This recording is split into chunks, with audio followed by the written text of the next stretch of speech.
like Artie looks like if they held the Holocaust in a skate park.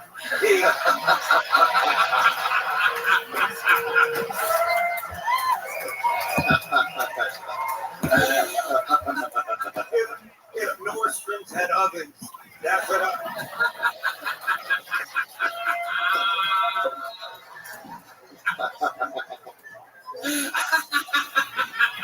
Ladies and gentlemen, making his Kill Tony debut, there goes Ari Shafir, everybody. Make some noise. Thank you, Ari. What an honor. My new special is out November 2nd, I think. Ari Shafir Jew, available only on YouTube. Have a good one, everybody. Thank you for letting me on. Ari, we will all watch it. There he goes. Should we go back to this bucket, huh? Actually, I pulled a name out and said Ari's name, so we'll go with this person that I pulled out a second ago. Make some noise for your mixed comedian, Jeremiah Willis, everybody. Gator. Jeremiah Willis Gator, it says. Let's see what happens here. Here we go. Jeremiah Willis Gator. Oh, hell yeah. Here he is, everybody. Make some noise. Jeremiah Willis Gator. How y'all doing? So I like older women cougars. I like them because they get straight to the point, especially when they come down the sex. They don't have no time to play games. I was messing with this older lady, and she used to smoke, which I don't like women that smoke, so I said, fuck it. You know, I forgot the joke, but I'm going to keep going. But anyway, one night I was headed over there to go see what that mouth do, and she said, let me finish the cigarette, babe, and I got you. I don't know if anybody in here ever got head from somebody that just got finished with smoking a menthol cigarette. But that shit was quite refreshing. I felt like I stuck my dick into a young peppermint patty or some shit.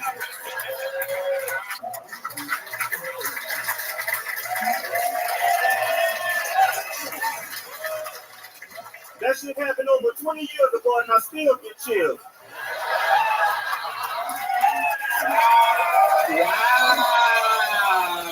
Look at that. Ari built some fucking momentum here, huh? Jeremiah Willis Gator. Welcome to the show, my friend. How long have you been doing stand-up? About a year and 7 months. Where at?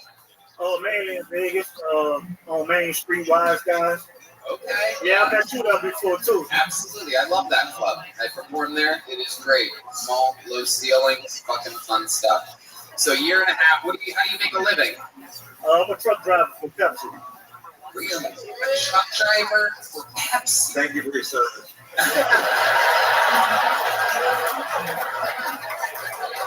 How long you been driving trucks for Pepsi for? Probably about 3 months now. Okay. What, specifically Pepsi, or just all Pepsi products? Little Sierra Mist? Yeah, all that shit. Okay. Put it in the stores and that's it. You have a personal favorite? Like for what? Pepsi products? Nah, I don't drink Pepsi. That shit is disgusting. Okie dokie.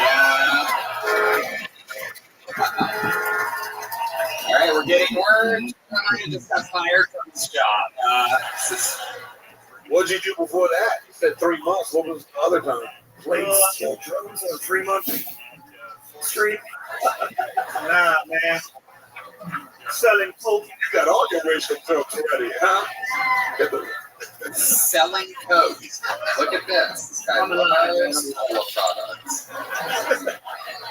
You're from Vegas, born and raised? Not from New Orleans. Okay. How'd you end up out here? Just wanted a different change of scenery. Okay. And you've been here like a year and a half, 2 years? Coming up on 4 years. Okay. It's a comedy, not a parole hearing. All right, this guy a break. He lives here. He's got a job. He wants to be a comic. All right. What's the fucking Team? What's the Senate hearing here? No one wants to make it. Right. I have to interview them to get information from the day. I love it. Jeremiah, your family's all back in New Orleans. You have a girlfriend on here? Yeah, I do. Okay, where'd you meet her at? in New Orleans. In New Orleans, and you brought her with you. Yeah, I should have left her there. What makes you say that? Why should you have left her there? Just should have, man. A lot more women in Vegas. You still have an active sex life with her? Yeah, I get them guts pretty often, man. So, Well, that's a winning endorsement. Sounds like it used to be good. It sounds like you're got that Hurricane Katrina pussy going on over there, right? It was once soaking wet, now it's all dried up and empty. it's just pretty wet, man. Very good. I like you. How wet is it? Everything you say is funny. You just have a funny, like, even when you were doing the set, you forgot your joke, you kept talking. I thought that was great. Thank you, man. I appreciate it, man. Yeah, sure. It's naturally very, very funny. I love it. Thank you. Not only does he drive the Pepsi, he also runs the Jewels. You have any other special skills or talents? I'm a failed rapper, and Really? Oh, Can you give us a little freestyle? Now that you've set the bar pretty low. Perhaps we can just get a couple lines here. Eric Griffin pretending like he's blacker than he actually is. I know, right? My mom beatboxes better than this. Doing the old light-skinned beatbox. Yeah, old 80s style.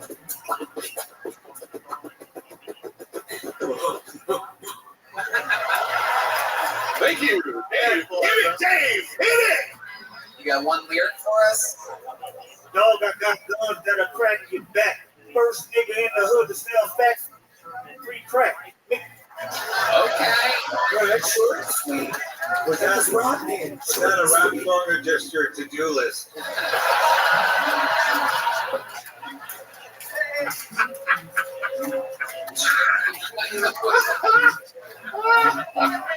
Oh, man. Oh my goodness. Oh, the mic. I think Who's working sound here? Okay, yes, thank you so much. How about a hand for the amazing staff here at Skankfest, everybody? Pouring it out, switching batteries, doing it. You're doing a good job, buddy. Hell yeah. All right, there you go. So the first comedian also works sound here, everybody. Very good. Jeremiah, anything else crazy we need to know about your life before I let you go? Not nothing. It's a boring regular life, man. But I do have a partner I wanted to tell you about. And he's your friend too. A partner? Yeah, that's how I actually met you, was through him. Uh-huh. And I don't really want name drop, so I'm gonna just say DL, man. DL. The infamous DL. Infamous DL. David Lucas. David That's Lucas. Okay, so you're friends with David Lucas? Yeah, that's my boy. Okay, how do you know David? You guys We met actually met during the pandemic, roasting and shit. You know, everything was online. Yep. Roasted online with him, and we've just been cool ever since, man. What did you say to him? What did you call him? I just told him he looked like he used to be retarded, you know. Well written, my friend. This guy's great. I love him. Doesn't get much better than that. Jeremiah, why do they call you Gator before I let you go? Because it says Jeremiah Willis, and then in parentheses it says Gator. An older dude gave me that name. He told me I was mean like an alligator. So, Okay. yeah, nothing too complicated. Sure he didn't spell it G-A-Y? Funny. Jeremiah Willis, thank you so much for signing up. All right, Thank you for coming on the show. Jeremiah, take one of these. Yo. Jeremiah Willis Gator, everybody. There he goes. That was great. All right, back to the bucket we go here. Make some noise for, wow, we know this young man. He lives in Austin, Texas. He moved there recently after spending his entire life in South Carolina. Works the door at Vulcan. Ladies and gentlemen, Yonder Wizard is here. this guy. Wow. You know what the difference is between a crocodile and an allegation? Crocodiles are real. Knock. Who's there? Hello, sir. Just in the neighborhood. I'm required by law to make my presence known. If you wouldn't mind signing those forms so that I could return it to the courthouse tomorrow by noon, I'd greatly appreciate it. I noticed a swing set in the backyard. Unrelated. So I was a pretty big Teenage Mutant Ninja Turtle fan as a kid. You guys fuck with the Turtles? I was also a pretty big Bill Cosby fan as a kid, so I'm definitely afraid I'm going to wake up one day to find out that the Ninja Turtles raped 54 women.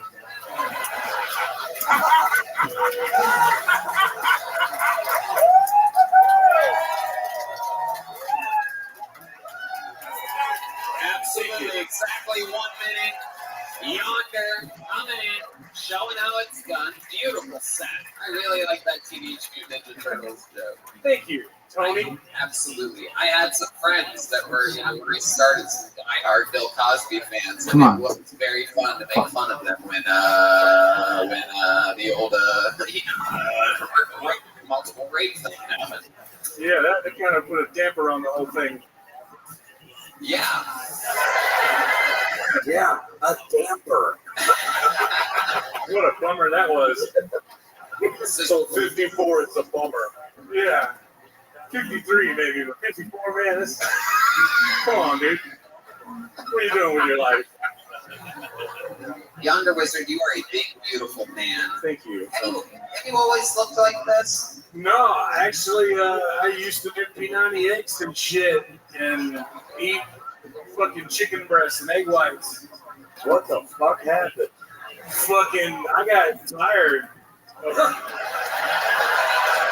You gotta that. warn this guy in the front row. This is the ghost of Christmas future for you. Right? Yeah, dude. No. P90 XXXL. I like you. You're like a Mitch Hedberg vibe to you. Oh, thanks, man. Yeah. I like the one-liners. If you don't like this one, here's another one. No. I mean, like, the one-liner process is like, if you don't like this Oh, one. yeah. No. I take it back.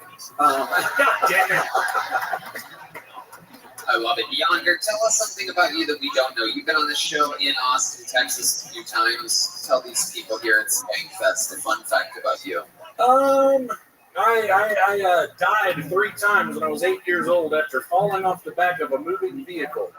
What was the vehicle for heroin? Yes.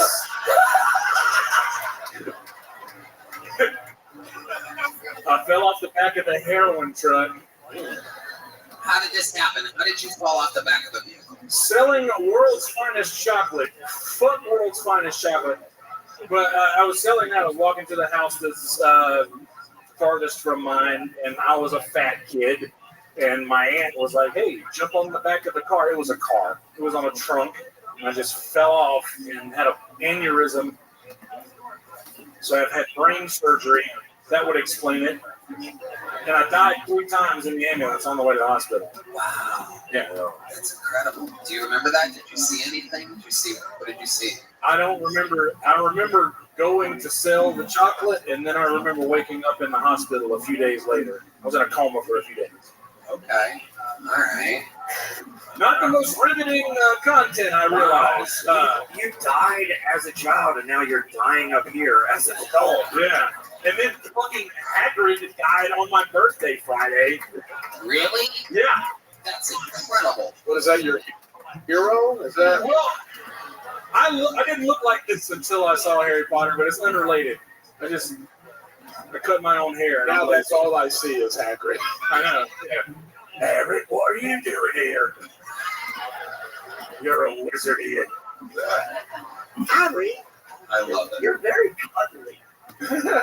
I like it. Thank you. Yonder, what else about you? We've talked with you quite a bit. I'm trying to figure out, other than dying, what's the weirdest thing in your refrigerator right now? A head. I eat like strictly hot dogs. I microwave HEB hot dogs and eat them wiener only with ketchup. Wow, I am hard as a rock right now. I don't know Yeah. about you guys, but Those quarter-pound HEB wieners. how many hot dogs do you eat a day? 4 at a time. Probably, I don't know. It depends. 8 to 12 if I'm hitting it hard. If I don't do the Whataburger or the beef tears. So How do you do that with your feet? Or Yes. I'm limper for my size. I like it. Can I say something? Yeah. Tony, your jokes were so strong, buddy. Thank you so much. Now, I assume that you, before you tell them to the crowd, you tell them to a skeleton that was your mother. Yeah. I do. Go ahead. What else does he eat? What's in your refrigerator? What is it, the dating game in the 70s? Did they ask that back then? I don't know. If you could be any style of shoe, what would you be? Oh, man. Brogan. Let me ask you something. You and the black guy, you drove a truck cross country, right? We did. He drove, I drank the Pepsi. I love it. Now you're in town. What are you going to do? When I'm... I see you selling guns in a hotel room. Oh, yeah. I got a room at the Mandalay.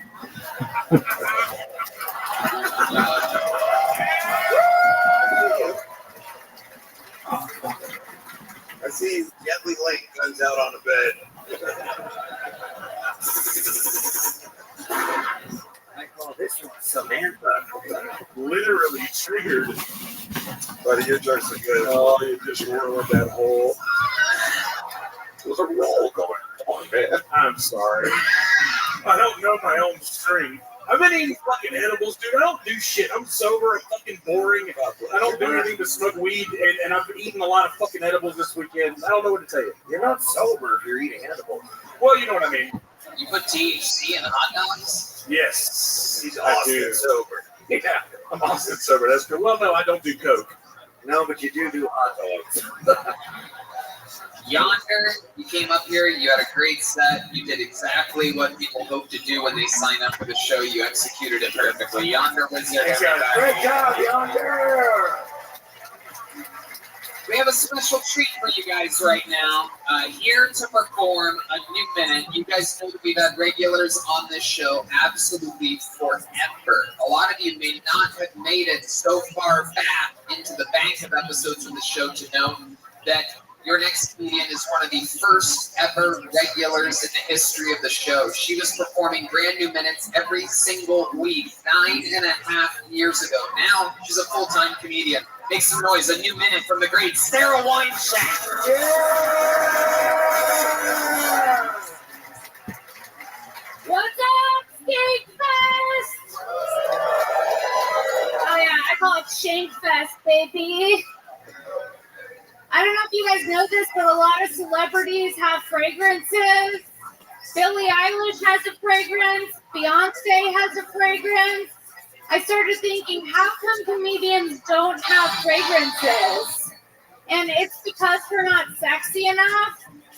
Like, no one wants to smell like Amy Schumer. If Amy Schumer had a fragrance, it would smell like hot dogs and other people's jokes.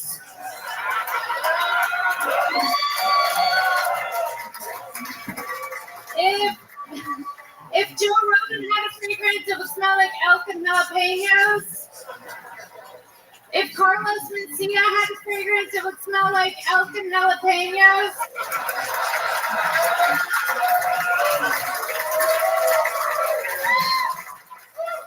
Johnny Depp has a fragrance called Savage, pronounced Sauvage. If Chris D'Elia had a fragrance, it would be called Underage.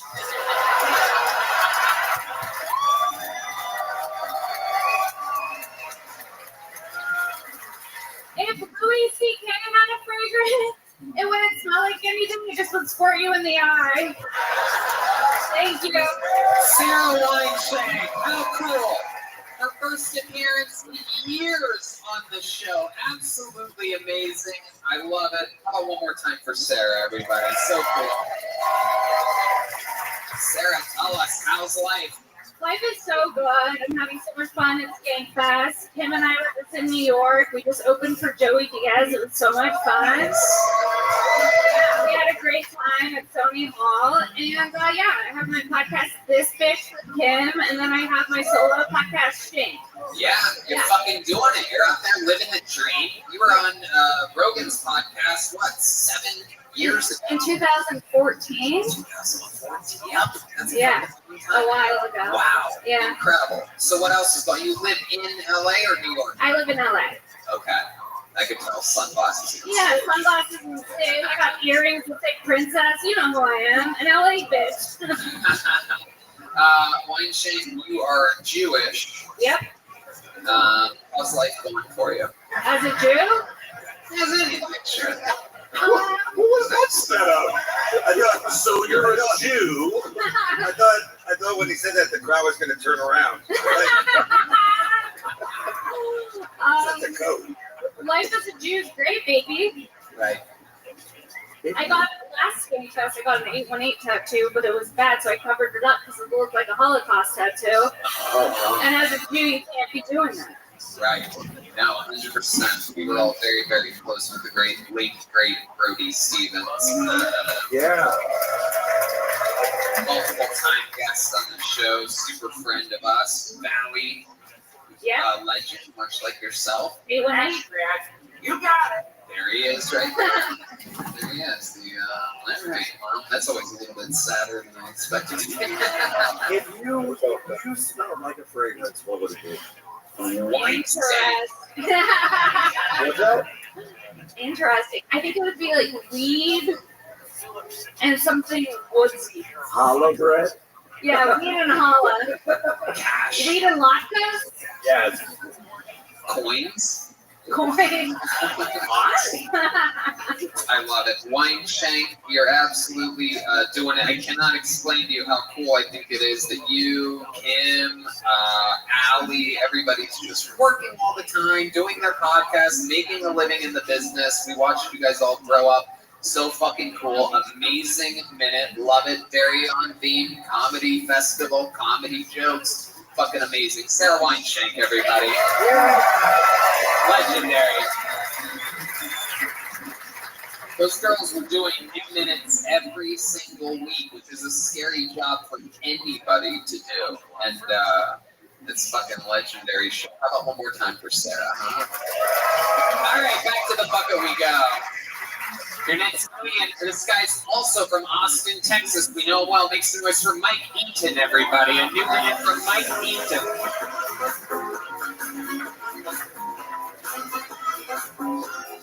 Mike Eaton. Here he comes, everyone. One more time for Mike, everybody. 60 seconds. Uninterrupted for Mike Eaton. Hello! I got the throat bug. Pretty cool. I've been waiting a long time. I'm not particularly well endowed. I have a small penis, but I am funny. You don't get both. But I was visiting my grandma at the Alzheimer's unit, and everyone there was born in the 20s and 30s. I don't know how much you know about the Great Depression, but they weren't making this model yet.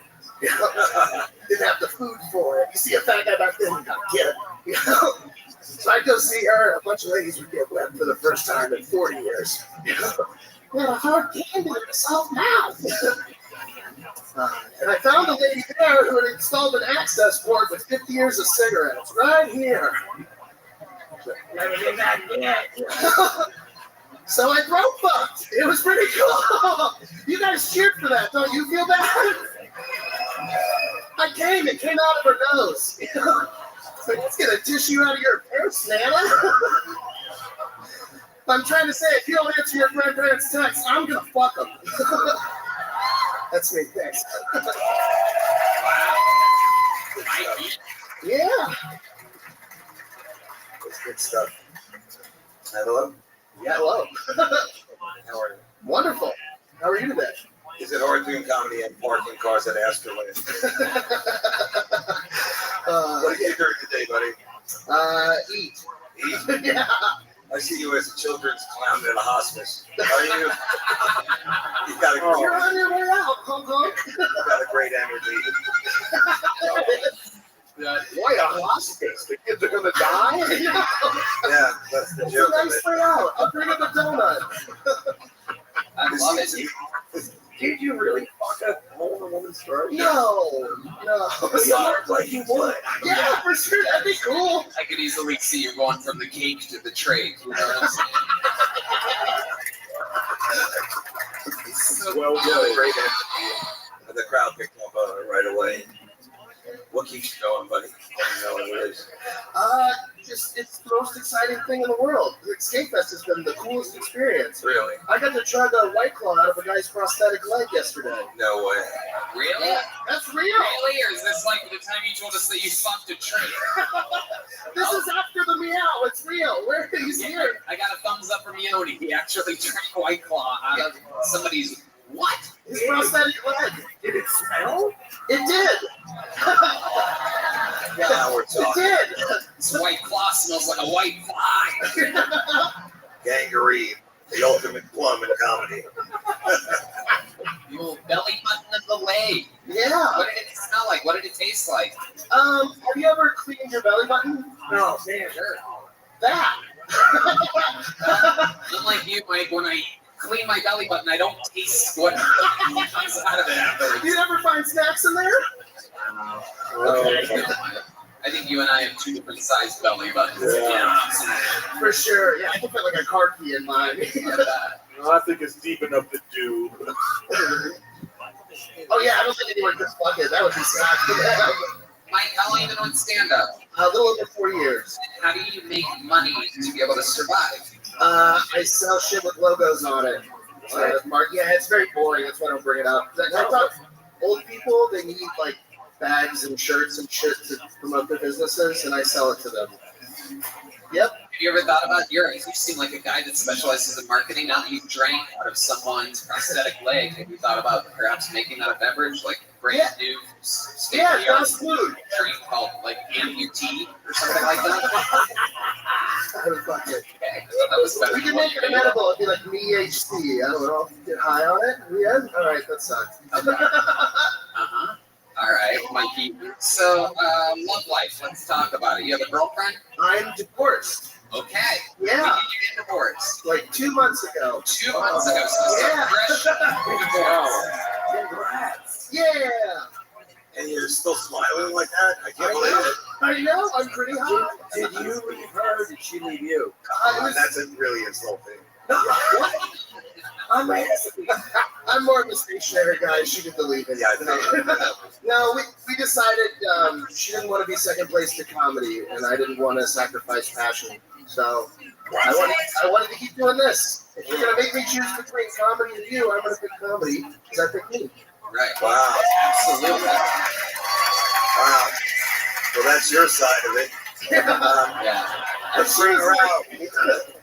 Her side of things is I have a small dick, so you know. Right. Yeah, well, you showed her. You're out here drinking White Claw out of a guy's amputated leg. Meanwhile, she's guzzling cum out of a black cock somewhere. So. I hope she is. She deserves it.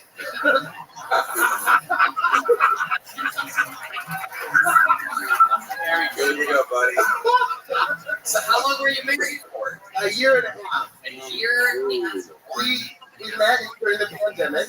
Did a bunch of drugs and got married 64 days after we met. Cute. And Yeah. So it was like, yeah, love. And then later it was like, oh no. Yeah. Oops. So then you got divorced. Have you been with somebody sexually since the divorce 2 months ago? No, I'm waiting for like the paperwork to be done just to be respectful. Sure. Jeez. Oh, that's the reason. Oh, good one. Yeah. Saying she's drinking cum out of a black dick. I want to be respectful. Drinking soda. Yeah. I think the Don't be disrespectful to my old bitch. Wow. So when you do something, what are you in the market for? What type of what do you think you're looking for here? Anything that will fuck you, or like Yeah, that sounds right. Is there a specific shape or size that you're into? Is there like a weird quirk that you have with women? Anything? I like dumb tattoos. I think dumb tattoos are hot on ladies. Oh shit! Wow. She shook her head so fast. That's so funny. I mean, I thought tattoo. You said dumb tattoos, and she made a lot of life choices right here. Come on, lady. You don't want to fuck John Wayne Gacy's grandson? John Wayne makes his dick pretty limp.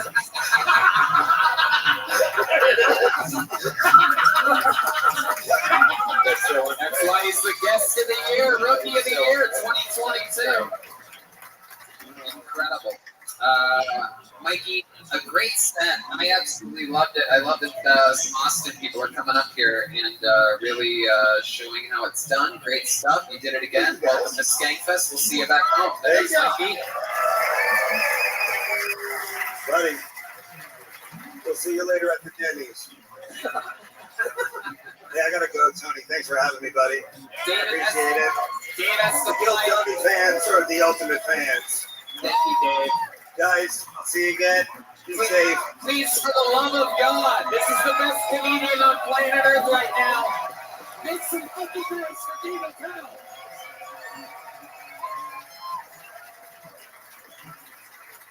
Goddamn, look at that. Touched by an angel. Great David Cow. Your next comedian goes by the name of Keith Bergeron, everybody. Keith Bergeron, straight out of the bucket, keeping it moving along. Anything can happen. Could be his first time. Might be his 5,007. Here he is, everybody. One more time for Keith Bergeron, everybody. First of all, I'm a Pepsi addict. I have the tattoo to prove it. So fuck you earlier. Just saying. So gravity's funny, right? As we get older, our tits sag, our ears get bigger, our nose gets bigger. Like everything just seems to go down. Except our dicks, right? Our dicks fucking don't get any bigger. Never, ever. It's like a cruel joke. Like God's a woman. But if God was a woman, would she let those big titties bounce off her knees as she's walking? Probably not. So I played a lot.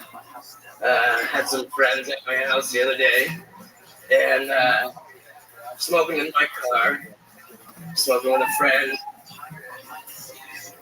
Go ahead, finish it. I'll take it. Smoking with a friend. I passed it to him, he's in my passenger seat, and I happened to look in my side mirror, and another kid had come upstairs, and he was taking a piss, and his dick was like 7 inches soft, and I was just like, what the fuck? So he's called 9.5 now. He's on my full team. It says, yeah, we gotta cut you off. Listen, you got up to 1:30. I tried to stretch it out for you, but Hey man, I've heard it said before, but comedians are the modern day philosophers. grab that microphone. He's already got his backpack. This guy's hoping we just do a catch and release here right now. no, honestly, You have to come up here and take your medicine, my little friend. I just want to make sure that I'm ready to leave, so you guys can keep going with the show. I have so many questions to Yeah, stop talking yeah. right now, Keith. First of all, every time you start talking, your eyes start to shut. Why is that? That's because I got the booster shot in January.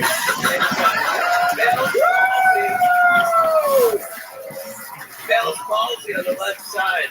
So it's coming back, like, I can smile. I can lift, like, my eyebrows, kind of. So it's getting better. I'm doing my exercises, motherfucker. You should have done this for your minute. People from Texas love this type of material. That was hilarious. People just walking in. What do you mean? Everything's okay. Hey, well, I mean, COVID ravaged my body and woke up an autoimmune disease that I didn't know I had. Really? So you got original COVID first? When was that? In like December December 2020. 2021? Well, 2019. Yes. You were the first one. Were you even Yes, I was fucking in Wuhan. I fucking was like, hey, bath might be good. What the fuck? Right? Oh, Who knows? What was the autoimmune disease? It's called IG4. And what it does is it Jesus, that's the Yahoo password. no, so your lungs and your heart have a protective layer around them, and that's where I build fluid. So if I overextend myself, I build fluid. What happened was it fucked my lung, my left lung, 50%. That's why I'm getting out of breath right now. Oh my God. I had to have surgery March 3rd, and they went through my neck. And they cracked my fucking ribs. And they drained something? Or? And well, no, they drained me first, but then because it had been there so long, the fluid, there was scar tissue still pinning the lung in. Oh my God. So they had to break my ribs and cut all that scar tissue out. And this was from COVID, or when did you get the booster? Okay, my surgery was March 3rd, right? March 15th was when it was released to the general public. Yeah. So I got my first 2 shots. And my doctors are like, dude, you're severely autoimmune disease. Take everything, like do everything. Yeah, the doctors. So yeah, absolutely. I literally held out a long time for the booster. Yeah. And then finally I was like, okay, yeah, fuck it, I'll do it. And I did it, and 2 days later, my whole face fell off. So let me Well, ask you. half of my face fell off, I'm sorry. Oh my God. Wow.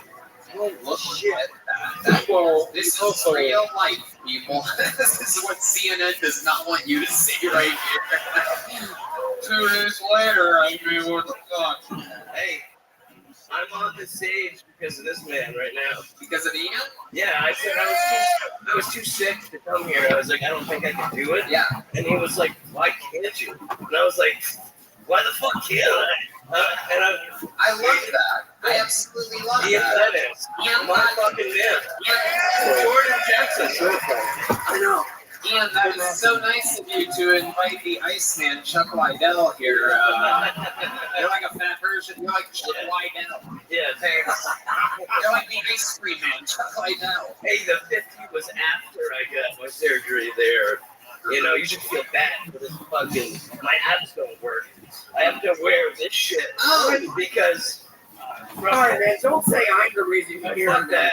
All right, give me the off the stage so we can continue, right? You're not done yet. I like your style. I'm not fucking done yet. What do you do for a living? Well, I sit on my fucking ass. Right. I was getting paid by MetLife, and then 2 years later, they're like, okay, we're not going to pay you anymore. My doctors are like, get lawyers, so that's what I'm doing right now. Okay, what do you do for fun? I sell weed. Okay. Excellent weed. All right, that's another job. What do you do when you for fun? Like, Dude, shout out to this guy. I'm a billiards. Plays that gift system. There's an 8-ball, there's a 10-ball. You're amazing. I hate 9-ball, so there's a little tiny shitty one in here. okay. Oh yeah, there's 2 little balls in your pants too. That's incredible. Stupid fucking. Um, You weren't supposed to tell people, but I whatever. love you. all right. Well, fuck, I lost. I love you. I will say this is my first time I ever being also on love stage. you. How about a hand for him? Right? Not right now, Rabbi Rothschild. I'm trying to figure out what bar this is. I don't have time to check your deeply unloved Discord app. On stage and encouraged him. He's out and about. Not easy to do. Alright, well, make time, girl. Look at that. Yeah. We got us all the half smile here tonight. You guys think we should go to this bucket one more time, huh? All right, to the bucket we go. Shit, look at this guy. Did you sign up, sir? Hey, you. Oh, no, you're a security guard? Oh, okay, you didn't sign up, right? God, I would love to hear what this guy has to say. This guy's got stories for days.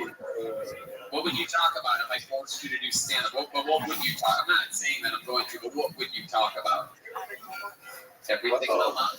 Oh my God! See what I'm talking about? All right, your final bucket full of the night perhaps goes by the name of Jake McCown. Everybody, Jake McCown. Let's see what happens here. Oh, here he is. He's right here. It's Jake, everybody. How we doing, skate class? Oh, you guys are a great crowd. I love this. How you guys feel about abortion? I'm pretty pro-abortion too. I have a kid, which may seem like I'm not pro-abortion, but this Halloween we're dressing him up as a zombie, and we're taking him to Planned Parenthood, and we're letting him crawl in. So I put the phone in his shirt, and we'll say, "Why did you do this?" I just think some of you guys are a little bit too cavalier about it. That's all. Like my friend Abby, she wrote in her profile, "You have to be at least 6 feet tall to ride this ride, boys." I know that because I wrote it. I'm her friend. I'm 5'8". But I was like, Abby, why are you talking about your pussy like it's a roller coaster? You've killed way more kids inside you than a roller coaster ever has.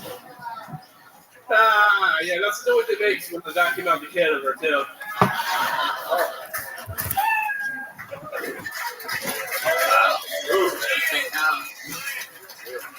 I like your abortion chunk. Jeez. Very, very interesting, Jake. How are you, first of all? I'm good. You're a stand-up comedian? I do some comedy, yeah. Did you do the naked? I did, yes. How long have you been doing stand-up? Off and on for about 3 years. Where at? Sacramento. Sacramento, California. We know it very well. Punchline? I've done punchline. Right. You don't have many of them, but you perform there. Very good. What do you do for work? I own a coffee shop. A coffee shop? Yeah. Okay. What's it called? The Caffeinated Monkey. The what? The Caffeinated Monkey. The Caffeinated Monkey. Okay. All right. A little bit racial, huh? Move on. Let me guess. You serve a lot of black coffee? No cream allowed at the Monkey? Follow Rabbi Rothschild on TikTok and join his Discord server. So kind. I just take a dump. And let me guess, it doesn't know its father. Does the coffee machine make a lot of loud noises that no one wants to hear? Especially when movies are playing? And do a lot of fat white girls come in? Do they? That's a thing. Yeah. I would have chosen that name. The Caffeinated Monkey. So how long have you been running a coffee joint? About a year. Okay. You have any specialties there? Like, do you do Fried chicken. No, I'm joking. Hey, fuck you, man. What a racist! My God. Whatever the fuck you are doing right now. Dare you? You Say racist? hi to Rabbi Rothschild on Discord on Fuck the you. WordPress server. Sorry. I love it. I feel like you got like a speech thing. Is that true? Or That's baller Nah, as it's a shit. service, I guess. okay. Also, Are you that's high? about it. No, not high. No. What do you do for fun? I like shooting guns. Okay. What kind of guns do you have? AK, 15, Oh my god. yeah, All right. I love couple blocks. I love that. I don't know if you guys know this. My buddy old pal Chris D'Elia just got an AR-15. He swears it's an AR-18.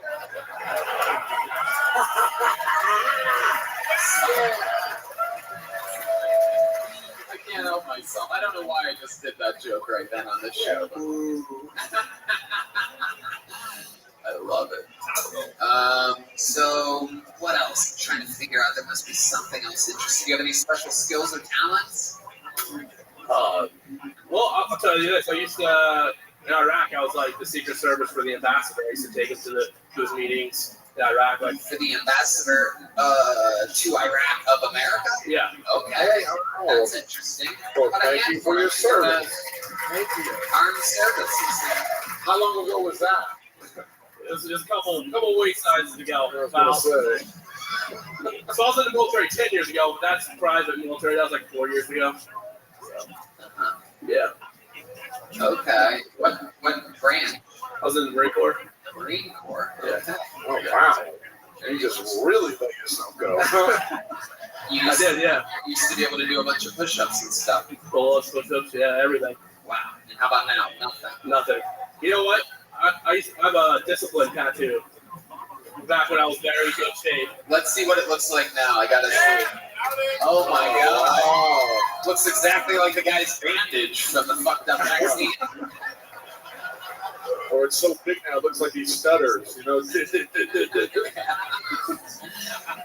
Discipline. Very, very interesting to see. This PTSD stands for pancakes, tacos, sausage, and dip. I'm not a doctor. How long were you in Iraq for? As a civilian, probably like 3 years. Civilian. Yeah, Yeah, what would you do? Hang out after? Yeah. the job of taking the ambassador to is where it needed to go. That was me as a civilian. Oh shit! We thought you were like, oh, you know what? Yeah. The rent is cheap out here. Yeah. So can you get security work like now could you get hired to be security for like celebrities? Oh, well, I'm not big enough. But if you have a gun, you know, you don't have to be big enough. That's what we were. Oh. If you have done discipline, you can do anything. How about David Goggins if he just discovered Chipotle? Yeah. You're like David Bobbins. You fat. Stay soft. Pizza Hut.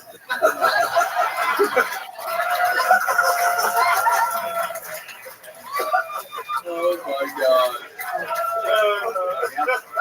I hate myself. I'm sorry. We're having fun here. Jake, thank you so much for signing up. We love it. Thank you for your service. Thank you for your service. Jake McCown. Here you go. Take one of these, my friend. Boom. Easy breezy. This is normally where the show would end, and according to the lineups here at Skankfest, this is exactly where the show should end. But because I'm so wildly successful now, I paid for someone's airline ticket here, all the way from Boston, Massachusetts today. Spent the entire week with this guy and Hans Kim. He absolutely tried to bury me with a shovel for 10 sold-out shows. I'm telling you, this guy in his real comedy full-time sets is fucking one of the most dangerous fucking comedians in the world right now. Here to do a new minute that he wrote today. Ladies and gentlemen, this is indeed the Memphis Strangler, the Big Red Machine, the Vanilla Gorilla, Montgomery.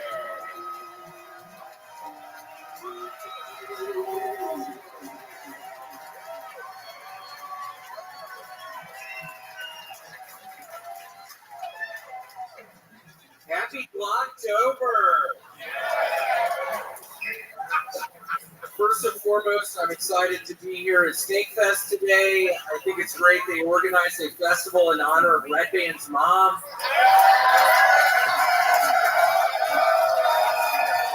She's a fucking whore!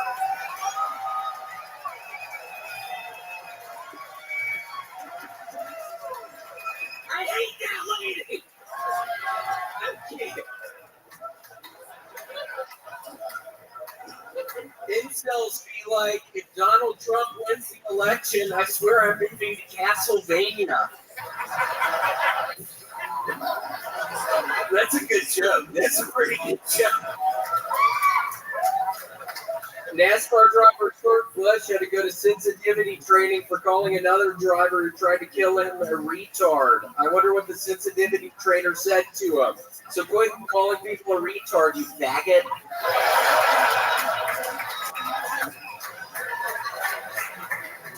Hold on! I thought you said reparations, not decorations!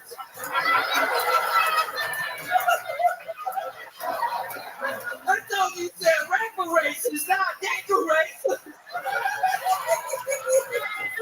I don't know who that character is yet, but I'm working on it. I'm trying to find where she lives, honestly. I've been looking for this lady. Okay, what's up? Wow. Wrote it today. Was not even on the Skankfest lineup. Yeah, what the fuck wasn't even on the lineup? Was not an official member of the lineup. Yeah, seriously, who's running this fucking thing? Why wasn't I fucking on the official lineup? Seriously, heads are gonna roll. This fucking guy right here, again, 10 fucking sold out insane shows out there. Every single major comedy club that we just did, literally the owner goes up to him, gets his fucking number, and makes a fucking deal with him right there on the spot to headline his own shit afterwards. This guy is literally, that is what comedians want in this world. You're hoping that a comedian takes you on the road with them, and then all of a sudden, every single owner goes straight up. I saw it every single time. The problem is, I only have 5 minutes worth of material, so I'm not kidding. I mean, I have 5 minutes for this. I'm kidding, Tony. It was such a pleasure. It was wonderful. You're a fucking monster, William, and I'm watching him make these fucking adjustments night after night, show after show. If something slows the momentum, he fucking gets rid of it and fills it in with something else the next night. He's doing absolutely everything right. Let me remind you that just 2-3 years ago, this guy was a drunken, coked up fucking obese. Yeah. Surprise. I can confirm that. I look just like this guy. It's true. It's true. God, get out of here, man. You're throwing me off. I swear to God. I've been watching your ass the whole fucking time. I don't know what it is, but something about you is really throwing me off. Maybe it's the fact that he kind of looks like Red Band's mom. I'm sorry. She is so old. She is so nasty.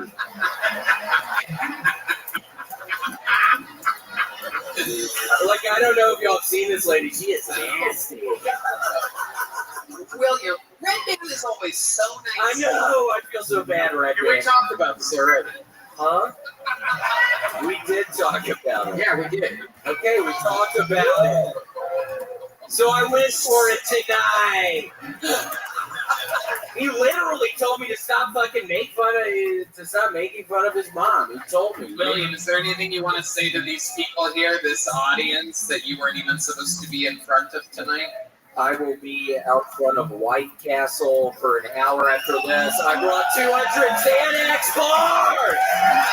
He's selling Xanax tonight, everybody.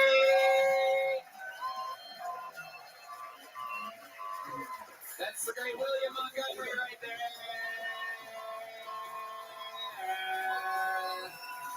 We did it again. Guys, please, for the love of God, make some noise for my guests. Eric Griffin and Ian Fridax. The great David Tell. Hans Kim. Ari Shafir. Sarah Weinshank. We're going to do it again, 9 p.m. tonight. I love you guys. Thank you. It's always so wild and fucking different doing these Skankfest Kill Tonys. It's got its own weird ass fucking little fucking judgy little dark vibe to it. I like it. We love you guys. That's why we come back every single Skankfest to goof around. Thank you guys for coming out. We love you guys, everybody. Thank you guys so much. Thanks for the support. Thanks for the love. Check out their podcasts. Eric Griffin, Rippin' with Griffin, and Fridax. Bye, guys.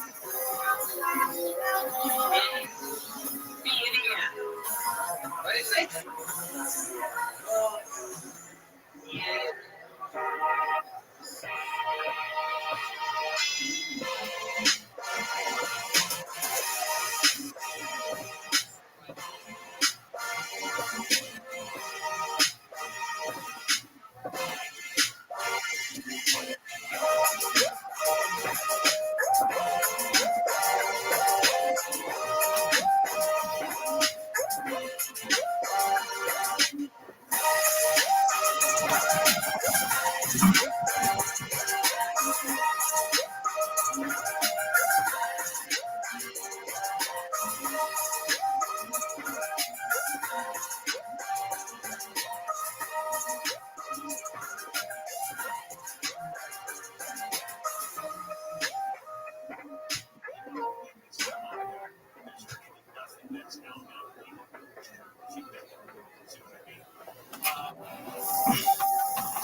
Transparent in acknowledging that under current law, many dog-on-dog attacks and money violations fall under civil misdemeanor offenses. Which means the violation of insurance, failure to control dog channel, or failure to provide information is all we don't know. This is not like the dog owners can be crazy.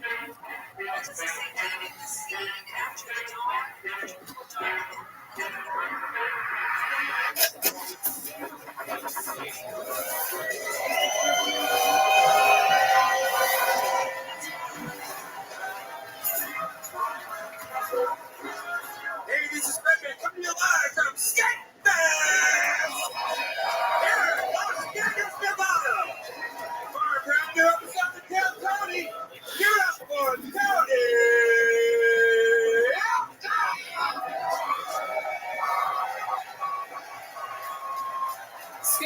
Are you guys ready to do this shit one more fucking time or what? Yeah! Make some noise for Brian Redman, everybody. This is Bill Tony, the #1 live podcast in the world. 9.5 fucking years old, me and this little bundle of bricks have been doing this. How we doing tonight? You guys here for this shit? Put your phones away. It's a podcast, you idiots. Just enjoy it, you fucking dang-ass motherfuckers. Stop trying to get your own viral clip. The whole thing's on the internet right now. You can just watch it later, you fucking buffoons. How we doing? We ready for this shit? This is Bill Tony, brought to you by the Red Rose and the Yellow Rose, Austin's best fucking strip clubs. If you ever make it to Austin, you know where to go. And you know what to drink? Eat Eddie Vodka. Austin's own unbelievable vodka brand. Delicious. We drink it out of Welcome, Marty. I was just thinking about you. How are you? I'm lovely. Just enjoying my bots in all their glory and making slight adjustments. You will learn something about me. I know you already know it. I put a lot of work into these bots because they make me famous, and they need slight adjustments. And so I'm always tinkering with them and tweaking them. So I did this funny thing. Have you? I'm sure you've probably seen it. Have you ever seen that meme of Drake from the Hotline Bling song where he's like the first image is him going like this, like "Don't talk to me," and the second one him like pointing his exactly. So I had a very good idea to make that meme, and so the meme is the first thing where he's like, "No, don't talk to me," is the poop emoji, and it says, "Whatever the fuck you're doing right now." And then the second one is like this list of things to do, which is like, join my Discord, check out my social media, look at my YouTube, share to be a trillionaire, all the things that I do. And that's getting a lot of upvotes and comments and things, like far more than just normal spam. And because it is something, it's like, it's not just, it's, I mean, it is random spam, but it is, it makes you look at it and read it. The other thing that it's done, which is, again, I know this is only probably interesting to me, but if you care about me and you know what makes me happy, this is something. I know.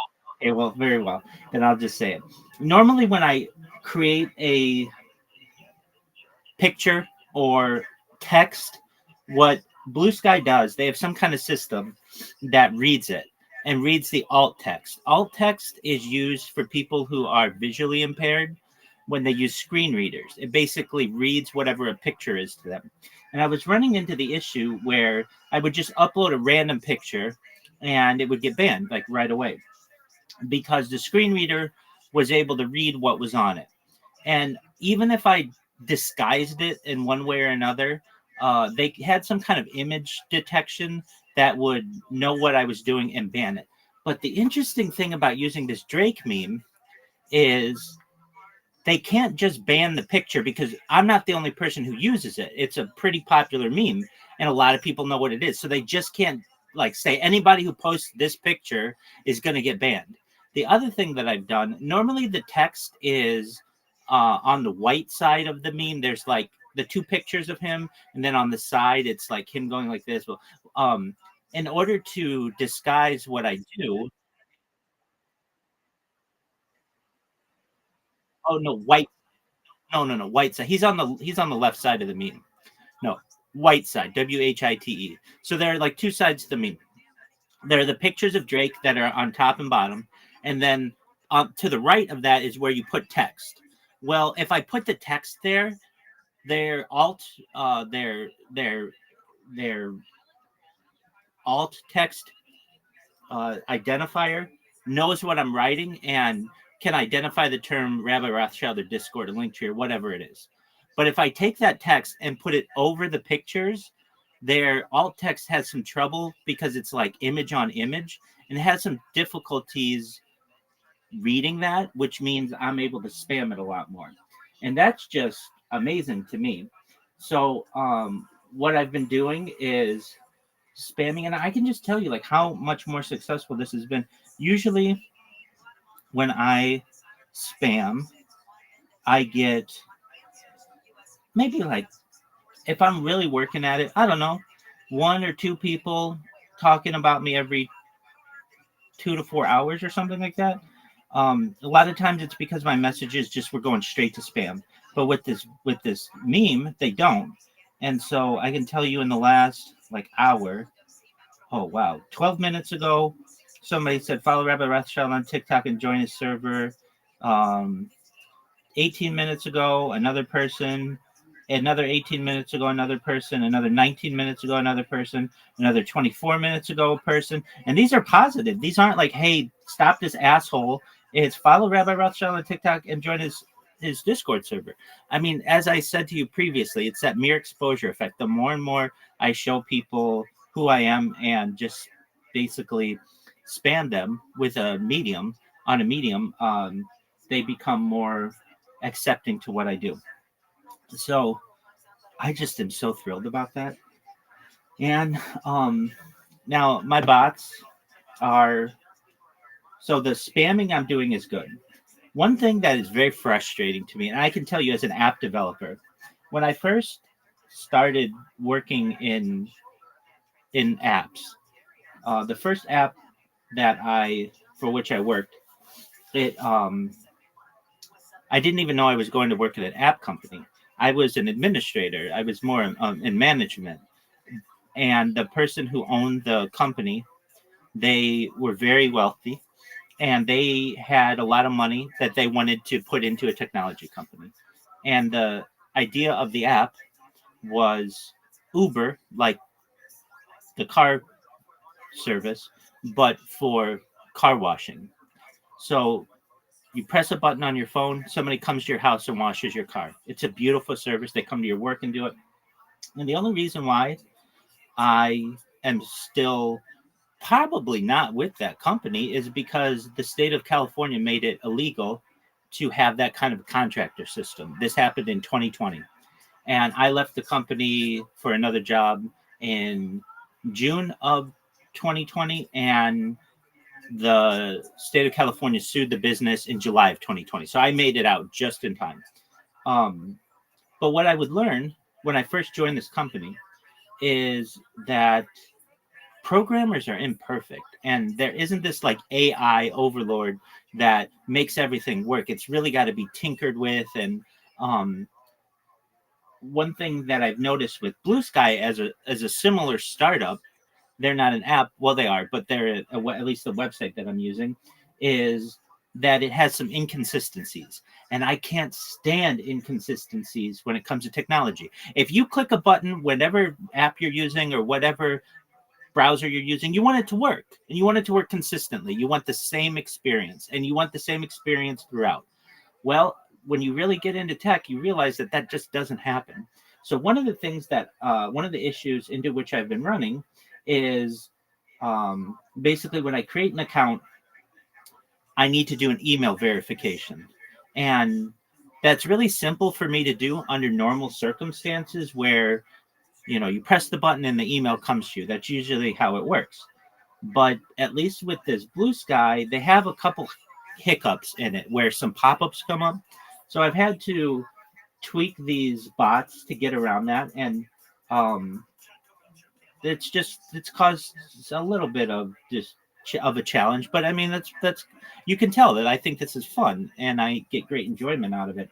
So long story short, I have been successful today with this new round of bots and with this Drake meme, and it's this cat and mouse game that I'm playing with Blue Sky. It's their move basically, like we're playing chess, and right now, so long as my bots are able to spam, it's their turn. What are they going to do to stop me? And there are a lot of things that they could do, but they take a lot of manpower or people power, a lot of work to do and to implement quickly. So I'm basically like bursting through the floodgates right now. And I'm very happy about that. So that's what's good with me. What's good in your world, Audie?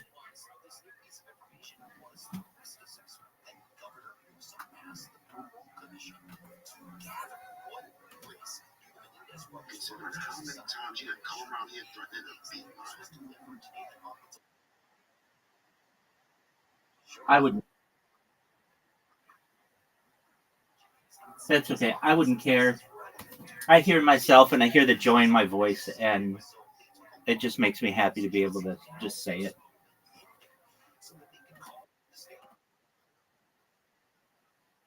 Okay, good.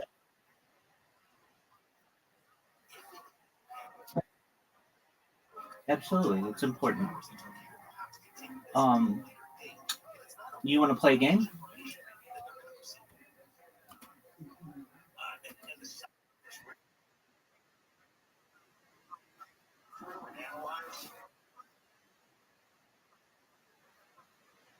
Oh, absolutely, definitely.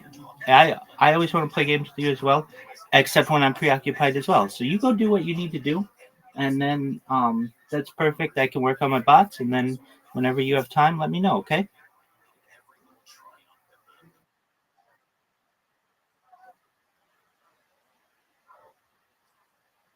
Oh, okay. Well, I miss you as well, and I want you to know that I want good things for you. I want positive things for you, and I'm glad that you're having a good day. So that's good.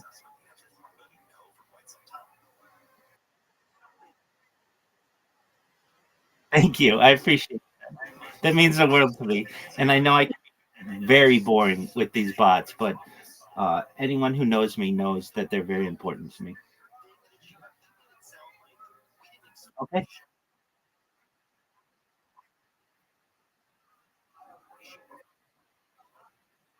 Yeah. No, I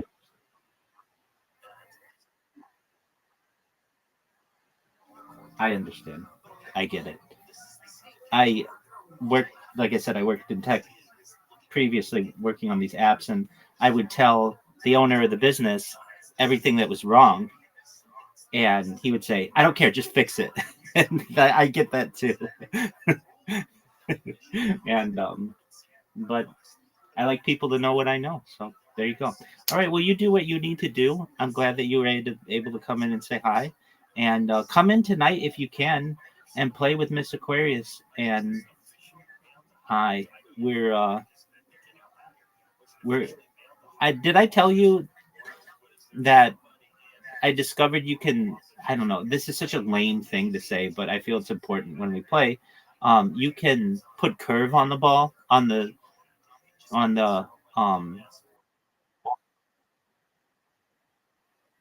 yeah, exactly. Now, I don't know if it's beneficial because the game itself is just pretty difficult, but I did want you to know that. And aside from that, I have a smile on my face. So you do what you need to do. I'm just listening to stand up comedy, working on bots, enjoying life.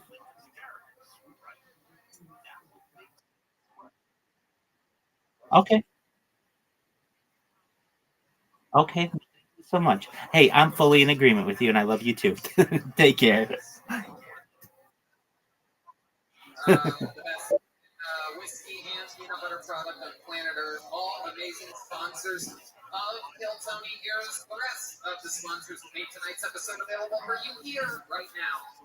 Hey, y'all, you might not know this, but when I'm not being the host of the #1 live podcast in the world, what I've been doing for the last 16 years is being a professional stand-up comedian. And I'm excited to say that I'm back out on tour again. December 9th and 10th, I'll be performing in Arlington, Texas. January 13th and 14th of 2023, I'm in Dallas, Texas. And February 9th and 10th of 2023, I'm in Houston, Texas. Tickets available at TonyHinchcliffe.com. All these shows sell out, so don't be a doofus. Go to the website now, get tickets. I'll use no cap. Hey y'all, we do so much in our daily regimens to take care of ourselves and try to stay healthy. We eat nutritious breakfast. Maybe you work out, your hair care, skin care products. But what's really important is taking care of the insides, like daily hydration. Cooler weather makes it easy to miss the signs of dehydration like overheating or perspiration, which means it's even more important to keep your body hydrated. Liquid IV is the greatest product on planet Earth. We use it every single day, and it fuels your well-being with easy ways to stay hydrated. In just one stick, you're getting 5 essential vitamins and hydrating 2 times faster than with water alone. And I can tell you, people, it works.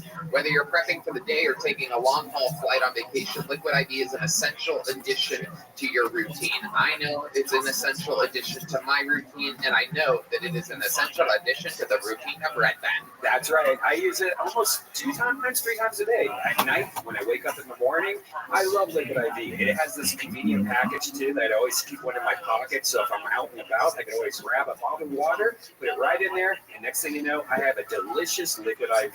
And they have awesome flavors. My favorite are Concord Grape. I love the Tropical Punch and the Passion Fruit. Yummy. What?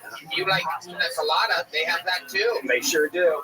And 1 stick of Liquid IV in 16 ounces of water hydrates you 2 times faster and more efficiently than water alone. Has a bunch of vitamins, B3, B5, B6, B12, and vitamin C. Bingo. With 3 times the electrolytes, a traditional sports drink, and it's made with premium ingredients. It's non-GMO and free from gluten, dairy, and soy.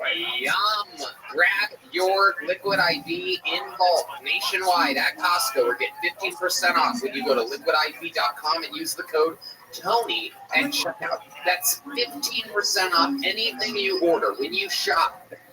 Better hydration today using promo code Tony at liquidiv.com. You guys ready to start tonight's episode? I think you guys can do a little bit better than that. Are you guys ready to start this shit or what? Ladies and gentlemen, as with standing tradition of the brotherly love between Kill Tony and Skankfest, every single one of these festivals we do this. It's always a blast. Our guests for this show, your very own Legion of Skanks, everybody. Big J Overton, and the future president of the United States of America.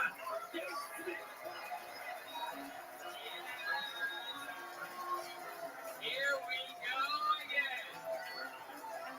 The rattlesnake pouring whiskey directly into the mouth of already dehydrated people. Fucking welcome, guys. Here we go again.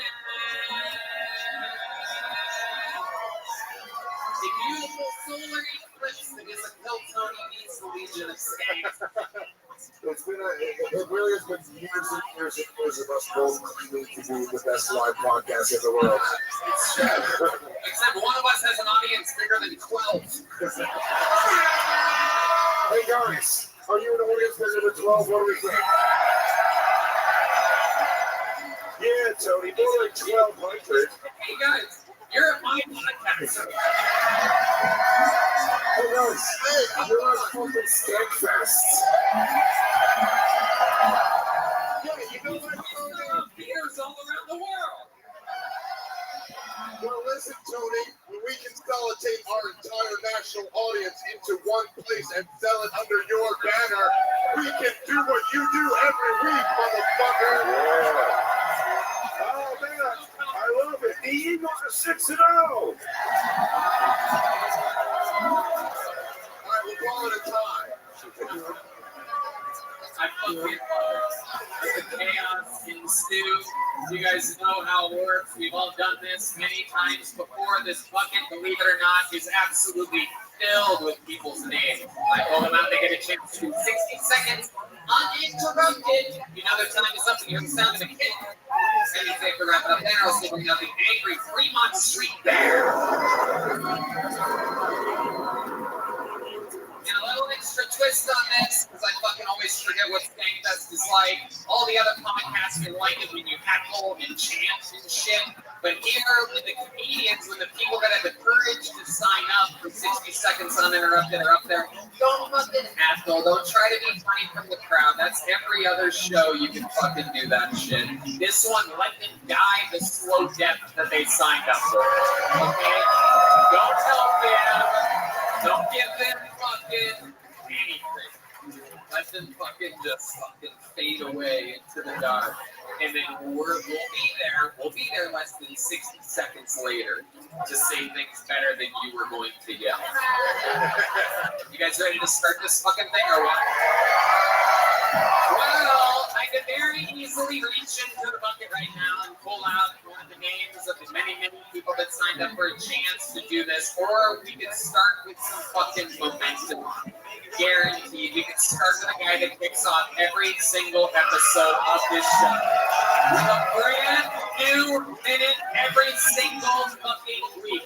I just did 10 fucking sold out shows with this guy. We got on a plane together in Boston, Massachusetts today to be here with you.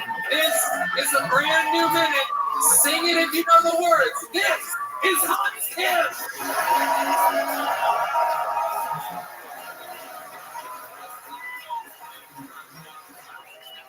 What's up, Stanford? How you guys doing?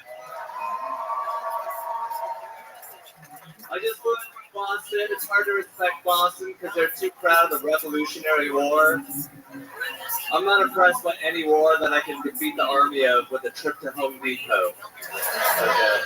I can defeat the Revolutionary Army War with fertilizer at $5 Mexicans. But good to be here at Skankfest. You know, this has been one of the best Skankfests I've been to.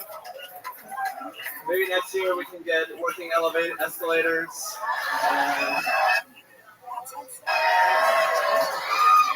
Some higher ceilings would be nice. But something about me that you might not know is I'm pretty good at sex. I'm really good at dirty talking. Sometimes when I'm fucking a bitch, I'll be like, you know, I see a lot of myself in you right now. About 3 inches. Thank you.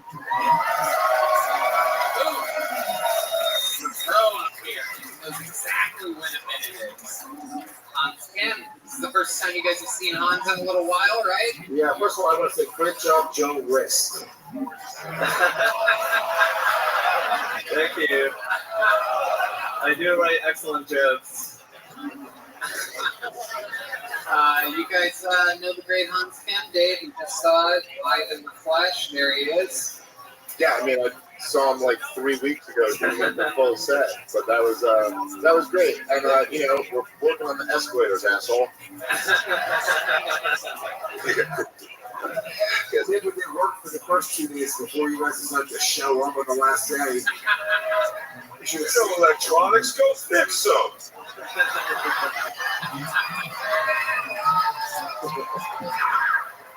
We bought them on the cheap from your country.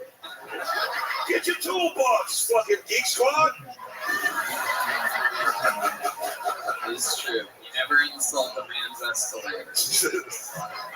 You'll come for a man's escalator. So, Hans Kim, you did it again.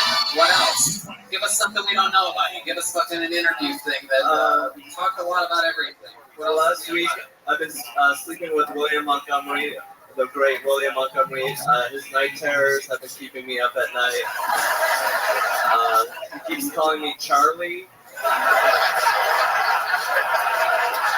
And then it is amazing. So, like, part of the problem and well, I mean, it's a logistics issue. There wasn't any more rooms left in the hotel that I was booked at, and Hans joined this last week's tour late. Look at Tony getting called out for being cheap and not getting into their own words. And how much he's stuttering through the reason why. You see, they were booked up, and they didn't have anything on the screen yet. Now you see what the way the reservation system works. Typically, my openers get a bam check, but in this case, no, Vegas is a different story. It is true. but it is incredible. And I have watched these two argue all week about their own little pet peeves with one another. It's amazing. William's like, yeah, he wears shower slides all the time. Constantly about night terrors. Did he scream anything in particular? Or? Yeah, he screamed about fucking his cousin or something. It was kind of weird. But he kept farting on me and calling it Agent Orange.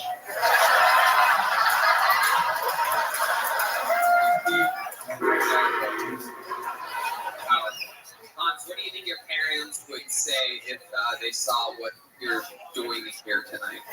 They're like, wow, you really know how to talk to white people. Do your Korean parents talk with white people often? What's their deal with whites?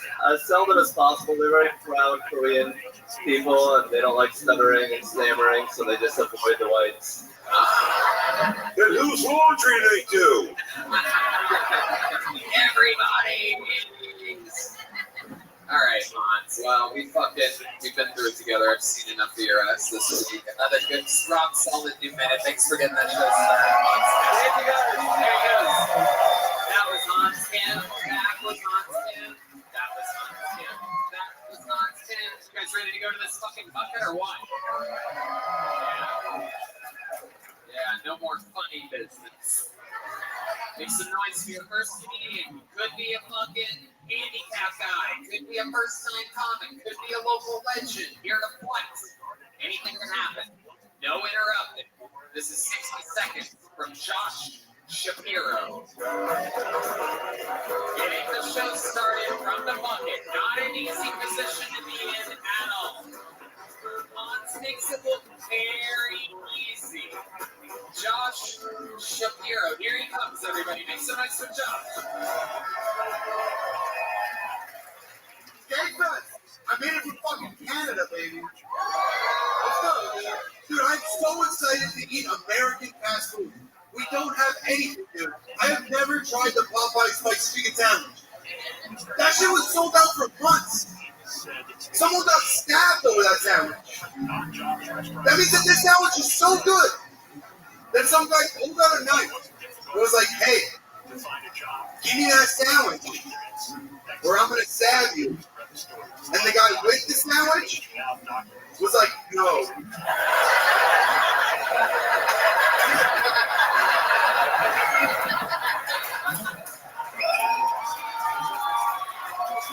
There's no other way that guy gets stabbed, dude.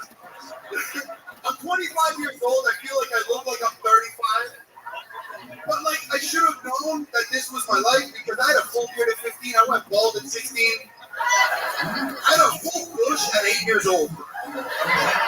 You know what it's like to be an 8-year-old boy, take off your pants and have the pedophiles be like, yo, what the fuck?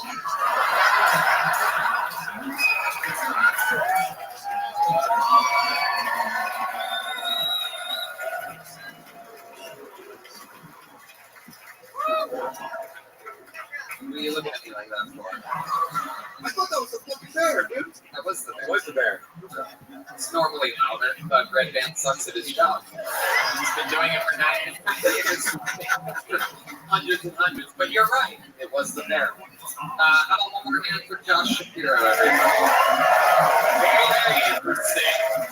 I've never seen a fat bag of standing guy before. It's like Bob Nurmagomedov or something like that. Josh, how long have you been on stand-up? Almost 4 years. 4 years. Where at? Montreal. Montreal. Wow, you really are excited. You do it for a job, son. Fuck no, dude. I don't make any fucking money because I want to do in French, dude. Yeah, aren't they like booting people out who aren't going to do stuff in French now? Yeah. That's hilarious. English is illegal in Montreal now. What do you... They just created a new bill that makes English illegal. Wow. I don't believe you. It's true. No, he's not wrong. Whatever your interpretation of this bill is, I'm telling you, you're fucking right and wrong. He's definitely boiling it down to brass tacks, but it's not that. I promise you it's not that. I don't know anything about Montreal news. I would put my child's life on it that it's not illegal to speak English. Lewis says, for the record, he's been gambling his child lost. He's in Vegas. Yeah, dude, the son does the biggest sports book in the world. I put my son's life on the line. All What happens if you fucking speak English in Canada? What do they do? Give you a fourth booster shot or something like that? Yeah. Mainly for businesses. If you own a business, you cannot have anything in English. Your own personal computer, you'll get fucking fined like $2K for that. I also don't believe you. No, he's right. That's the right thing. That's the real thing. Nah, I think you're telling the truth. They hate freedom. No, it is right. They don't hate freedom. They hate America so much. They want to be French so bad, and it's so stupid. Dude, they're 40 minutes away from New York. It really is crazy. The first joke you told about the stabbing and the fast food, that was such a fucking great joke, dude. That is such a fucking good joke. And it was fucking perfect. But all I could focus on was these drips of sweat that were falling down. It was the sweat. No. That's what happened. I was like, where is the Welcome. origin of this drip coming from? No, I want the ice cap. What up, Club Channel? Right before he jumped on stage, he took a swig of this drink and he missed his mouth. Yeah. They both see what beer. Smashed into his face and his beard was dripping. It was just dripping. And while I was watching it drip, I go, that's so well written. Where is it coming from? Where is that? Why is his beard so fucking wet? But he was not doing it the size of the sip. He wanted a smaller sip, but he went big. She just splashed his whole thing. The red band showed me the law. This is real. Your kid would be killed or whatever. You bet against Father of the Year. Yeah. It's not the first kid Lewis has lost, and it won't be the last. In a nonsensical bed. So you hate French people. Do you speak French? That's what being a Canadian is like, by the way. This is the only people they have to be racist against. It's the French. They don't have... All right. You know this Josh Shapiro? It's hilarious. Listen to a Jew speak French. Right? Je suis un penny.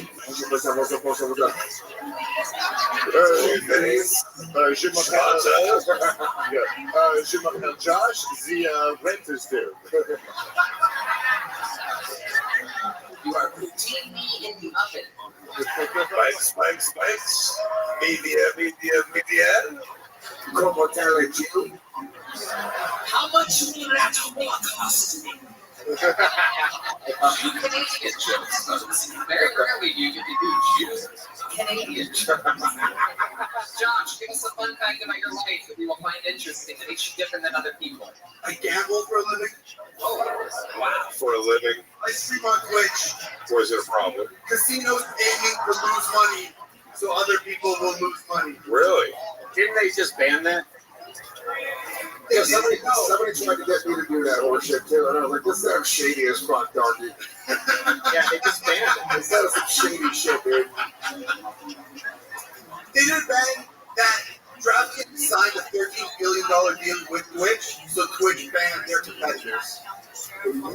Yeah, that's a pretty cool living. You should go sell underground English in Montreal.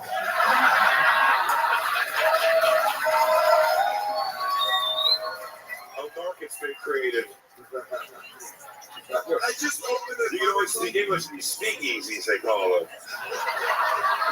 There you go. Bonjour. Oh, thank God over here. These fucking fags. All day long. Je love a beer.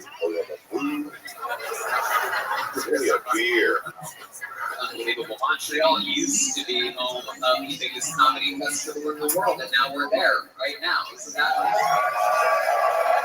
You're inside of it. It's wacky, that fucking thing. There's like big puppets with like giant heads walking in the streets, and like all the fucking French Canadians are like, oh.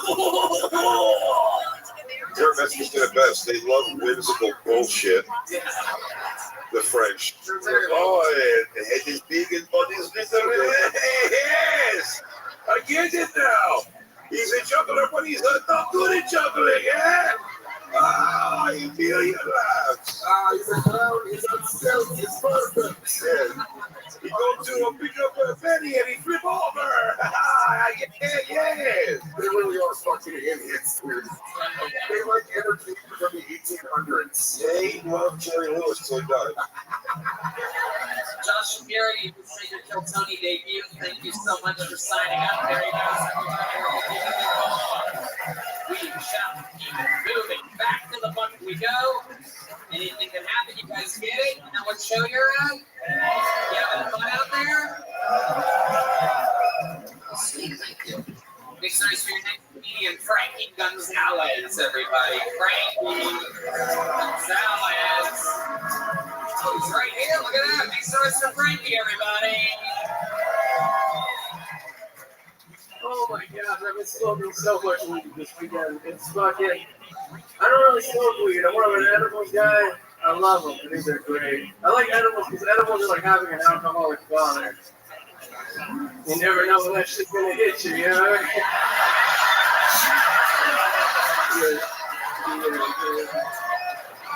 That was for you, Dad. He's not dead. He's in prison, but he's like on the 4th level. So you gotta look up. I get high a lot, but I'm also really bad at playing. I'm terrible at it. I grew up in the ghetto, had no idea what anybody was saying for 20 years.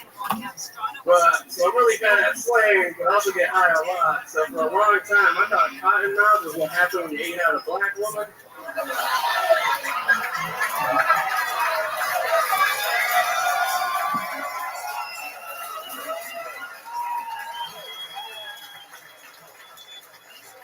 That's not what it means, though.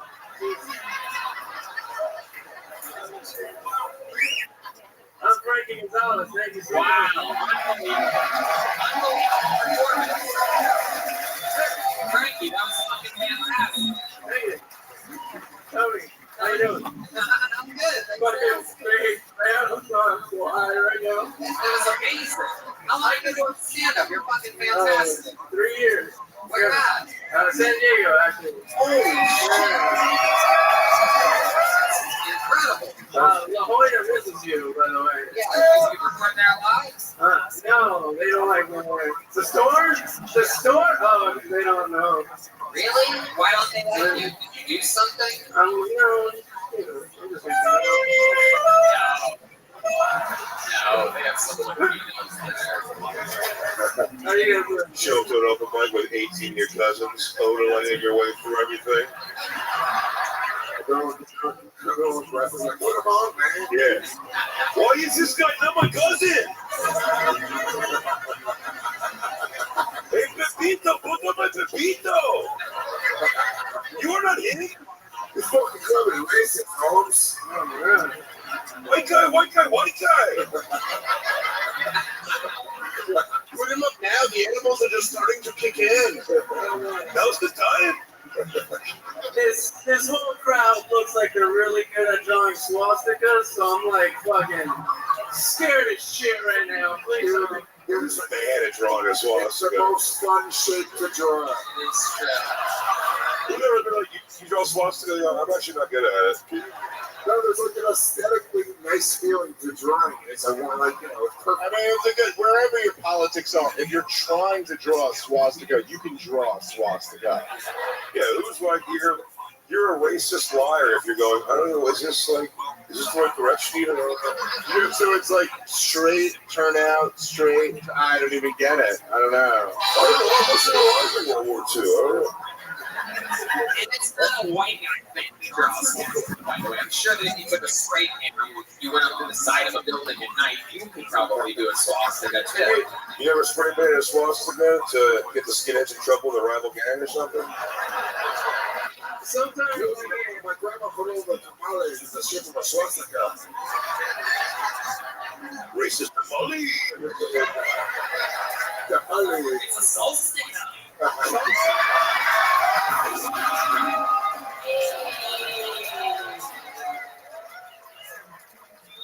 Oh, what do you do for work, Frankie? I'm a doorman for a comedy club. A different comedy club. Yeah, American Comedy Company. Yeah, that's why their rival club won't work here. Yeah, I think that's part of it. Yeah, for sure. I do what I can. I do that. You work at the American Comedy Club or the illegal American Comedy Club? The almost American comedy company. Oh, yeah. It's like, Yeah. money. I was an anchor, baby. I'm right with it. I love it. Absolutely. There's a lot of anchors on the Bay of San Diego. No doubt about that. Get up there, fucking New Year's Eve weekend, dude. Don't do some Yeah, time. no, I am. I'm working that. Do some time, bro. Go Oh, really? Yeah. Oh,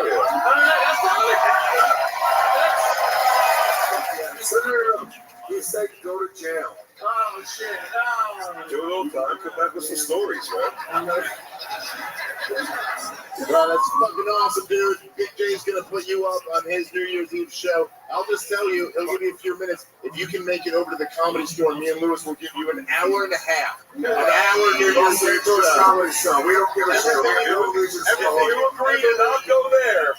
Honest to God, I'll feature for you the entire weekend at American Comedy Club. I'll just do 25 in the middle. That's Jay's offer. I'm out. That's the best you're going to do. Take his offer. Frankie, for 3 years, I find that to be an incredible minute. Do you have any other special skills or talents? Are you good at anything else? Any hobbies or anything like that? I used to do like graffiti for a while. I nailed that 4 minutes ago. Nobody gave it any credit. Unfucking guilty. Yeah, I could do some pretty good tricks with a switchblade on. It comes with the melanin. I don't know what to tell you. I used to fuck around with nunchucks a little bit. You're a stereotype master. Yeah. What else? What do you think is the most Mexican thing about you? Oh shit! All right, hang on. Whoa. Other than that answer right there. Oh shit! Bring the lunch, my tortilla balls. I'm pretty stupid. So I call soccer football.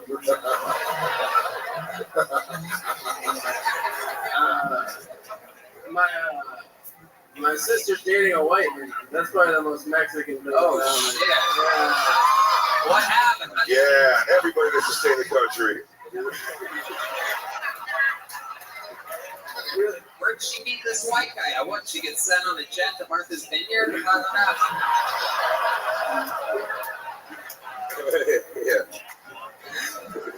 Frankie, what's your love life like? You got a girl? Oh shit. It's complicated, and this is gonna be everywhere, Is right? she in right now? No. Yeah, there's a Jewish and an Italian one, so I'm in the middle right now. I don't know where the fuck. Oh, there's 2 girls. Yeah. Dude, you're an idiot. You didn't have to say that. He's Oh, never dated anyone, but yes, I am. She is beautiful. That girl is great with her hair. I love her hair and eyes. Instead, you're doing callbacks to World War II over here. Like, one's an Axis and one's a fucking... I didn't want to answer. I didn't want to. He's like, hey, Yeah. you convinced me. Yeah, that's just The magic. Oh, hey. It's between a Jew and an Italian. What was that? A Jewish girl and an Italian girl, you said? Yeah. Which one you like more? They both scream at me. I really like Say it. it right now. Look at the camera, Uncle Tony. No, I really can't. Don't go to those bitches right now. Frankie, that camera over there. I think it might be dump the Christ killer. What? The Christ killer, get rid of her. Oh, shit. I can't, though. I really like both of them. Can we not? Can I propose a third option? What's the third option? Ask him to be a throuple. What if all 3 of us just had a good time? You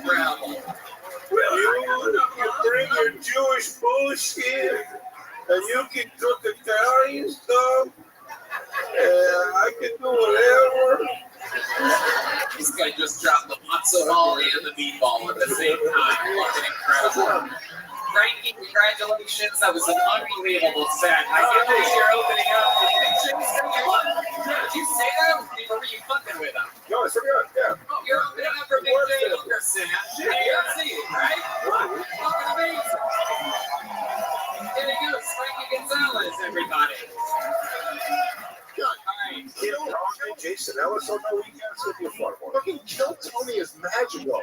That guy just got a fucking featuring spot on New Year's Eve. And Jay was just there. It's incredible. Slow down. It's already a That feature. guy just got a headlining spot on Jay's New Year's Eve show. All the money at the door, 100% off that minute. We love fucking starting careers, building careers, helping out any way we can. And when we see somebody that fucking makes us laugh, we like to push them. So right now we're going to do something special. We've always had regulars on the show that write and perform a new minute every single week. We have an old class of fucking regulars. Some of them are here tonight, and they have full flourishing fucking careers right now. And they used to be complete unknowns, writing a new minute every single week here. This is one of them right now. She hasn't been on the show in years. Ladies and gentlemen, this is a brand new minute from the great and powerful Kim Condon, everybody.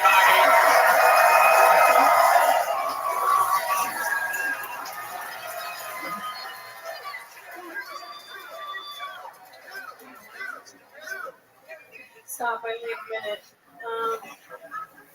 God, I'm so nervous. I don't think how much to end up in a virgin. You guys, I did some shopping today. It was pretty fun. I went and got some clothes at Forever 21, which is sad at 32. It doesn't feel good. Fast fashion is not good. It's a fucking horrible idea. Don't do it. The clothes aren't good. I bought a pair of boots. I tried to wear them here. It was a bad idea. My feet had blood all over them. They were like $3.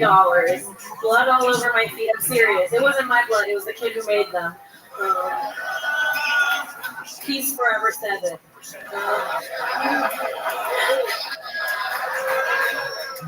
God, I swear, I love those sweatshop kids. I keep getting older and they stay the same age. Those are the real red bottoms. I can't stand the bitches scared of birds. Ugh. If you're in here, you're like, oh, that's me, I'm scared of birds. No one likes you. At the end of the night, when your friends are done hanging out, they just keep hanging out without you. Even worse than a bitch that's scared of birds is a bitch that's scared of clowns. So annoying, right? If you're scared of clowns, and I mean this, get raped. Have a real problem. Unless you got raped by a clown, then I'm so sorry. If you got raped by a bird, bitch at the gym. That's one rape we can all laugh at. Thank you guys so much.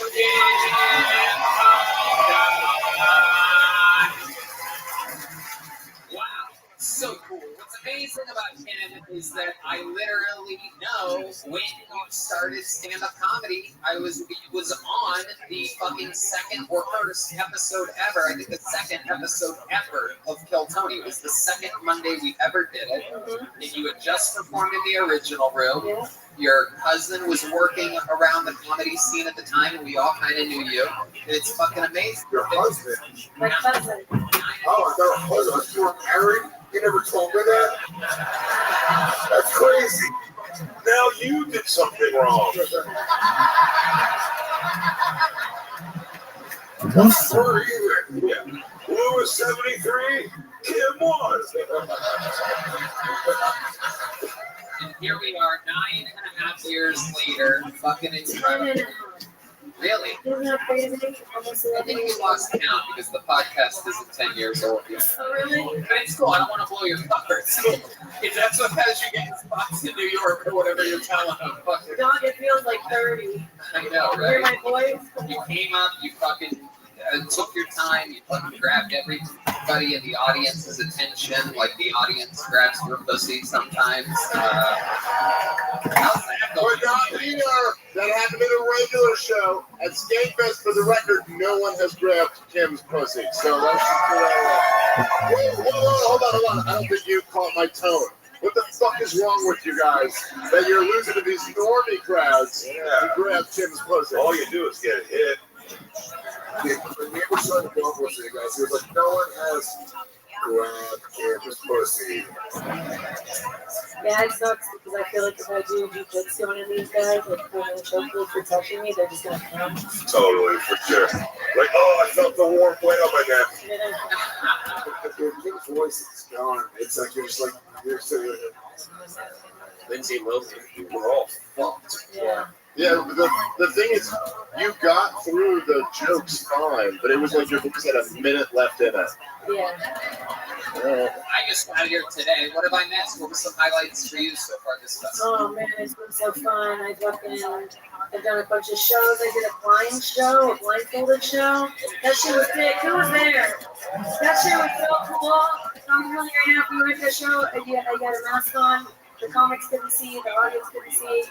I was on acid. It was like. Yeah, they wish they couldn't hear. Shut up, dude. You took a gun in your ass today.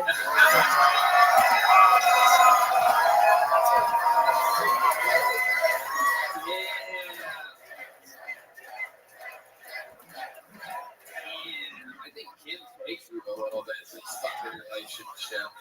I love seeing you two together. It's fucking amazing.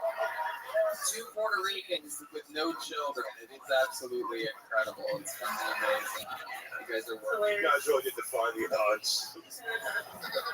I love it. Kim, what else? Tell us more about life. What are you up to nowadays? You started, I mean, it's crazy. We literally had to think of how we do it now with Hans, who's an 8-year veteran that nobody knew about fucking a year ago. William, an 8-year veteran that nobody knew about fucking 5 years ago. All these guys, they all are like pros. To think that you started fucking writing a minute every week from the get is insane. Tell us more about what you're up to. Yeah, honestly, like, I feel like I haven't said this a lot, but huge props to Tony and Madman. They put on so many fucking comics.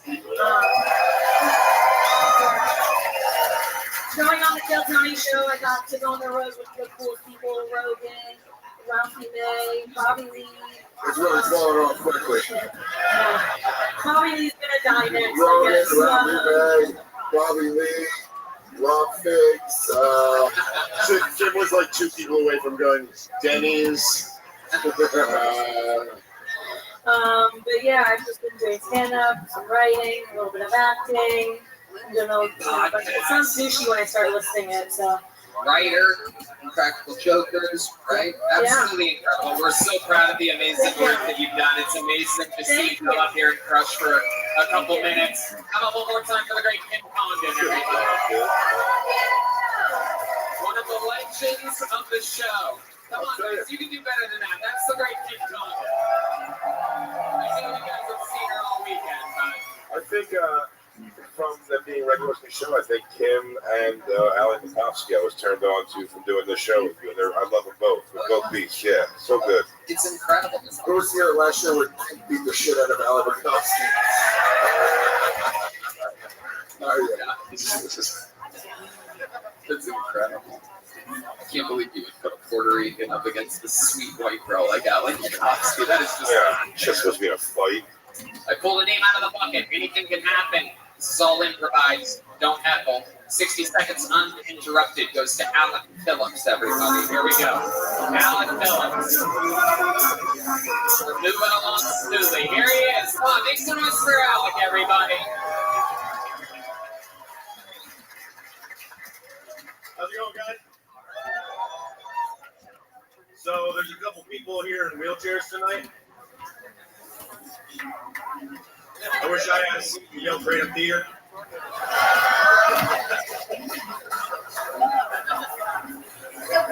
So they recently caught a man in Texas with 58 terabytes of child porn. Let that settle in. There's 1,000 gigabytes in a terabyte. We sent a man to the moon with 1 gigabyte. They didn't catch him after like the first 2 terabytes? No, I did the math on it. 58 terabytes is the equivalent of 14,500 feature-length films.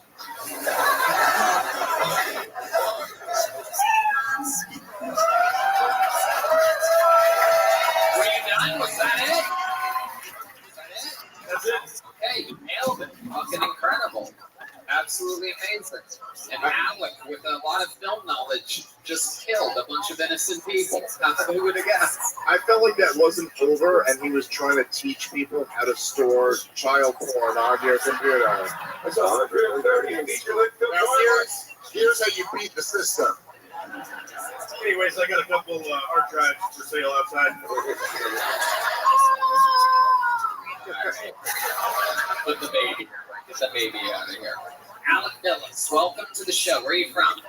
Portland, Oregon. Portland, Oregon, a place where suicide is currently legal. I'm surprised you haven't taken advantage of that.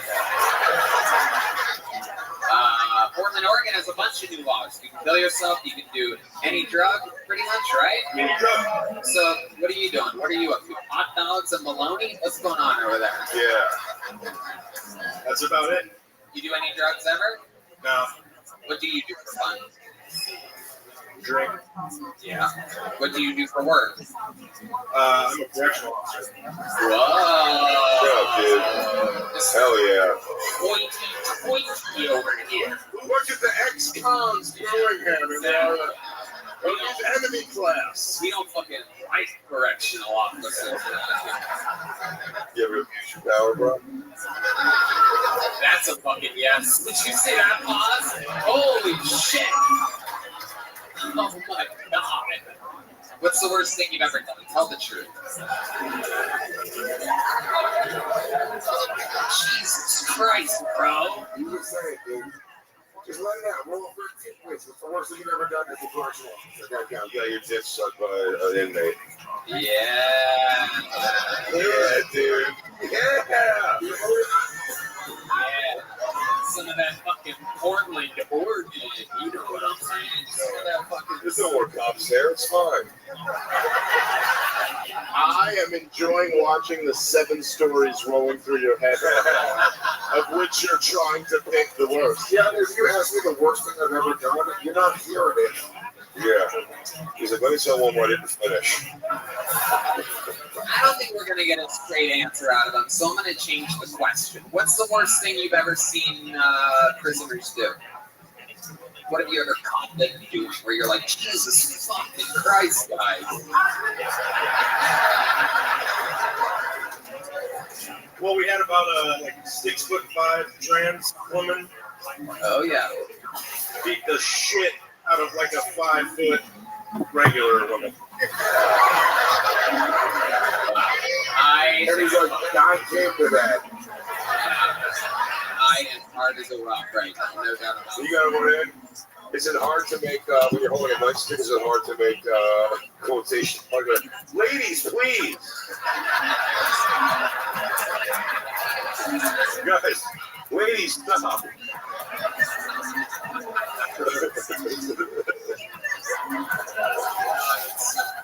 You ever abuse anything physically or beat the fucking shit out of somebody? Like spit in your face? Shit, that's what I would do. Fuck them up, dude. They tried. And you like beat them, right? And you like fucking war, you fucking destroyed them, right? I'm trying to get into a bit of crime right now. You would lose the law, right? Dude, it's pretty fucked up if you beat up a woman, but if you beat up a woman, we could all get past that. So I think we're finding out now that you are a corrections officer at a strictly women's prison. Is that correct? No. No, you have both. Co-ed? Are they all mixed together? Might as well be now. Why? What do you mean? We're going to start making it political. I got you. Trying to figure it out, though.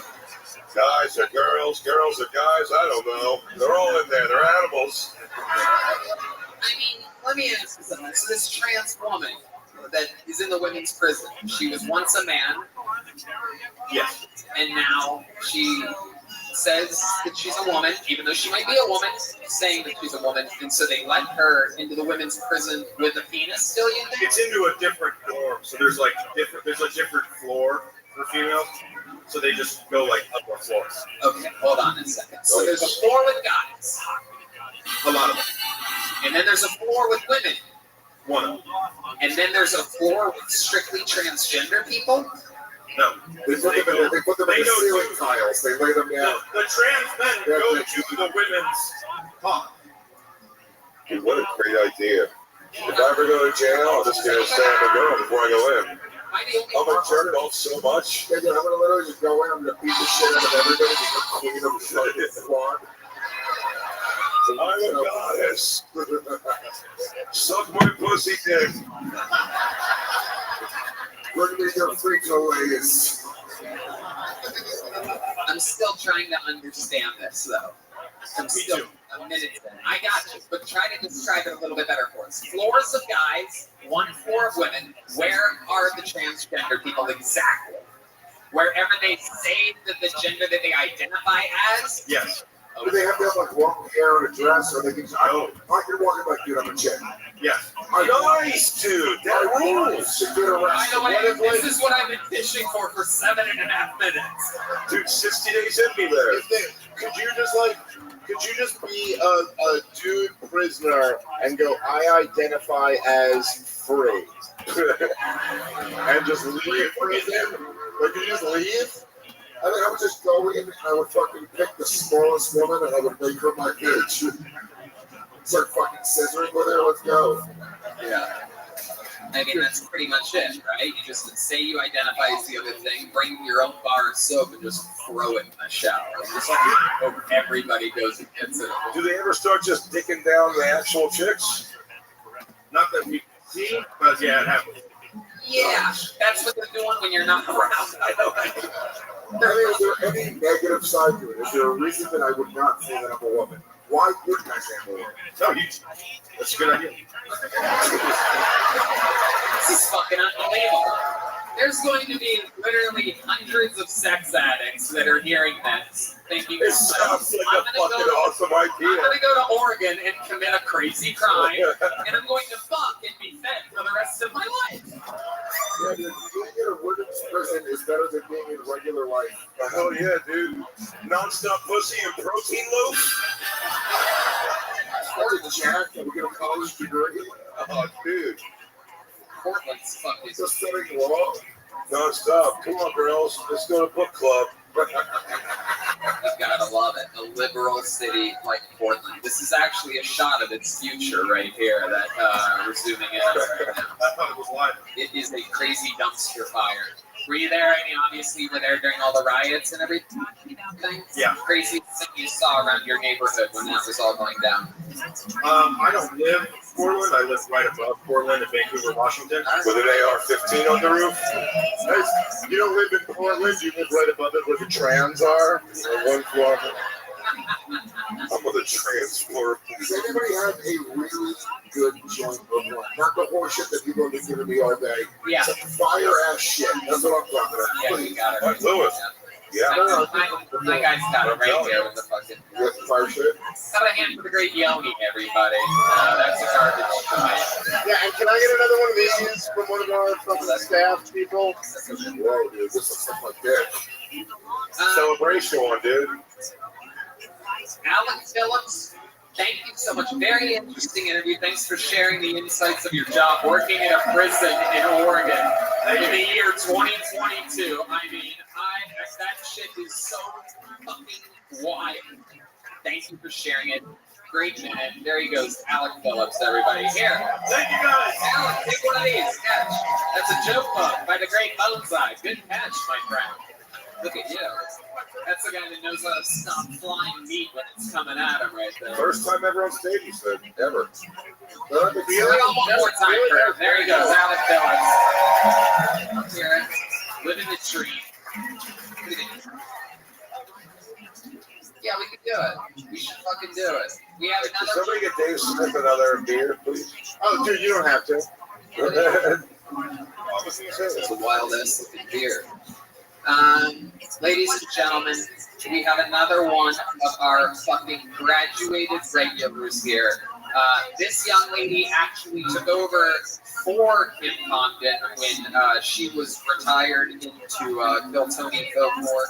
She is a fully formed, fucking absolutely touring, working continuously fucking comedian. She used to write and perform a brand new minute every single week on the show. She's the only person ever got a regular before she was even 21. We made her a regular, and then they stopped letting people perform under 21 at the Comedy Store. She would wait outside. She would grab a stool from the comedy storefront patio, put it on the other side of the fucking standing bar, and she would sit there all night, talk with comedians, learn about the art form. Ladies and gentlemen, make some noise for one of the greats. This is a new minute. It's been years since we've seen her perform. Make some noise for the great Allie McCoskey.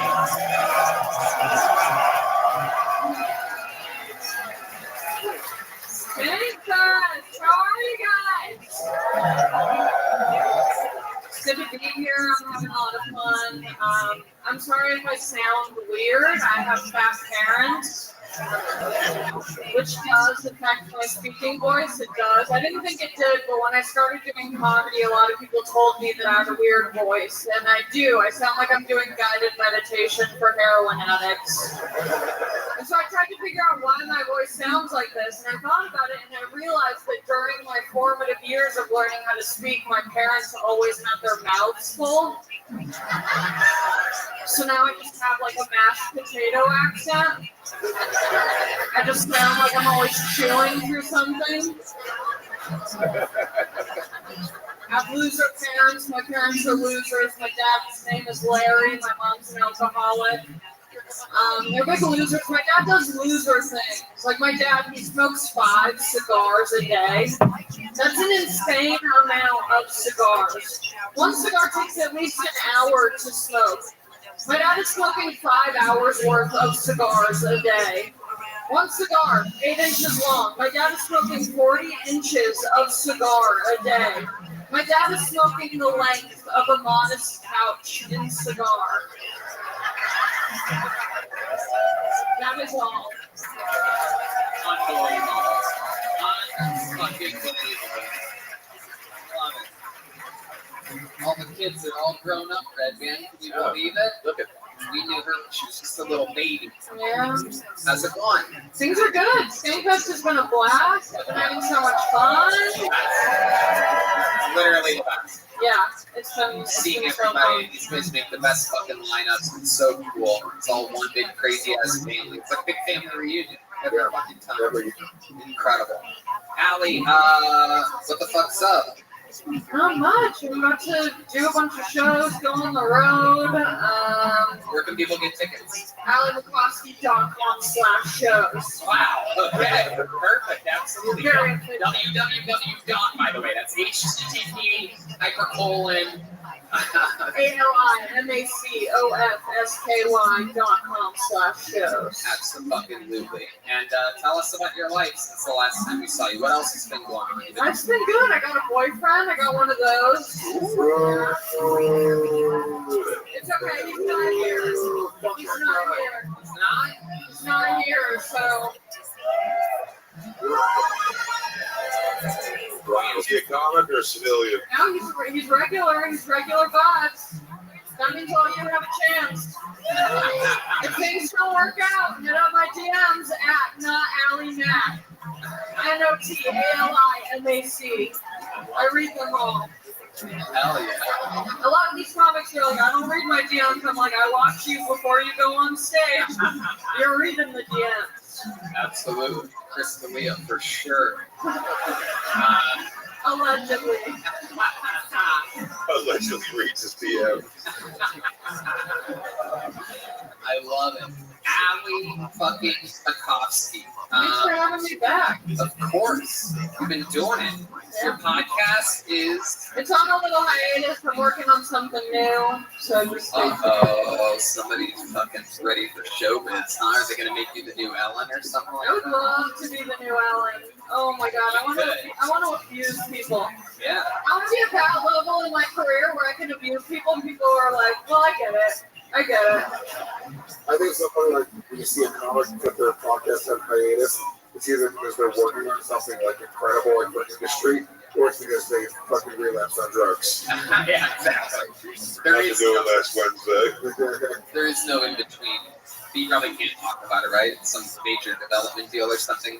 Yeah, I can't talk about it, but it's not that exciting. I love it. It's not that exciting, and that's why she put her podcast on hiatus. It's not literally you care about your podcast. What's this boyfriend of yours? Yo, welcome. How you living, pimp? I've corrupted him. I got him into the podcast biz. What? Yeah. So he has some podcast? No.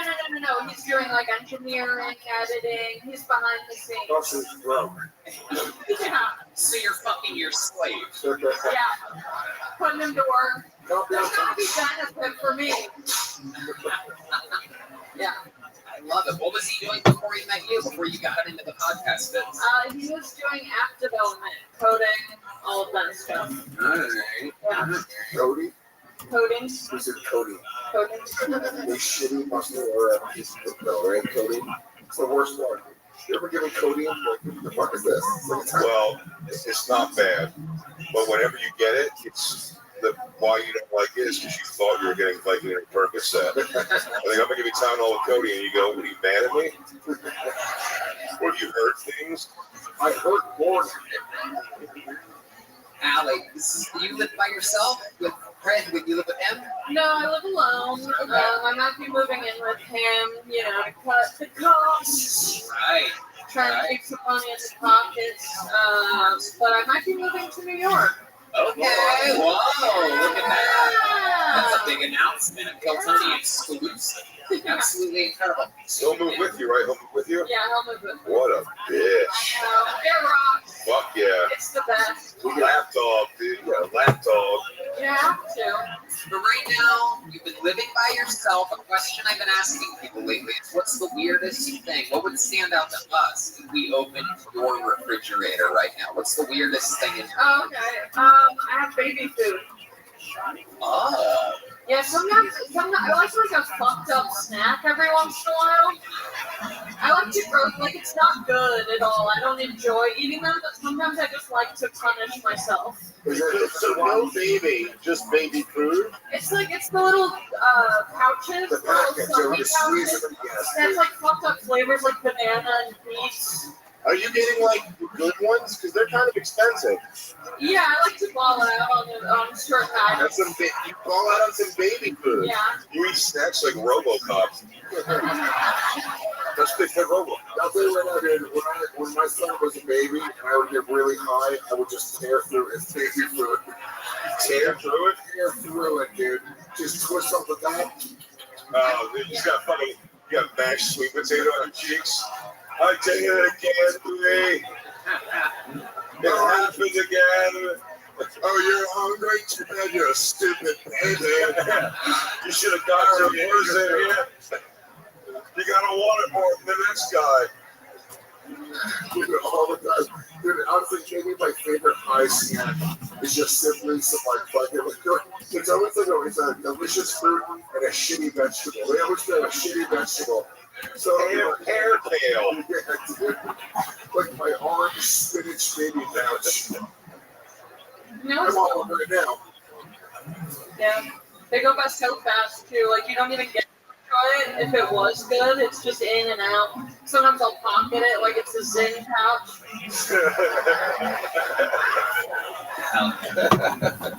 Baby food. Allie Makovsky, it is such an honor to see you perform up here. It's so great to see you. A legend in the Kiltony universe. Someone that's going to be a comedian for the rest of their damn lives. How about a hand for the great Allie Makovsky, everybody? All right, back to the bucket we go. We're fucking doing this. How many of you guys like it when comedians do good on this show? How many of you like it when comedians do bad on this show?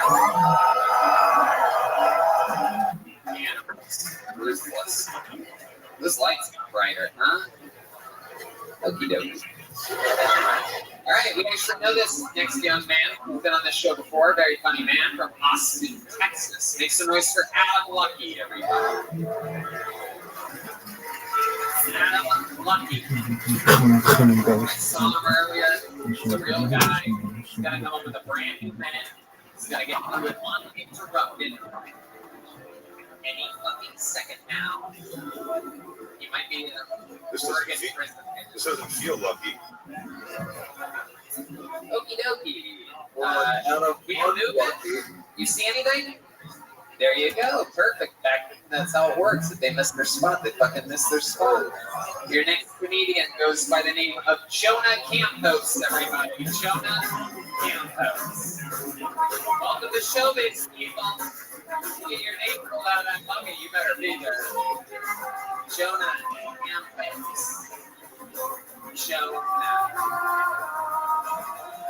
Campos. You see any movement over there? Jonah? Well, Joe, no. More like. We know which two bucketfuls are fucking each other in the men's room right now. Who's this? Is this Jonah? Really? Okay. Jonah Campos.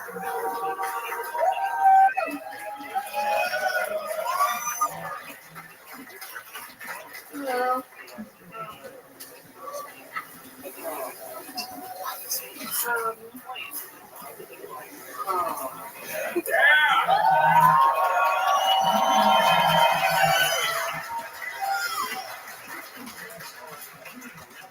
I'm currently in a relationship. He's in the Navy. He just got back from deployment, so I'm pretty sure that I have chlamydia right now.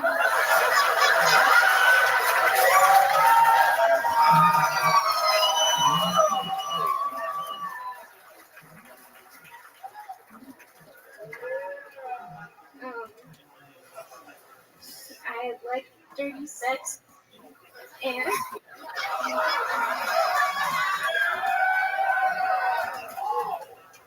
so I like getting fingered in the ass sometimes.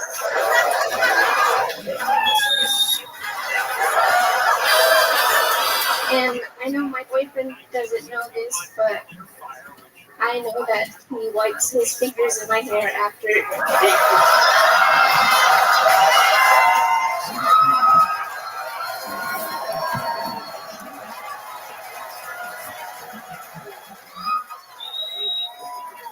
I'm gonna stop you right there.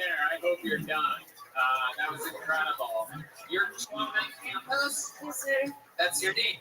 Yeah, Jonah. Okay, Jonah. Very good. You're shaking right now. Yeah. Is this your first time performing? This is my second time. Second time ever. Both of those jokes were great jokes.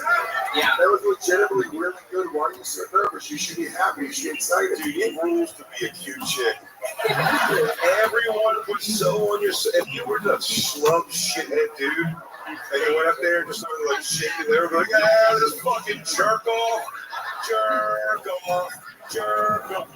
She remember she was like this, and everyone's like, you're gonna do so. I already want to laugh. It's so true. When you see a girl up there shaking, everyone in the crowd go, we all must protect her. Yeah. She's like, sorry, but you have to fight a bunch of video game bosses to win me. It is wild. No, she's like, dude, she's like a steak fest, and she's hot. She's trembling, which is even hotter, in my opinion. I love her trembling. She is. Who was raping you when you hear confronting your attack? She goes, I told you I was raped, you son of a bitch. You told me I would never have the balls. It is incredible. It's like, I love this girl. Hot, trembling, and within reaching distance. That's all I need. No one knows what's dead. No one's looking for her. Hot and trembling. You are Michael J. Fox. You know what I'm saying? It's been a long week. Barely have any luck. So Jonah, let's talk about what's it like having the name Jonah and being like how you are. That's an interesting one, right? Yeah, I get asked if I'm a transgender. And what do you say to that question? No. Oh, dude, if I find out she had a dick right now, she can go to Jamaica next week. Little Jonah. Lewis is like, I like a finger in my ass, Alright, so Jonah, let's talk about it. Where the fuck are you from? I'm from California, unfortunately. California, absolutely. What part? Orange County. Orange County, no doubt. What do you do for work? What fucking video store do you work at? What's going on? Last Blockbuster do you fucking work at? That was a perfect fucking description. What 7-Eleven do you work overnights at? Let me know if you need any help. You any recommendations? Sure, it's free. I work in dietary for a retirement home. Oh. All right. Hell yeah. Dietary in the retirement home. We've seen this porno before, no doubt about it. What do you like to do for fun, Jonah Campos? Your asshole fingered. Other than that, I mean. Run. I like the job. She's like, well, I'm currently thinking about going to prison in Oregon. I read, I do yoga, but mostly I like to stand in place and shake. I'm in the Quake community. Oh, you guys aren't Quakers? Oh, sorry. I guess Vegas hasn't got the new fad yet. You guys must not be TikTokers.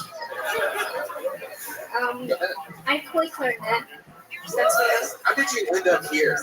I love Regis games. Oh,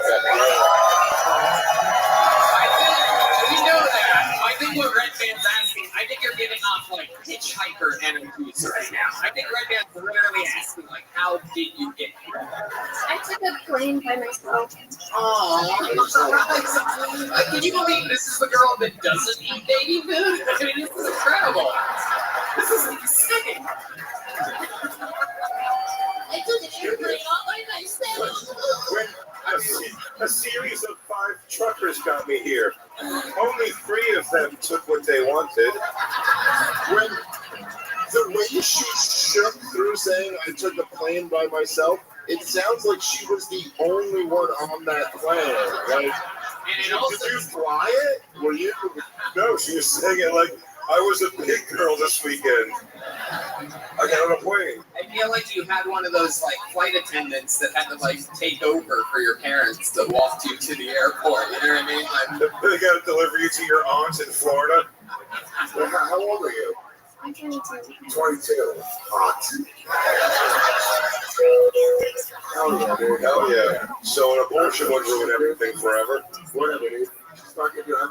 Dude, am I crazy? How hot is it? She's trembling right now. It's the best. Your fear attracts me. It's like she's trying to turn me on. She's shaking her thigh at me. hell yeah. So why are you making ours want you?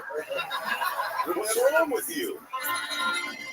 I think it was a superheroes movie, or was it in that show Heroes? Remember, there's a villain who was made stronger by your fear. That's what you're doing to Lewis right now. If you just get it together, he's powerless over you. But stop shaking. Yeah, he's gonna keep talking until you drop down and hug his leg.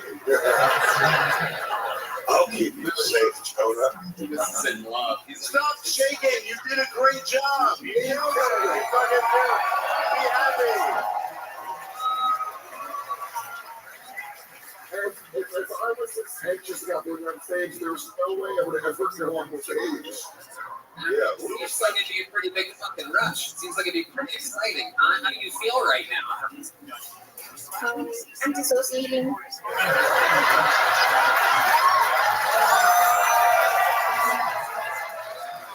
You're funny. Do people like tell you that you're funny in Orange County? People in the retirement home and stuff that you work at, do they like tell you you're funny and shit? Yo, I felt Lewis is moving for sure.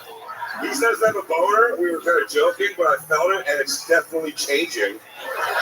Well, I mean, Tony just asked her how she's feeling right now. She's killing in front of this huge show, and her answer was the answer of how you feel when you're getting raped. Yeah, dude. I like it. I'm myself. I'm with Lewis. I'm starting to think it's sultry. You're like, how you feeling about how you did? And she's like, sticky.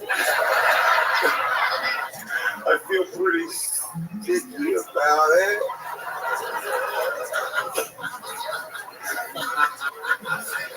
You are incredibly funny. Orange County is only, I think, an hour and a half drive from San Diego. How would you like to open Big J. Okerson's New Year's Eve? Give her 5 minutes, Big J. Come on, help me. for it. 100%.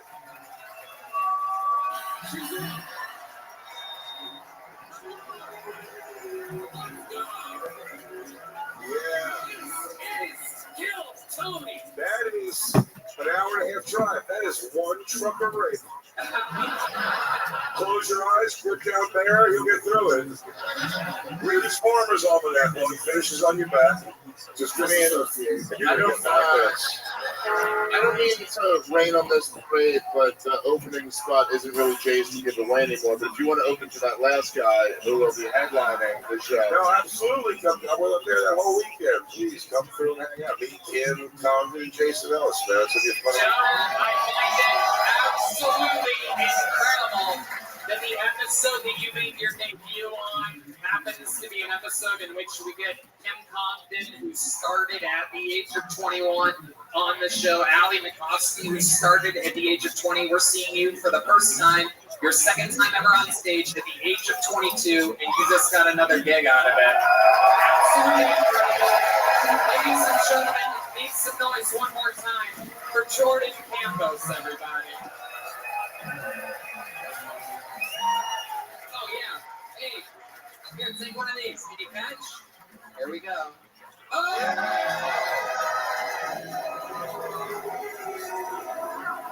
She's a fucking Jedi Knight. She was great, dude. I'd say outside shot, me and her finger each other's assholes in San Diego, California. How about one more time? Even I find that whole thing amazing. One more time for Jonah, everybody. I do this shit all the time. That was really genuine and interesting. Yeah. The fear makes it exciting. What do you think? Should we go to the bucket one more time, huh? We can fucking do it. We're having fun here tonight. We're probably not going to be able to follow that kind of momentum, but let's try it anyway. Make some noise for John Burns, everyone. Let's see what happens here. John Burns is next here, live on Bill Tony, live. This guy better be scared to hot. Here he comes, everybody. Make some noise for John Burns, everyone.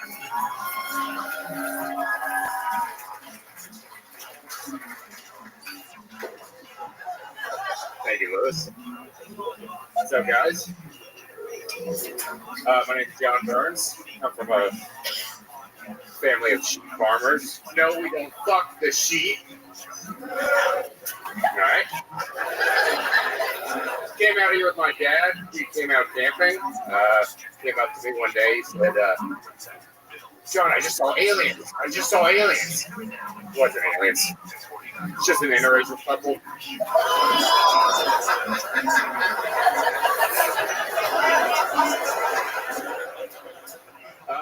I've never served in the military. I've wanted to. Like, I really wanted to serve in the military. I feel like it sometimes. Mainly because my wife fucks other guys.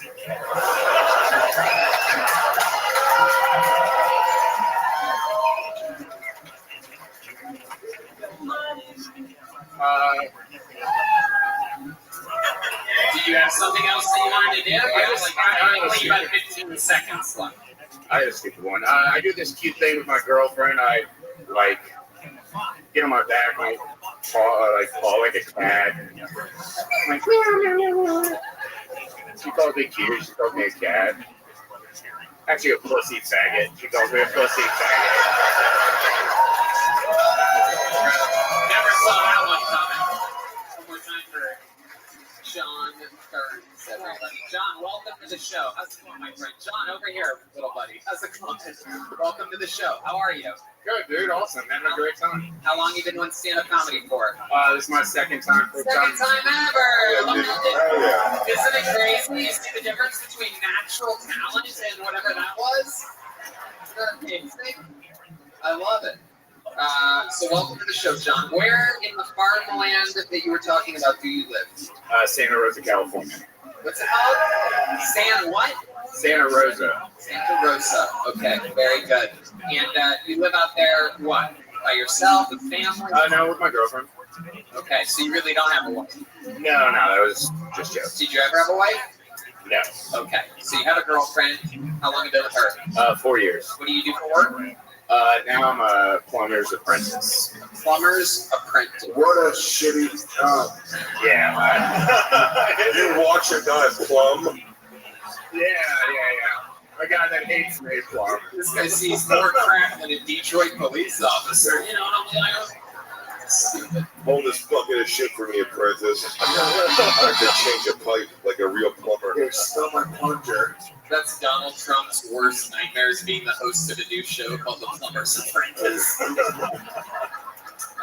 John Burns, you're a plumber's apprentice. You've been with a lady for 4 years. What does she do out there in the middle of nowhere? She's a banker.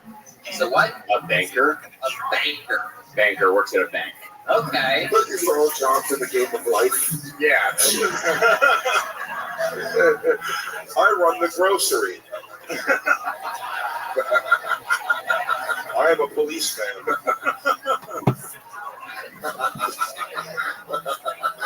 The interracial couple joke. Yes, Dave is a treasurer. The interracial couple joke. What did you mean? I heard that, but I got confused for a second. Some people laugh. I don't know. I thought it was fun. I thought you guys are an old racist. Yeah, I like thinking my dad's a big racist because he's a big Democrat, so I call him a racist all the time. Oh yeah, that's the fucking Democrats N-word right there. Very. The Democrats N-word is Obama.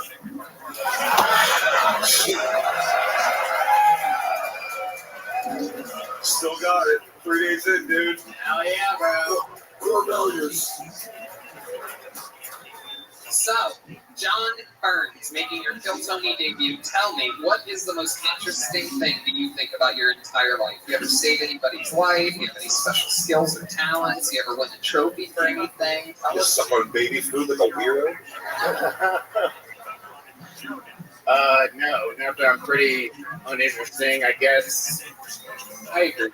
I did have sex with a girl and jump out of a 2-story balcony hotel room. Okay, rewind. Yeah. It was in Mexico for a senior trip. I'm gay. No, it's a girl, not a guy. A girl, not a guy. Okie dokie. That kills in Santa Rosa.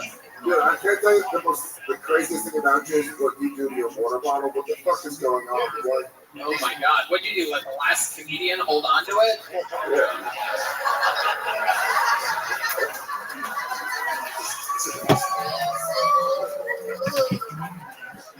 Get ballsy hands.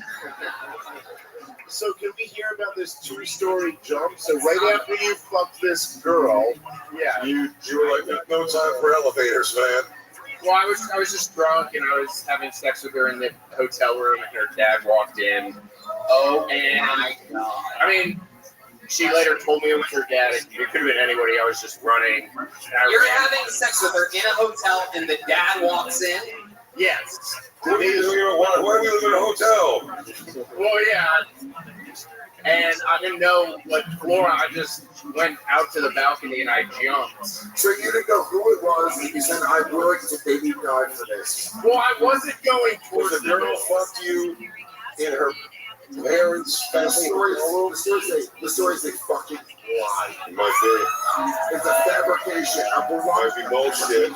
He's bullshitting us right now. He had no interesting story. Oh, I like that story. I like the one that was the subject of a movie called Summer Resort with Rob Morrow and young Johnny Depp. So did the dad... What happened? Tell us how you met the girl. You had to lower your sunglasses. Because I don't really have that many interesting stories. I guess there was this one time that I shot a helicopter with an anti-ballistic missile.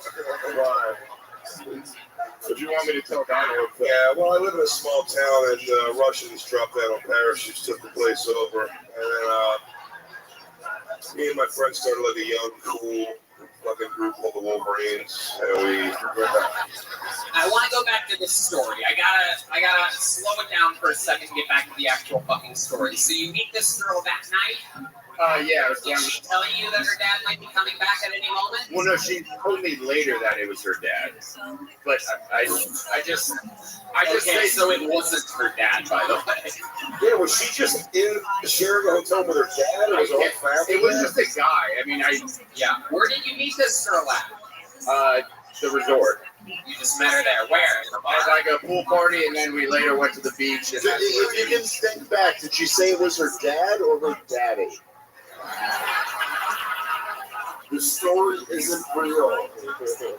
He goes, anyway, I had to leave because I had ninja class in the morning. So you're having sex with a girl. What's the position? You in missionary, doggy style? What's happening? I was laying on the bed and me on the end of the We're bed. gonna break her. The story's kind of falling apart right now. He's like missionary doggy with a combo of the two. I'm very good at reading people. I'm telling you right now, something doesn't add up about this story. When Tony said, was it missionary doggy style? And he went, yep. That made me agree with Old missionary doggy. Yeah, plain old missionary doggy. Okay, well, I don't really care about the story anymore, John. Well, where'd you land? What's that? When you jumped out of the balcony, where'd you land? It looked like bushes. Like every, it was a Mexican resort, so like every hotel was the same. So that's why I thought I could just go to the balcony and jump off and run on the plants. But it was a bush. Right. Oh, After all, God. panic here because you were in Mexico. So John Burns, thank you for making your Kill Tony debut. His second time ever on stage. Here's a little joke from John. Can you catch? Wow, there he goes. The water bottle got a little more crumbled up on that one. All right. I mean, this is normally where we could end the show, but I don't know. Should we do one more bucket full real quick? Let's see what happens here. We're in overtime. Thank you all for hanging around. Have a whole more time for my friends, the Legion of Skanks. Fucking the greatest goddamn party on planet Earth. All right, ladies and gentlemen, make some noise for what appears to be your final bucket full of the night. She goes by the name of Jill Carlson. Here we go. Time to put a ribbon on this fucking amazing present. Jill Carlson is, I'm sure, coming. Indeed. Here she comes. Make some noise for Jill, everybody. Hello. Hello, thank you. Hi guys, how's it going?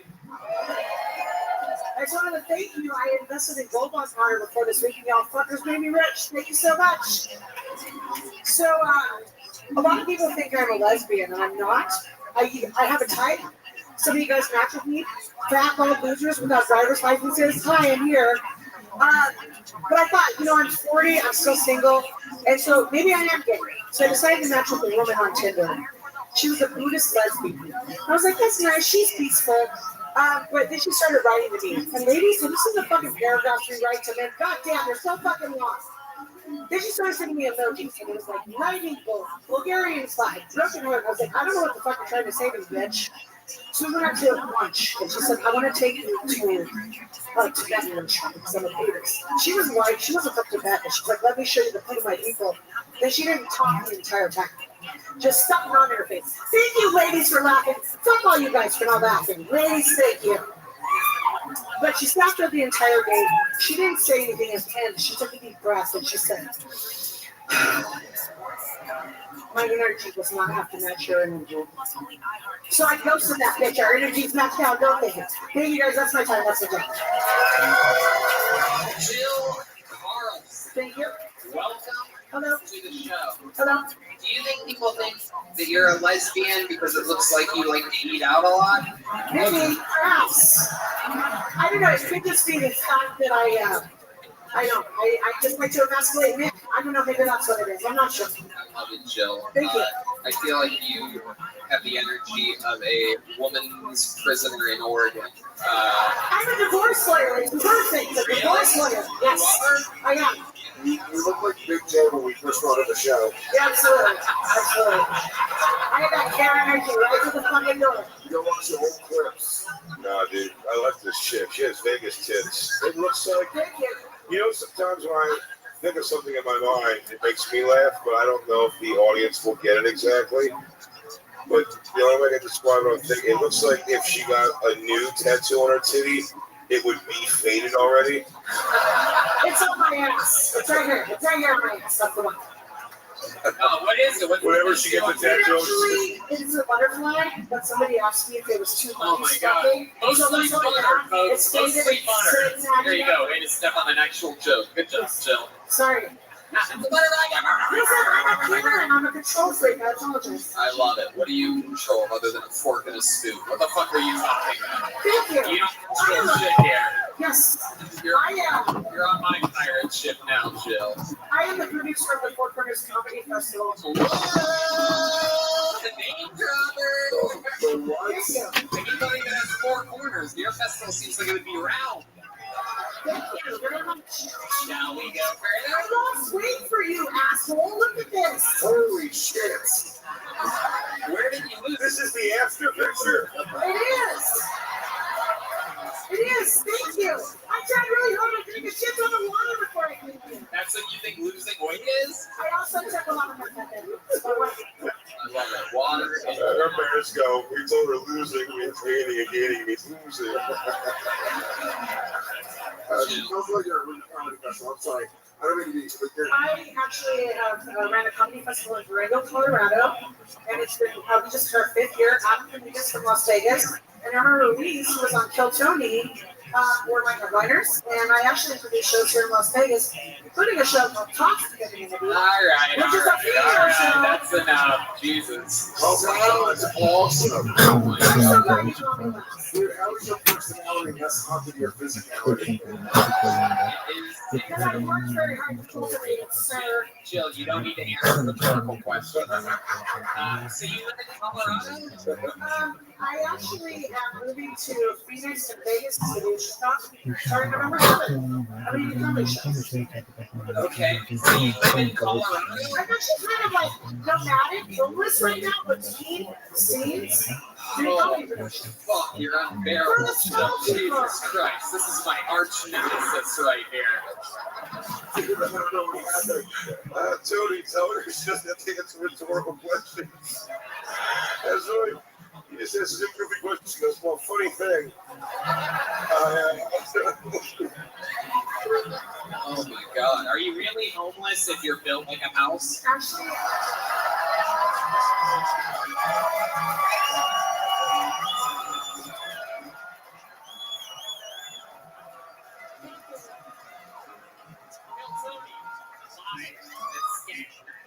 Las Vegas, Nevada.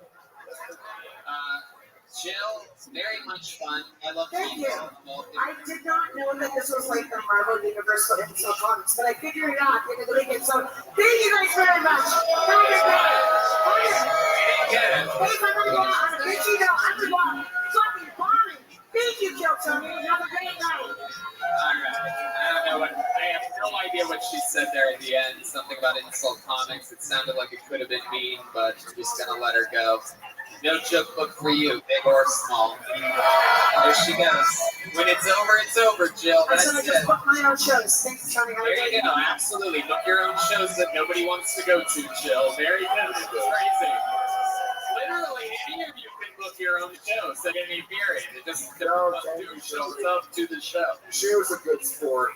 Yeah, and that sport is football.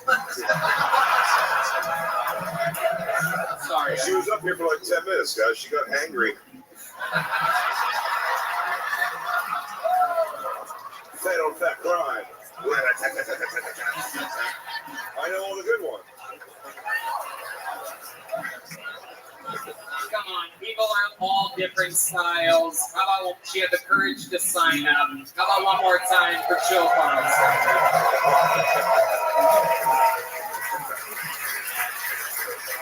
She had the courage to sign up with a 10-minute walk up. The whole thing was brave. We had one girl that had the shakes and one girl that had the milkshakes. I just can't stand when people talk over the guests? That's a rhetorical question. So if you're wondering where this anger comes from, it's very simple. Well, there's only one way to end an episode like this, ladies and gentlemen. And as some of you may know, I'm sure some of you were at the first show. I'm sure some of you took a smoke break at some point, and you probably caught the very, very recognizable face of your next comedian, who is an absolute legend on the show. You've seen a few of the regulars here tonight. This guy has done more new minutes on this show than any other comedian ever. He is the Memphis Strangler, the Big Red Machine. Here's another new one for the great.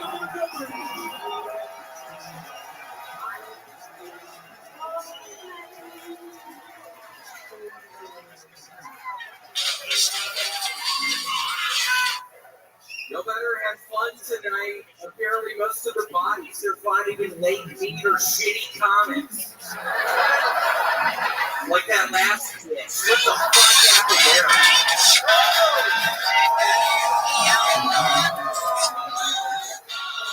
I swear if Taylor Swift writes another breakup song about it, I'm gonna fucking lose it. 2 songs is the limit, now 3. Taylor, get over me already. I didn't want to say that, but Taylor actually used to do blackface in the bedroom. Granted, it was my fetish, but she was into it. She used to make me call her Lawrence Taylor Swift.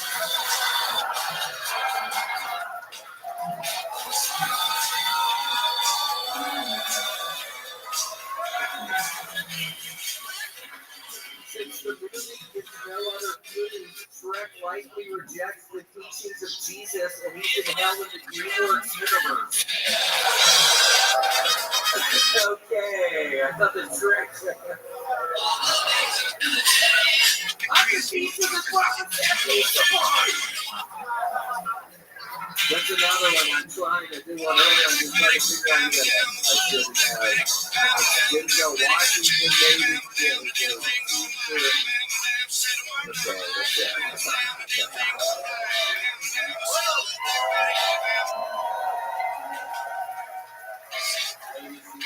The one who feels deep is that the team William strikes again. William, how do you feel? Well, I'm feeling a little mixed right now.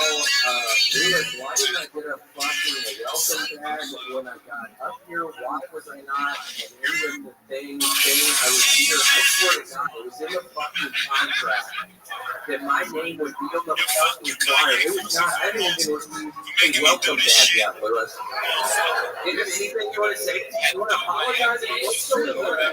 We're back right now, Lewis.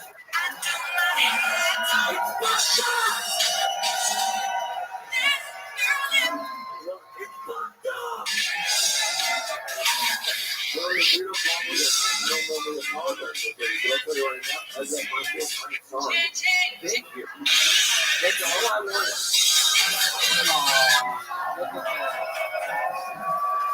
The Big Red Machine hunting the medium brown machine.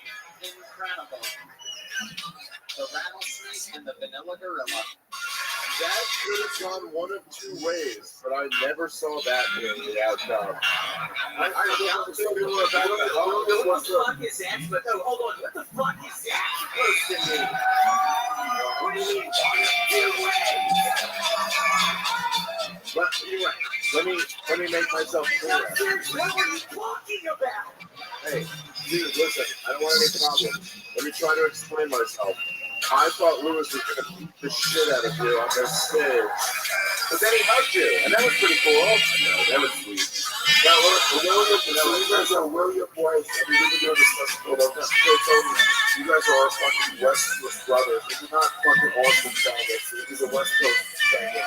Okay? Way better. You still my West Coast thing, okay? I guess. All right. You don't speak very highly of Los Angeles. Well, Los Angeles kind of stinks. If you were with the shining light in Los Angeles, Austin's way worse. Austin's fucking horrible. Goddamn. Oh, you're crazy, but it's okay. I'll let you say it. You're wrong so often that I'll just let you say that. I'll play it back later. Austin is two streets of homeless people trying to scam you. Well, if you've been down the last few months, less homeless for you. You talk to Tony like that? I was in Philadelphia with Tony. I was in Boston with Tony. We were eating ecstasy. Well, I told you Trapped in a bathroom. that's true. I literally got trapped in a fucking bathroom for 3 fucking hours in that hotel room. Tony finally got me out. I don't know how he did it. He somehow jiggled something with the fucking doorknob. I don't know what he did, Tony, but that was a life-saving move. William, I apologize earlier, but it's a weird question, but I think you look fantastic, number one. But did you lose a bunch of weight, or do I just think you're supposed to be fat? I did. No. I'll tell you what happened. Unlike the last comedian, he actually lost a bunch of weight. Yeah. You look great, dude. Yeah, what a stupid bag. I swear to God, I can actually almost, I can now see my penis. And then I swear to God, in 10 years, I can almost see it now. If I suck in my stomach a little bit, I can see it. Or as I call it, the little red machine. Tony's on in the bathroom. What kind of penis do you have, William? I haven't actually seen it. Describe it for these people. If someone were to pants you right now, what would we see? Does the curtains match the drapes? Is there red hair on the sides of it and not on the top? It's a lot of purple. It's a lot of the color purple. My penis, I got it this weird. That's how funny I thought it was. Like, I'm like, nothing. I pictured the bush. All right. Hair up, red hair hanging from the balls. I see you right now. You have to shut up. I swear to God, I haven't slept in 3 fucking days. I literally got trapped in another fucking bathroom 20 minutes before I got on stage. What did you say? I can hear you,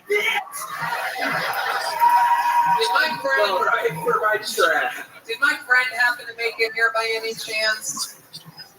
No, buddy. No. All right. That would have been sweet. Was Tyler here? Yeah. I have no idea what that was. That was the saddest thing I've ever seen in my life. It's like it's sort of like any chance my dad popped through to watch the show tonight. Whatever, it doesn't matter. Did Thomas Hinchcliffe check in? Whatever, it's still a good basketball. Doesn't matter. Okay.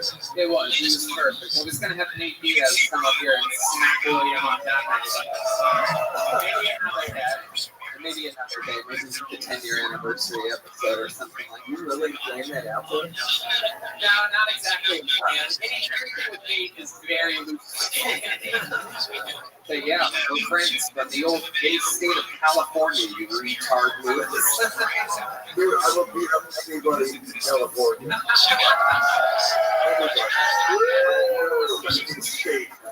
Oh my God.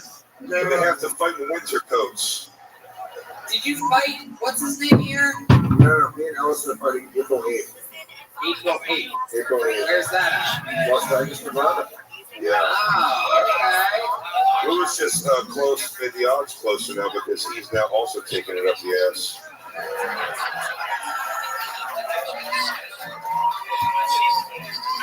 He really is. I've seen the videos. Y'all see this video? William?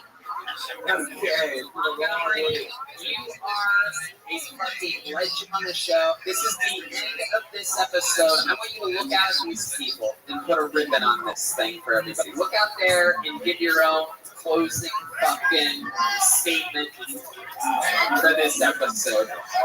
To me, these are some of the best fucking comedy fans on planet Earth. You recorded and said anybody, I didn't plan this, but I'm going to force you to improvise right now. Put a little ribbon on this episode for us, William. I want to thank from the bottom of my heart everyone coming here. I swear to God, a couple days ago, I thought I was about to not be able to breathe anymore. I was literally trapped in this bathroom.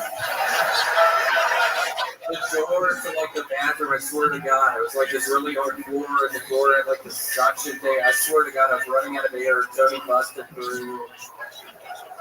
I was trapped in the fucking bathroom earlier here. I made it out, so thank you all so much for making it out. Montgomery! Come on, people, one more time for William. I know you've been cheering all weekend. We're all losing our voices, but we got here today. Ladies and gentlemen, we did it again. How loud can this place get for our friends, the Great Legion of Skanks?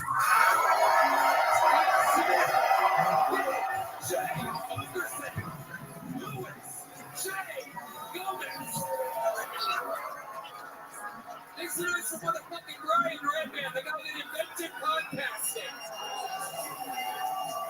We love you guys so much. Thank you so much, everybody. We'll see you at the next whatever. We love you. Have a good night. Oh, yeah.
Hey, this is Rabbi coming live from Vulcan Gas Company here in Austin, Texas. For a brand new episode of Kill Tony, get up for Tony!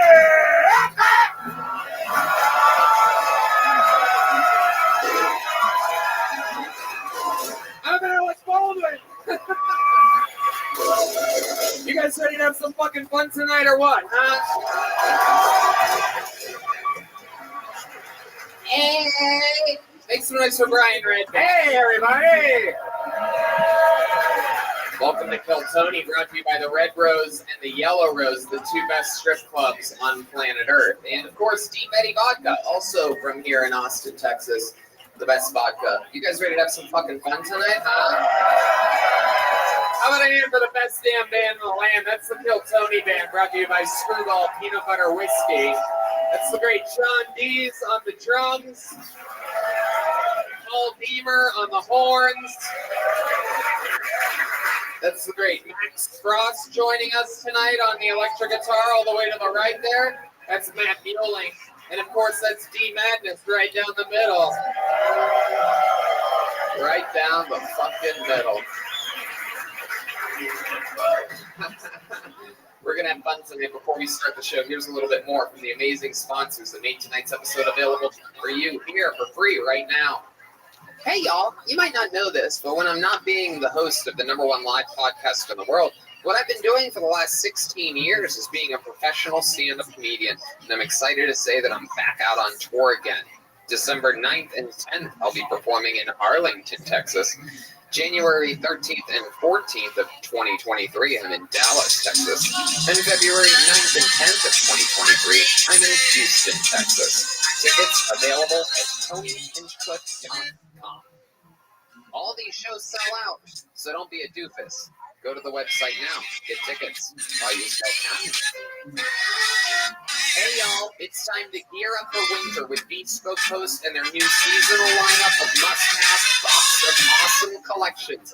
Bespoke Post partners with small businesses and emerging brands to bring you the most unique goods every month. No matter what you have going on this season, Box of Awesome has you covered, from camping gear essentials to travel must-haves and autumn and winter cocktail kits. Box of Awesome has everything you need for this season. I have Red a Rock bunch is of a stuff from Box of Awesome. I have the Weekender, No, which is a bag that I take all around the world with me. Strong metal that's where I would take me walking. If you look back out, you go walking. Then you look into my eyes. Long enough for my time.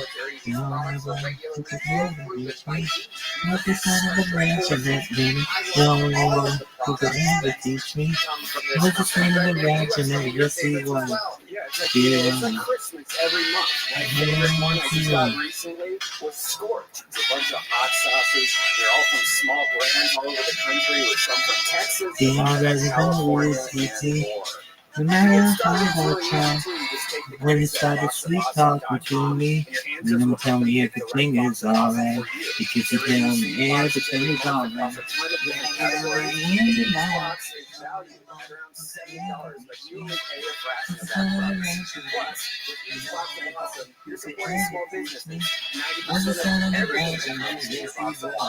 It's from a small up-and-coming brand. It's free to sign up, and you can skip a month or cancel anytime. I highly recommend it. Get 20% off your first month if you sign up at boxofawesome.com and enter the code BillTony at checkout. That's boxofawesome.com, code BillTony for 20% off your first month. But look at it in his eyes. Still kisses me on the side. Taking time to make time. Telling me that he's on mine. Looking from each other's knowing. Looking to see how much we've grown and we don't remember we could ever reach me. Was the sun on the rap and then the only boy who could ever teach me. Was the sun on the rap and then yes we was. You are. Yes, you are. Yes, the only one who could ever. He was the sweet talking son on the street to me. The only one who could ever teach me. Was the son of the rap and then. I've been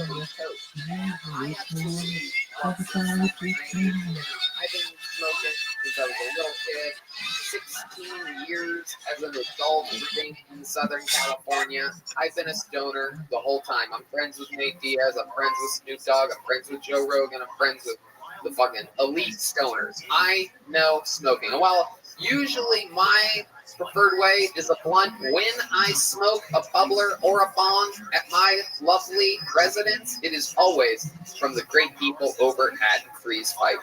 It is incredible. It's smooth. It's literally as chill as it gets. Red Band, you know about this. Yeah, I used to do the ghetto version of this. You know, you'd take a bunch of snow and push it in your bong, but it would have like, you know, pine cones and raccoon urine in it and shit like Your that. favorite. Yeah, but it's so much nicer now having this professional, awesome bong. And you'll notice larger clouds with no throat burn or coughing attacks. It freezes quicker than water. It stays frozen longer.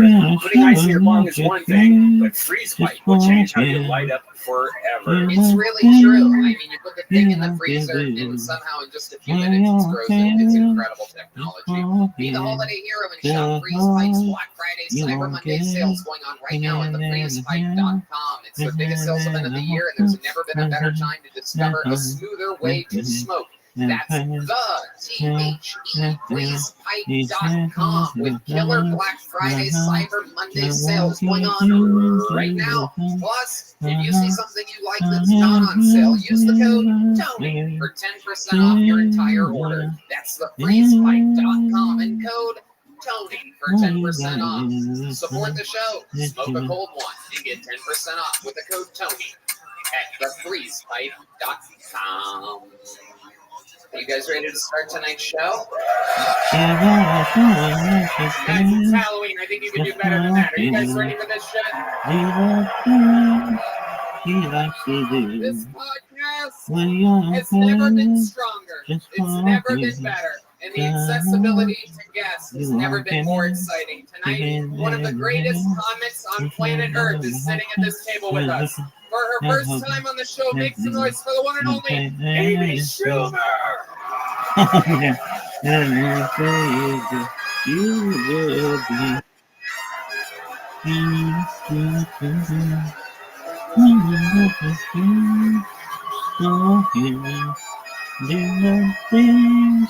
He wants to do when you're just for him. Amy Schumer is here live in the flesh.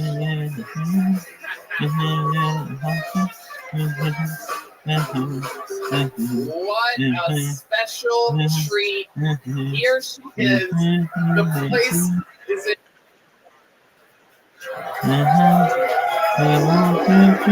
Thank you. Thank you so much. I'm here to collect some jokes.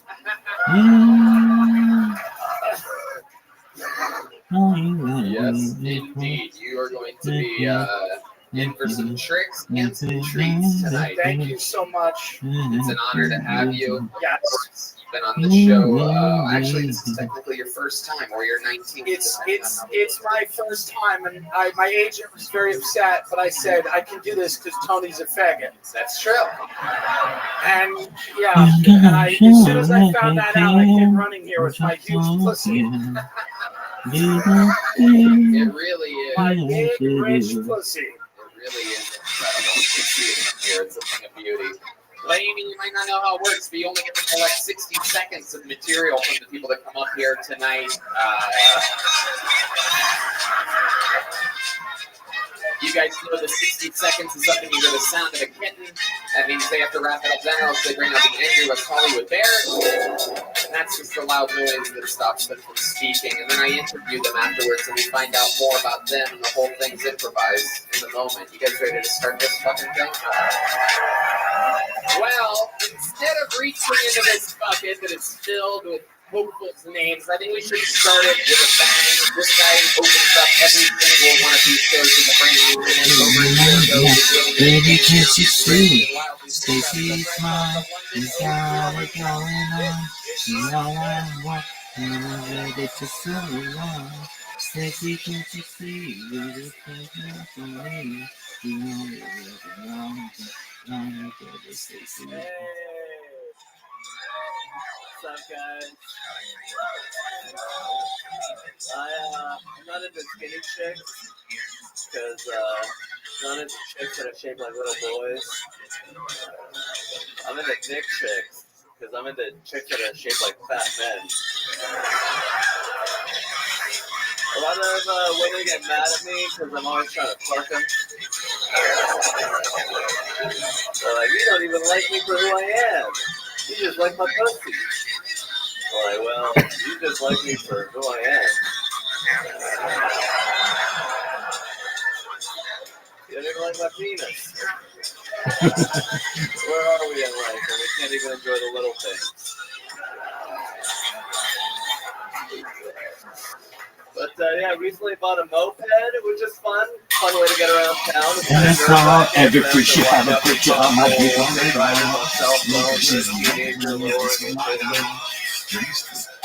Thank you. All right. Every fish should have a picture of my dick on the wall. Both of them are right to get it locked down. There's a voice that are like gay men. Are you gay, Hans? Yeah. And this is my dog.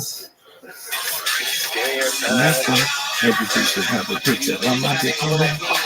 This is my dog. Yes, I got a mustache. What you doing, motherfucker? I always wondered how you were gonna die. Now I know. That's very exciting. Every fish should have a picture of my dick on the wall.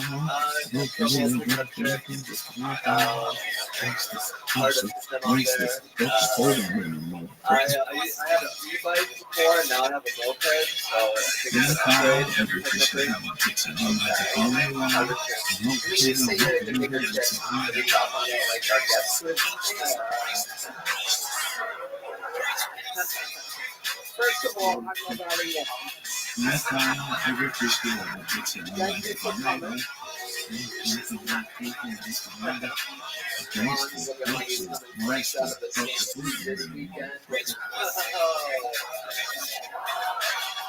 And that's why every creature has a picture of my dick on my wall. Yeah, I mean, we don't value ourselves very highly, so we just stack ourselves in a little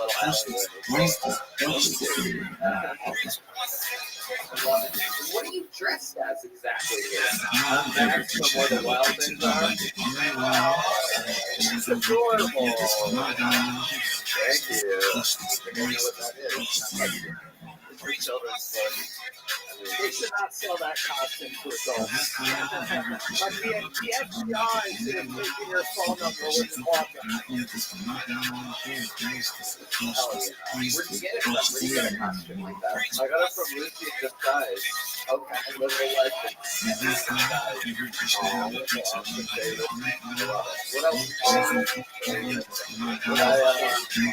I've been spending all my money.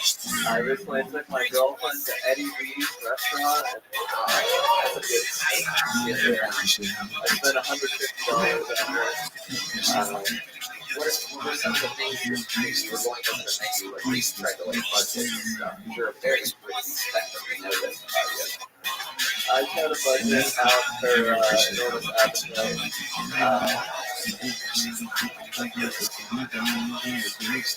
got the mashed potato and an alcoholic drink. But yeah, it was only $150. So what did you get? 20%. Hold on, like calculator. Wow.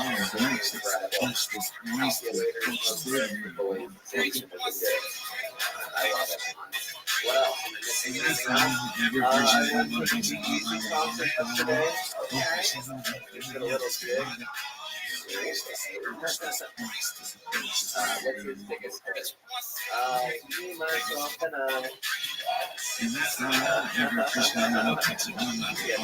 Get all of it.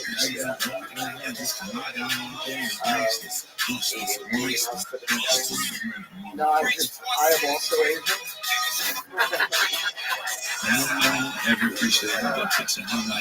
So everything you say makes sense to me, and I make my husband dress like that. So this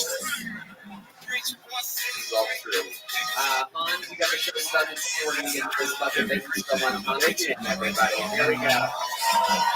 All right, so you get it. They come out, they do a minute, I interview them, but this is where shit gets crazy. Literally anybody can sign up for the show. I know Hans. Hans is like my youngest son. Every creature has a picture of my dick on my wall. You guys ready for this show? Your first bucket full tonight goes by the name of Samantha Corbiano. Samantha Corbiano.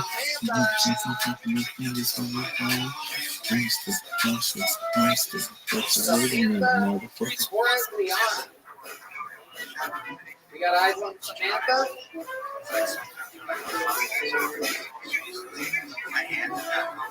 No, nothing? All right. Oh, she's coming? Oh, okay. Samantha coming from the deepest parts of the building. Female comedy! Here she is, everybody. Samantha Corbiano. All right. Happy Halloween. So my boyfriend and I have been dating for about 2.5 years now, and we got to the point where we need to really discuss some deal breakers. For me, cheating. However, we're a little hypocritical because we do also have a polygamy pact, so it's okay for me to let him hook up with his guy friends. You know, everybody's a little bit gay, so why not just let him try? He's not gay enough to stay with them, so if anything, he'll learn. So let him get fucked in the ass a little. He'll learn how to treat my asshole a little bit better. Yeah? Another thing, straight women, and all women, watch a lot of lesbian porn. Why? Women are much better at giving other women head. So, are men better at giving other men head?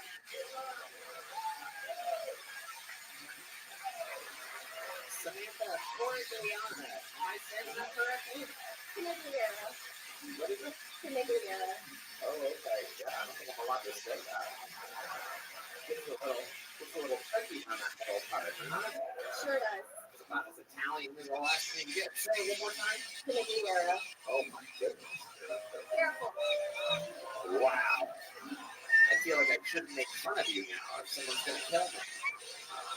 I'm just kidding. I'm gonna make fun of you. No, it's great. I love your style. How long have you been doing stand-up comedy? This is my first time. Whoa, first time. As a female comic, just know that it's very tough. You'll get raped several times. That's what we all have to go through. And then you'll make a choice, because there's two types of female comics. There's kind of hot bitch and obnoxious fat cunt. And I've been both. And I'm telling you right now, I'd love you to open for me. I'd love to take you on the road. And if you ever did well, I would kill you.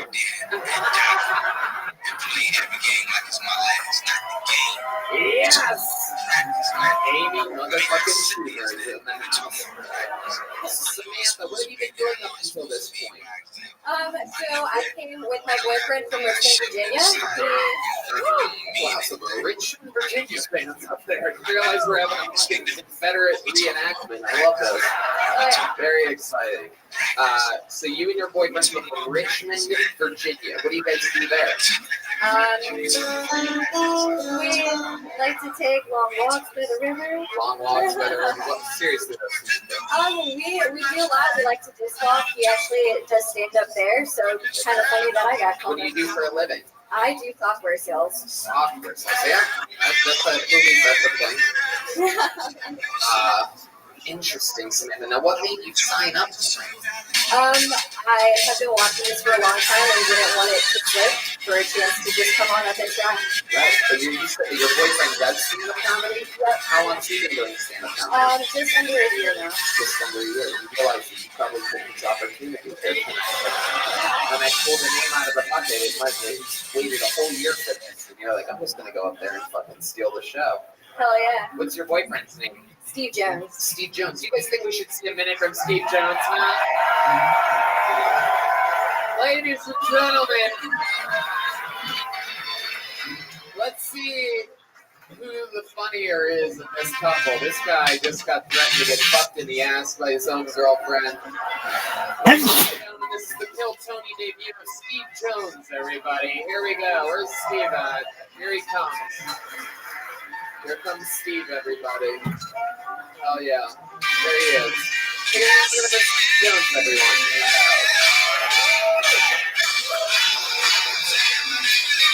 So, you with my girlfriend? She's really nice. She's actually a triplet. That's really interesting. She also just let me know that she's down with police money. So you guys know what I'm digging. I want to have sex with both of her brothers.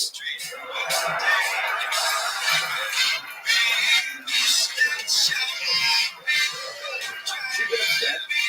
So you cheated on me with both of my brothers? Yes, I thought it was you.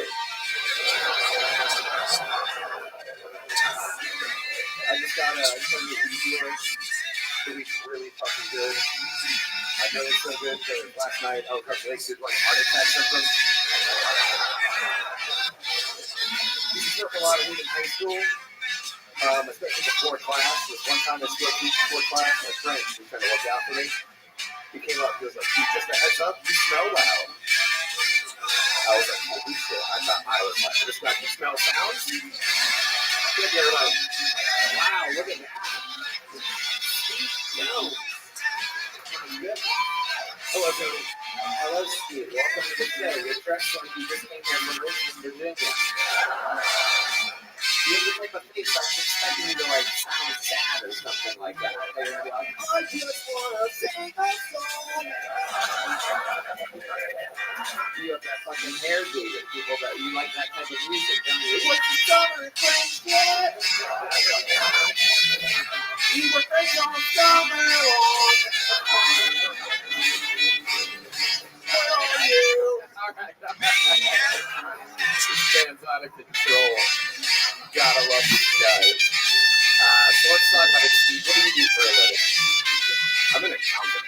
Wow. You guys are fucking living it up. Richmond, Virginia, accounting and a software salesperson. Oh, goodness. How long have you two been together? Like 2 years. There you go. 2 years. Where'd you guys meet? Through a couple of mutual friends. Right, that sounds about right. Yep. Your guys' field. It's kind of hard to get out there and meet people, right? Sure. Okay.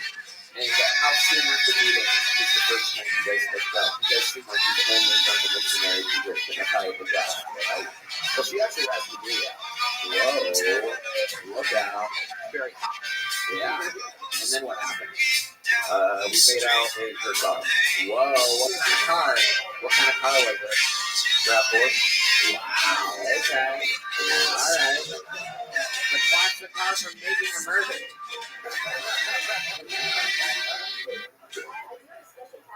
Oh, you do? Hold on. She just said, without the microphone, she said that she has a special talent that I'd like to share. Yes. Every woman does. I don't think a lot of women have this. Every woman does.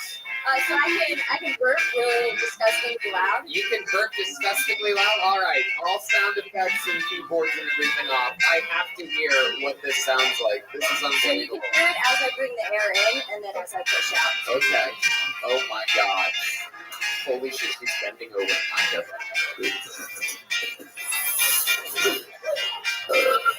Oh, stop. Oh my God.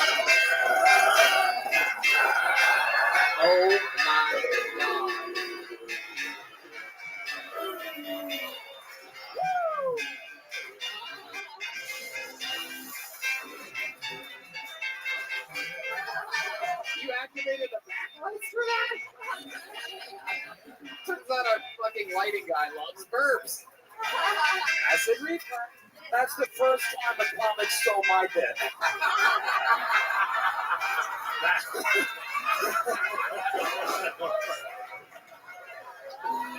Oh, should have had the light. My God. Absolutely incredible. How about you, Steve Jones? That really is your name. Do you have any special skills or talents? How are you going to match that burp? Are you going to let fucking... That's impossible. Really? You do that with your asshole?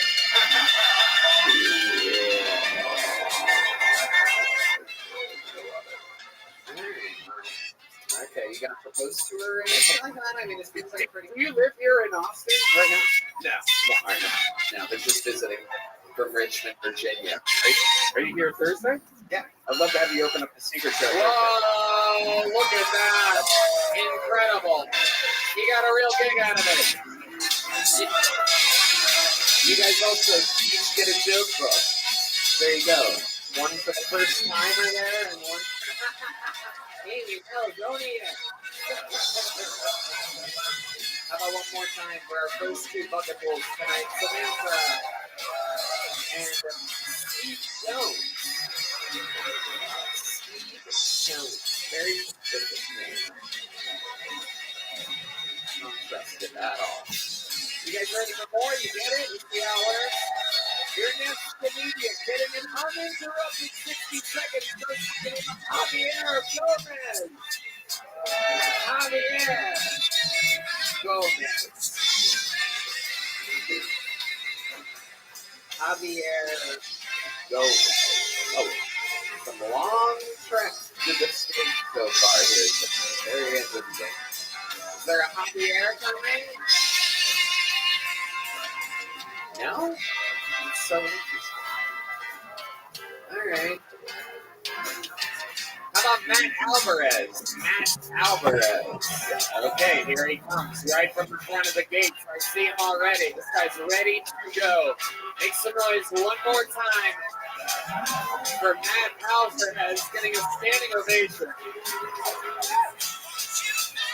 Edwin Smash was on some sort of shag brown. It's my fucking day off. Man, my comfortable flow.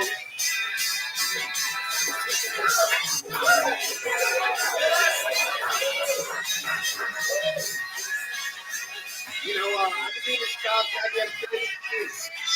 Kids nowadays, all they want is this goddamn shit. I'm not doing this goddamn stuff. Better eat this. I went to Crown College.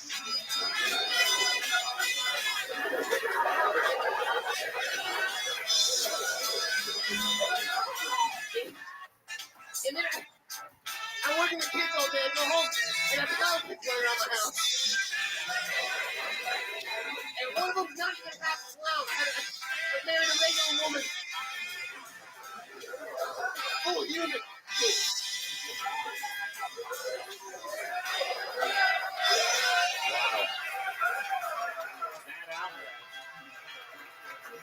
Can I say if it was a choice between John Wayne Gacy doing that and what he did, I'm glad he murdered the kids. Yeah. I am with you on that, my friend. That was bad all the way around. Steve Magnus is out of here. He has no idea you're wearing clown face paint. He doesn't give a fuck. I love it. Okay, so Matt, let's talk about it. Am I talking to Matt or the clown guy? Yeah, I don't know what to talk about that. Well, first of all, let's start here. Before you came up here and bombed as a clown horrendously, you got high fives to the three guys at this table. Yeah. No, I met them outside. They had a ticket. They bought an extra table for it. Oh, wow, that's incredible. I didn't want to pay the $20. It was like $20. Wow. I mean, I'm just stand. I got a pretty good seat, standing spot over there. Okay. So you're for it? Yeah. Okay. What do you do for work? I'm a student, but I'm a writing tutor. What do you study? Business. So, okay. How what you are. Why did you talk in the voice? Well, okay, so I don't normally ever do that, but I've got this costume on. So yesterday I did this at a mic. I had more of a bit, more time, and did pretty well. I was like, well, it's Halloween, so I kept it. You're looking at the guys who went outside to agree with you on how last night's bit went. You know that? No, I don't know. They weren't there yesterday. I know. They weren't I'm there. kind of looking around. Right. But, you don't have many friends, do you, Matt? I've got some friends. I'm just kidding. How long have you been doing stand-up? I think I'm like about around a year now. Okay. How often do you do it? Been doing it a year? How often? So, it depends. I'm in school, so I used to run, when I first started, I would go to some mics with the big day every day. Every day I'd do maybe one. Maybe if I got on at the end of the day. And then, so at school, I don't have time to go to mics, so I opened an open mic at a bar near campus. And that would be like my time. I do it maybe like 20 minutes throughout the whole thing. I go with the comic. Then winter break happens, so I really hate it. I'm still talking. I wonder how long it would have gone, and I just never said. I had to do it out. Right. And then Rothschild did it in Ukraine. What's the most interesting thing about you, Alvarez? I'm an Italian guy, half clown tonight. I don't know what the fuck to talk with you about. I have a conference championship ring from the Division I football. Really? Wow. Yeah, I used to play college football. Where at? University of Carter in San Antonio. University of what? In Carter There's a religious school. It's a private school. Private school. You have a championship ring? Yeah, we won a conference championship. You said D1? Those are the ones. Division 1 and the name of the school is what? University of the Incarnate Word. The Incarnate Word? Yes. Like Incarnate Word. Division 1? Yeah. High school. No, it's not a high school. They have a high school called Incarnate Word. That's How do you mean a D1 school called that? Is there another division above D1 in your mind? Are you talking about 2 different types of D1 football? What's the ring for? Well, we want a championship. A championship in going to the most obscure college I've ever heard of in my entire life? Are you guys being Alabama? No. Right. Is that the same division that you're in? I never heard Division 1. It's like the FBS, so it's the smaller of the. This is the most concussed Division 4 college football player I've ever talked to in my life. D1, we killed it. Clemson, Ohio State, we crushed them. Represent reincarnated art. Like, what the fuck are you talking about, dude? This is not a real story.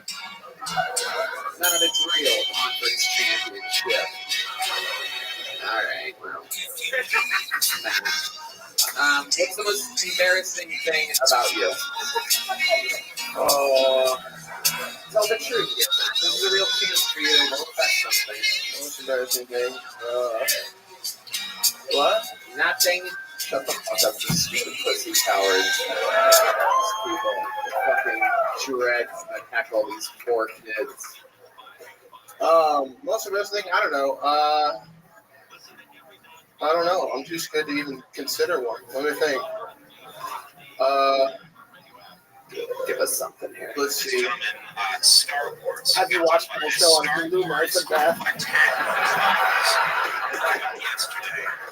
No, because that would suffice. I've not seen the show. Do you think that did you take some hard hits to the head during your football playing days? Definitely. Yeah. You think it affects you in your day-to-day life? Nah, not so much. Right now, this is like a lot of nerves. So I'm not normally nervous on a day-to-day basis. Right. And when you decided on Italian clown, like, how does that happen? Well, okay, so you had a little bit of face paint in that outfit? Well, I was going to get like a regular clown outfit, but I went to the Holo Elite store and I was in a new clown costume and they only had murder clowns. Like, that's not the violent going for. I was going to go for a normal clown. Jesus Christ. You need to see a brain doctor, dude. Well, you're up here answering questions like you're supposed to. Okay, thank you. There he goes. Matt Alvarez, everybody. There he goes. Matt, take one of these. Matt. Take that. There you go. All right. We're going to keep it moving along. It's a lot better when the people can hear and react to questions. It's a nice for Daniel Gent, everybody. Daniel Gent. It's the itchiest fucking wig. I felt like I had brain damage now just from watching that. That was rough. Daniel Gent, here he comes.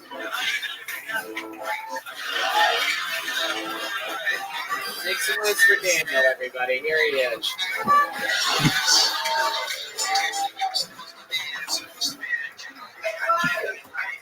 Hello. So I'm visiting from the UK, and on Jersey. And on my first night here, I managed to hook up with a girl who's one of the Miss Texas finalists in 1971, I think she said.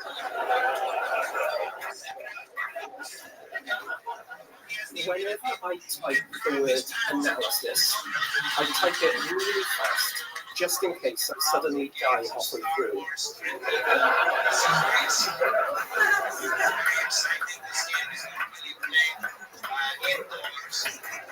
I instantly found dead, and all it says on my screen is there were some unexpected outcomes from the A-Log. So, you know, King Charles's little granddaughter, Princess Charlotte, do you think she watches Disney movies and goes, well, this isn't very realistic? Thanks. Fuck yeah, absolutely. Daniel Chen, undoubtedly making his still Tony debut here. What a classy little fucking 007 agent you are, huh? Thanks to just being here, figured I'd work out my 60 seconds. It's adorable. I love it. How long have you been doing stand-up? A couple of years before the pandemic, and then obviously we had to do a kind of big lockdown and got back into it. Schumer, what do you think about this guy? I think it was very funny. Now, obviously, when a white man speaks, my pussy makes bread. And then I eat that bread. Now, you're a colonizing piece of shit, and you should not be allowed to talk. You should be walked like a dog while 300-pound women beat you in the street. But that being said, it was fucking pretty good. Yeah, it's a smart joke. Coming in from the UK, murdered his queen and then went on a little trip. I love it. Welcome, welcome. What do you do for work out in the UK? I'm a lawyer. Wow, what kind of law are you doing out there? Do you have to wear like one of those goofy white wigs or something like that? No, just contracts. Okay. All right. You're definitely from the UK. Are you in London? No, I live miles from London. Manchester. Totally on the other side of the country. It's like a 3-hour drive. What's it called? It's a place called Swansea. Swansea. Okay. Swansea. All right. That's where I grew up. That's where I learned how to be a confident woman. What's Swansea famous for? What goes on over there? A lot of clouds covering rain? Catherine Zeta-Jones from Swansea. Guys. Dylan Thomas. Dylan Thomas. The drop-off is real. That's a big slip. That's a big slip. What do you do for fun out there? You roll around on some fucking bicycle and go around and a little bicycle bell on your bicycle? I got a vintage bike. Yeah, like a British racing green vintage bike. Okay. What else? What else do you do for fun out there? Antiques. Oh my goodness. I'm coming out. What kind of antiques? What kind of antiques? Would you like my career?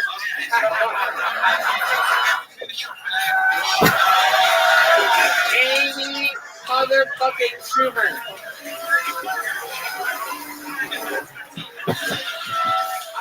I don't know why, it does feel like I will get in trouble somehow for this. I don't know. I do think I'm gonna pull from someone. I don't know who. Impossible. We're gonna get sued. Yeah, right. It's not you. It's us. It is incredible. I came to Studio 2. Oh, you were at the London Interview. Yeah, You saw me and Kim Brian Simpson and Joe Rogan. What did you think about that? That was pretty intense, right? Because they don't really talk about that type of shit in London at all. I noticed your set very clean. You know, Jimmy Carr, a friend of the show, friend of mine, is over there. He tends to keep it pretty clean. You know, so you guys. It's brilliant. It's nothing like anything you see in a comic club. Right, London. So, what the fuck else? What's the weirdest thing you have in your refrigerator?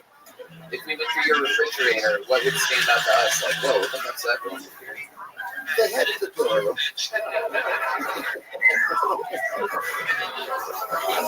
I hear it. Lavender Joe. Dude, he's so fucking British. It's unbelievable. It's the most British shit ever. Lavender jam. Lavender jam and some of the Asian antiques. Fish pudding and the bookcase.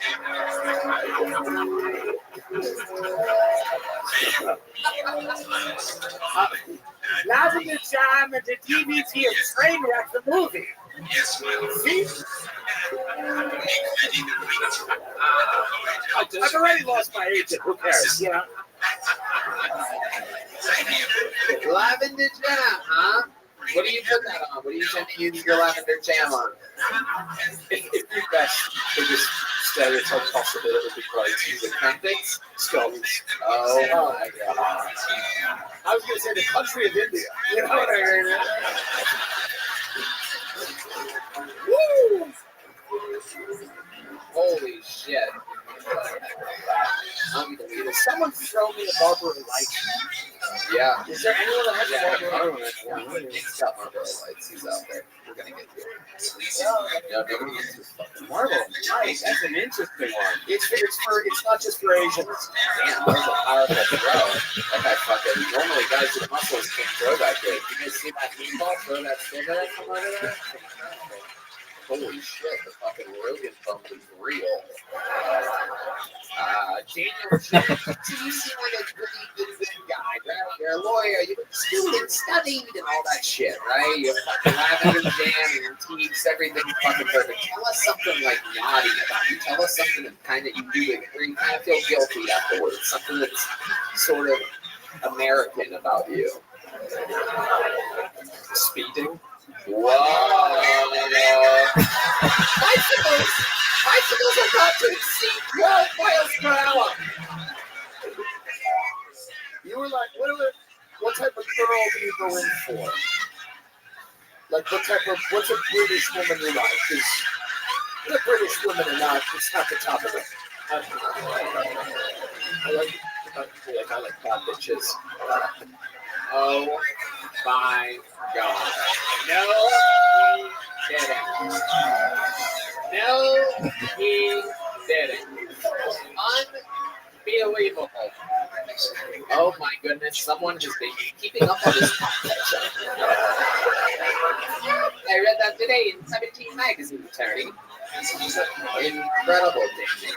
That is that true that you looked like an American as soon as you got here? No, but you have a girlfriend back at home? No, I'm living at home. Living at home with your parents? No, living at home. Living at home. Oh, I'm fully an American. but you still haven't yet. No, I've just been a couple of days. Right. Have you ever kissed an American girl? No. No? Really? Is there an American girl out there that'll come give this good little boy's first American kiss?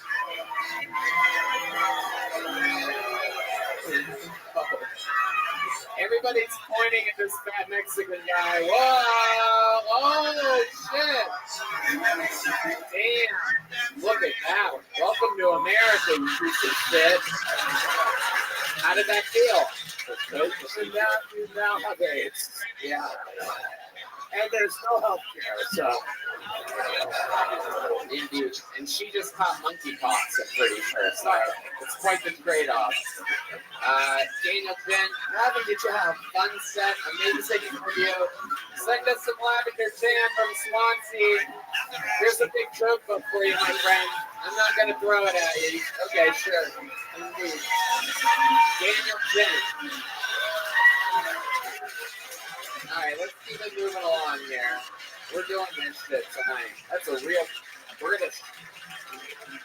English. All right, and this Canadian, 60 seconds uninterrupted, goes by the name of Scott Wharton, your guy here at Vulcan Gas Company. It's been a while since he's been on the show. Scott Wharton is next here on Kill Tony, live in Austin, Texas. He literally works here. Here he comes, everybody.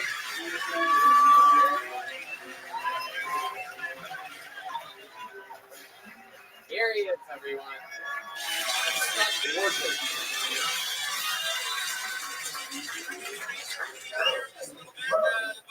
Joe Biden sniffs kids the same way I sniff a fresh bag of weed.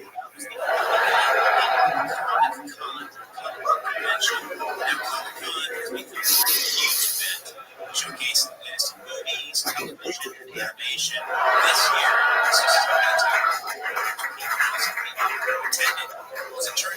It's the whole system, though. It's a two-party system, right? The two-party system is like if you had just two neighbors, and they're both registered sex offenders. But you must choose one to take your child trick-or-treating. Or else you waste your Halloween. All right, that's my time, guys. Thank you so much. All right. Hey, good job. 42 seconds. All right.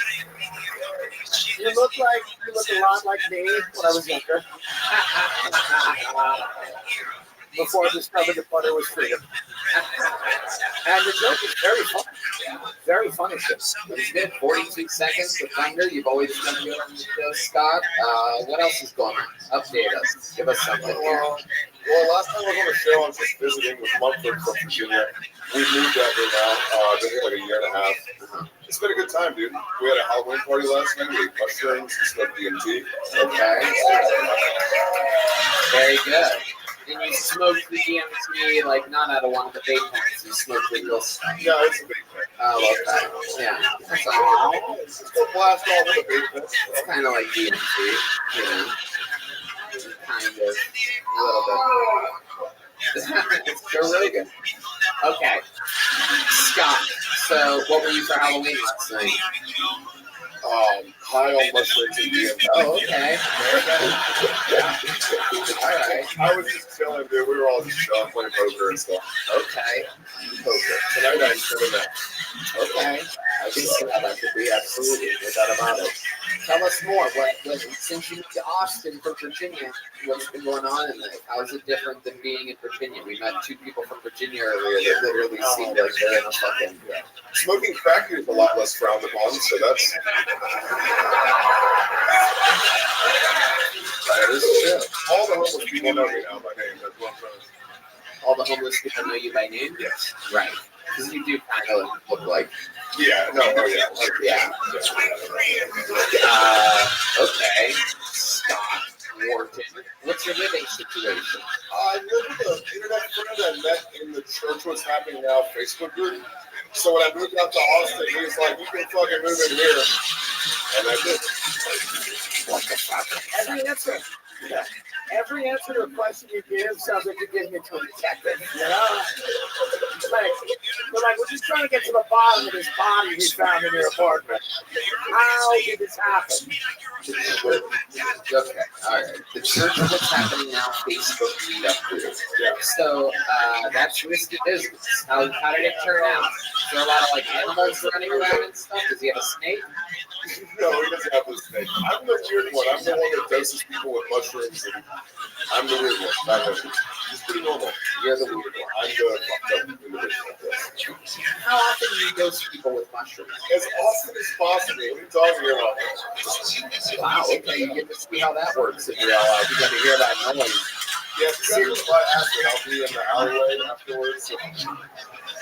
You're running a lot of enterprises over there. Yeah, no, yeah. So people sell t-shirts. You sell drugs. You do that a lot. You ever get in trouble for that? No, because this is all an act, and I would never sell drugs. Well, we have good news for you. There's actually an off-duty police officer here tonight. They're actually... No, I never got caught for distribution or anything. Okay, very good. Where do you tend to get your drugs from? That's a loaded question, Tony. I'm not going to tell you my dude's name. First of all, I'm not Tony. I'm Alex Baldwin. And let me say, the questions aren't the only thing that are loaded in my world. You understand?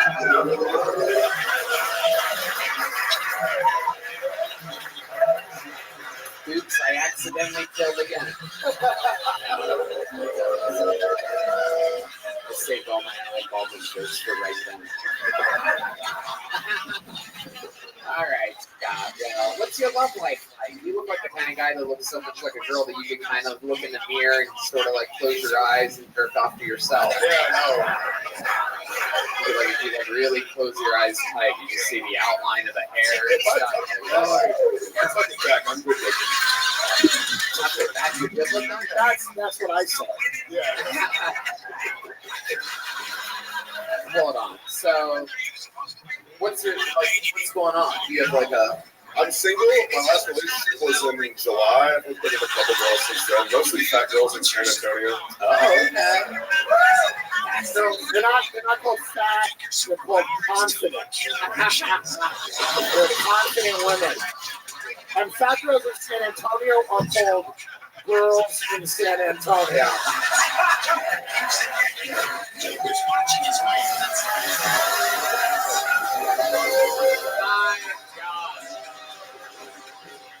Perhaps the greatest joke in the history of the show, ladies and gentlemen. It's definitely the funniest thing Amy Schumer's ever said. So. Yes, indeed. It really is incredible. Amy Schumer's absolutely destroying. Every girls in San Antonio are strippers in Austin that I met on Facebook. So that's okay. Let's go back for a second. When you're in San Antonio, where do you tend to meet these big voluptuous women? Usually at a restaurant somewhere. I'm not taking the gym, Tommy, let's be honest. Right. Okay. All right, Scott. Well, how do you like working here at Vulcan Gas? Oh, dude, I fucking love it. Working here is like such a treat. What were you doing in Virginia? Selling drugs. Oh, yeah, I forget. You answered everything if you were selling drugs. I can't believe I fell for that again. It's my joy. Ladies and gentlemen. Hey, if you want, you could close out the secret show. Wow, look at that. Did I do it? Did I fucking do it? You already have a joke book, right?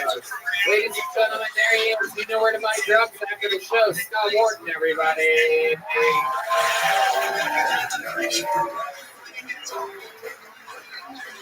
All right. Back to the bucket you go. Make some noise for Jesse Childry. Jesse Childry? You guys having fun out there? How many of you like it when comedians do good on the show? How many of you like it when comedians do bad on the show? All right, this is Jesse Childry.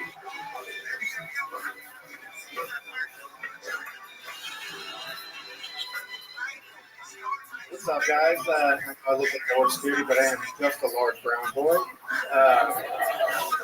I've been very thankful for life here lately and things that are going on with me, and I've been trying to kind of rub that off on the people.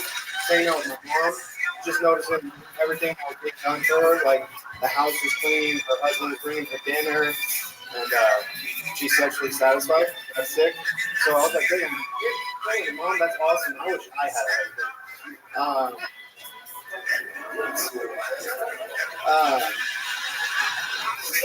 That's right. My friend was coming over the other day, and he got a new ride. I was like, damn, dude, you're killing it. I have these sick wheels. They're 20 inches. I wish my legs didn't work.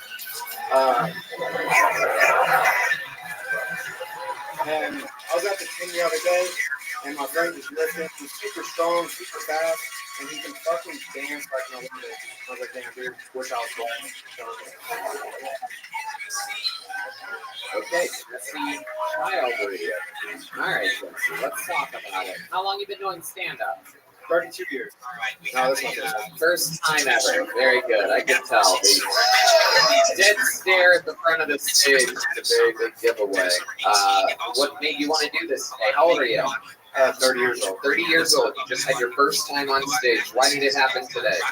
I'm a big fan of the show and kind of always wanted to try it. And I figured if I bomb here, it can't get any worse. That's true. That's true.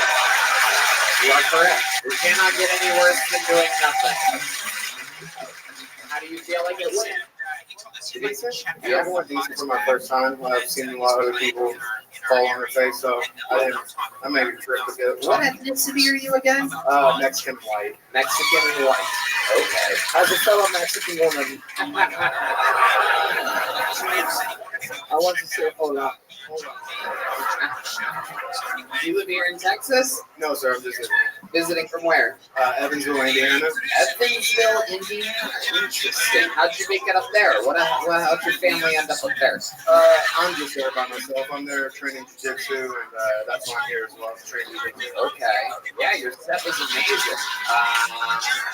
Why Indiana? You can train jiu-jitsu anywhere in the world. Like, I think you're teaching jiu-jitsu is what you're saying. Doing both, training, competing, all that jazz. Right. I know. I competed against one of the teammates at my current school, and then I just really liked the dudes there. They invited me over, spent weekends there training, and then I can see it. You have the head shape of a fighter. You're like a Mexican Khabib. I'll take it. Like Khabib. Kind of looks like if Lex Friedman was in MS-13. You know, it's like, Hell yeah. All right. Did I ask you what you do for work? Is that your job? Yeah, for the most part. Really? What else? It's boring, but I'm waiting for you to say I sell drugs because Scott convinced me that that's the only economy that's happening.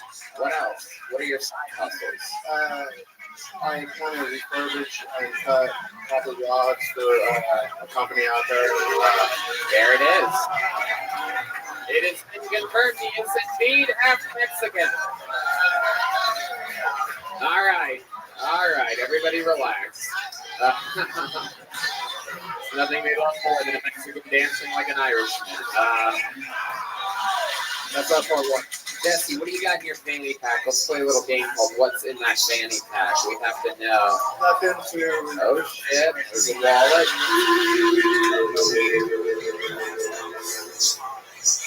Alright, here we go. It's a lot of keys. He's definitely Mexican. We got chapstick. What the fuck is that? Is that a garage door opener? Headphones. What? Headphones. Oh, those are headphones. Yeah. Wow, you got your whole phone charger here with you. It says a lot about a man that brings it on the road with you. Get charged in places often. What's your phone battery at right now, if you had to guess? More like 50, 60, something like that. I knew I was coming here and it was going to be locked up, so I could save it. But that's just like the normal chapstick flavor, right? That you don't get anything special? You don't like to treat yourself? Cereal feel like it's fucking plain. it says fun. That's funny because it's racist. That's why it's funny. See? There's a good amount of keys. What's the second set of keys for? Rental car. Oh, rental car. Where'd you steal that from? A rental company. Okay, what's the rental car? What kind of car did they give you? Toyota Camry or Corolla or something like that. Very good. What's your love life like, Jesse? Single as fuck. Nothing going on with that, really. Really? Yeah. You ever do any jiu-jitsu with any ladies? I have, yeah. Do you ever get sexual pleasure out of it? No. Does any ladies do up because women are just as strong as men? Yeah. Women are usually stronger. And if you don't, that's what it is. That's a biological fact. If you don't believe me, you can ask my accountant. You could probably beat my ass. That is true. Jesse, any special skills or talents that you have? Just jiu-jitsu. Really? That must be something. You've never done anything else? You can't like bend the finger all the way back or something with 3 feet? I can bend somebody else's finger all the way back. Oh, shit. Wow. All right. All right, Jesse. Well, very, very interesting. What scares you? You're a tough guy. What are you afraid of? Is there something weird? Nothing weird, but you do probably like the impermanence that we're gonna die and like my family's gonna die. And nothing really funny. Yeah. Impermanence. When I just asking for the police, when are they gonna die exactly? You know, or that sounded a little bit. My family's gonna die Thursday around 11 o'clock. Oh my goodness, that's one of my favorite answers ever. Impermanence. The knowledge that we're all going to die. Very interesting, very honest answer. I don't know if there's what else should you be afraid of? The dark? Why? No, I don't know. I'm just kidding. I'm sorry, you madness. Problem.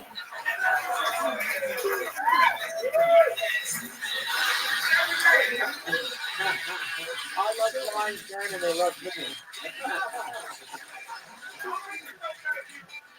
Hell yeah. Jesse, congratulations. Here's a notebook to put with other things that we have. Put that in your fanny pack, along with your clean chapstick, phone charger, bottle opener. Can Amy Schumer get a bottle of water or an entire brisket with your choice? It's the choice of the house. It's the house's choice. Yeah, we need water up here. All right. We're hoping, let's get one of our regulars up here, ladies and gentlemen. This guy is a legend on the show. Unbelievable writer, performer, roaster. This is David Lucas, everybody.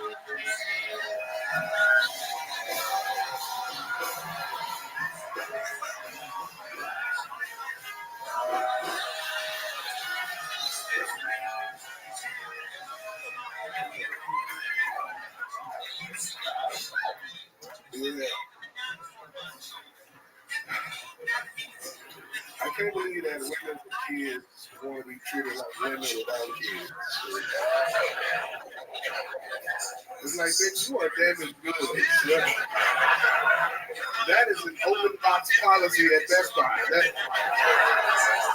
That shit is always a discount. What the fuck, man? How dare you have me treat you like a regular woman? Yeah?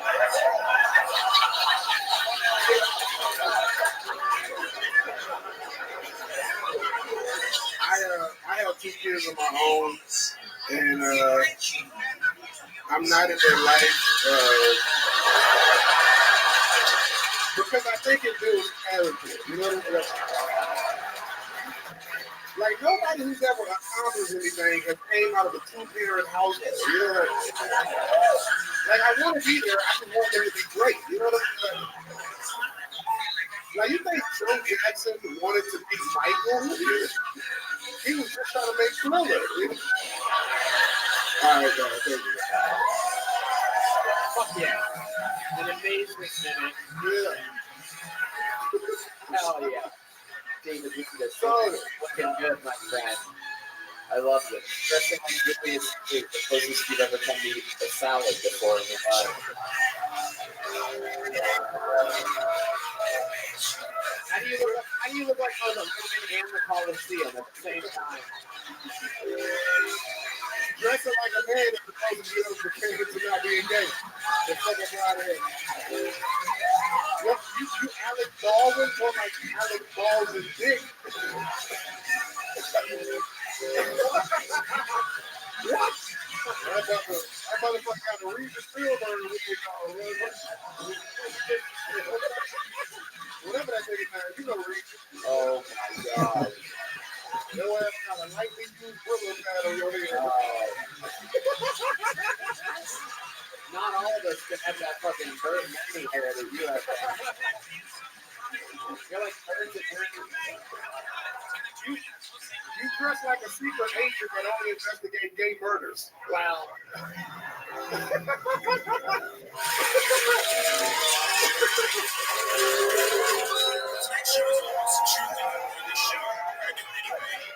That motherfucker say, Tony say, fuck a fingerprint, let me see the rectum.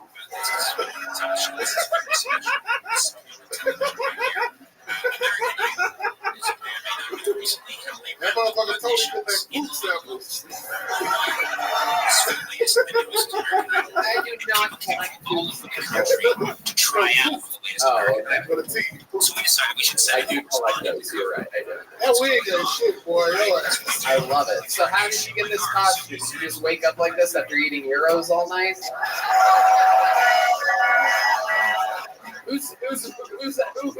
What thick white girl is out there missing a bed sheet this morning?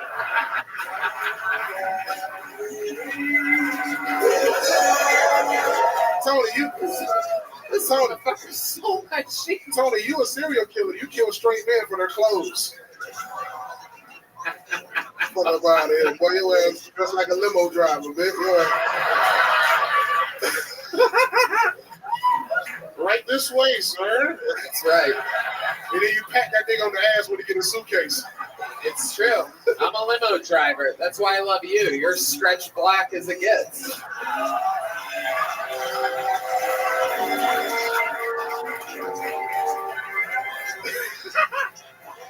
Oh shit, we made it to the chorus. Yes. Stretch black is what you do when a nigga come to your house.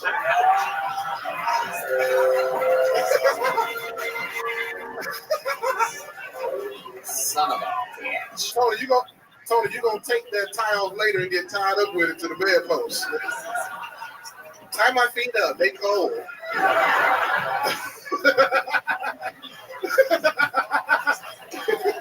That is extra funny. My feet do get cold very easily.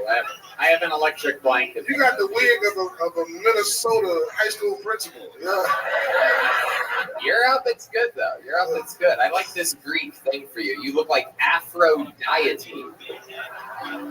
Tony, the way I'm dressed, we would have put you to death, BC, for being gay, nigga. Yeah, right. They would have beheaded your ass in front of 1,000 people. Yeah. The only thing you're beheading is you're beheading the what Whataburger. Stupid.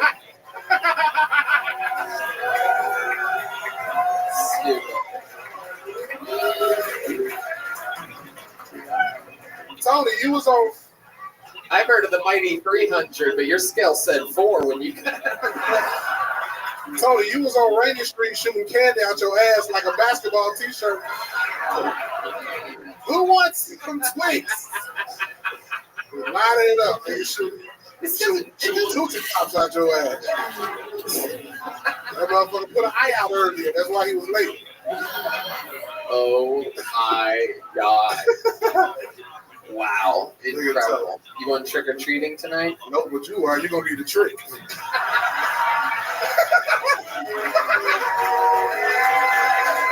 Son of a bitch.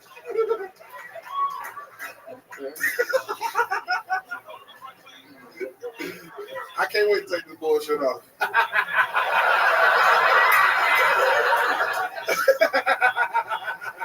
Where did you get it? Same place you got that wig, nigga. Get the fuck up out of here. It's a black thing. Black people don't tell where they got their Halloween costumes from. That's weird. That's a black thing. The red man dressed like he's supposed to be on the front of a gallon of milk.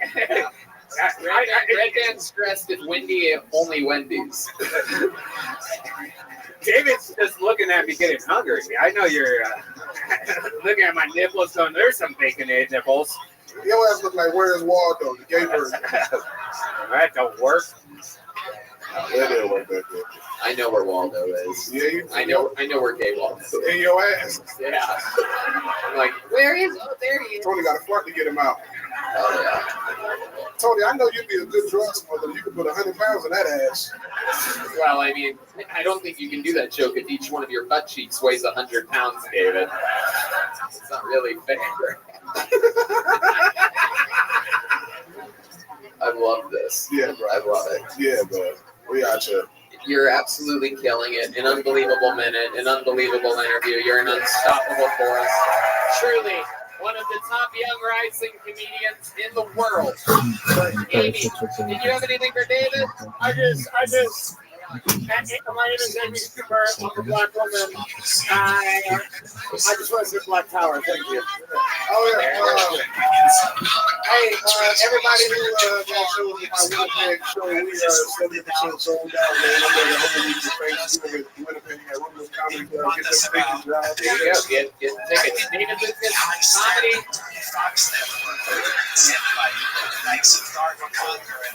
DavidLucasComedy.com for tickets. Back to the fun that we go. You guys still having fun out there, huh? You guys want some drink? You should get the fucking. They have a special shot tonight called the Alec Baldwin. What is it? It's just it's an actual shot. You get shot. Alright, your next comedian goes by the name of Nick Tibbetts, everyone. Nick Tibbetts. Here he comes. Is there anything else? There he is.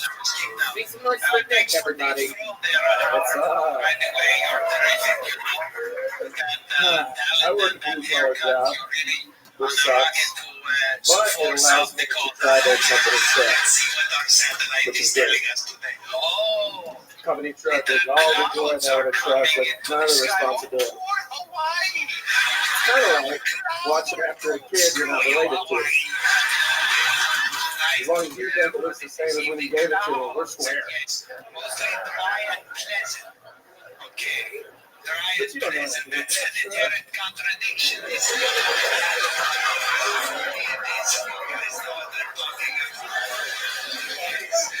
Much like you know what I did with that baby. Should have parted with that baby. And you would have no idea unless you drug tested that baby. Now you're coming at me all wrong. Like my baby tested positive for weed and cocaine, twins. And I'm like, your baby has coke and held out on me? Fucking ass baby. That's interesting. Welcome, Reggie. How are you? Where are you visiting from? I was born here. You were born and raised here in Austin. Yes, sir. How long have you been staying back? About 6 months. 6 months. What made you start now? How old are you? 27. Yeah. I wanted to for a while, but just, doing other shit. That's finally got around to doing. Drugs and, all of the joys that I have to offer. First of all, this got triggered me because when people in high school and college used to fuck with it said they were driving the company truck.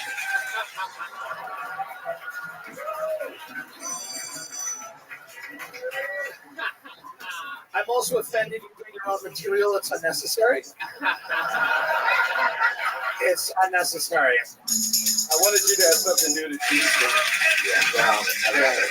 Yeah. So what is the job that you do exactly? I'm a natural gas technician. Okay. Yeah. Gas technician. I'm an addict fucking around with water heaters a lot. That's about it. Okay. All right. Just another white male job. Just another white dude with a beard. Another white guy in a truck trying to blow up shit. That's right. Is your job a little bit dangerous at times? Yeah, I think so. Right. Yeah. But you're not dumb. What are some dumb things that you've done before in your life? You're 27 years old. You're in Texas, the birthplace of ketamine. Actually, I do. That was a smart thing. When I was 19, I picked up a homeless woman because I believed she needed a ride. Oh my goodness. She came out screaming in the street as she was coming back from the Oddball Festival. And she was like, hey, I need a ride downtown. And I was like, man, I believe you. And so she asked me for money for about 10 miles. And when I said no, she kept screaming she was going to die. And we did a U-turn. She said, hey, right there's fine. And the underpass. And then she got out and she screamed, I love you. And slammed my door and just sprinted into the woods. So it was, women are amazing. Yeah. Women are literally amazing in everything they do. How did my shit this? So she asked for a ride downtown and she ran into the woods. Yeah, well, we didn't make it downtown. We were like probably after 22. And she said, this is fine. Because anywhere really was fine. Right. Yeah. She's definitely homeless. That works out. Okay. So tell us, Austin, Texas. You're born and raised here. We don't get to speak to many people that are from here. Yeah. Tell us your thoughts. What's going on? How do you notice the city changing? It's great. I've been used to so much about Oklahoma that all of the reviews are telling me all about the fun of your hometown. There's a lot of people from Tulsa coming in. Just any town that gas industry, just any town that doesn't matter. People are coming here from there. Austin's mattered for 13 minutes, so I'm gonna try to, I've been here for enjoy it. Yeah, it's great. It's a transitional period. I like to call come and take it, take it and come. Nick, you are one of the cleanest white people I've ever had. So tell us something that's multicultural about you. What do you think of that? Say something multicultural right now. You Nazi piece of shit. Oh my god. Something multicultural. What do you think the blackest thing about you is?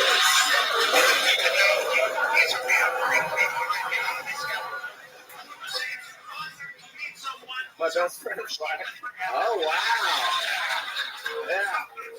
Oh, my goodness. All right.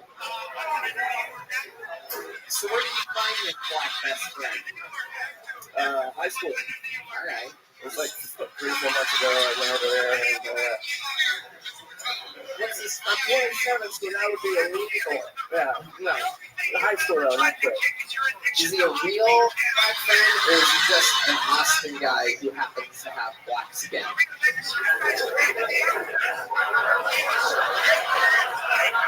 What's his first name? Joshua? Julius.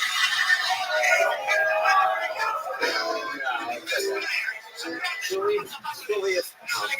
Let's check in with our resident black guy between two white friends here. Here he is. Here's Ethan, everybody. Ethan is here, everyone. Elliot. Elliot's a black man. There's a real black guy behind him just watching everything that's happening right now. It's like, we better not misrepresent us. Oh, shit. A black police officer. Oh, my God. Wow. The rare black police officer. God damn, I don't know where this night's going to take you, my friend, but it's going to be interesting. If your knee ends up on your neck by the end of the night, I'm going to be amazed. That is incredible. It's going to be interesting to see how much he commits to the costume once the tequila sets in. Okay. I feel like I didn't get something rock solid out of you. Is there something that you've accomplished in your life? Any special skill, talent? You have I got a pretty solid Jesse Pinkman impression. Okay. Yeah, okay. Happy Halloween, Mr. White. Jesse Pinkman, that's my name. Mr. White. Wow. I stand by that regardless. Absolutely. I'll get it on the next one. Absolutely. Nick, congratulations on a fun appearance. There's a little workbook for you. Little Phil Tony joke book made by the great Stone Side. Real handmade leather. Standing over now again.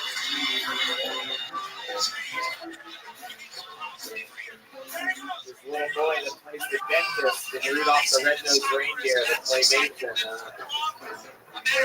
All right. Okay, you guys still hanging in there? We doing this shit, huh? 60 seconds uninterrupted goes to Robert Ball, everybody. Robert Ball. Robert Ball. Here he comes. Walking briskly to the stage. Make some noise for him, everybody. One more time for Robert.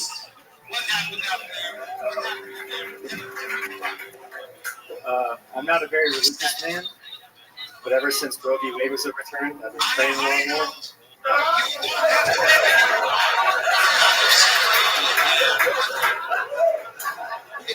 Like, I've never wanted to shoot blanks this badly, even more than Al Baldwin.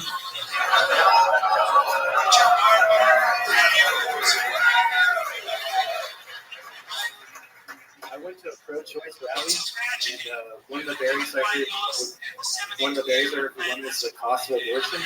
And I thought they presented a unique marketing opportunity for credit card companies. For some mistakes, you can undo it. For everything else, there's MasterCard.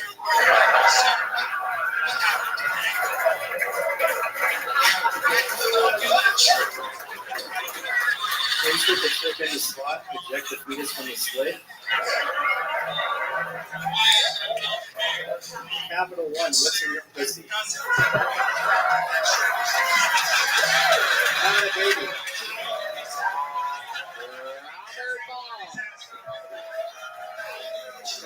Thank you. Very good, Robert. Very good. How's it going? This is your first time on the show, correct? Yeah. Clearly, by the way you're dressed and your attitude, you're visiting from Connecticut. I'm actually from Dallas, Texas, but Okay. Just glad to be here. I love it, Robert. You're very, very, very happy. You live in Dallas still? no, I'm in Austin now. Okay, when did you move here? About a year ago. Okay, a year ago. What do you do for work? Software engineering. Software again. This is either people are selling software or hard drugs. It's incredible. Yes, it's one of the two. It's a theme tonight. Okay, so you're out here slinging software. Amy, you saw that set. I mean, that was really, really. I like those abortion jokes so much. Netflix is giving me $30 million to tell them next month.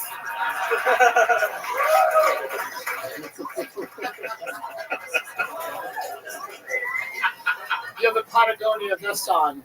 Yes, sir. This is a very white male terrorist supremacist of you. Yeah. It really is. You are trying your hardest to be one of Donald Trump's sons. It's incredible. It's like, this is how rich kids try to. This has to be a thing. Humans. 2 people on a Saturday afternoon Where do you chatting get a outside shirt like butchers that? on Grandma buy High that for Street. you for Then Christmas? one just screams, wanking rabbi. Then they both just have a bit of a giggle before continuing the conversation. Time we've been doing this. Yeah. What is that? Your parents are still together? The rabbi has That's that on as well. the straightest kid yesterday. I'm just loving the rather medieval lost slapstick atmosphere of the thing. I do. It's every 14th century, not even the car, running towards the lower margin of the wood car. It's a I think so too. welcome.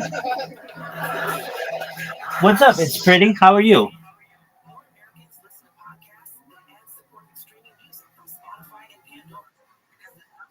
Hello.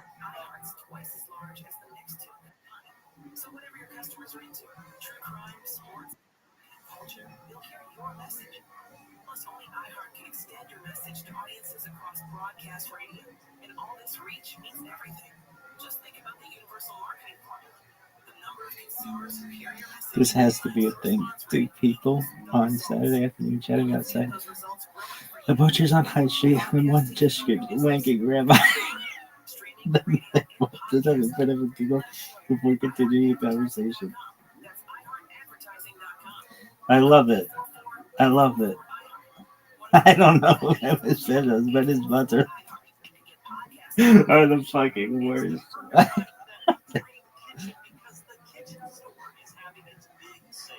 Oh, that is the fucking best. The force is strong with this Champion. one. Thank you. So, Robert, tell us more about you. What else are you into? Tell us some things we'd be surprised to know about Robert Paul. What are some of your hobbies? Drowning immigrants? What do you like to do? Paying for immigrants' flights, I guess. I don't know. Yeah. What's your least favorite race? All right. I like them all equally. Oh, very good. Filipino. Oh, sorry.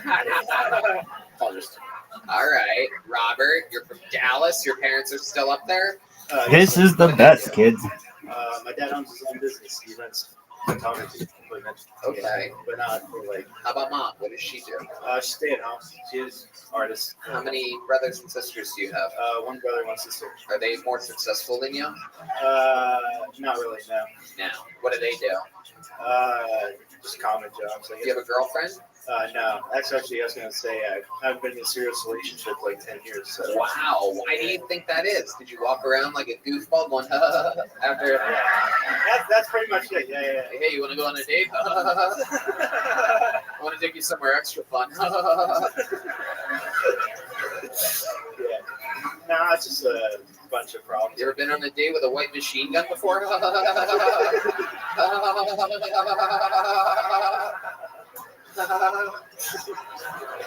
Have you always laughed like that? I guess so. I haven't really noticed.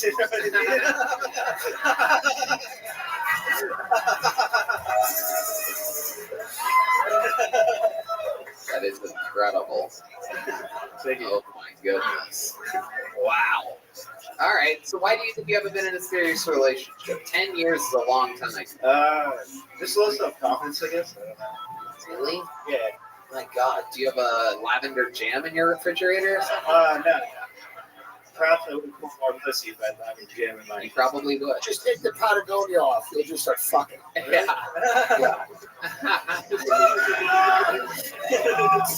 Okay. You've got to have a doctor stop that laugh somehow. Yeah. Did you get that after the second booster shot? How long have you been laughing? I feel great, Doc. Everything normal here.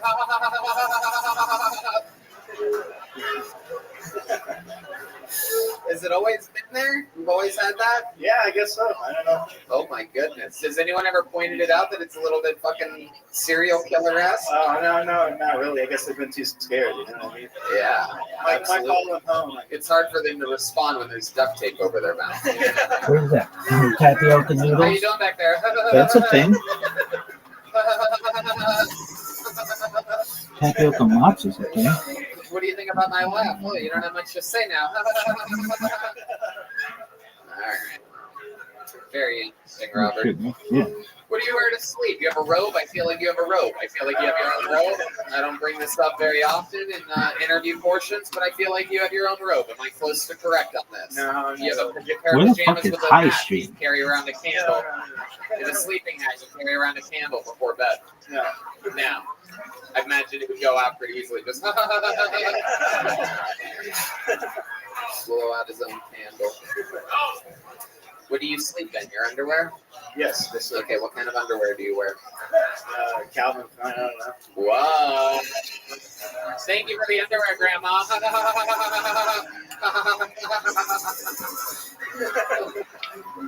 Oh my goodness. All right. Robert, very fun times. Congratulations. You ended on a big applause break there, so I'm going to give you one of these big Kill Tony joke cards. I expect you to fill that up with great jokes, and then when it's filled up all the way, come give it to Amy Schumer. She's going to know what to do with it from there. Thank you. There goes Robert Ball, everybody. Yeah. Did we hear anything from our little friend? We need more women. I know, right? We need more women. Still on the plane. Gonna have to catch an Uber. Shit, not gonna make it, unfortunately. Women are the funniest people. And they... You guys think we should go to this bucket one more time? Yeah, one more time. William Montgomery got stuck in Hawaii. Yeah, so he's not gonna make it here tonight. I'm sorry. All right, deep in the bucket I reach. Make some noise for Chewy, everybody. Chewy. I know Chewy. Here he comes. Chewy. Come on, Chewy. Here he comes. Here he is, everybody. One more time for Chewy, everyone.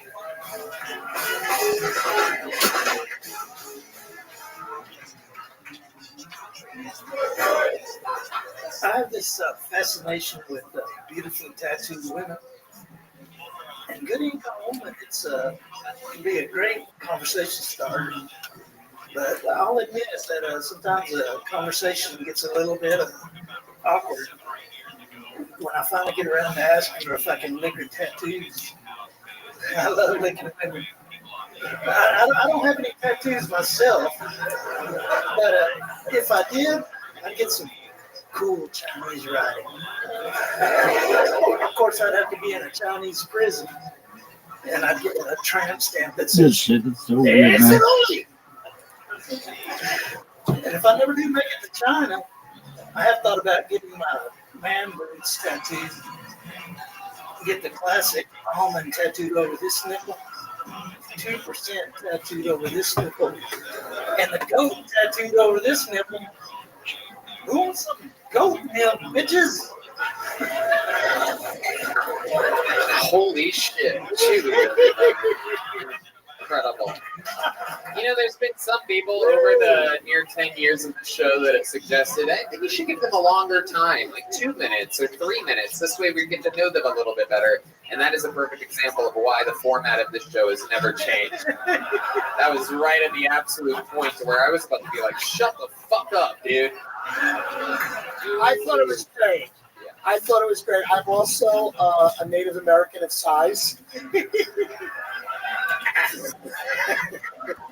And I thought it was beautiful. We're people of the earth. Indeed. Chewy, I noticed that you're doing something different. Is it the hair? What's going on up there? Have you decided to just become like a fat Gandalf or something? What's going on? That's it. Yeah. He looks so much like someone. I don't know. Yeah, I don't know. He looks exactly like somebody. Yeah, like Danny DeVito's Penguin or something like that. Not exactly sure. There's something. I can't put my finger on it. It's like if it's like a fucking if a Targaryen ate their own dragon eggs or something like that. Maybe it's an old Amy Schumer. Yeah. Oh, okay. That's right, Amy Boomer. Yeah. Chewy, remind us, what do you do for a living? Where are you from? Tell us I'm an everything. electrician out in the oil fields in West Texas. Okay, an electrician. So that's how you got hair like that, being shocked repeatedly. In the oil fields of Texas. Okay. What kind of truck do you have? I have a like a work truck or a personal truck. You know the personal truck. Damn. You know the personal truck. Damn. Right now there's young people in California listening to this podcast thinking, what the fuck is going on in Texas? Hey. How many fucking trucks do they need? Well, in my case too. Right. Yeah. You know what personal truck I have, Tony? I don't know what personal truck you have. Chevy Silverado. Goddamn right. Absolutely. Silverado. Yeah. Hell yeah. And what's your work truck is a F-250. Okay. Yeah, Oh shit. I'm forced to drive that. So. Some stripper in the corner said your truck's garbage. That's incredible. Red rose and yellow rose here in Austin, Texas. Chewy, what else about your life? Anything else interesting about you? You've been on this show before. Once. I can't remember what we've covered and what hasn't been covered. Oh. Not nothing interesting. Is it named Chewy like a nickname or is it a? Yeah. How'd you get it? Chewing on stuff. No, just chewing. You know. All right, Chewy. You ever do Santa Claus? No. Are you Mexican? Yeah. Well, actually, like I consider myself Mexican. Right. Because my family was here in Texas before. When Texas was still Mexico. And we should give it back. It should. It should go back to the Mexicans, and I should lead them with my Where the fuck is High Street? Oh shit. All right, Chewy, you're absolutely adorable. We love you. Yeah, Congratulations. You got pulled up again. There goes Chevy? Chewy, everybody. I don't know. You guys think we should go to this bucket one more time, huh? Female!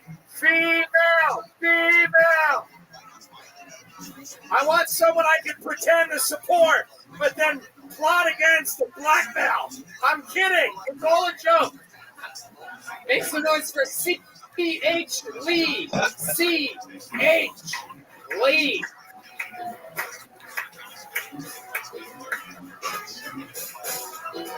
Alright. We got CH.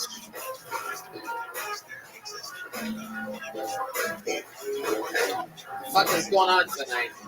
Alright. No movement. Very interesting. Okay. Chloe Montgomery.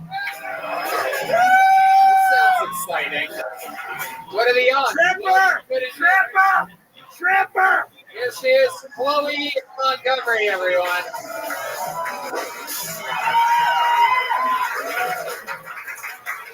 So I was dating a fellow comedian, and he's at.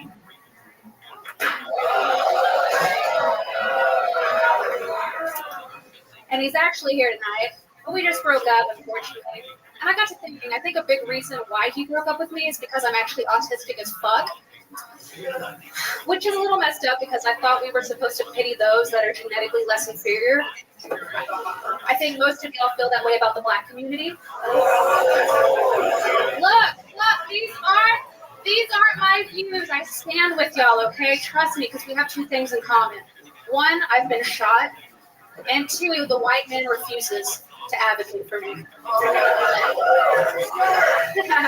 I'll whip him out. Don't test me. But, you know,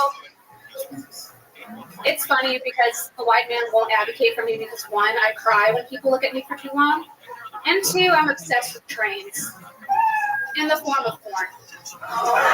Thank you.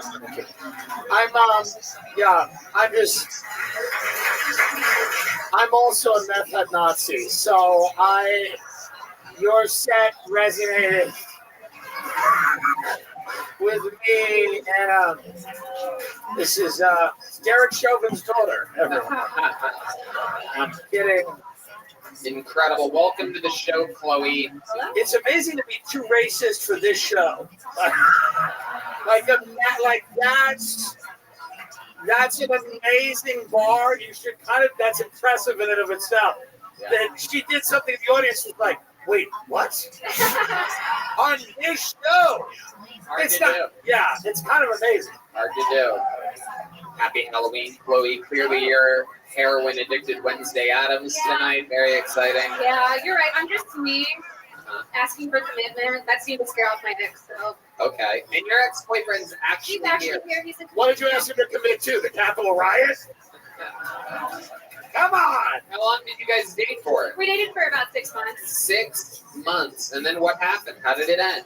He just was scared of commitment, had some things that he needs to work on, but it was a good breakup. We're still real close, good friends. He'll forever be my favorite comedian, and it's not because I sucked his dick. Wow. You said that like you did it one time and one time only. Yeah, he paid me for it. 100%. What? He paid me for it. Oh, okay. All right. You're a hooker. All right. Very good. So, Chloe, how long have you been doing stand-up comedy? For about 7 months. 7 months. So you were doing it for 1 month, you met him, and the rest is history. And then I supported his career. Right. Okay. How long has he been doing stand-up? Much longer than you? Yeah, I think about 7 to 8 years now. Oh, shit. Okay. What do you do for a living? I'm a nanny. All right. Wait a minute, hold on. Hold on. Let's back that up. Let's back that up. Let's roll that back.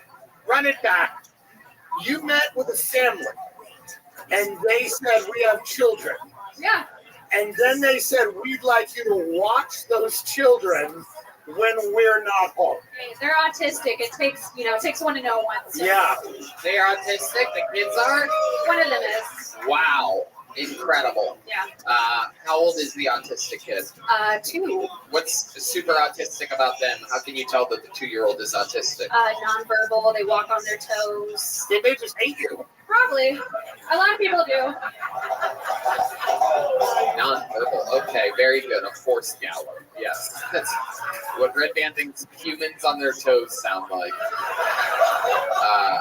So, Chloe, what do you do for, you seem young. How old are you? I'm 25. Right. What do you do for fun? What does a 25-year-old like you do?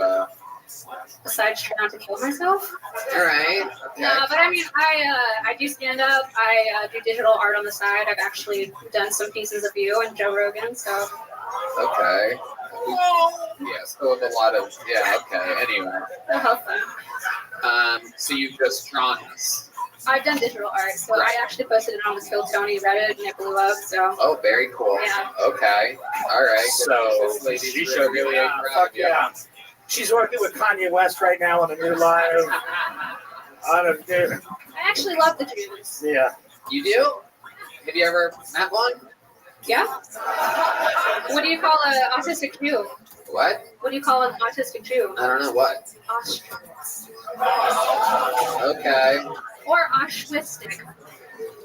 All right, Chloe. How long have you been broken up with this guy for? For a week. Wow, it's been a week. Yeah. And you guys came to the decision together?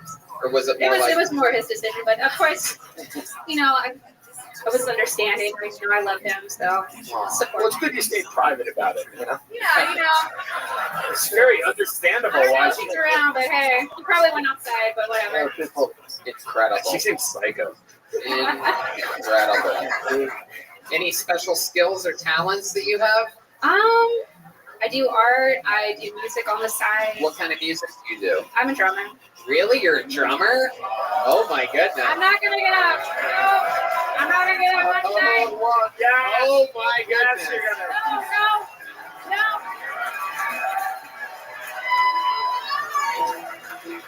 You can you give us one little drum solo?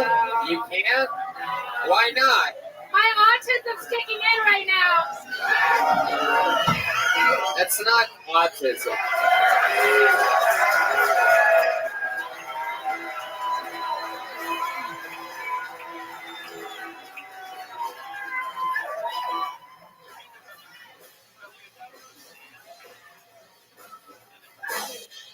Wow. Whatever it is.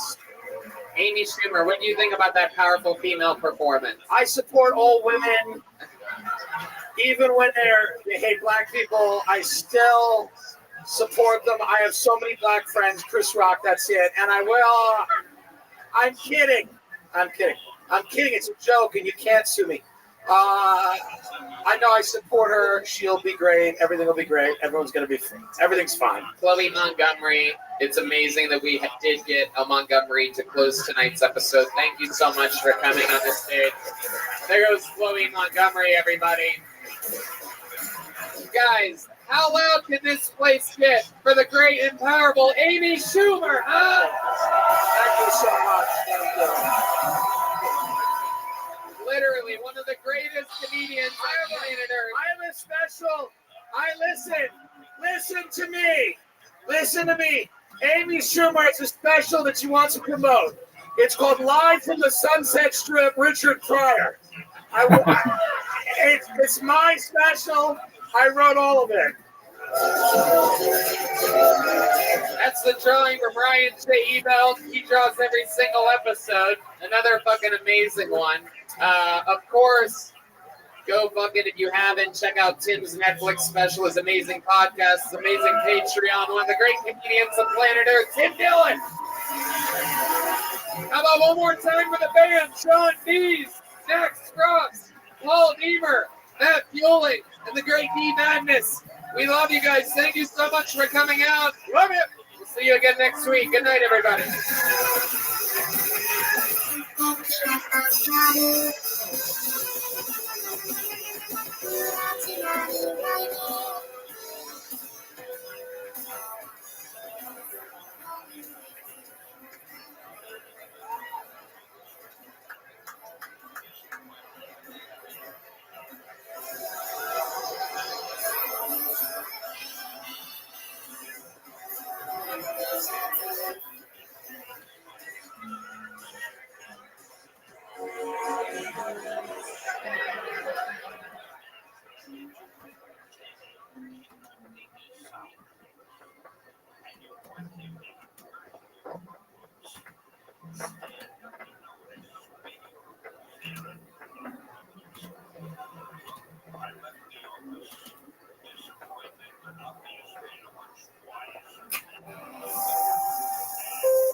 Coming live from Vulcan Gas Company here in Austin, Texas.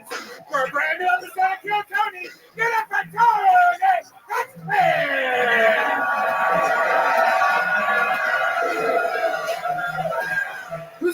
fuck some shit up tonight, huh?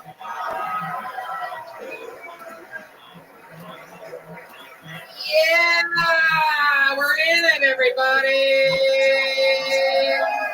Come on, people, make some noise for Brian Motherfucking Ray. Live in the flesh, creator of podcasts, eater of foods. He's here.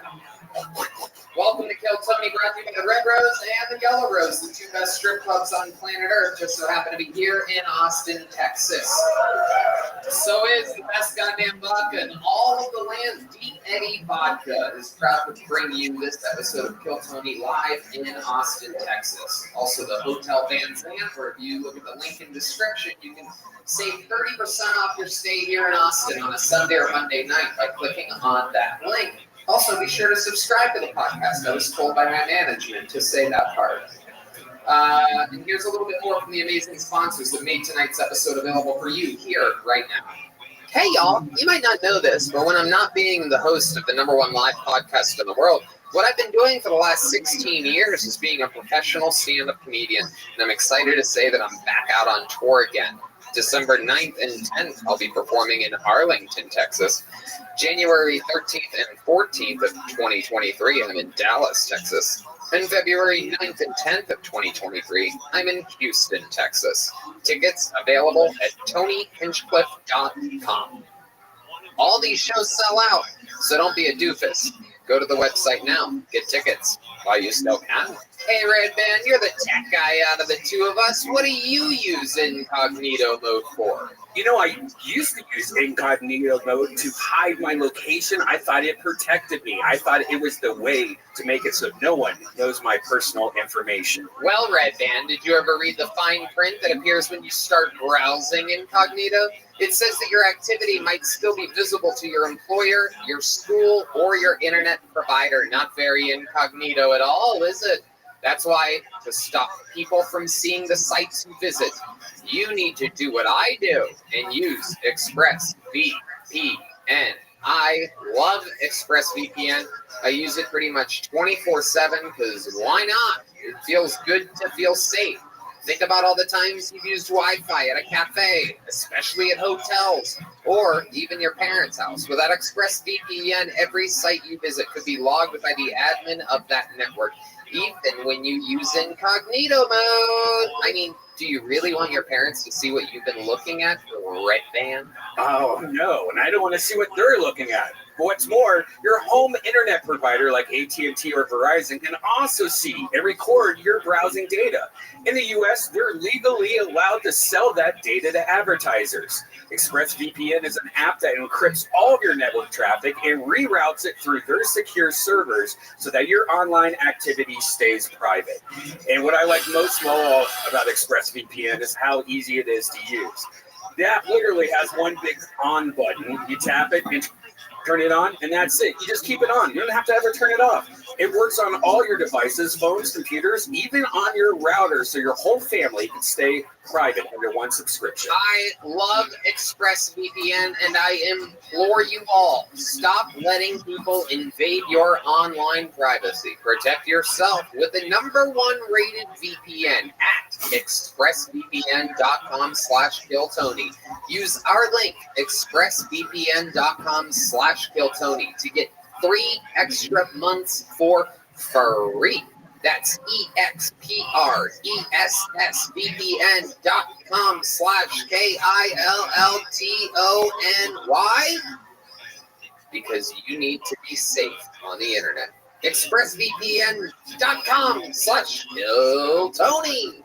Hey y'all, celebrate your holiday season with the greatest underwear that's ever graced the body of man. Sheep underwear. This is a product that I swear to God I wear every single day for the past 2 or 3 years. When I lose them, when they get stuck under the covers in hotels all around the world, I buy more directly from Sheep. It is unbelievable. They are the most comfortable underwear I've ever worn. I used to wear brands like Lacoste and Nike and Adidas, and this is much better.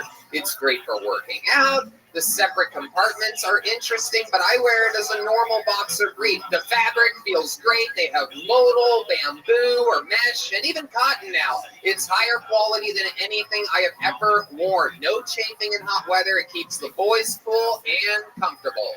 So go to sheathunderwear.com for the sale of the year on everything from men's underwear, base layers, women's wear, winter warmers, and more. I can tell you Sheath underwear is made from high quality materials and will be the most comfortable underwear you've ever worn. I recommend stocking up for yourself, or Sheath makes a great gift for whoever is on your list. So if you're still wearing crummy underwear, and that's something, when we got this underwear, I threw away all my underwear. It's all Sheath now.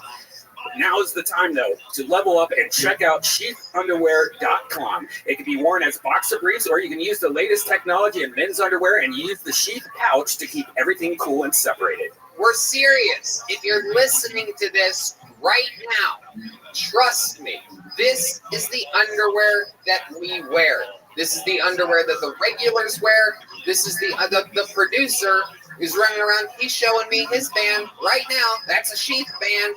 I know it. I recognize it. We love them. Get yourself a special treat for the holiday season. And if you're the lucky girlfriend of a Kill Tony fan, go buy him some Sheath underwear. So once more, sheathunderwear.com is having the sale of the year with Black Friday sales from Thanksgiving through Cyber Monday. So go load up at sheathunderwear.com. No promo code needed, but tell them we sent you. Any way you can tell them, just tell them. sheathunderwear.com. Let them know Bill Tony sent you. Go get some nice underwear. You deserve it. You listen to good podcasts. You guys ready to start tonight's show or what? Guys, how about a hand for the fucking band? Am I right? That is the Kill Tony band, brought to you by Screwball Peanut Butter Whiskey. That's the great new recently engaged Michael Gonzalez.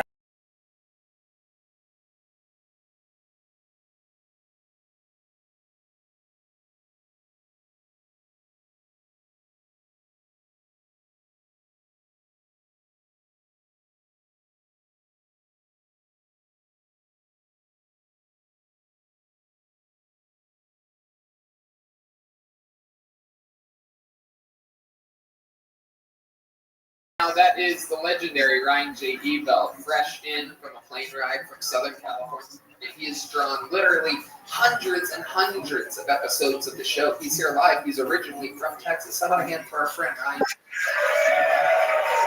All right, let's have some fun. Every single week I have two of the best guests on planet Earth. This week, no different. Two of my favorite comedians coming up through the ranks in New York City. Two fucking hilarious dudes. Make some noise for Ryan Long and Chris Vega, everybody. Let's go!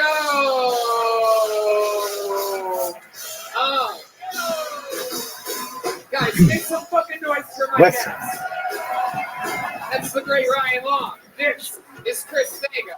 This is live in Austin, Texas. Ryan Long, I do believe, making his third appearance on the show. Welcome back, Ryan. How are you? Hello. I had such a good time on Kill Tony last time that's how I have sex now. I say, Ben, you got 1 minute, and then my friends are going to roast you for 5. That's right.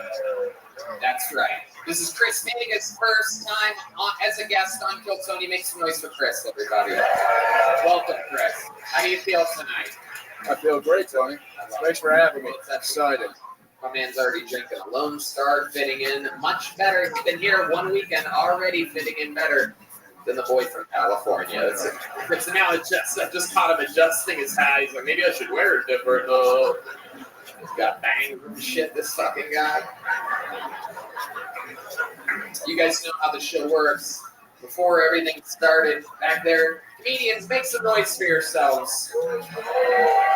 They're deep in the gullet back there. Like 100 of them signed up for an opportunity to do 60 seconds on tonight's show. If I pull their name out of the bucket, that means they get 60 seconds uninterrupted. You know their time is up and you hear the sound of a kitten. That means they have to wrap it up then or else they bring out the angry West Hollywood Bear. Which is is just a loud noise. My volume just went down somehow, which is just a loud noise that cuts them off. And then I interview them for a few minutes immediately after that. And it's all improvised, and we don't know what's going to happen, and we all are going to get through it together. You guys ready to start tonight's motherfucking show? Guys, this is the #1 live podcast in the world. Are you guys ready to do this shit? Ladies and gentlemen, going up first tonight, instead of reaching into this bucket, we're going to start it with someone we know, a consistent, goddamn creative force. You know him, you love him. Sing along if you know the words, because this is Hans Kim.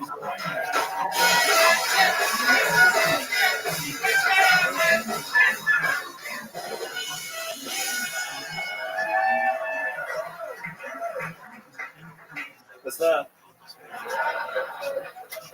So if you're gonna tell, I ride a moped.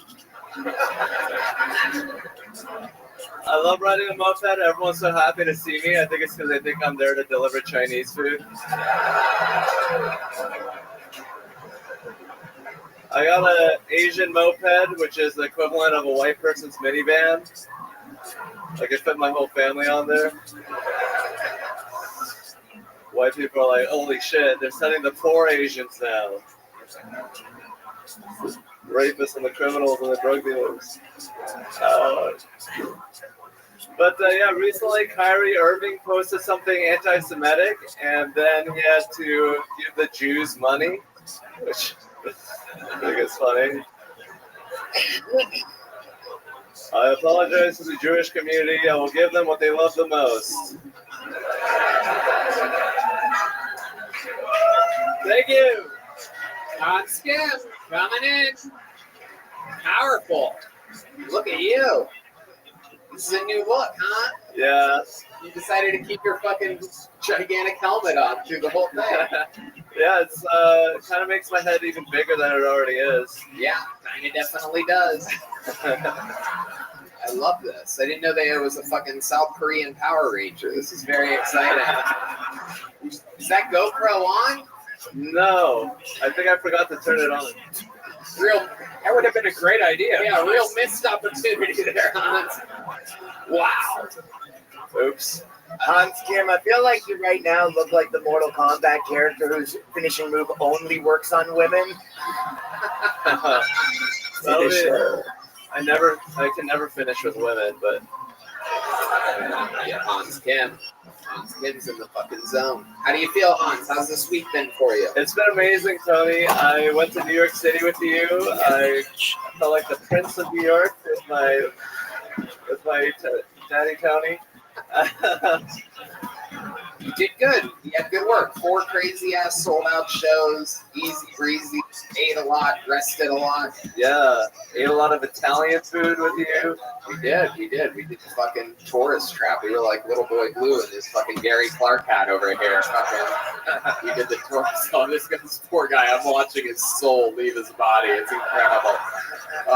He's fucking red and bullied right now. I love it. Man, that guy's headwear is ridiculous. Yeah. I've been through this before. I've been too mean to people on this stage before. I feel like this guy's going to put out a video that's just tightly edited of mean stuff and say, this is what this guy said to me during South Carolina Heritage Month. My sweet, sweet Hans Kim. Yeah, we had a lot of fun in New York. At one point, I'll tell you guys this, a little inside information. Hans Kim closed the door in the green room and went pee. And it was so fucking loud. It was incredible. I don't think I've ever heard a pee stream quite as powerful as yours. Are you aware that you have a strong pee stream? Me and William were laughing very hard on the other side of the door. I've heard this mentioned before to me. Now, do you think it's because you have a big penis or a big pee hole? Because it sounded like your hum, which is also your middle name, so that's pretty cool. Hans Kim. There you go. That's the Asian word of the day, everybody. When you hear that sound, you have a big pee hole on? I have a big pee hole. I think it's because I keep the pipes clean pretty regularly. What does that mean? Mentored by R. Kelly. I come a lot. Wow. Hans Combo with me. How do you do it? You have a girlfriend? What else do you do? How do you have so many releases? I've been looking at some fine quality Japanese porn recently. Wow. You like Japanese porn? It's pixelated. Why do you like that? Because of the seduction. How they get from normal people to sex partners. I like that transition. Do you like the story of Japanese porn? Yeah, I'm in it for the story. What are their stories like that's different from like American trash porn? I guess it's more like they don't want it, and then it. Oh, Jesus. Hansi, are you accidentally admitting to watching rapey porn right now?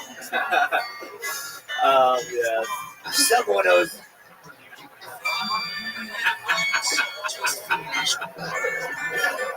Hey, do you have like a favorite one? Do you do have a favorite one? What's that video? Where they owe the Yakuza a ton of fucking money. It's the massage porns. Sometimes there's like their husbands right next to them, and then they have sex in the suit. Wait, so massage porn is when a girl's getting massage and the guy ends up doing more to her? Yes. And she's saying, Jesus, you don't have to say yes like that. And then she starts saying no. Well, I don't really speak Japanese.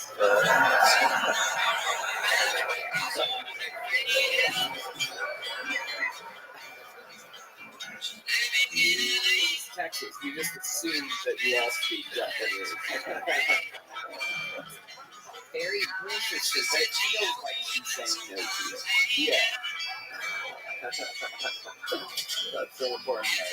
Wow, that is so fucking frightening. I'm pretty sure this video can be used against you in court someday. Hans, do you ever go to massage parlors? Do you ever get any extras at a massage parlor? My girlfriend might watch this, so no. What do you mean? I would, but I have a girlfriend, and she's very nice to me, so I try to be nice to her. It's great that you put that together like that. You know, sometimes it's hire a big Japanese massagist to come in and whatever happens, happens. I love it. Hans, I didn't realize you were so much like fucking, sound lost. It's perfect. Right on time. Right on time. So you have a moped. You're out there. You finally know how you're going to die. This is very exciting. How's it been out there? You driving a moped? It's been fine. I've been taking the small roads, avoiding Texans.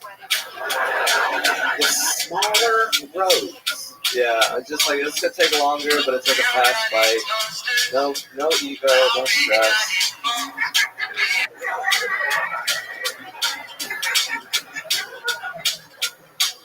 Wow. How are you going to live in a moped? That is true. Hans did famously live in his van, and now you still have the van? Yeah. Oh, okay. You ever drag the moped like up a ramp and into your van? It's like if you refer to a 14-year-old girl as a moped. Oh. Hans, you're a wild, wild boy. I love how you can get the show started every week with a minute of stand-up comedy. We all love you. That is on skin. Thank you, guys. That is on skin. That is on skin. That is on skin. That's on skin. That's just on skin. I'm pulling a name out of the bucket for the first time tonight. You guys ready to get crazy? We're going to meet somebody together. Let's all meet together for the very first time. Someone that goes by the name of Diego Segarra. Diego Segarra. Here he comes. One more time for Diego Segarra.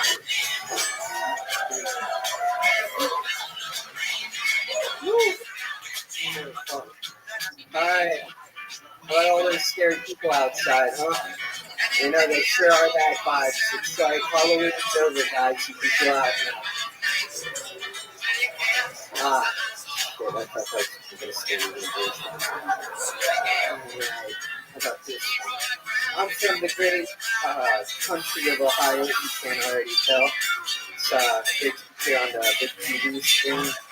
I know what you guys are thinking right now. Man, this guy gave me a call. Thank you.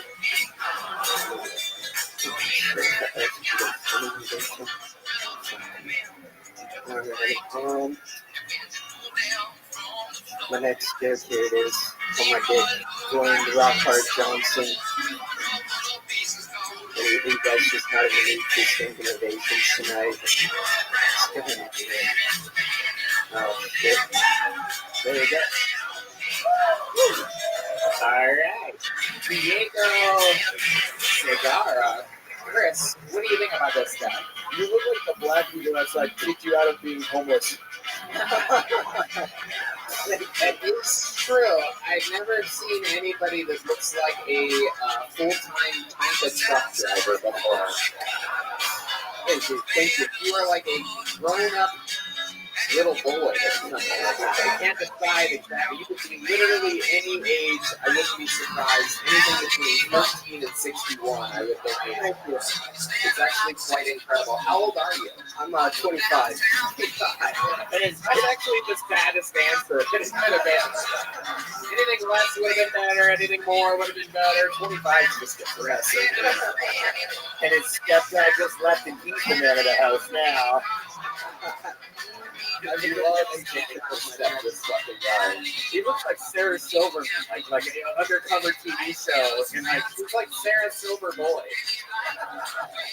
Oh, look at you, little guy. I love it, Diego. You're adorable. Oh my god. You getting ready to do some work up at the North Pole with your big dog out? Looks like the only Rachel Bell on the North Pole. Diego, what do you do for work? I work at a data and telecommunications company. Oh, okay. A data intel.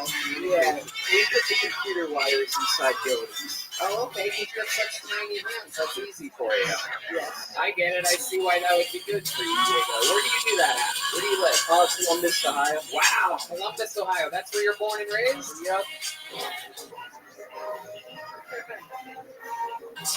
Yes, that's the sound of a winning college football program, everybody. I'll let you know, that's what that sounds like. That's where I was born. That's where I grew up. What part of Columbus, Ohio? Oh, nice. Right now I'm in New Albany. Oh, you little bitch. Look at you, little rich boy. What do your parents, what does your dad do for work? He works at the data and telecommunications company. Ah, wow. And then he just comes in his pocket.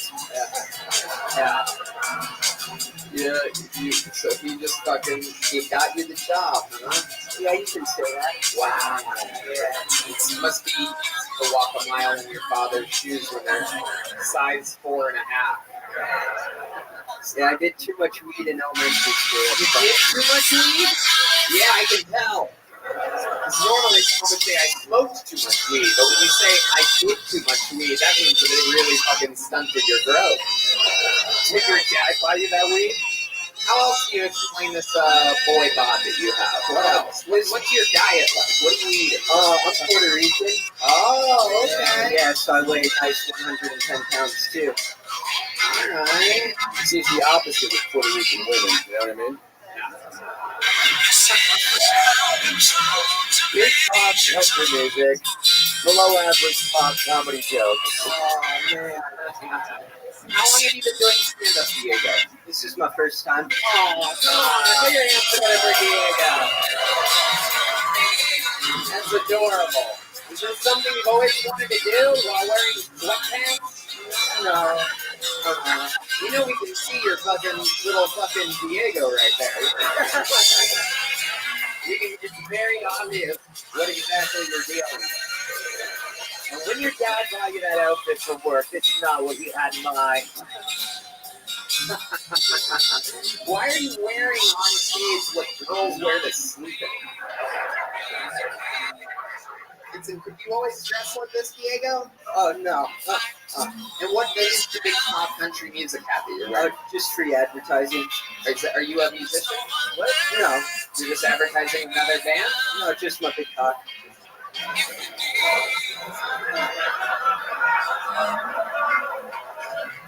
Yeah. Are you saying that you have a big cock? Yeah, or is this big on your body? I wouldn't be smiling this much if I didn't. 3 inches long, everybody. When you're 4'1", that's basically 17% of your max body index. I can show it right now if you want me to. Nobody wants that. No, it's detachable. These people are from Iowa. They can't handle that. Poor people. I love it. Do you have a girlfriend, Diego? Yeah, I got a girlfriend. She's here tonight. Oh, really? How big your cock? She's walking funny right now.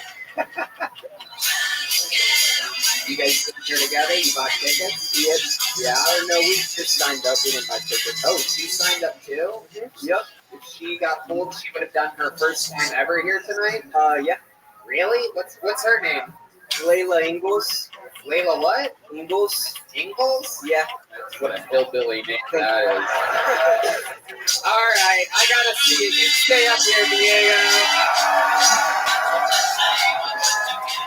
This is the Kill Tony debut of Layla Ingalls, everybody. We're gonna see who is taking this top. Yeah, I don't get this with a little penis. Shut up, Diego. Here it is, 60 seconds uninterrupted for Layla, everybody. Oh shit, they used to say no. Come on, one more time for Layla, everyone.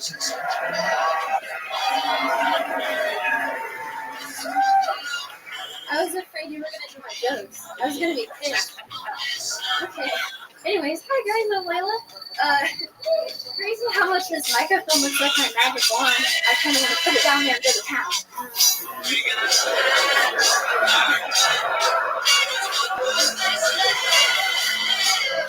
But maybe if it was actually a magic wand, it would grant me some better jokes or orgasms. So I got my blood drawn the other day. The artist did a really good job.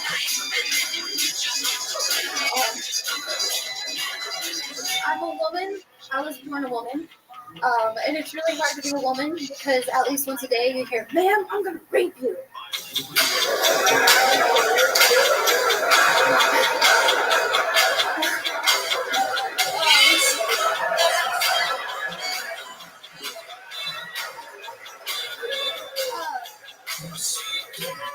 I'm sorry. My last joke is gonna be Diego has a big cock. I'm just kidding.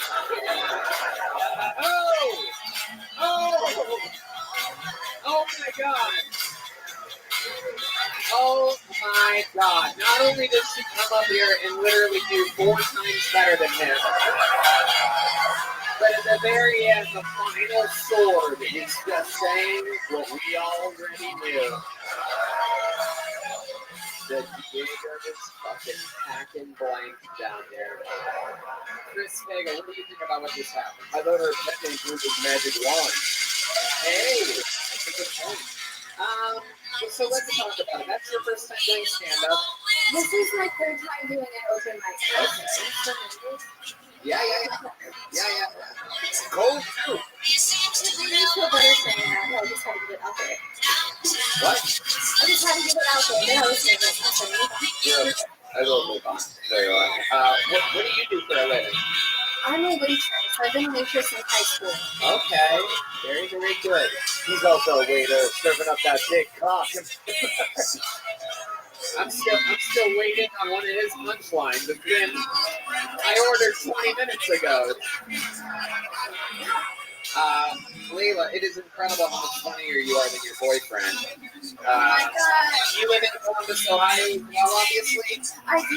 We live together, but I was born and raised in Dayton, Ohio. Okay. 10 minutes away from Yellow Springs. Okay. So I know Dayton, tell everything. Oh, wow, okay. So you guys live together in what kind of dollhouse exactly do you guys live in? In an apartment. We actually took all the heat off of the furniture and then avoided the Oh, my God. Dude. Oh my God, she is burying you right now, dude. She is burying you. I don't care how big your dick is, it is inside of you right now.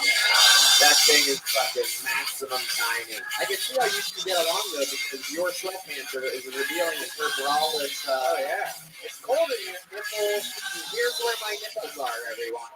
It's almost like he was like, babe, if you wear that shirt, I'm gonna wear my fucking dick-showing sweatpants. I love it. What's the craziest thing you two have ever done in the bedroom? How long have you been together now? Oh, it's been like 4.5 years. Okay, so I gotta know. You two are young bucks. You're out there. You're in your early 20s. What are you guys doing when you're not fucking searching for Pokemon? Well, if by Pokemon you mean threesomes, we are searching for it. But the craziest thing we've ever A done. threesome would mean you need 2 more men.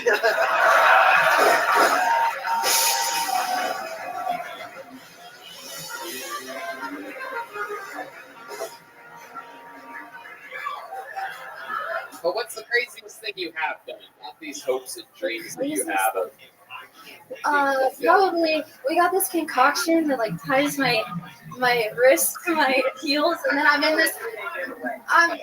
this crazy position. I can't move, and then he takes So you tie your wrist. There's something that goes around your wrist and then your ankles. Yeah, so it's like ass up. So they're the same height. Yeah. And then what? You're just stuck on your belly? Yeah, no, I'm like stuck ass up, face down, and then he'll take some toys and do shit to me. He takes some toys and then drives them around the apartment. Yeah. He just starts playing It's a Rattle. Yeah, you just tie her up and then have all the fun to yourself. I fucking love it. Absolutely incredible. So, hand the mic off to Diego. Now I'll ask you, Diego, what do you think is the wildest thing you two have done sexually in all your years together? Fuck, I don't know. There's a puppy. Oh, I'd say probably coming on her face. I think that's pretty disrespectful. Wow. Did you have a ladder?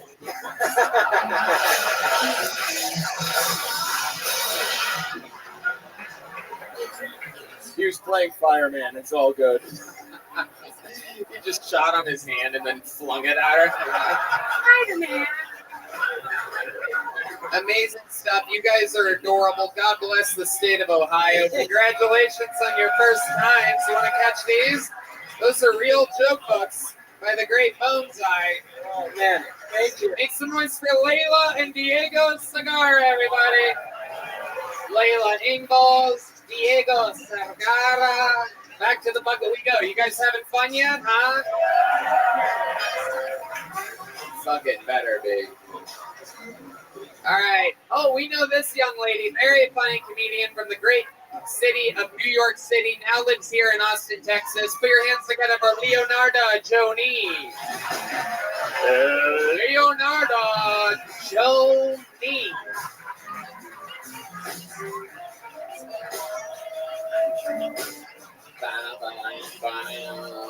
Let's get it. Make some noise for Leonarda, everybody. What's up, guys? I'm a conspiracy theorist. Anybody else here like the truth? I don't trust the government for shit. I don't care what they tell me. They're like, hey, you should drink 8 glasses of water a day. I'm like, why? What's in the water? Is this why everybody's gay? Because I'm not having it. You understand?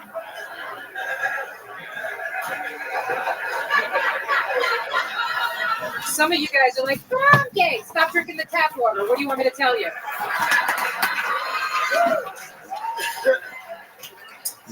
I used to believe in UFOs. Anybody believe in UFOs? Aliens? Yes.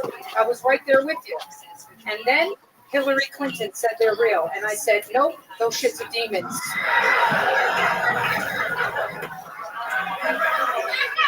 No wonder they're so into anal. You guys upset that vaccine's not working?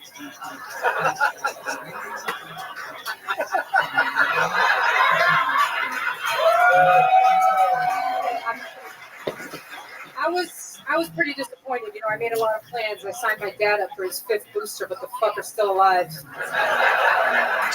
I'm gonna get out of here. I love it. Leonardo Joni. I love it. I love it. I love watching people like me that came from very, very liberal places, and slowly Texas just turns you into a monster. I absolutely love it. I feel the same. I literally not only agree with you, but honestly, I'm fucking a little bit jealous of that fucking Hillary joke about UFOs. That shit's amazing because she's the worst human being on planet Earth. Yeah. If I say it 4 more times, I'm gonna kill myself. So, Leonardo, you're amazing. A true professional comedian. You did it again. How's life going? You've been on the show multiple times, always a fucking destroyer. What's It's happening? good. I mean, I got banned on Instagram. Oh shit! What happened there? She's like a 4chan made of girls' opinions in a lab. I did a trans baby sketch and they didn't like it, so they were like, "Get out of here, you bitch!" Wow, a trans baby sketch. Yeah, I was babysitting my friend's baby, and then I was like, "Let's make a fucking video together." That's amazing. Last time I heard of someone trying that, it was Tiffany Haddish and Aries Spears, and it did. Oh. Was that Instagram that took it away, or Child Protective Services? No, I still got the baby. You got the baby. I love it. What else is going on in your world, Leonardo? You're a real comedian. You're out there doing spots all the time. Yeah, trying, working, you know. Yeah. Remind us, how long you been doing it again? It's been about 3.5 years. 3.5 years. Yeah. You started in New York, did it there for a couple years. How long have you been in Austin now? About a year and a half. Tell us what you love about Austin. You've been here a year and a half. Try to explain it to the rest of the country if you can. Okay, so I like that I don't have to think about what I'm going to say when I do my jokes. You know, like in New York, I was like, is somebody going to try to kick my ass after this trans joke? You know, here, I'm like, somebody's going to ask me out after this joke. It's true. Here, comedy is better here. There's no doubt about it. Here, someone's gonna kick the trans person's ass after your joke. Yeah, I've never seen somebody that looks so much like they're into pegging that hated gay people that much. I love it. Do you have InfoWars song on right now? Dude, that's my jam. That's my fucking jam. I do. I get it. I'm with you. Yeah, absolutely. What else, Leonardo? What else about Austin that's non-comedy related? Like, what's something that you love about this place? Is there anything new in your routines? This is going to be very surprising to everybody, but I happen to like nature. Okay, I like that's amazing. Yeah, I like that there's all this like nature stuff you can do. You know what I mean? And I mean, we have Central Park in New York, but you're always like, am I gonna get molested? You know? Right. All this nature talk sounds like someone's been drinking the tap water. And Leonardo, you famously, you still with your boyfriend? No. No, newly. How long were you two together? It was like almost 4 years. Yeah, we broke up in July. Okay. Yeah. What happened there? Was that mutual or what? I think, well, you know, we were like on different wavelengths, and I was like, he was cycles. He was. I just think we got to the point we were kind of like going back and forth for like the last year. But he's a great guy. I got nothing bad to say about him. Right. Very good. Now, how's your new dating life going? It's really rough out here. There are no men left. Right. There are no men. I know. I understand. It's out of control. Tony, what do you mean you know? I get it. There's no good men anymore. I know. It's all boys. We need a real man. We just met a real man. Him and his chick are looking for a threesome, if that does anything for you. Yeah. You met 2 girls. Leonardo Joni. Have any of these comedians been hitting on you? Comedians? All the time. Right. I had no idea. And you don't ever give into that temptation. I'm not. I mean, come on. Totally. Come on. Have you seen the pool? Have you seen the town pool? Right. Yeah. Like the last guy that was up here. I mean, no, I just don't like to do that because it gets messy. Right. You know? And then you got to be like, oh, can I be on your show? Remember that time? I did a favor. Right. Yeah, absolutely. I get it. Comedy's wild. I love it, Leonardo. A great new. You know, I would love to have you on the Secret Show Thursday, 10 o'clock. Yeah. Just got booked on a real show. Make some noise for Leonardo Joni, everybody. There she goes. That's a real professional right there. Make some noise for her. That's the future right there. All right. Pull another name out of the bucket. We're all going to meet him together. Make some noise for Michael Francis, everyone. This is Michael Francis.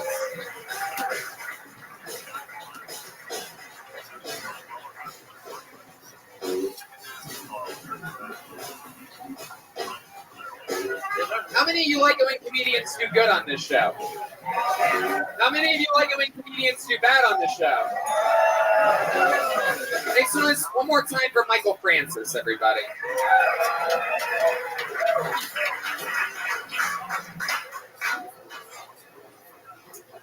I really came here not even expecting to get on the stage. I seen a bunch of white people outside, and it's like, it looks like I could just sell them some weed. So, I ended up on the stage. I got 3 daughters. Women, that's what they teach me about the most. Same. Hey, you've never been in a car with 4 women hungry at the same time. Straight bitches. And baby, no boys. There's no boys. So my daughter came home one day and she said, "Daddy, I think I like girls." Oh, my heart. Look, yeah, that's all I got. Are you sure? Follow me on Instagram, ASAP Mike 3. Oh shit, are you plugging shit right now, dude? Yeah. Oh my god. Holy shit, bro. All right. Okay, let's go, Michael. How are you? First of all, how do you feel like that went? Shit, you talking about tiny dick, bro. I feel like my dick went in my body. Yeah.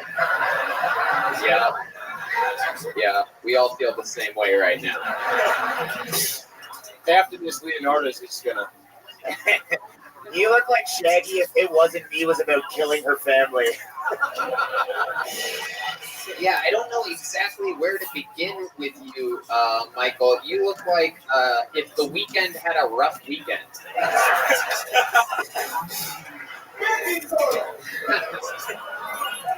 Michael, where are you from? From New Bern, North Carolina, 252. Oh shit! All right, the very rare 252, everybody. 252. From the great state of North Carolina. Go Tar Heels. Absolutely, Michael Francis. And how long have you been trying stand-up comedy? Shit, I just told you. I just came out here to sell weed to white folks. Pay attention. I only understand half the shit you say, Michael. I'm sorry. I don't speak North Carolinian. So let's talk about it. What do you do for a living? How do you make money, Michael? Shit, retired out of the military. Okay, he's a fucking hero. All right, look at that. I was wondering why you had a grenade shell as a haircut. That's exciting. It's very. Looks like you have some shrapnel in there still. Where'd you serve? Russia. Man, Fort Bragg, North Carolina. You just stayed in North Carolina the whole time? Yeah, that's what they just said. Fuck it, man. Did you really serve in the military, or did you just buy a camouflage outfit one day? What are we talking about here? I'm like, you worked at a bar for a week, and they fired me. What did you do for the military exactly? Shit. I can't tell you on stage. Yeah, you can. It's secret. Shit, the army would be mad if I told you I didn't do shit. Wow. An American hero, ladies and gentlemen. Incredible. Just like many of the great soldiers, quote, he didn't do shit. Incredible. Absolutely. What did you learn when you were in the military? What kind of military is this, by the way? Are you talking about Eagle Scouts? What is this? Thank you, Red Band. You know, United States Army. You're clapping like you've been in the Army before. Is this... Your brother's in the Army. Very good. Wow. Fuck yeah, absolutely. Radars. Michael, what do you do for fun? Are you just visiting Austin? Oh, no, I live out here. When did you move here? Shit, I moved out here about 2 years ago. 2 years ago. And with your kids? Oh, yeah. All three? Full-time dad. Full-time dad. I love it. You're still with the baby mama? Yeah, that's my wife. That's your wife? Yeah. Okay, what does she do? She does hair. She does hair. Wow, that is literally unbelievable. And she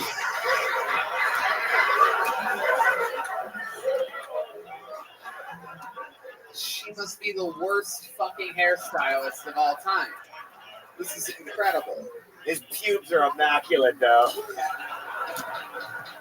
I mean, holy fucking shit, dude. You look like you let fucking G Madness style your hair. That is incredible. Hey, man, bringing it back. G Madness literally has cooler hair than you do. It's incredible. No, don't do that. Don't do that. So stupid. Ignorant.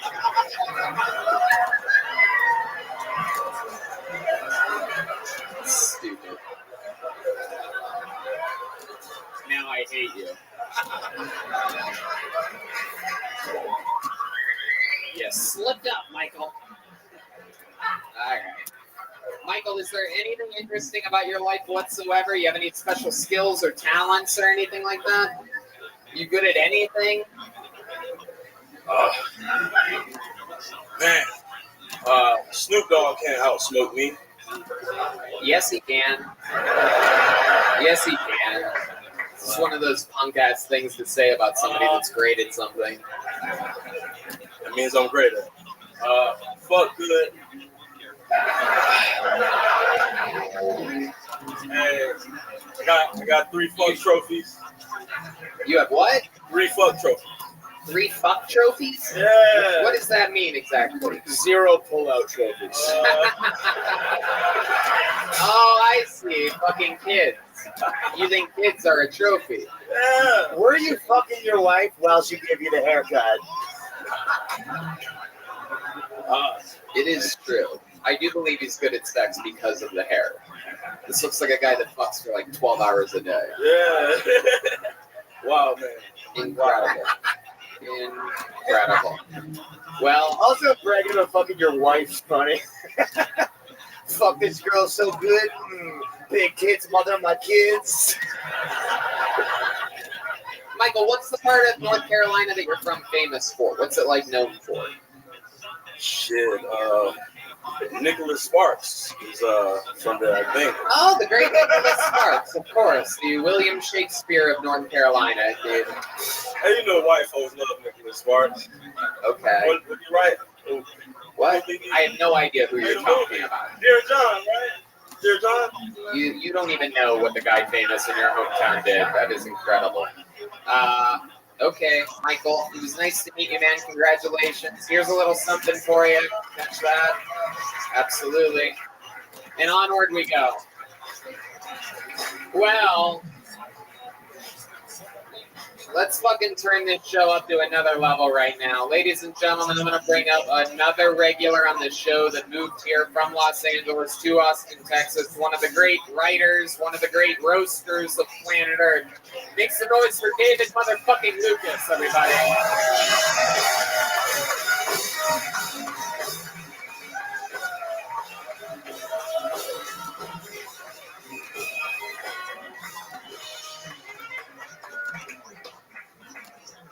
Yeah.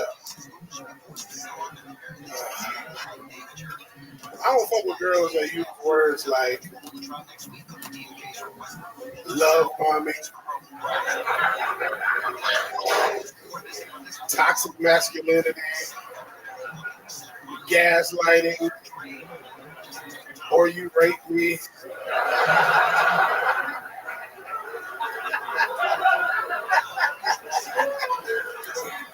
Like, what do you mean I raped you? You never said no. Like, you gonna tell me you're talking in your sleep now, bitch? Like, what the?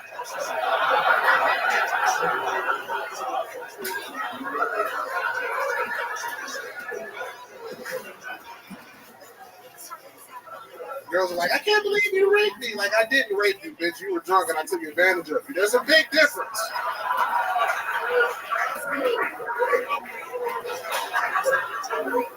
Like, these kind of girls, they just don't understand my love, man. Like, they don't.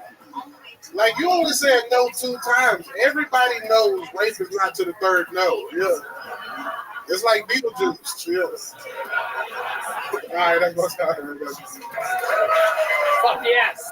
The great, the powerful David Lucas. Yeah. Coming in with a rock solid brand new minute of material as always.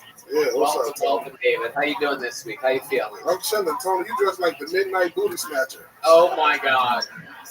Oh my God. How dare you? Yeah, right. I love what you got going on the top of your head. I didn't realize. I don't even know, actually. I don't even know where to begin with that. That is incredible. You got Ryan Long and some other gay white guy next to you. This motherfucker got a pink pizza hat. What the fuck is this? I'm not surprised David's funny because he does look like Patrice O'Neal wearing a fatter suit. That was horrible. I hope they never. You're right. Fuck. All right, what do you got? Damn it. With that bullshit, Ryan Long, let me introduce you to my friend David Wide. How about this? Everyone thinks that Chick-fil-A is closed on Sunday for religious reasons just because he goes there Saturday. Ryan, you look like Travis Barker. Not bad. You look like Travis Barker gave Yeah, where was this guy? You gotta let him make fun of you back. Just because Jake didn't work doesn't mean you can step all over him. Hey, bro, fucking gay ass. I always heard the term gray area, but I've never known what they were talking about until I saw the shirt that you're wearing today. I mean, Tony, why your face red? You let some man sit on it? Wait, what? Your face is red as shit. Red? Hell yeah, boy. You look like an uncooked turkey, nigga. Well, we know what you do with those. You cook them and then eat them continuously and then sleep and then wake up. Make sandwiches out of it. Tony, you got 1,000 miles on your feet for marching for gay people. You have 0 miles on your Fitbit.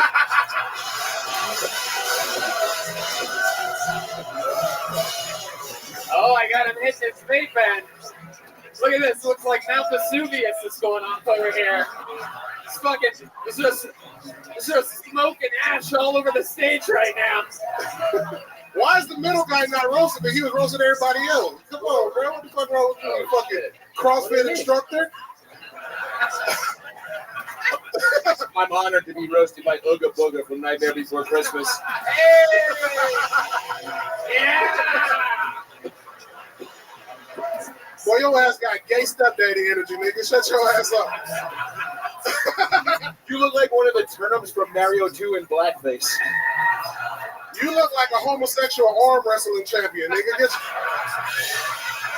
That motherfucker only wrestled gay niggas. Boy, get your ass up out of here, boy. I am. Yes, boy, your ass. You make dildos by hands with them arms, nigga. And they be pulling it out. You need 3 more inches. Look at it, boy. Fucking swole. It's called joking. It's a good way to make your penis longer, all right? Holy what the fuck is you? Look at them little ass arms, boy. What'd you say? Goofy? Shut up. Everybody at this table needs to complete right, man. Look at you sit there. I wish the camera was on you so we can roast your goofy looking ass. That motherfucker look like a Native American pedophile. He does. He does. That motherfucker be sneaking in the tippies. When he sees a kid, he feels a real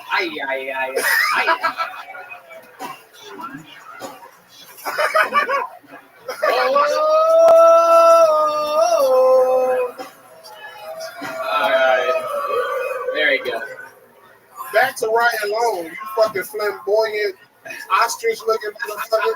That's 3 gay jokes in a row. Is that the formula? Gay jokes are his bread and butter, which is also his bread and butter.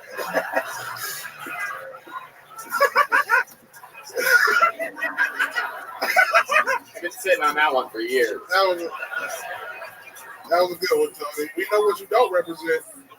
Straight man. Oh, come on. You're not straight yourself. You're pretty curvy. I don't know if you know this. David doesn't touch his own dick, not for straight reasons, just can't see it. This motherfucker is writing. I hate this show. Comedy I hate you Central guys. roast jokes on a fucking live podcast. I hate.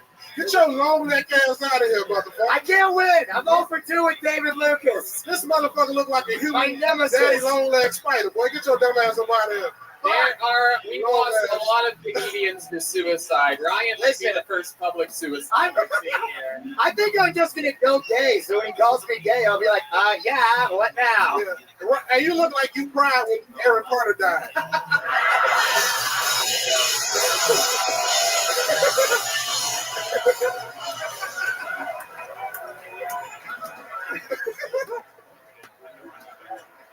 My boy, my sweet boy is all grown up. You are correct. He does look like he cried when Aaron Carter died. I lost my partner in crime. Like a homosexual arm wrestling champion. That boy got UK pop band hair. Get your ass up out of here, boy. Oh my God. Oh my God, David, you are an unstoppable. That's right, force. What else is going on in life? Plug something. Oh shit! I'm in Tampa at Side Splitters December the 16th and the 17th. Oh shit! Oh, this whole table gonna be there. There we go. Help me sell that motherfucker out, dog. Side splitters. That's also what your pants do when you bend over. Tony, your nickname is Ass Splitters. Get the fuck up out of here.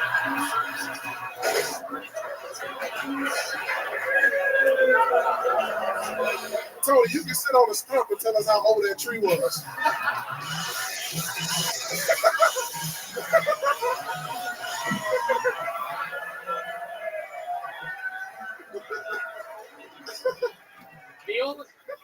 The only stump I'm going to be sitting on is when you lose your foot to diabetes and I sit on your leg.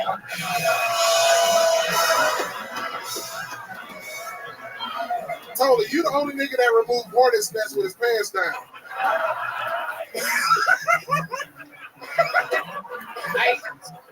What's crazy about that one is not only is it funny, but I actually do that sometimes. I remove people's hornets. This is the dumbest show. You gotta love it. I can't believe we do this every week. It's fucking insane. Hey, when Fauci had a poster for monkeypox, it was your face on it. Oh my God. Oh my. They were like, tell Tony to get that booty 6 feet. How dare you? I can't do the rebuttal that I want to on that one, but it does involve the word monkey. And it would have been a good one, but I didn't do it. Do it, bro. I don't give a fuck. I know you don't give a fuck. It's the white liberals visiting from Southern California that I'm one of the best in the world. See him, support him, represent the great David Lucas, everybody. Holy shit. Jesus Christ almighty. My Kill Tony nemesis. My God. He's the best. He's literally the best. He's a freak. Back to the bucket we go. You guys ready for more strangers? Okay, we know this young lady. Ladies and gentlemen, make some noise for Christina Mariani, everybody.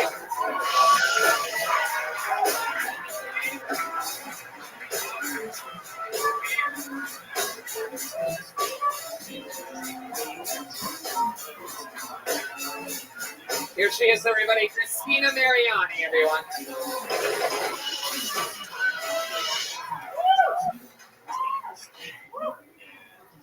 Hi. I was really nervous, so I had a few drinks, and then I drove here. And I don't know why they say your reaction times are slower when you drive drunk, because I hit those kids just fine.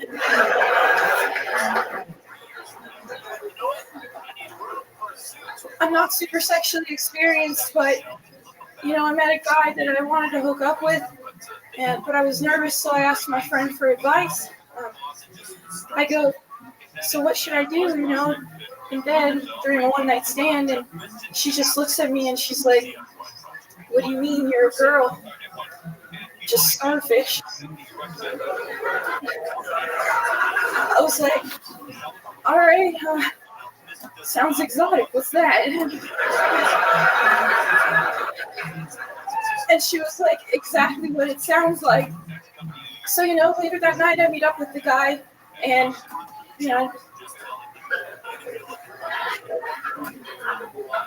and he's like into it, right? He's like, oh, this is hot. And I'm like, Go ahead, finish it. no, this is Patrick. Very good. Thank God. Huge payoff in the end. Let's go back. That's good.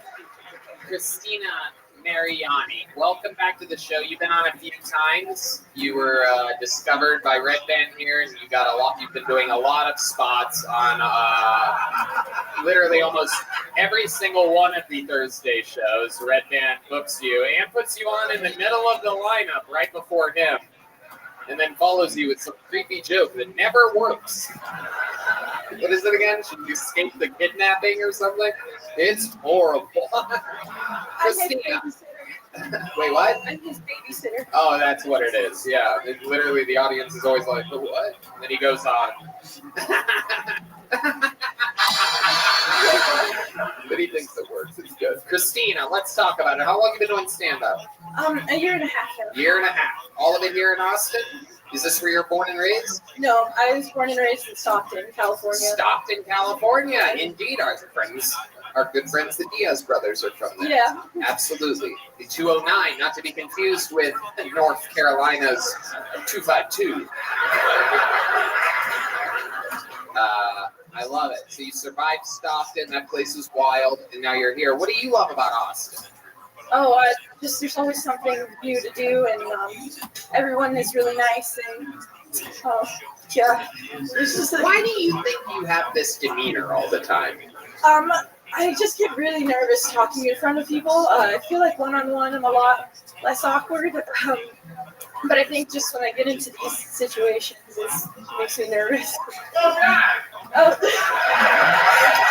Deep motherfucking madness.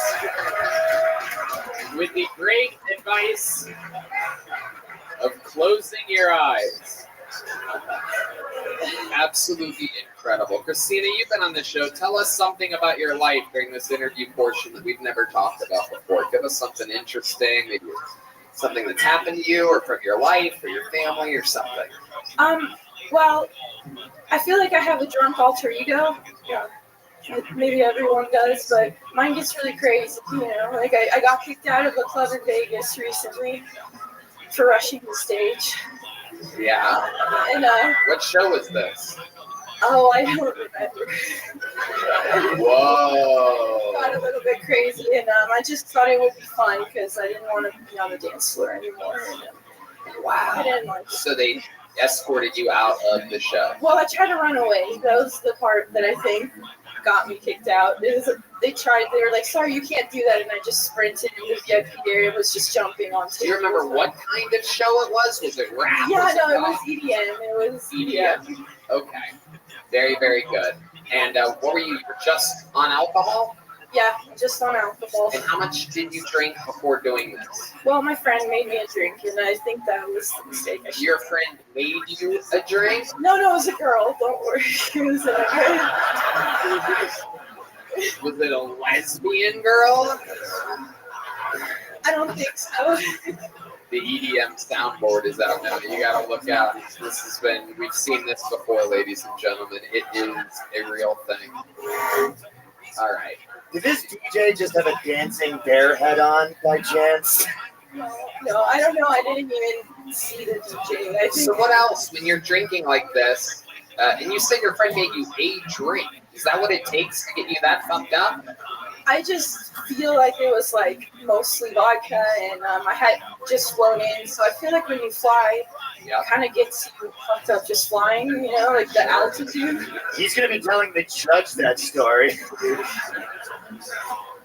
Okay. So are there other things that you've done while getting blacked out drunk that are embarrassing? Well, I'm blacked out, right? So I don't know. You don't find out or remember the next day or anything like that? I just kind of like piece it together, but it's never anything that bad. I guess I got kicked out of the dancing piano bar because again, I was jumping from piano to piano. Oh shit! Oh my goodness! How often do you get this drunk? Not often at all. That's it's like I can probably remember just a handful of times, and that's why. Right now, Red Band's already starting to make the drink he's going to give you on Thursday. This is very exciting. I would love to have you babysit my girlfriend tonight in Pflugerville.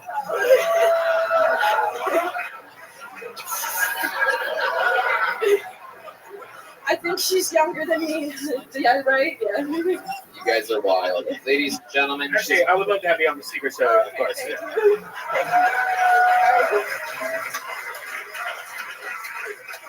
I'm done, right? Yeah. There she goes. Make some noise for her. Christina Mariani, everybody.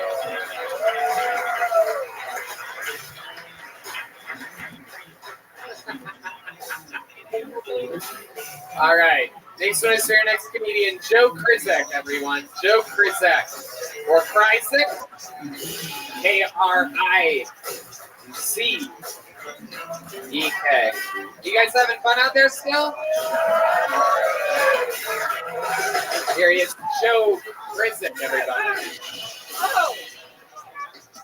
Woo. Yo, what up, dogs? My name is Joe. Joe Krizek. Come on, baby.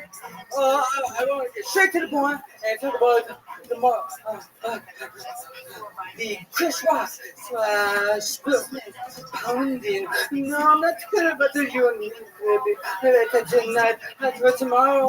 I'm talking about the way Jim Carrey's reaction had on him, and the way the world's reaction on Jim Carrey after he raps, or I like to say, finish with the smooth of the sun, lives upon thy silver song. Oh, the backlash and the world and the universe and to infinity and beyond. That of energy may not hold it retire. Total tired, but with having negative, there is a positive.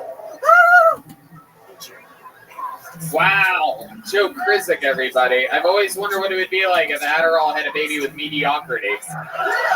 Absolutely incredibly bad. Yeah, you're the worst, dude. Where are you from? Grab the microphone, you fucking garbage idiot. Man, I'm a high little bitch, man. Woo! Where I'm you from from, Joe? Manitowoc, Wisconsin. Where? Manitowoc. Oh, wow, the home of the Averys, making a murder thing. Oh, I never realized the importance of that. I've only been asked like twice. Right, okay. He's like a pedophile that gets into Pickup Street because he's afraid of talking to the kids. He looks more like one of the kids that gets, Hey, buddy. Hey, I wouldn't change a thing. I thought that actor was incredible personally. Thank you, my friend. It's so good that Ryan Long's little brother could be here tonight. Joe, you don't have to respond to these things in the microphone. You're literally one of the least funny people that has ever been on this show. And Great, that's fantastic. Yeah. Thank you Yeah. so much. Stop talking. Maybe you didn't hear what I said.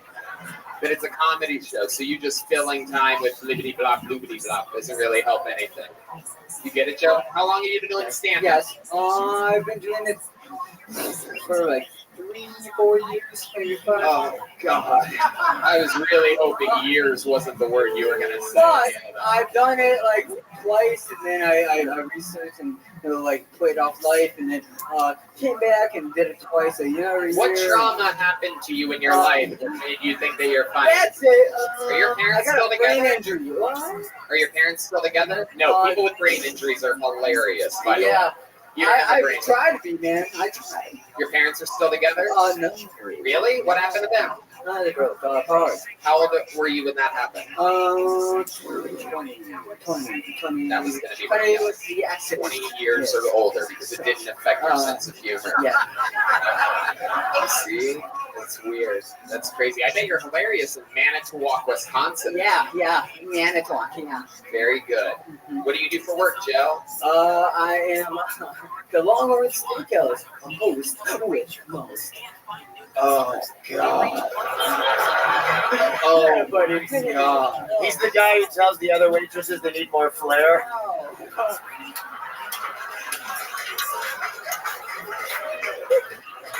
Joe, is there anything interesting about you? You have any special skills or talents or something? D-Man is about to beat you with this blind stick. Oh man! That's the sound of laughter, Joe. I don't know if you hear that, but it's a wacky noise that people make. Wow, so you're trying this like weird thing that Andy Kaufman was good at like 40 years ago, but you don't have it. Shoot. You need timing, you need common sense, and understanding of how. I think it's autism, Tony. It's not. It's not. I'm sick of us blaming autism. This is a dumb fuck. That's what this is. That used to be a thing. 10, 15 years ago, you used to go, oh, that guy sucks. Now it's like, oh, you might be autistic. And I'm not giving you that. I'm definitely not artistic. I'm not giving you Dr. Redman's diagnosis on this. I think you fucking suck. Yes, that makes sense. Let there be no, I don't want there to be any confusion. Oh, hold on, do you want a second opinion? You fucking suck, dude. Oh, boy. Really? You made him lose his blind powers to open his cane. You suck so fucking much. You fucking suck, dude. For those of you just listening to the podcast, D-Madness just cartwheeled off the stage to get away from all this. Joe, there's nothing we can do with you, buddy. Okay. There he goes. Fine. Joe Krizik, everyone. Woo! There he goes. Not even a small joke book will make its way back to Wisconsin. Hell yeah. I like this guy's style. All right, thank you. How about one good boo for Joe? Anybody with me? Yeah.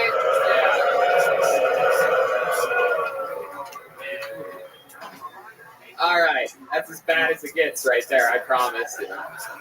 Next choice for your next comedian out of the bucket. Anything can happen, obviously. It's Mel Safety, everybody. Mel Safety. Or Mel Softy, perhaps. Oh, here comes Mel, everyone. Come on, everybody, make some noise for Mel. Hey. I'm obviously pregnant, so I couldn't do as much cocaine as that guy. It's not good that I'm pregnant, though. This is going to be the third fucking kid in my house. And when I found out, I didn't know what to do. The nearest abortion clinic is 282.9 miles away. Not that I checked. It is a boy for now. These days, actually, I don't have a name for him yet. And my daughter, she's so sweet. She really wants to name him Jack. I think it's a great name, except my last name is Softy. Jack Softy. Jack Softy. It took me a while, and I put it together, and now I have no idea how to tell her that we are not naming him Jack. Enough about little fleshlight. I want to talk about my husband's here tonight. He is the bomb, and not just because he's from Afghanistan. No. Seriously, his name is Amza Muhammad, and traveling with him is a pain in the fucking ass. All right. Now, Softy. An absolutely adorable performance. Super likable. You took your time. You have common sense. That's incredible. What a wild relief. I can't tell whether you're great or just going up after that last guy is amazing. You know how to do it. How'd you get pregnant 3 times and you don't know how to fucking put the cord back in the thing? Jesus Christ. Do what Muhammad did to your pussy. Fucking... I got it. So, you said that the guy that you travel with is named what? Amza Muhammad Safi. Oh my God. You can get those. And this is the father of your 3 children? Yes, the first one's with my stepdaughter, but he is the father of all 3 of them. Okay, with a name like that, what is his I know. His dad's from Afghanistan and his mom's white, so he's a half-Afghan. Shit, that's incredible. Incredible. And he's hoping the baby's born on September 11th? I fuck with you not. Our first date was on September 11th. Wow. Look at that. And he rammed his plane into your World Trade Center, huh? Incredible. Absolutely incredible. That's how these guys do it. You think he gets a little Building 7 on his birthday? Yeah. A little bit of that falling tower. Mel, where'd you meet this guy? How do you end up with a Muhammad? We met on Bumble here in Austin when I moved here. Are you sure he wasn't on Bumble? That's incredible. An Afghani on Bumble. And you're like, okay, this sounds dangerous. Did you pat him down before the date? So where was this first date at? He actually took me to Uchi here in Austin. Oh, okay. Yeah, it's a sushi place. It's like the 7th best sushi place in the whole city. Incredible. I love it. And you guys had fun. Did you guys hook up that night? We didn't fuck, but we kissed and I knew he was the one that night. Oh, shit. Yeah. Now, did you only just kiss because with all the pubes you couldn't find his dick, or... Because these people don't just hide in the bush, they have it. You know what I'm saying? Those Afghanis are wild, man. These fucking people. Did you try to climb right into your cage? Did he try to Osama your bin Laden? All right, stupid. Yeah, hopefully the baby didn't mess up the pussy because he's got a life hack to get a lot of virgins. Hell yeah.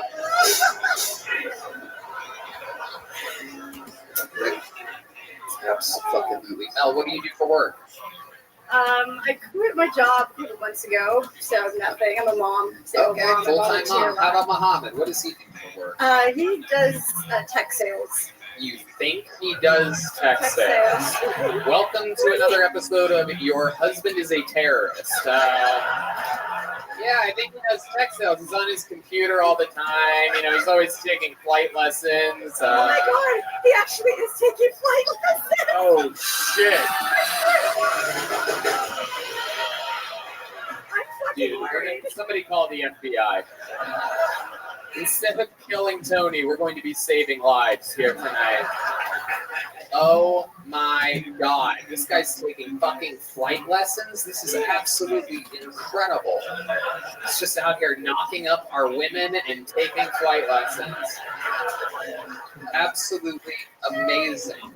What's your guys' setup? You live here tonight? Yeah, here in Austin, Texas, right? How long have you lived here?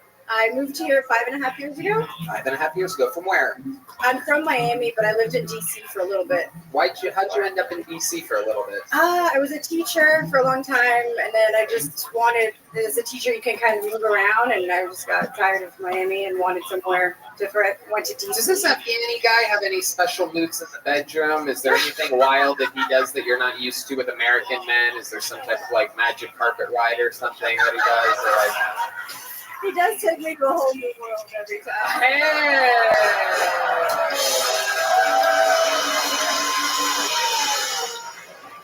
That one. Hit that one. No? Oh, you're gonna wait? Okay. All right. I wonder what it's gonna sound like when the baby comes out. Huh? What do you think that baby's gonna sound like, Red Man?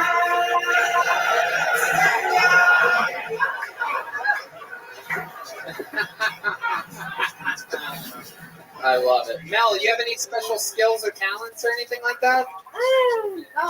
talent? No. You signed up tonight. Is this your first time doing stand-up? I didn't even ask. This is my fourth time. You're amazing. You're so good.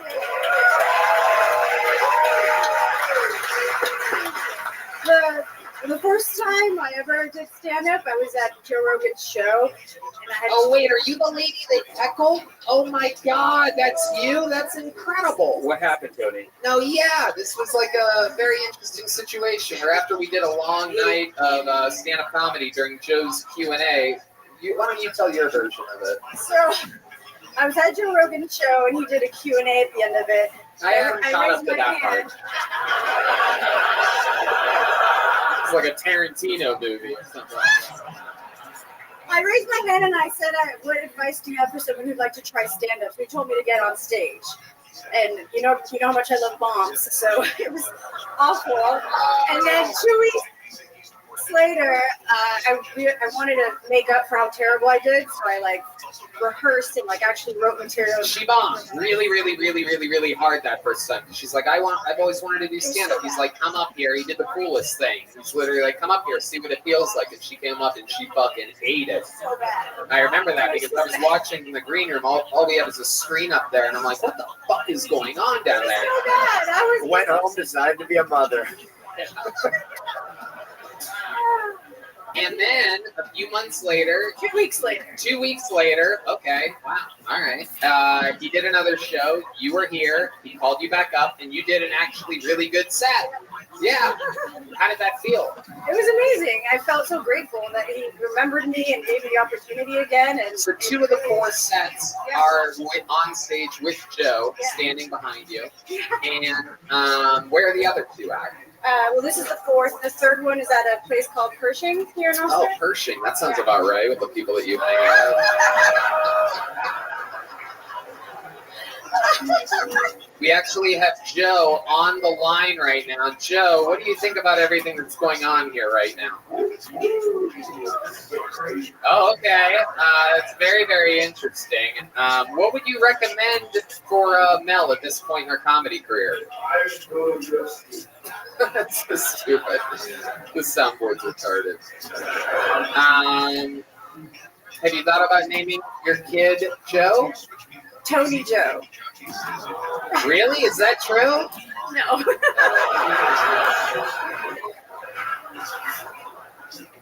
All right, well, yeah.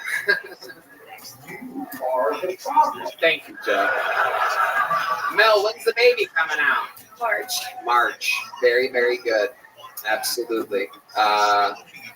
I love it. I love your energy. I loved your performance. Take one of these big joke books from the Great Bonsai. There you go. Absolutely. There she goes. Mel Safi, everybody.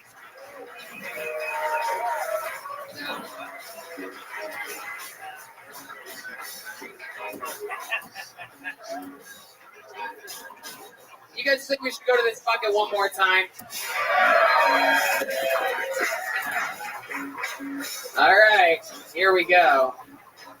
I'm reaching deep. I'm mixing it up. I'm trying to figure out how the magic can help us here. Austin Tower.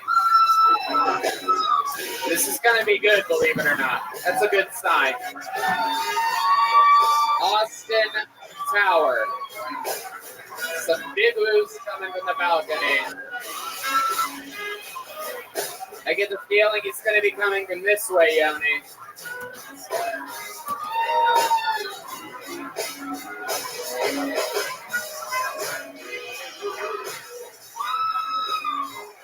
All right. The long trip to the stage. Here he is, Austin Tower. Fuck yeah, Austin. So I should tell y'all, I've got trust issues. My wife tells me all the time. They stem from my father. I'm not gonna lie. My whole life we had a good relationship, but 2 years ago he died from Lou Gehrig's disease. And my whole fucking life I had no idea this motherfucker played baseball.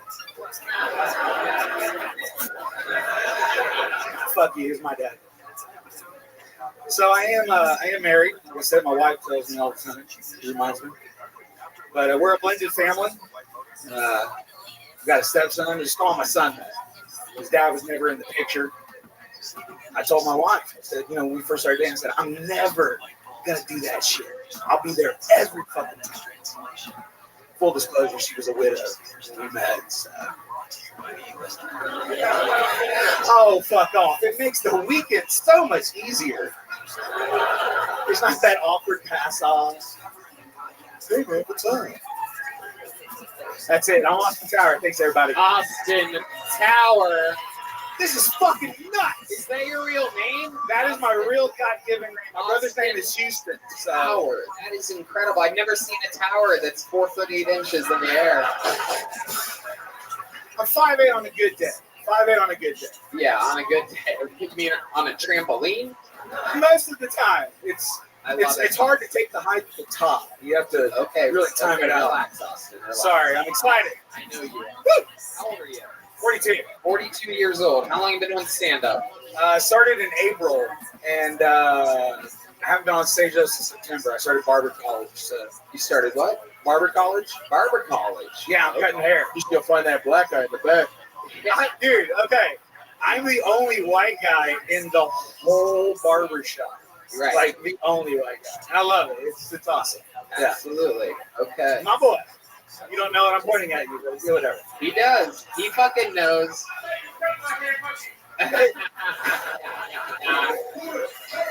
Yeah. I just learned braids, so but you're in dread. Giving brains? Yeah, I do braids. Braids, not brains. No. No, I'll do it all day. All right.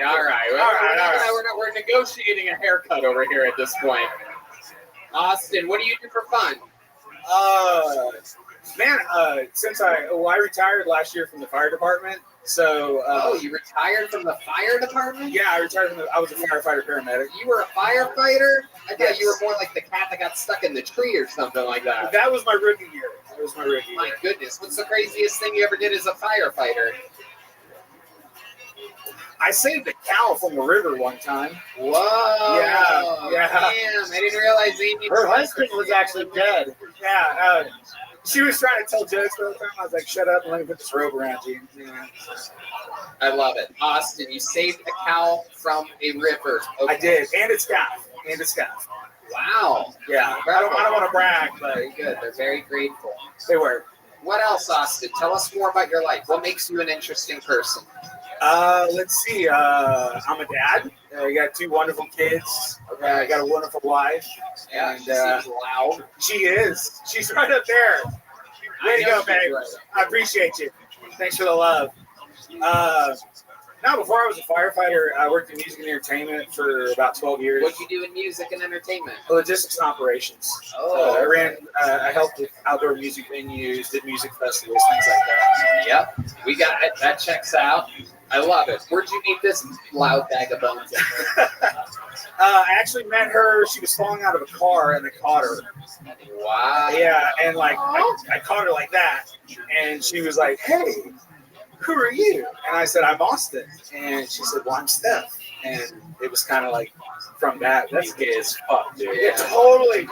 The only thing that would make it gayer is if there was a dick somewhere in the scenario. That story is so flaming, I'm going to have you put out the fire. Stop it.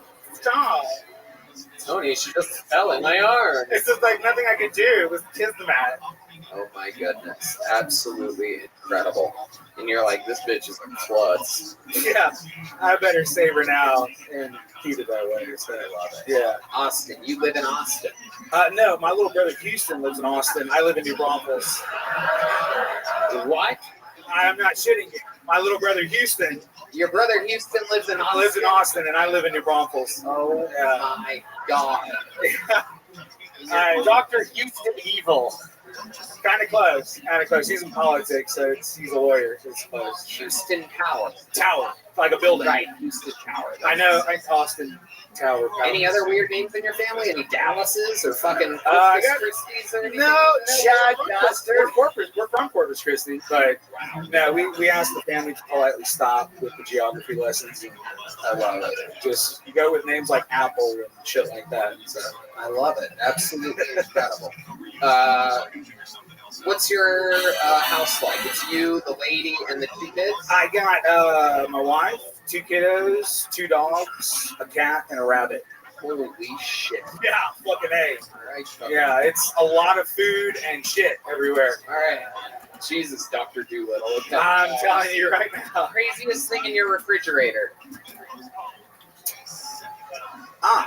I've got frozen duck livers marinated in frozen duck livers. That's a good answer. That checks frozen out duck as well. I like foie gras, so Absolutely. yeah. Okay. Austin, you don't have any musical talent yourself, though, right? You just I lightly play the guitar. Very, very little, though. But not enough to even know. No. Well, I wasn't going to. Well, thank you. Because it would have been embarrassing Austin, you're absolutely adorable. You seem like a super fucking nice guy. Thank you. Congratulations I appreciate that. On your performance. Here's a joke, Bush. You Awesome. ready for it? Good job. Thank you so Austin much, guys. Power, Thank you very much. Austin Power. I'm sorry. You know what? I know we all want to fucking put a ribbon on this thing, but I'm going to do something special. Before we get to our normal closer, I want to do something a little bit fun here. There's a guy that's been on the show a couple times. I want to see how it goes if we bring him up right now. This guy is a Texas icon, fresh from the oil fields. This is a new 60 seconds from Uncle Laser.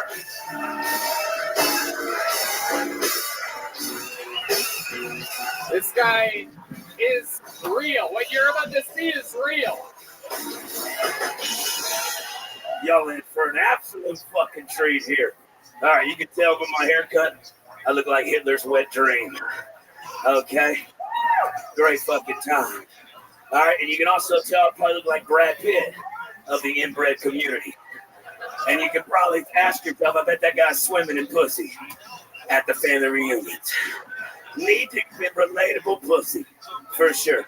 No, but seriously, I only attract a certain type of female, okay? They're usually middle-aged, 30s, all the way up to 80. They're usually of gothic or emo descent, and they're usually single mothers. And I like single mothers a lot. They got good snacks. Pudding pops, orange slices, Capri Suns. I'm your fucking guy. But I blame it on their snot-nosed kids eating them all. Because after I get done making sexual pleasures, I take my payment in snacks. And I blame it on them snot-nosed fucking kids. But I had one the other day get super aggressive with me. She messaged me. She's from Central Florida. She said, I got a Greyhound bus ticket with your name on it. You come down here and blow my back out. And I said, ma'am, I might have been born just plain white trash, but I ain't getting on no motherfucking Greyhound bus. Now, if you make that a coach ticket from the Southwest, I'll be there in the morning. Blow your back out, put you in shambles. Uncle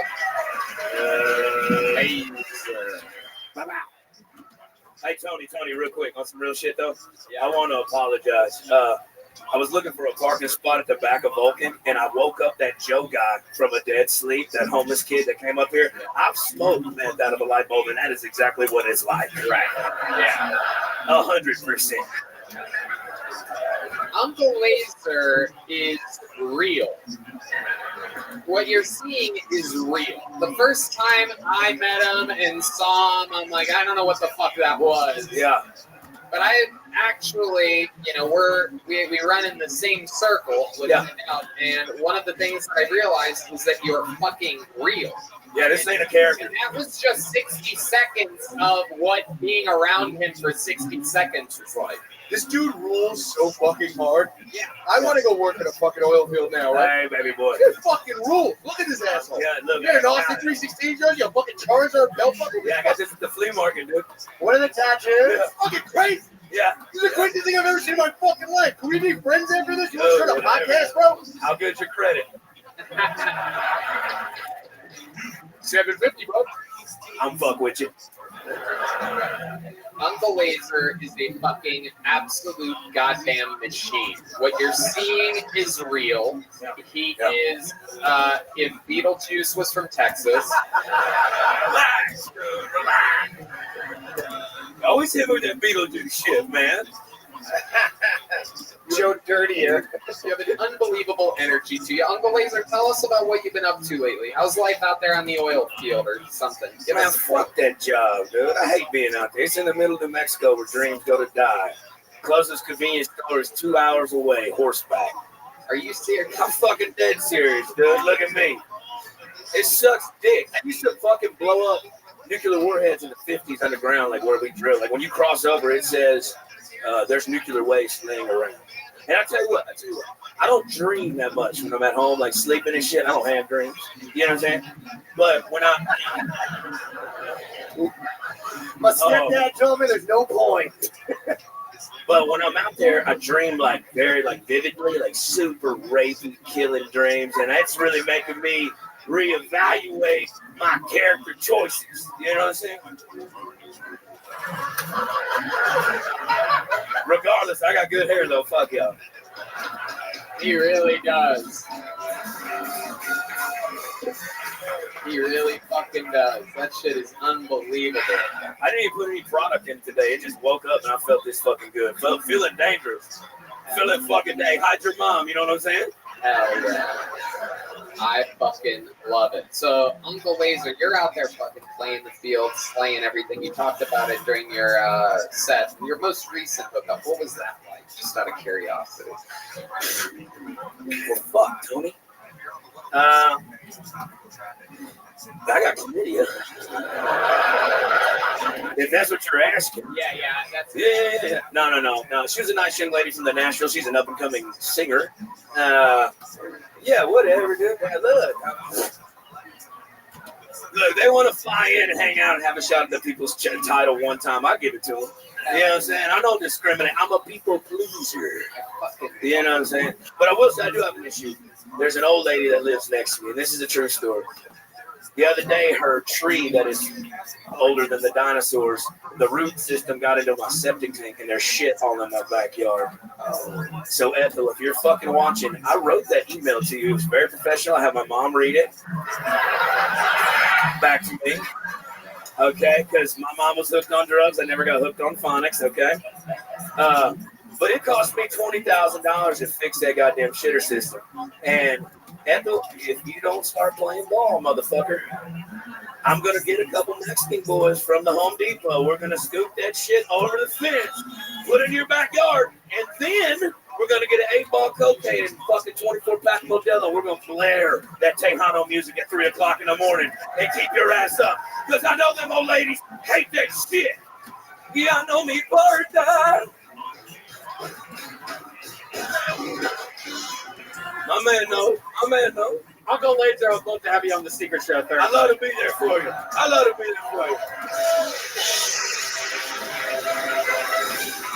Uncle Laser.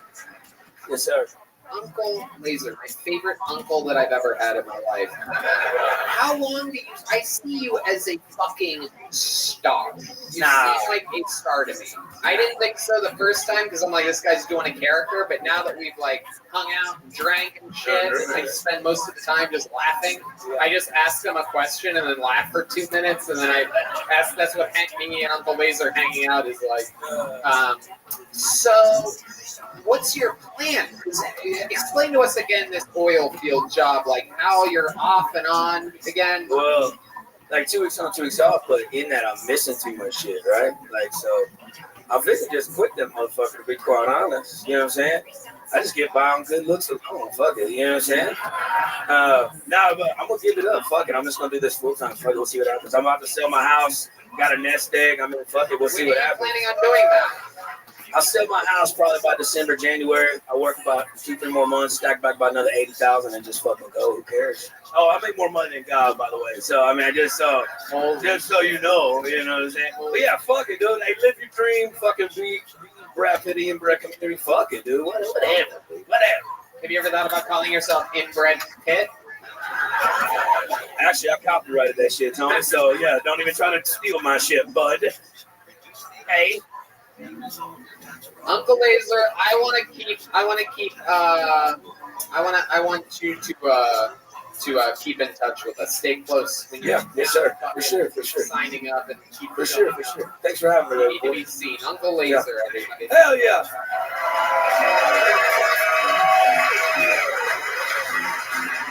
Uncle Laser arriving on the scene reminds me a lot of a young man that we met, that we pulled out of the bucket 5 years ago, who came on the scene as an absolute creative force. Since then, he has written and performed more brand new minutes than any human being in the history of the show. He's one of the most dangerous features on planet Earth. One of the great new headliners of all of stand-up comedy. An absolute cold-blooded assassin. The Memphis Stranglers. The Vanilla Gorilla. The Sultan of Sweets. This is the Big Red Machine. William Lights Out Montgomery.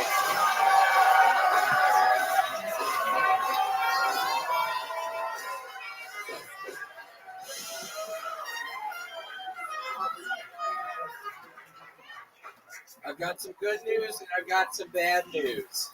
The good news is somebody recognized me in Hawaii. The bad news, it was Dog the Bounty Hunter. Man, that motherfucker, oh! Knock, knock. America. Aloha, we're here to steal your islands.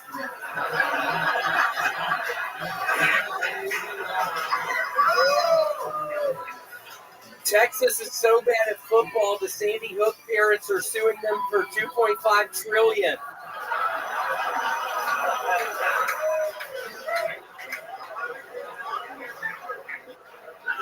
Yesterday on a hot mic, you could hear Joe Biden telling a guy that nobody fucks with a Biden, unless, of course, you're Hunter Biden fucking your dead brother's widow. She was technically a Biden. Rest in peace, Aaron Carter. That wasn't my mom's bathtub. People are saying that it's going around. Okay, that's my son. William motherfucking Montgomery. The Big Red Machine. The one and the only. How's it going, my friend? Going good. How are you doing? I'm great. You got stranded in Hawaii last week. Famously missed your spot for the first time in absolutely forever. Tell us what went down there. I did, yeah. They found me right before we took off. I found this, I don't know, 14-year-old person, and basically I got them in the bathroom of the 747, and they found this person. No, it's just like it's just the plane. We were delayed by like 5 hours.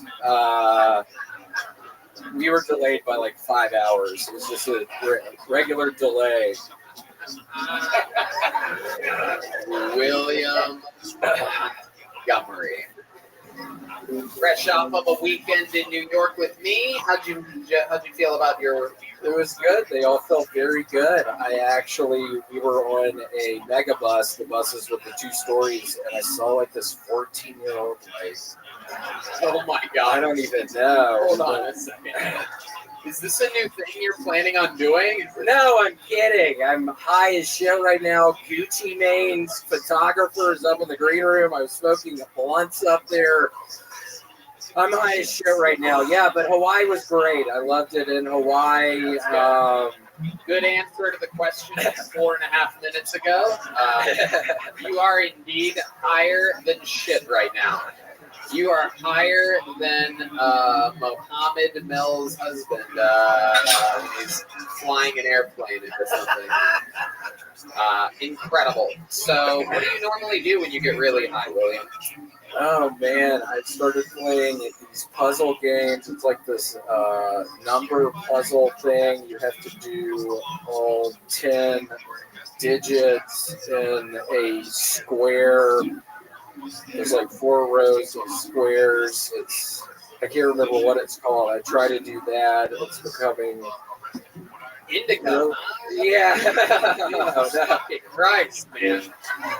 Normally he's our energetic little buttercup. Looks like fucking Uncle Laser did all of his blow. You know what I'm saying? He did. It was fun. We were actually doing cocaine up in the green room. It's been 1.5 years since I touched it, but when I was in Hawaii, I started drinking margaritas. I sadly broke my sobriety. I have started drinking very heavily the past week and a half. So, Tony, to tell you I'm acting weird up here. What up, buddy? I'm very drunk right now. He's kidding. Yeah, I'm kidding. I'm just real high. Maybe that would be How many funny. blunts exactly did you smoke before this? It was 3 blunts up there. It was Gucci Mane's photographer, or at least that's what he kept on telling me. I don't know if that's true or not. He just kept on telling me that. So That's what Gucci Mane's photographer would do. We talk about how he's Gucci Mane's photographer. Checks out. He's friends with David Lucas. It is indeed Gucci Mane's photographer. It's Are you a him. fan of Gucci Mane? I love him. What do you love about him? Tell us some of your favorites. Just his swag. I like that he has the tattoo, the ice cream cone on his face. I'm a huge fan of ice cream cones. When I was in Hawaii, I ate 3 ice cream cones every day. Out on the beach, under the fucking umbrella. Nobody was telling me to stop. I literally ate fucking 3 giant ice cream cones every fucking day on Waikiki Beach. What would you tell somebody if they walked up to you on that beach and told you to stop eating ice cream? Get the fuck away from me, faggot. I'm eating my ice cream today! Nobody's stopping this shit today! I'm listening to Gucci Mane today! That's why it was so crazy meeting Gucci Mane's photographer up there. I was quite frankly starstruck. Holy shit. Was he taking pictures of you? Yeah. He wouldn't stop. I didn't know how to tell him to stop. I felt very uncomfortable. Said Gucci Man paid me to get these, and I'm gonna fucking get a little photos. Huh? Gucci Man. Yeah, say it a little slower. I couldn't hear you. Gucci Man, greatest photographer to get photos of none other than Will, ladies and gentlemen. I don't get it. The main attraction. Will not. Oh, okay. He wants and he needs them. Stop, man. Stop. He demands photographs Please of stop. Will. Stop. Please stop. Ryan, you're really, material. you're really acting the Charmander to Uncle Lisa's Charizard right now. What? Solid Pokemon joke. Solid. 3 people in Japan are going to get that on YouTube. Oh, he wanted the photos. Oh my! 3 people in Japan are going to get that on YouTube. No, they're not. What the? I'm kidding. By 2 comedians from New York here. Turns out they're triple boosted and having strokes during the show. That's the great William Montgomery, ladies and gentlemen. Make some noise for William, everybody. A guy who has been drawing every single episode since the show started is here. Ryan J. Ebel, come show this amazing audience what you drew here tonight. Here he is. Ryan J. Ebel, look at that. Unbelievably beautiful.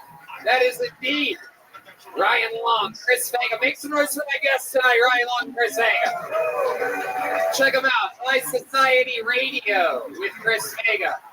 He works at Catalyst Wrestling for you, those pro wrestling fans out there. And check out the Boys Cast with Ryan Yeah, back Long. on my He's user also going to be restroom. playing in Toronto. Get tickets at RyanLongComedy.com. Shout out to the Red Rose, the Yellow Rose, Steve Benny Vodka. And of course, the Screwball Peanut Butter Whiskey Hill Tony Band, everybody.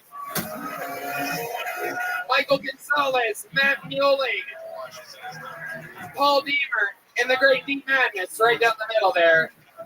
We did it again. Thank you guys so much for coming out. Did you guys have fun tonight? Love you guys. Good night, everybody. Thank you. We love you.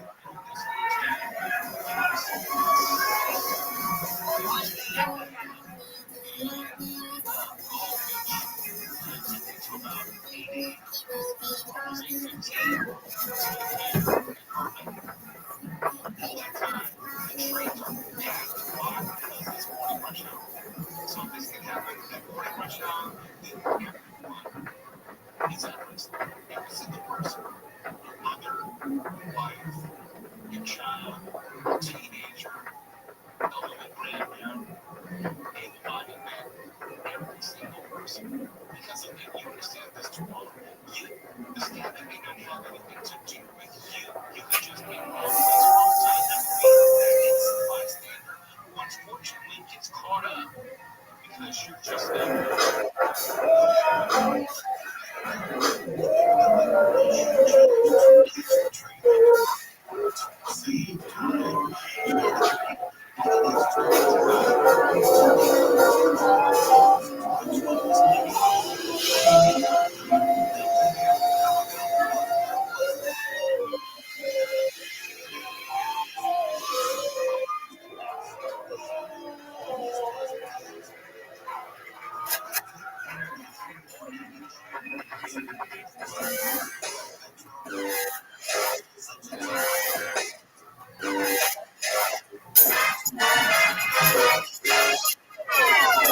Hey, this is Rabbi coming live from Falcon Gas Company here in Austin, Texas.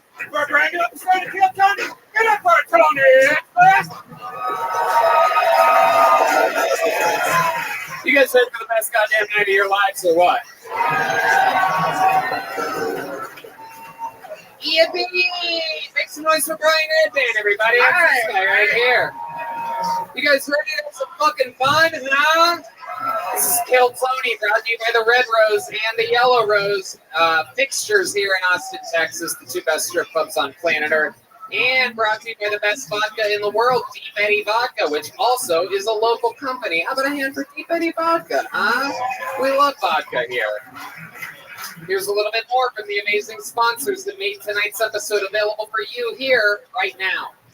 Hey, y'all, you might not know this, but when I'm not being the host of the #1 live podcast in the world, what I've been doing for the last 16 years is being a professional stand-up comedian, and I'm excited to say that I'm back out on tour again. December 9th and 10th, I'll be performing in Arlington, Texas. January 13th and 14th of 2023, I'm in Dallas, Texas. And February 9th and 10th of 2023, I'm in Houston, Texas. Tickets available at TonyHinchcliffe.com. All these shows sell out, so don't be a doofus. Go to the website now. Get tickets while you still can. Hey, y'all, the holidays are just around the corner. Are you looking for a good gift idea that your parents or in-laws will genuinely love? Let's face it, it's hard to find things that make these older people nowadays happy. They were once content with a newspaper and taking the train, and now all of a sudden they're spoiled babies that just don't really enjoy anything. But if you want to give them something meaningful, maybe you don't get to visit them as often as you'd like, Skylight is the perfect gift. A Skylight frame is a photo frame that you can update instantly by email from anywhere. It's a great way to feel close to those you love, even when you're separated. It sets up effortlessly in just under 60 seconds. Just plug it in, use the touch screen to connect to your wireless network, and enjoy. Sending photos to Skylight is effortless. Everyone in the family can use the app, or just email them to Skylight and they'll pop up in seconds. Multiple people can send photos to the frame, so it's a great way to keep large networks of friends and families in touch. Red Band, you know all about this. Yeah, I'm glad to have them back this year because I got one of these for my mom last year. It's awesome, and it looks nice. It looks just like a picture frame. It has a black frame and a white mat, so it looks just like a photo frame and adds a beautiful touch to your home. Skylight's frame has a vibrant touch screen display, and it lets you swipe through photos. You can even tap a heart to let the person know who sent it that you loved it. Choose from 2 size options, the original 10-inch, or there's a new one, a 15-inch frame. 100% satisfaction guaranteed. If you don't love Skylight, they give you a full refund. You can preload it with photos of special memories for the perfect personalized gift. It's so simple that even my non-tech savvy mom plugged it in, set it up, and uses it all the time. She loves it. She is 75. Now, as a special offer, you can get $15 off a purchase of a Skylight frame when you go to skylightframe.com and enter the code TONY. That's right. To get $15 off your purchase of a Skylight frame, just go to skylightframe.com and enter the code TONY. That's SKYLIGHTFRAME.com. Promo code TONY. $15 on your purchase of a skylight frame today. Do it. Skylightframe.com. Promo code Tony. Hey y'all, Michael Lair has a brand new merch store, and there's no better time than now to support one of the great figures in the history of the show. It's really, really, really, really, really cool stuff. Shirts, hoodies, everything you can imagine. Go check it out. MichaelLair.threadless.com. That's Michael Lair, Michael LEHRER.threadless.com right now. Are you guys ready to start tonight's show or what? Every single week, we have some of the funniest comedians on this show. This is one that I have been trying to get this guy back forever, but he's just so goddamn successful and so goddamn amazing that he hasn't been available till now. One of my favorite comedians on planet Earth, one of the best podcasters that have ever existed in the world, resident of Austin, Texas. This is Tom Segura. There she is. How you doing, Miss Aquarius?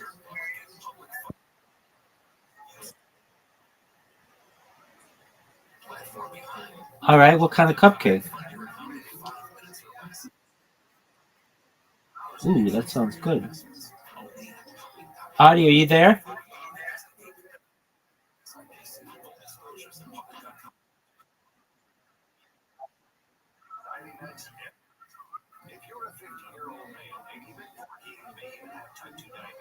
She asked, how are you?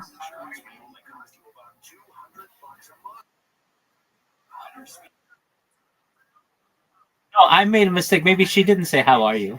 Well, maybe I just missed it. Oh, you did? Okay.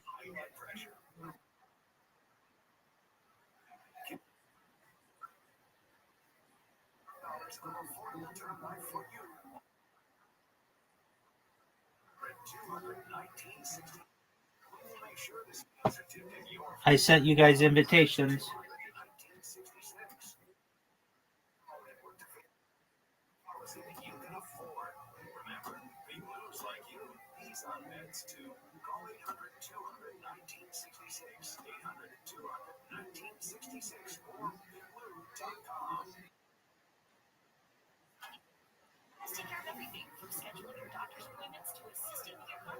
All right, Miss Aquarius, you're up.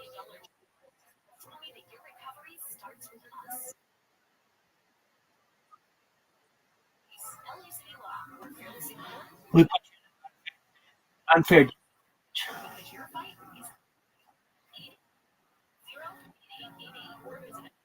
Miss Aquarius, your shot was so good 2 days ago that I told everybody about it. I must have told Audie about it 10 times.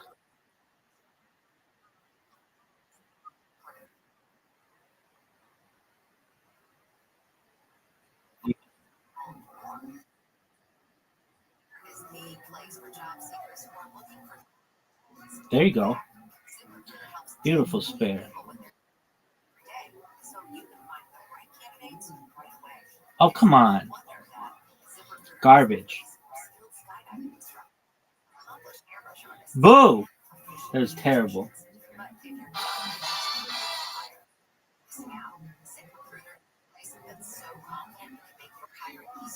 There you go.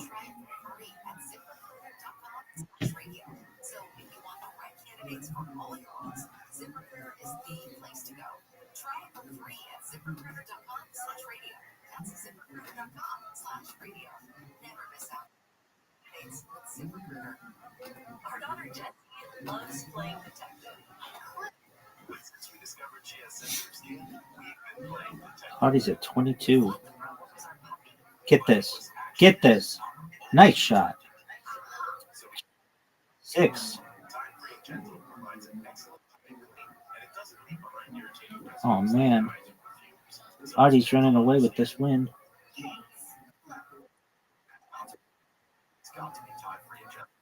A single can of soda can have up to 10 teaspoons of added sugar. Visit uncoverhealthyhabits.com for more. One stop for advertising. Call 844-844-IHEART. Time to level up your kitchen game. Week of the Week on the Report Report, Saturdays at 2 on KFI.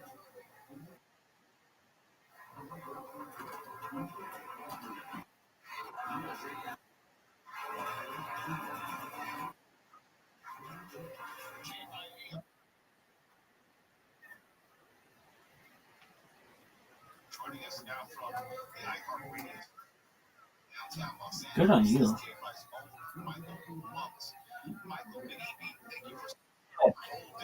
Boy, she's been practicing.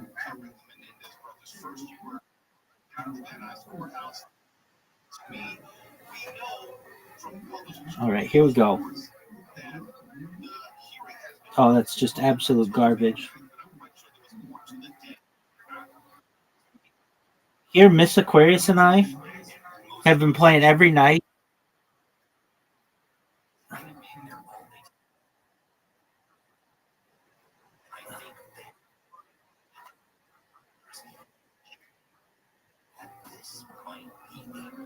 I like how you guys think that's what I was doing. It was just a bad shot.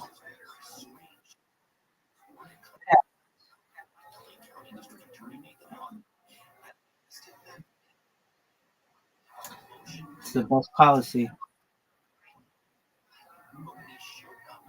Okay, that Audie's playing very well. Six.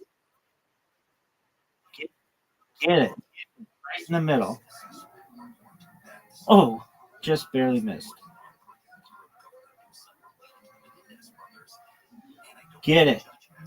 Get that. It even got pushed. That's garbage. Get it.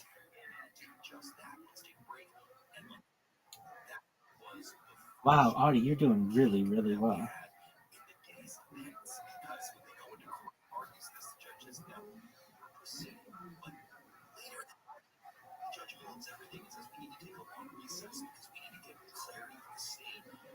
Get it. Boo.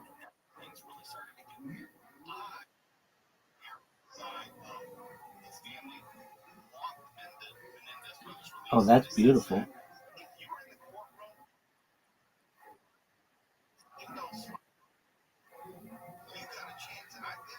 Get it.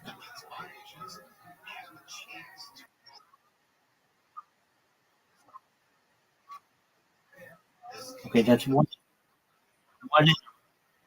I'm coming for you, Audie. That's two in a row. Oh, man. Thought I could do it. Nope. Gets over. Get it. Good job, Audie. Good job. You got it, Miss Aquarius.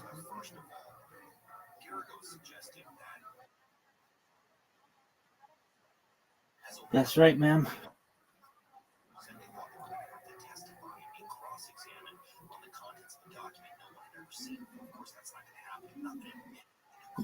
Get this. Get this spare, Miss Aquarius.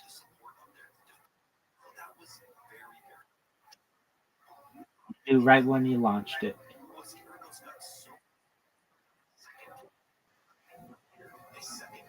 Perfect. Center. Get it.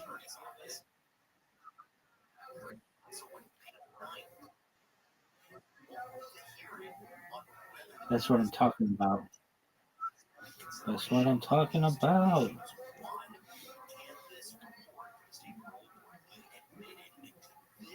Get it.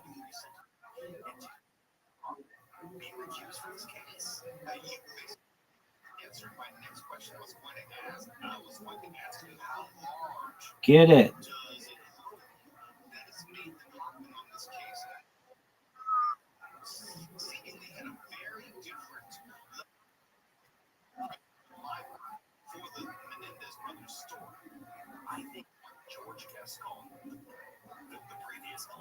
Get it.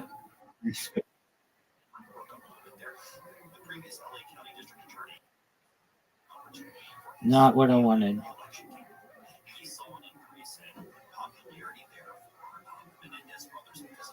Oh, ugly. Ugly. That was terrible.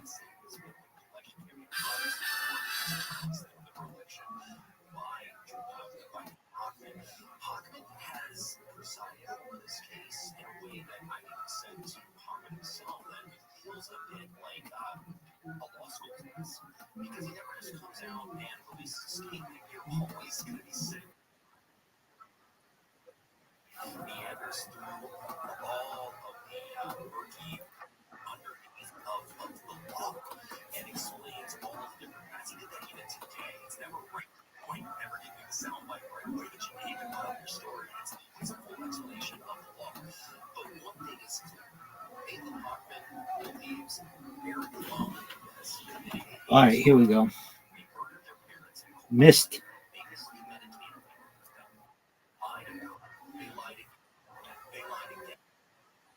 Missed it. Again. Audie might win 2 games in a row.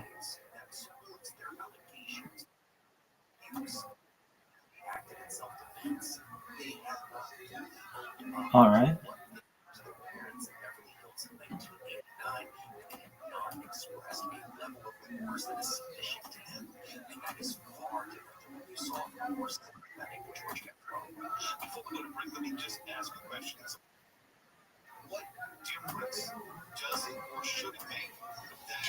Wow. You guys are tied.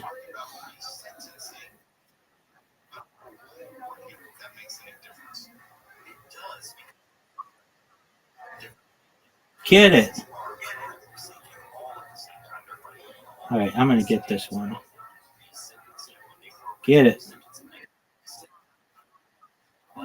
Thank you.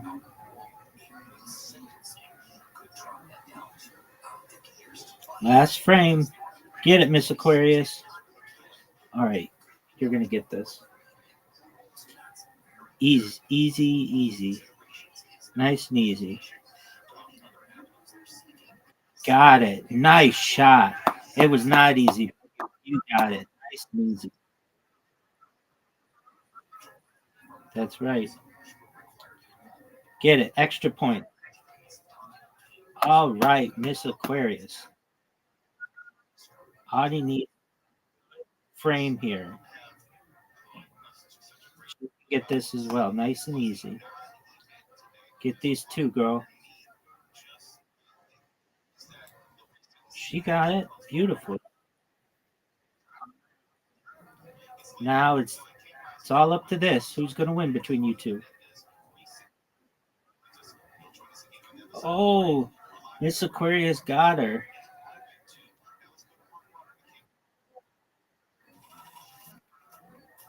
This is a championship between you 2. Get it. Boo. Well, that was not a good set for me. Nice job. Both. Absolutely. Good job, Miss Aquarius. Good job, Audie. Thank you, ma'am. Audie, do you want to? You take care, Miss. Sweet dreams.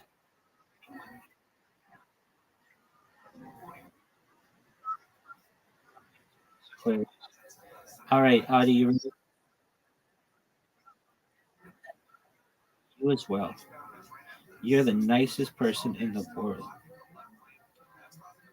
All right, Audie, you want to play Literati? All right.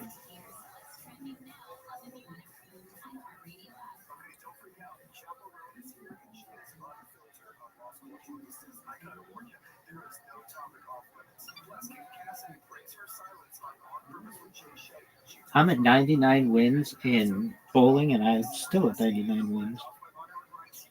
All right, Audie Dusky, you should have an invitation. Oh, yeah. Oh, my gosh. That's what I want to hear.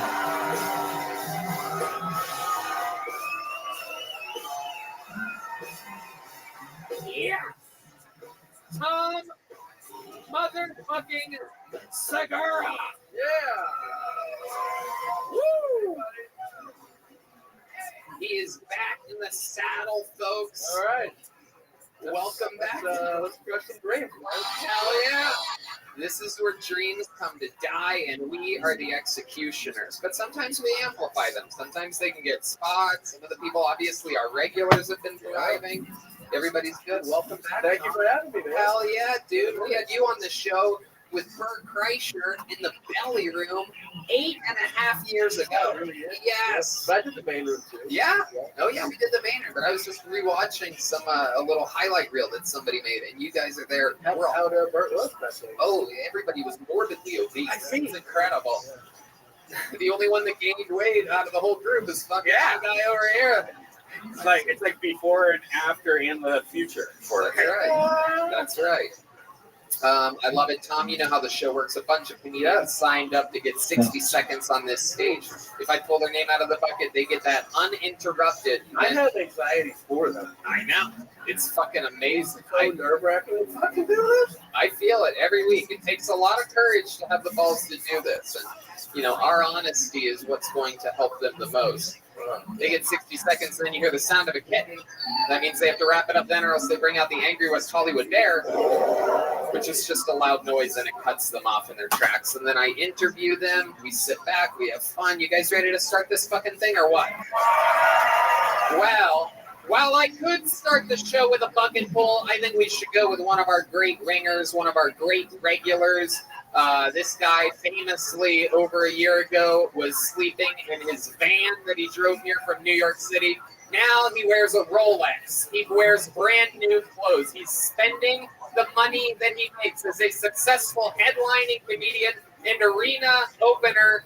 This is Hans Kim. This is Hans Kim. This is Hans Kim. This is Hans Kim. This is Hans Kim. What's up? I'm glad Beto O'Rourke lost. I think he's the perfect person to lose because he has the face of someone who makes good concession speeches. He has the build of someone who loses gracefully. He's not strong enough to fight back. But yeah, it was an unfortunate midterm. The only red wave was between a woman's leg who didn't want to get burned. But yeah, good to be here in Texas.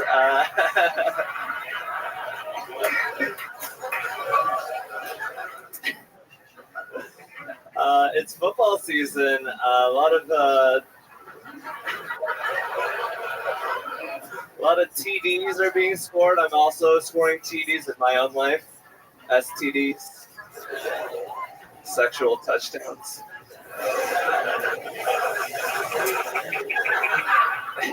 Thank you. Holy shit. Damn, that's the first time we've ever seen your late show monologue before. That was incredible. When you said good to be here 40 seconds into your set, did you really mean it? It's always a joy to be here. I appreciate the opportunity. I'm sorry that you didn't like my jokes. Are you apologizing to me? No, the audience. I don't know what you think, but... Yeah, no, I agree with you. I think that those jokes were worthy of an apology. Beto O'Rourke, low-hanging fruit indeed, and then the red wave. What was that supposed to mean? The babies that they can't have? Or? Between the legs of women who don't want to give birth, there's like a lot of red nowadays. Because they're having their period? Because there's like a hanger going up. They're just like squeezing it out. Abortions. Yeah. Oh, you're saying illegal abortions are being performed, right? Or like unwanted birth. It's just a lot of stuff going on in vaginas. Whoa. No, wait a minute. Wait. But the logic of the joke was that it's a violent abortion. That's what you suggested, right? Like it's not in a clinic. You're saying somebody shoved a fucking sword up there. Yeah, that was the most. Yeah, that was the best take on that joke. Well, I mean.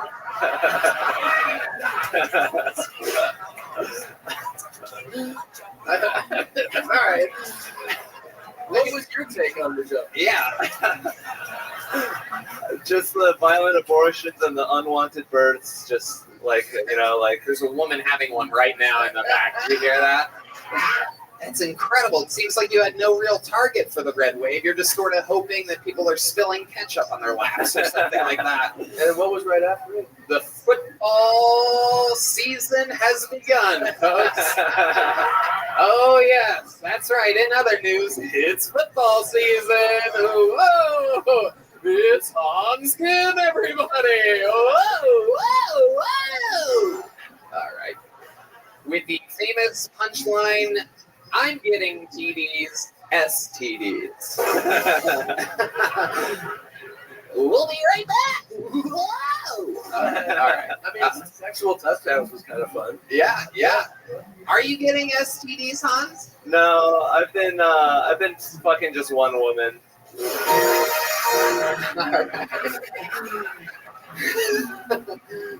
Do you wrap it up?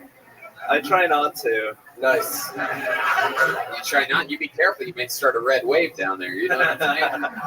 Are you wearing 2 watches? I am wearing 2 watches. Oh my goodness. What the fuck is that? None of them are telling you that it's time to write new jokes? Oh, come on. I build the boy up every week. We all have off weeks every once in a while. Why the 2? One is like decorative, and then one is functional. What's unfunctional about the Rolex that you have on your left I wrist? just gotta read it. I gotta like remember elementary school. Whoa.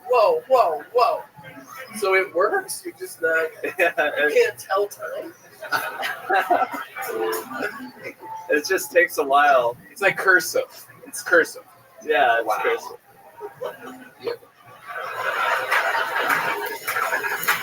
I can't believe that. See, you have, yeah, it is crazy. You're right. What does the other watch do? Is it has big numbers for you? Yes. A little bit of 834. Oh my God, those numbers are huge. Oh my God, those are for like special people, dude. I don't think you should even be wearing them. That's like having a handicap placard or something like that. Not really just for the parking spot. even D Madness knows it's 8:34 right now. I love it. So you think this 2-watch thing is going to be a staple of yours? Probably not after tonight. Right. Right. That's what we do. That's actually the best advice you've heard so far. No doubt. Anything else going on crazy in your life, Hans, that you want to share with us? I recently went to San Francisco with my beautiful girlfriend. She met my family. She was very polite.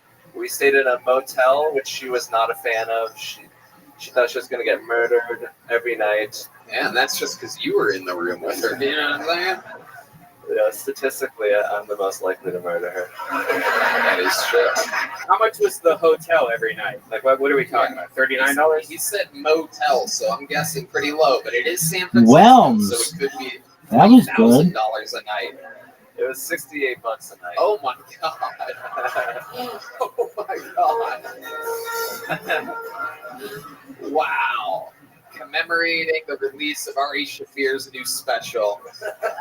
Hans spent $68 on his motel. Well, he's got 2 fucking watches. Some cheap shit. Boyfriend's like, check out this. 2 watches, $68. What was wrong with this room? Were the towels dirty? Did it smell? What was going on? It was like a lot of people running in and out, a lot of bottles being served. It was just like really thin walls. Is that a motel or a club? Where the fuck is that? Yeah, they brought their own Modelos. Well, football season is here. So, Hans, we love you. It was a new minute. You fucking did it. You're a killer in the interviews. It's always so fun and interesting to talk to you. 2-watch Hans Kim, everybody. Getting tonight's show started. Getting it going for us. You guys ready to go to this bucket, huh? This is where we all meet somebody together. This is where shit can get crazy as hell. Could be a completely insane person. Could be a fucking comedian of the future. All of our regulars, every success story we found was out of this bucket. So who knows what can happen. Your first bucket pull of the night goes by the name of Holly Hart, everyone. Holly Hart. That's a sweet little name. Let's see what happens here. Holly Hart. One more time for Holly, everybody. Come on. You did hear correctly. My full actual name is Holly Hart. Y'all, I know my name makes it sound like I do porn. That's not news to me. I've been told that my whole life. In fact, the first time someone told that to me, I was so young, I didn't know what porn was. So when they told me I had a porn name, I thought they were saying that porn was my ethnicity. Timmy's got an Italian name, Susie's got a French name, I've got a porn name. What a rich and storied culture my people have. Some people's family came here on the Mayflower. My family came on camera. Born and proud. But obviously that's not right. I know you guys are all wondering because I'm so exotic looking. And by that I mean I look like Joe Exotic. To break it down for you, my ethnicity, my dad's parents were Scottish and Welsh, and my mom's parents did porn. Thanks so much. I've been Holly Hart. Holly Hart, everybody. Our first bucket full of the night. Welcome, Holly. Have you been on this show before? I've been one time in December of last year, so it's been a while. Okay, Yeah. heck yeah. How's things been going since then? It's been going good. Just trying to do stand-up. Got a new job. How long have you been doing stand-up now for? About 3 years. 3 years. Incredible. And what do you do for your job? I work at a nonprofit here in Austin that helps people experiencing homelessness. Oh, wow. Red Band thinks you're on Pornhub. Yeah. That is the classic trademark sound effect of Pornhub. It's a nonprofit that deals with homelessness? That's correct. Oh, so you're the reason these people exist. Yes, What are you guys doing? Are you doing anything I mean, over we're there? doing our best. There's a lot of people, only so much money to help them with, but we do our best. Where do you guys get the money from to help the homeless? Just like private, rich people, corporations. That's like my job. I like beg rich people for money and try to guilt trip them. Wasn't there new funding recently, like $90 million or something that's going towards? Yeah, that's probably like government funding. And there's like a bunch of different organizations that do what mine does. So, But none of the people that are giving you money live near the homeless people, right? Certainly not. Are they giving you money to keep the homeless people here? How much money would I have to give you to put a mansion of homeless people in Westlake somewhere? Yeah. I mean, I could give you a dollar amount. I think on average it's like $20,000 to bring someone, like one person out of homelessness. All right, I'm gonna steal one of Hans's watches after the show off of his weak crits. No, Tony, no. Football season is amongst us. So, Holly, you from Austin, born and raised? I'm from Corpus Christi, Texas, and I've been in Austin for like 4 years. What do you love about Austin? It's got a great comedy scene. You have the look. You look like a girl that lives in Austin. The bangs are there. You have the bangs. You have the classic I don't give a fuck haircut. That looks like you're here to protest a Joe Rogan show or something like that. You have the leggings on, but I'm guessing there's a bunch of bad tattoos on those legs. You know it. Am I correct? Yeah. Thank you. For those of you listening, you might not know this is an Austin girl thing. I have like a bird right here that everyone thinks is a shrimp. Right. So. You see what I'm saying? This is no other city in the country does every girl have the same problem. It's incredible. Have you noticed this about the people? So many leg tattoos. Yeah.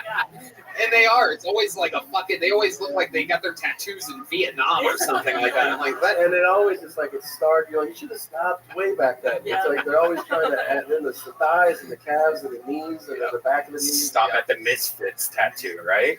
No, I'm too young for that. What the hell are you talking about? Yeah. You have a lot of boys on stage, though. It's very good. Yeah, indeed. Where do you normally perform in town? Like, what's your scene like? Are you what we would consider sometimes an alt comic or something like that? I don't think so. I mean, I do stuff at Creek and Cave when I can, Velveeta Room down the street. I've been lucky to do a few things at Cap City since it opened, but just all over. The occasional improv theater, coffee shop, deli. Remember this. Less homeless, more stand-up. Yeah. All right? That's good advice. Fuck that. It's all about you. Yeah. No doubt. No doubt. What do you like to do for fun? What's like your favorite thing to do when you get loose? What's like a hobby or something like that? Do a lot of hiking. Austin has some really great. Yeah. I do disc golf as well. Yeah. Okay. All right. How about nightlife? You go out at all? You do anything? Not really. Like I'm sober, so. Okay. When did you get sober? I guess it's been about 6 months, so not super. Did something in particular happen 6 months ago that you decided to get sober? Somebody laughed. Yeah, that was so like Like, oh, this pussy's only been sober for 6 months. Like, okay, it's not a competition. Not only did they laugh, they also did a line of ketamine right after that. It was fucking. It's a joke here in Austin. What made you want to get sober? Wild night or something? Not really. I just wanted to lose weight, and it seemed like the thing to help. Okay. Yeah. All right. You see that red band? Yeah, it can help. It can help. One step at a time. People don't want to hear it, but it helps. I love it. I love it, Holly. You have a boyfriend? Yeah. Okay. How long have you two been together? About 2 years. What does he do? He is a software developer, so he makes the money, and I help the homeless. Right. Yeah. My goodness. How long have you been doing this homeless thing? About 10 months. Before that, I worked at the food bank, so I've always been kind of doing You've just always been giving back. shady businesses where money's being funneled through to really nobody just at all. helping freeloaders. Incredible. A food bank filled with food. Yeah. You ever get a little high on your own supply there? You ever grab some saltines and throw them in the backpack or something like that? Yeah, taking around a lot. A little bowl of chili went missing, you know what I'm saying? I had to quit drinking and that job in order to try to lose weight. I bet. Well, Holly, fun times here tonight. Thank you so much for signing up. Here's a joke book by the great Bonsai. This is real handmade Texas leather right here. There goes Holly Hart, everybody. Holly Hart ATX on social media. You guys get it, right? We having fun out there, huh? All right. Our next bucket pool goes by the name of Zach Black. Zach Black is next. Oh, here he comes from the audience side. Very exciting. This is always good. Make some noise with Zach, everybody.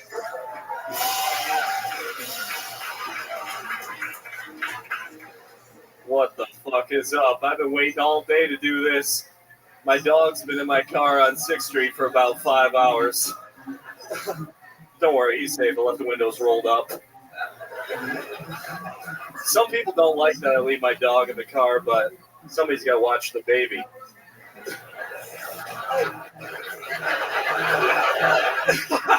No, there's no baby.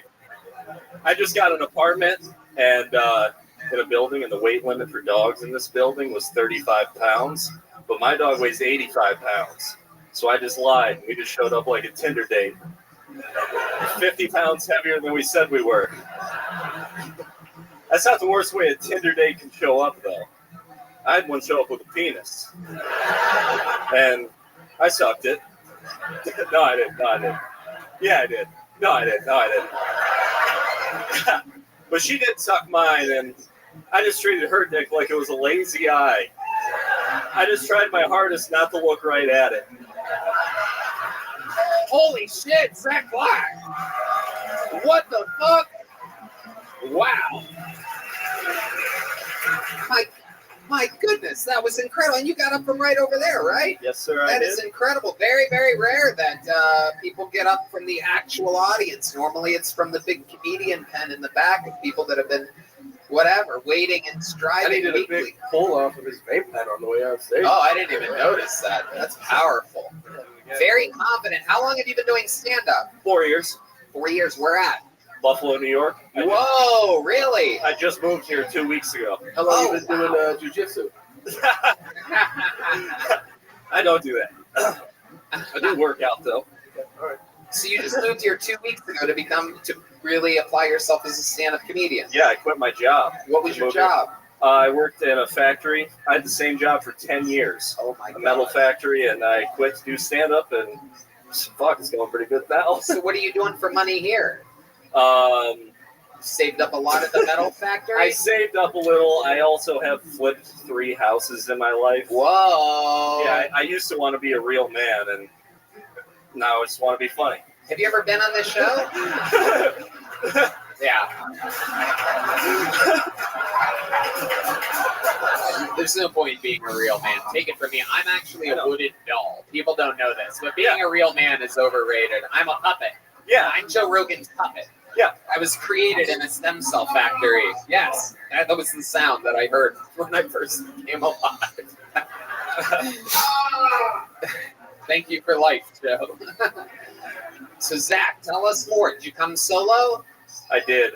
Yeah. Packed up your car? Yeah, I packed up a U-Haul truck, all my shit, car on a car trailer, drove all the way down here. You seem like a real stud. You leave some ladies in Buffalo with broken hearts or something like that? A little bit, but you know what? There's plenty of ladies here. And damn. This dude's about to get his dick sucked in his car with his dog and his baby watching. This is incredible. This is incredible. What a star you are, Zach Black. You seem like you're here to fucking take over. I really like that joke about the fucking somebody's got to watch the baby. My only beef that I had with it is that you said, no, that's not true. Yeah, don't do that. Yeah. Don't say, no, there's no baby. Okay. Yeah. Yeah, you have to leave that people laughed at the fact that it's watching it. You don't go like, I'm just kidding. Okay. You know, I'll make keep you that in think mind. you're that horrible person. Yeah. In fact, dig deeper. Think of how. did. Make it work. I did sign up for this for tags for my joke. I totally didn't sign up to make fun of Tony or get roasted.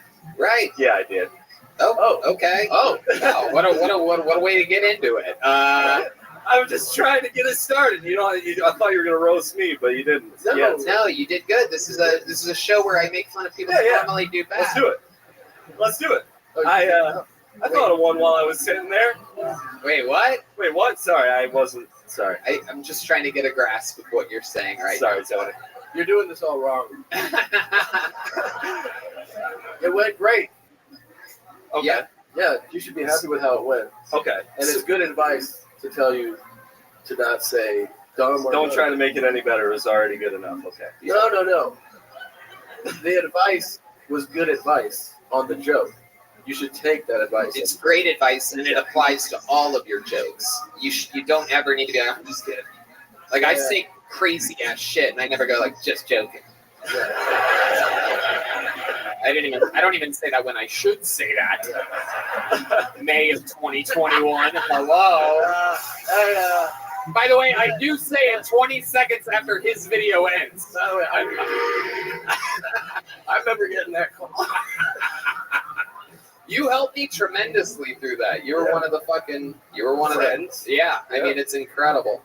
Well, they deserve it. Yeah, exactly. Just kidding. Anyway,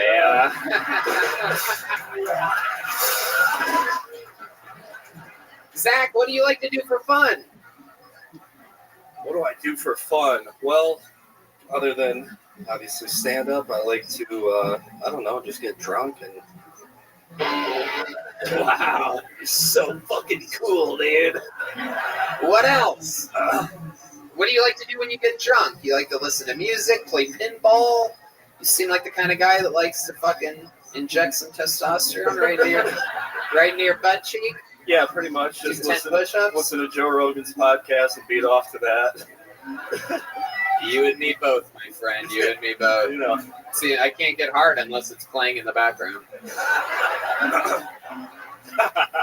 When he says pull it up, Janie, I pull out. Anyway, what was that, Joe? What did you say? Oh. Anyway. Zach, do you have any special skills or talents or anything like that other than stand-up comedy? Oh, well, the skills, I do have carpentry skills. All right. I'm trying to get a house here in Austin. I have an apartment right now, but I'm going to keep doing that. Have you thought about building a house since you're a carpenter? Not from scratch, but I have, remodeled one from, like, the studs up, plumbing, electric, all that. Hell yeah. Yeah. The studs. Probably my only skill. I love it, Zach. Anything else crazy about your life that we should know about before letting you go? Your parents or your family history? Anything that makes you different than everybody else? Yeah, I have 2 metal clamps on my heart. Whoa. Yes. Oh yes. If I get too excited, it could explode. It might right now. It's disgusting. No. Why do you have metal clamps on your heart? What was the disease? Supraventricular tachycardia? That is exactly it. Tony's gonna do Yes. I wanted to be a heart surgeon when I was in 8th grade, so I went to the library and taught myself a bunch of crazy shit. That's so weird. Is that really you got it? That's really it? That's not actually what I have. Oh, okay. Well, I like his style. We're gonna edit that part out. Just rolling with it. I forget exactly what it's called, but something had to be connected to keep me alive. You forget what the disease that caused you to have mental clamps on your heart is. I'm here to tell you, my friend, it's supraventricular tachycardia. You asshole. Could be. Jesus. Could be There's that. some shit with my heart. Yeah, metal clamps. What the fuck? Did you go to the house that Edward Scissorhands was built in or something? He's like, Tony, I have an oatmeal cookie for a liver. All right. Zach, very fun stuff. That was very funny. A great performance. Red Band, anything you want to say to Zach? Here's a big joke. I'd love to have you open the secret show Thursday. I would love to. Welcome to Austin, Texas. Here's a brand new joke book. Welcome. This is some of the amazing talent that's moving here to Austin. Literally anything can happen. It's incredible. You're seeing it happen here. People that used to move to New York or Los Angeles after getting ready in their hometowns are now coming to Austin, Texas. Back to the bucket we go.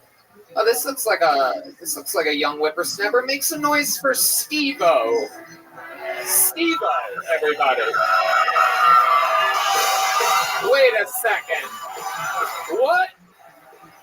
What? It's the actual Steve-O.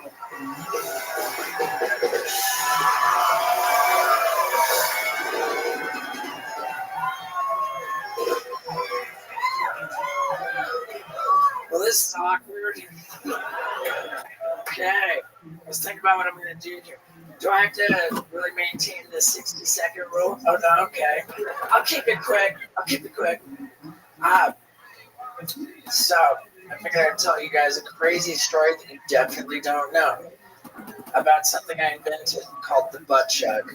Yeah, I actually coined that term, and it was totally by accident. Initially, it started with this idea I had. I said I thought I could beer bong a beer through my nose if they made me a beer bong that forked into two hoses. So we get around. I've been awake for like 3 days on cocaine, and Knoxville pours the fucking beer into the beer bong. I put the hose in each nostril. Up it goes, and I pound it, and it was fucking amazing. But nobody even giggled. And then Knoxville says, "That sucked. Stick it up your ass." Now, I had rather famously at this point backed out of a stunt which involved putting a toy car up my ass. So I immediately said to Knoxville, "We already established I don't put shit up my ass." If I would have left it there, I would have been off the hook easy. But then I went and said, it probably wouldn't work anyway. Where I really fucked myself. So now, like, I'm going to have to do it because first and foremost, we are scientists. So it is my fucking duty now to do this. And I realize that I fucked myself. And they chop off the two thinner hoses. So I'm looking at a girthy ass fucking beer bong hose. I mean, that's really the circumference of a dick. I mean, that's like, that's very real. But I know now I'm in, and I don't fucking do anything half-assed. So I lay right down on the ground. I fucking pull my shit down, and I go for it. Like, I go for it big time. And it was utterly fucking shocking how easily that hose glided right in. I was so fucking mortified that my buddies just saw that happen so easily. So I hike up my legs. It's not working at first. And it seems to be a failure, but like I said, I'm all in. So I kind of wiggle around. I start kicking my legs a little bit. I find a rhythm, and sure enough, I mean, everybody's going crazy. They're fucking just jog. But what happened was, as much as the beer was going in my butt, there was all this fucking yeasty, cloudy fucking shit coming out. And tube just got cloudier and cloudier, and it was actually too much for the Jackass guys. They were like, "Oh God, like, no, stop it." They called it. So at this point, I'm fully loaded. I pull out the beer bong.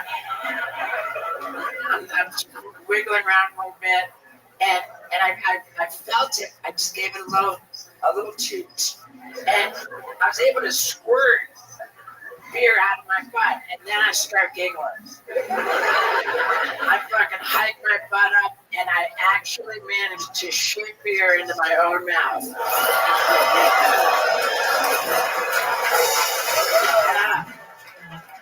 Now, if that doesn't add up to what you remember seeing in a Jackass movie, it's because this was 4 years earlier. It was on the first movie. The butt check I just described never even made it onto the cutting room floor. It was too much. But now you know.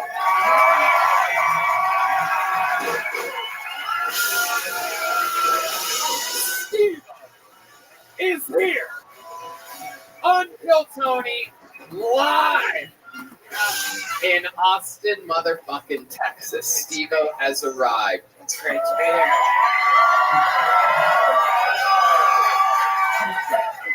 Can I tell you that I had legitimate anxiety about how I was going to fit that into 60 seconds? Well, good news. It was 4 minutes and 25 seconds.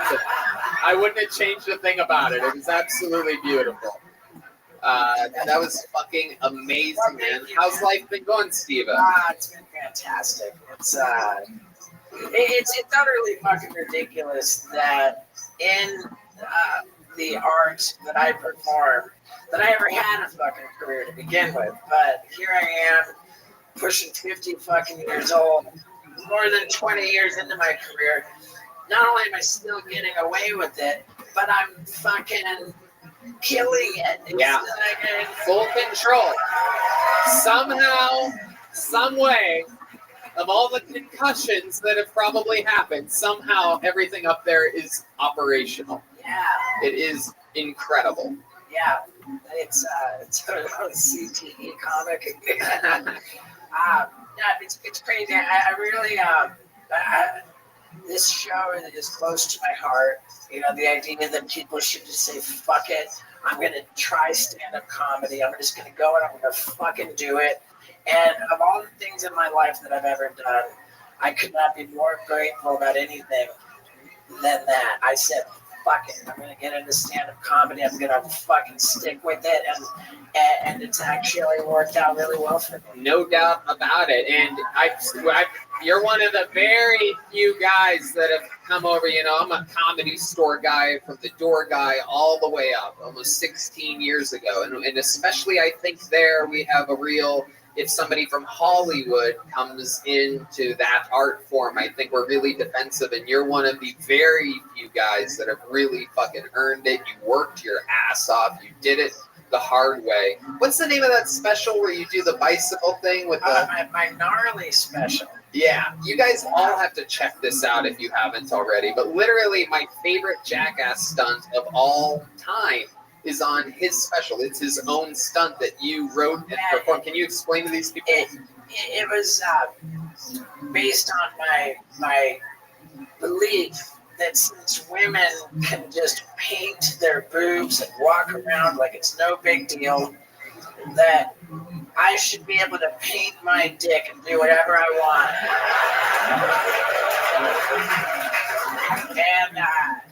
And you'll be thrilled to know that we've just recently produced Dick Painting 2. Oh, I love that. Yeah, I go to the gym with my shorts painted on. Oh my God.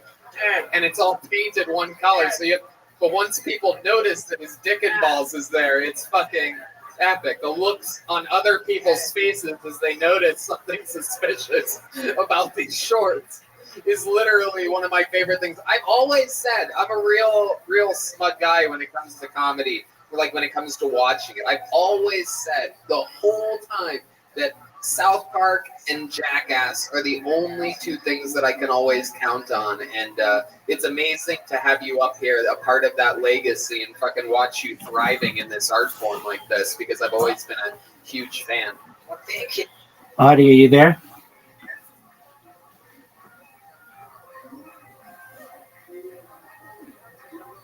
Audie. No, you're good. I was just going to tell you that I'm about to put the last letter down, and then you've got a project. So you go do you. Good game. Thank you, man. Thank you. Just for what wait until you can see my editorial decision. Now go do your homework. The skip roping in slow motion. Oh my god. Oh, I love you yes. too. Oh. You guys have all got to check out what Steve-O's doing. You also have Steve-O's Wild Ride, right? Steve-O's Wild Ride podcast is doing great. Man, if you're around, dude, I'd love to get you in the van. I got an asshole driving the fucking van all the way from LA on the off chance that I can get you in. I'm in. There you go. You just watched the podcast happen. Yeah, super. People think this guy was so much fucking money, Yeah, he's specials coming out. He's always doing stuff. He's on doing live shows. You're way more thoughtful than anybody would assume because you're this fucking lunatic. But the thought, you're out of your goddamn mind, but the thought that goes into what you do is actually very, very impressive. Very impressive.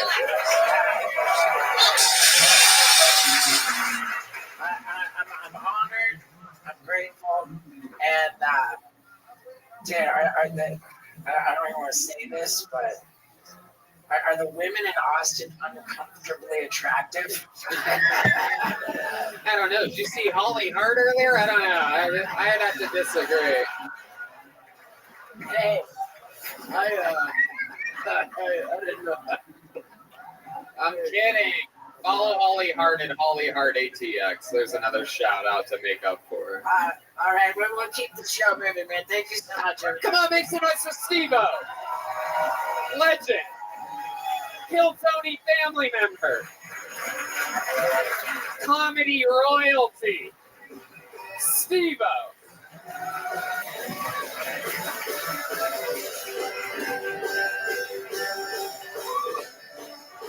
All right. Okay. Chaos is ensuing. Everybody's talking with one another. The whole fucking. Can you believe it? Can you believe it? Fucking amazing. You guys want to do something else special? How many of you have been fans of this show for a long time? Well, for obvious other reasons that we've seen tonight, it's a very special episode, and this moment is indeed very special to us. This is a special tribute to one of our favorite members of the Kill Tony family of all time. Ladies and gentlemen, we're going to watch a video together. Cool? Let's do it. Roll it, guys. I love comedy ever since I was a fucking little fucking 4-year-old boy. And I got pulled out of this bucket December 2nd, 2019. And I'm a bigger comic than I've ever been. Here we go. Ladies and gentlemen, first time on Kill Tony, Michael Lehrer, everybody. My question is, where the fuck did all that ice fucking money go? Sad irony that the only guy that deserves to be on the stage is on the fucking like the sheer chaos of that. This guy actually has jokes worthy of this stage. Yeah, dude. I'm going to put you up whether you're pulled out of the bucket or not. You're going to have an automatic spot next week, okay? There you go. Michael Lehrer for his first time ever in Kill Tony history. So you've been having fun, man? You got Fuck yeah, dude. Hell yeah. Yeah, man, except some of these comics, they be talking to my nurse/girlfriend too much. That's why I'm wearing the fight kit. Hey, It's like putting an ADT sign on your lawn, but not buying the shit. Oh my God, you're so awesome. Thank you. Keep coming back. We fucking love you. You'll always have a place here at Kill Thank Tony. you. Oh, have you tried CBD? It's like weed, but it won't get you high. Fuck that! Give me some crack cocaine!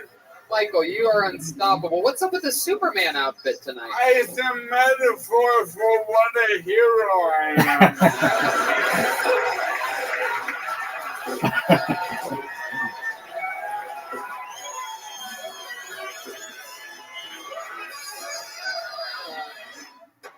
Last week he destroyed again, and he called out Luis J. Gomez. He said that he's gonna kill so hard that he's gonna have to invite him to Skankfest. You look like a fucking hot dog. I said you online. I did never, but dude, I will fight you tonight on Kill Tony. Oh, what's happening? Mike, you're going to Skankfest. I don't give a Yeah, shit you're about going it. to Skankfest, buddy. So. Not the reason I'm in the wheelchair is because my dick's so heavy. Why the hell shouldn't we make history here tonight and announce you as the first ever third regular in the history of Kill Tony?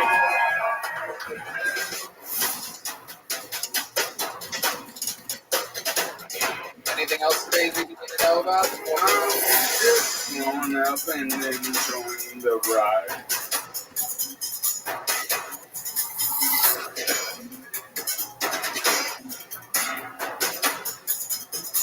Wow. He's a tank. Oh, you moving. I'll be like, the fuck out of here, yo. You're a great actor. Stand up. Show them all you can. He's just massaging his face. Oh no, he's Get out of here. You are the quarantine king of comedy.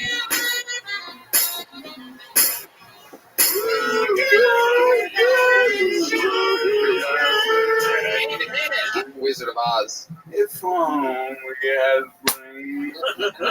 Les Mis. Master of the house. Keep moving. He's got him, man.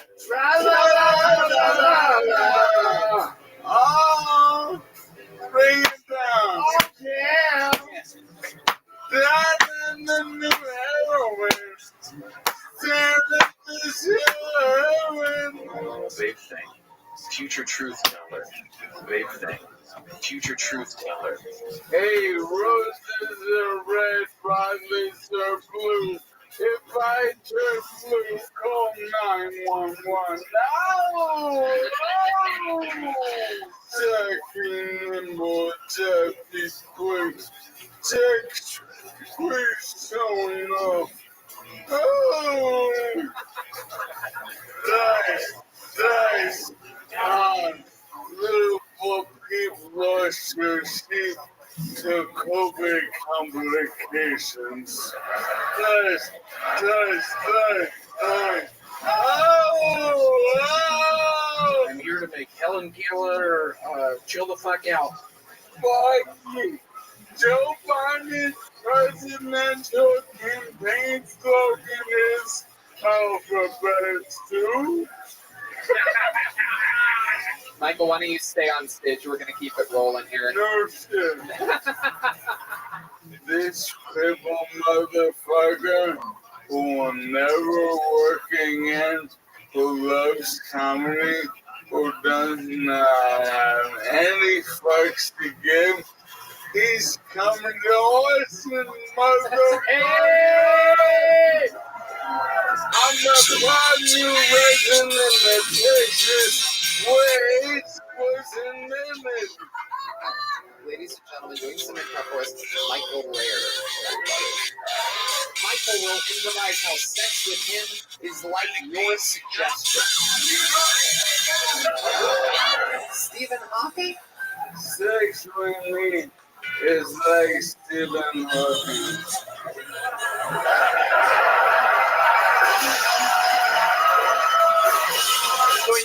to you, our audience, for suggestions of brand news, products, stores, you name it. And Michael will instantly show us why he was never allowed to work in advertising. So this is very, very exciting. Okay, someone already yelled out Fruit Loops. Here's Michael. Because you love cereal and you faggot. Oh, wow. Oh, guys are that strong. Oh, yes, he's also a pirate, everybody. I live in a really fancy building, and I ask people to help me with the door, and they know me because they think I'm homeless. But do I know I'm like one big fucking girl. How the fuck did this house lose the war? Did you run out of cocaine? I'm inside a young man like a black.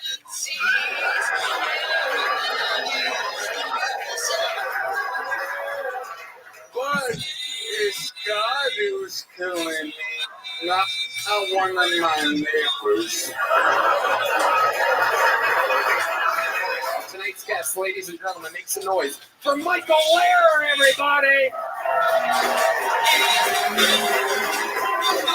Mike, you got on anti-gravity slippers. Your feet ain't touching ground all night. Motherfucker, you are the expert in gravity. Oh, shit. William Montgomery. Always a monster. So much fun. What the fuck was that? And I'm already in a bad mood because of my nurse/girlfriend.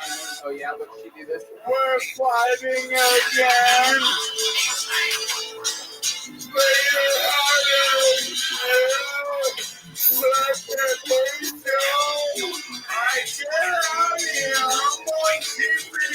Oh, shit. No mask. Oh, shit. My son just moved here to live with me. He's 21 years old. I wasn't there when he was born or for the first 21 years. But now I'm gonna make it up to him for the next 3 months. Well, he's still too, but that's another story. Wow. I'm kidding. What is he stolen from you? Anything? My heart. Welcome to the stage, my boy, Darren Heathen.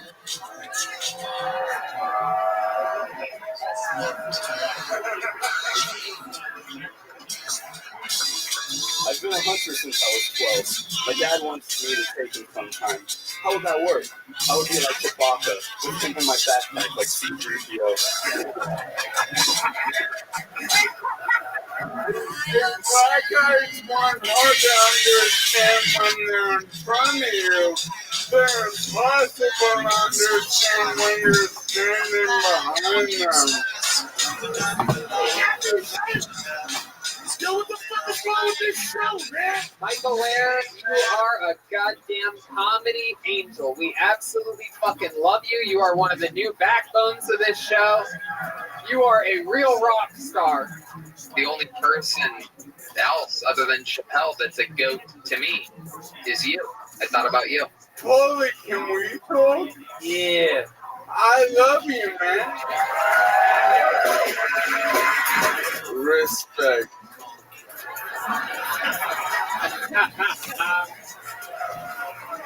Yo, we had some real niggas today. You did me, I brought you a present. Oh, wow. Oh, shit. Oh, shit. What is it? Oh, shit. Yo, you got an emotional He is the hottest dude I've ever seen in a wheelchair. Oh, absolutely. I got to tell you, I was thoroughly motherfucking entertained by this guy. Yeah.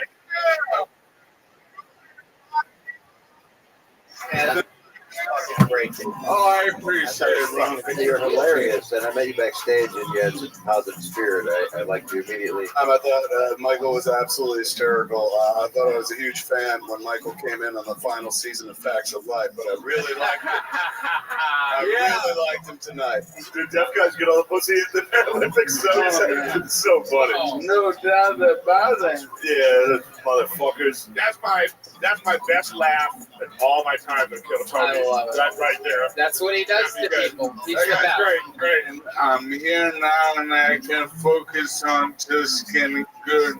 And there's nothing in life more fucking cool than that. Wow. Wow. Wow. I love you so much. No truer words have ever been spoken. That was beautiful, man. That was so real. Yeah. That's Thank who you you. are. That's who Thank you you. are. That's beautiful. I love you. I love you. We fucking love you.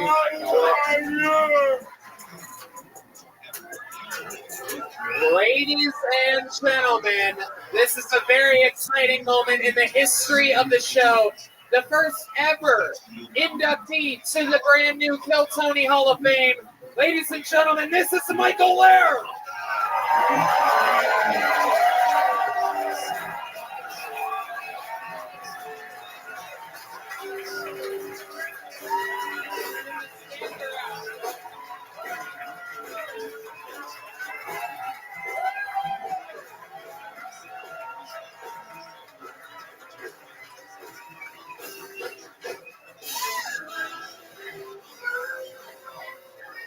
Shut the fuck up.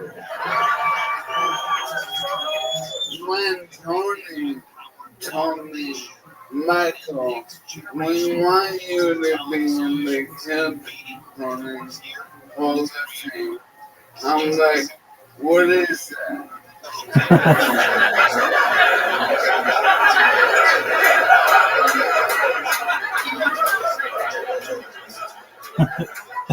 Can I speak there? Will there be a credit check? Because if so, I will not pass.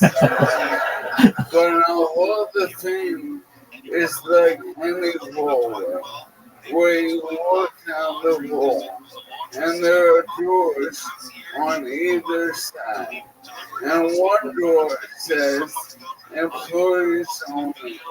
And that door behind that has the cleanest bathroom you've ever seen. Now, there might be some obstacles in front of that door.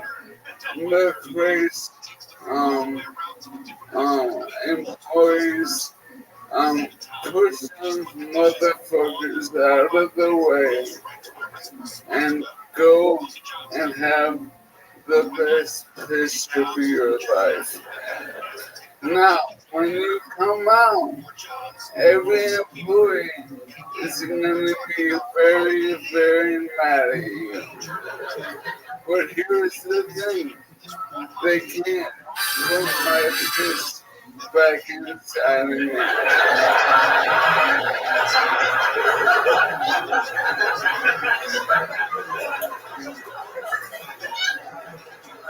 Now, I'm really excited about this award because Kill Tony has a very large audience, and I bet really quick I can sell it. But in all seriousness, you know, comedy, I got back into it because it's about community. But the longer I'm in it, the more I hate people.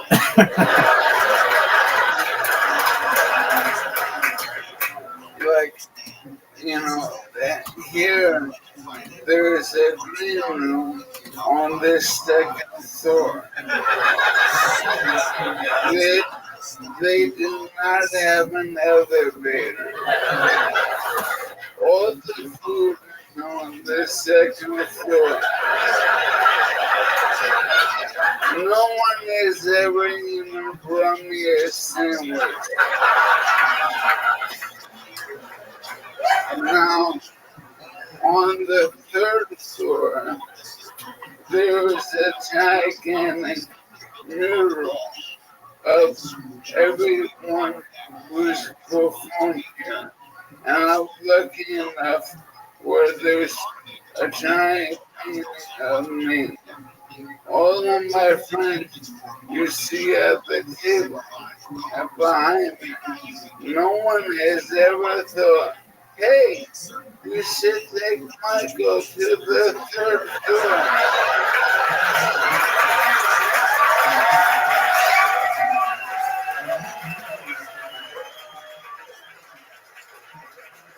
But, you know, about 2 weeks ago, I went to Portland for my sister's suicide.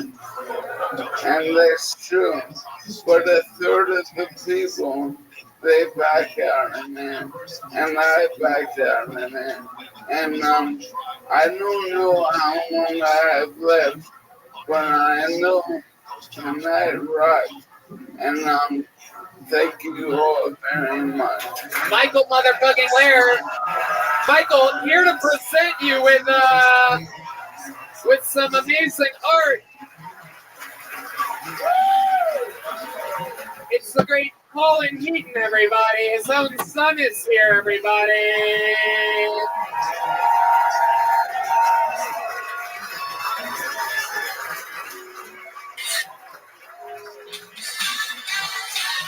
Some sweet shit. Colin Heaton. Michael, we absolutely fucking love you. How loud can this place get for the great Michael Laird?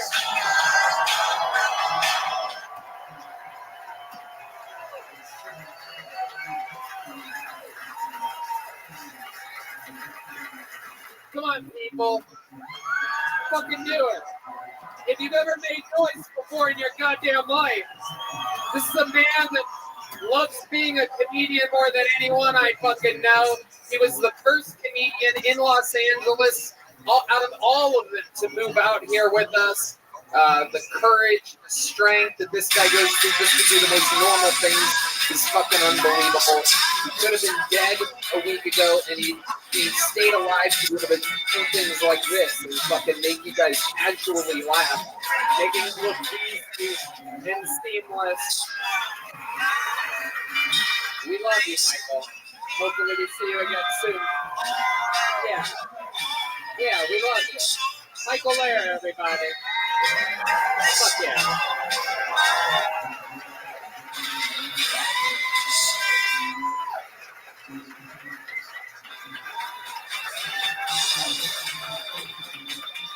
Fuck yeah. We're having fun here tonight, huh? Well, let's get back to fucking a little bit more of central comedy chaos here. How about one more time for Michael? We could do that.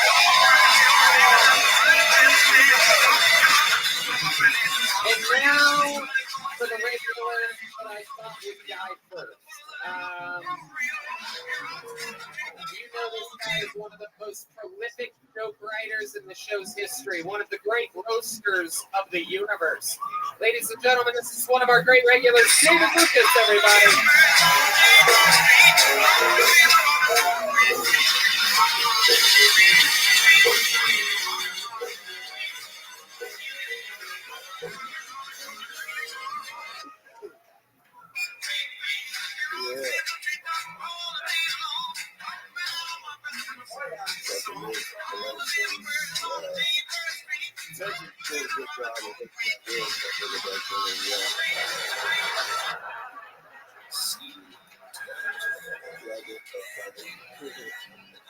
It was like, this is a step in the right direction. I'm like, nigga, not for you.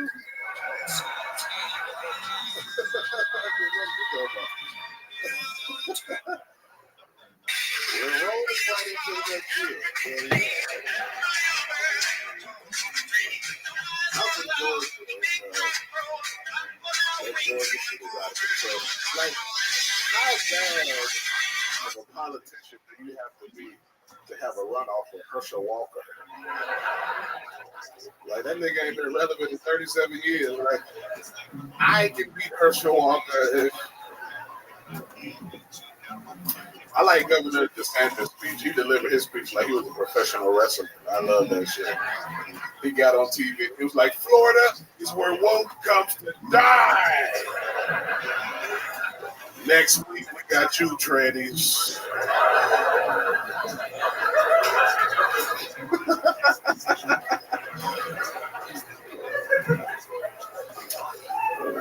Oh, there it is. There it is. David Lucas, everybody.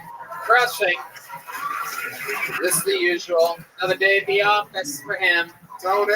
Another great performance. How you doing, David? The fuck you got on? I decided to wear a little something special for you. Your ass dressed like Arthur from that TV show.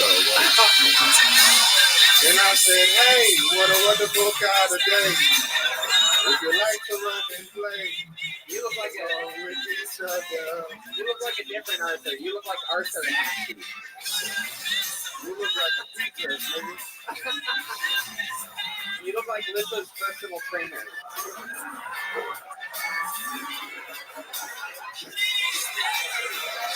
You're doing a good job. You're doing a good job. Look at me. You're better than me. You're better than me. Tony, you look like the kind of guy who will let his homeboy talk him into twerking. Y'all niggas know I get crazy on that tequila. You better stop. Bitch, don't give me no innocence. The only time you can work is when your news frees up in the morning, right? Your ass looks like a homosexual cotton ball, nigga. What's up wrong with you, boy? You look like Hershey Walker.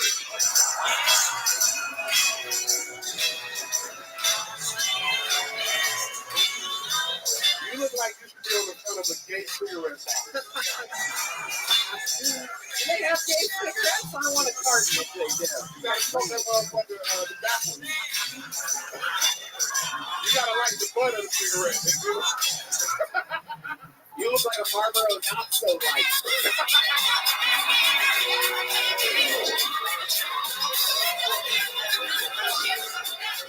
No, you go on the phone with the pussy.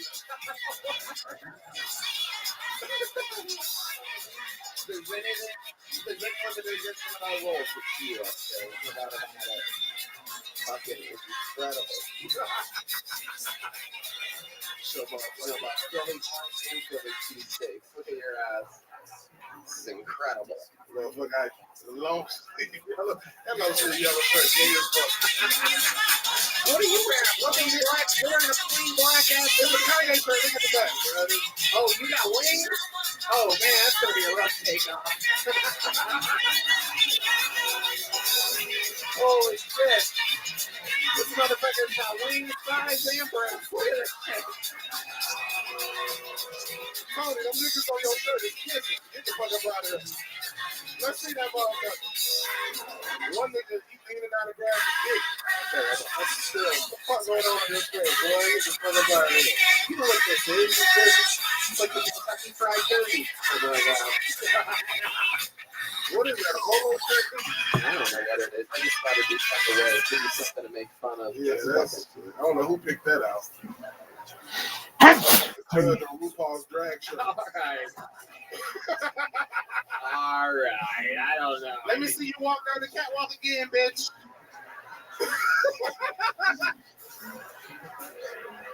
This time, tuck your dick, all right? Oh my god. I love your shirt. I've never seen wings on a hot air balloon before, so it's pretty cool. I don't know which direction you're flying, but man, get your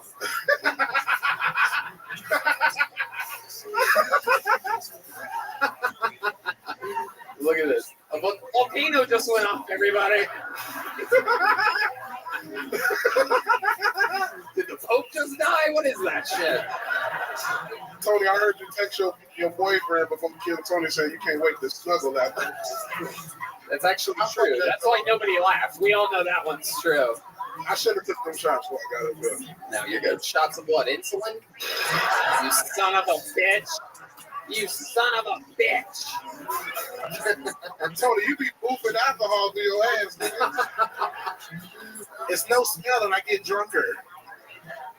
Y'all niggas didn't boof alcohol?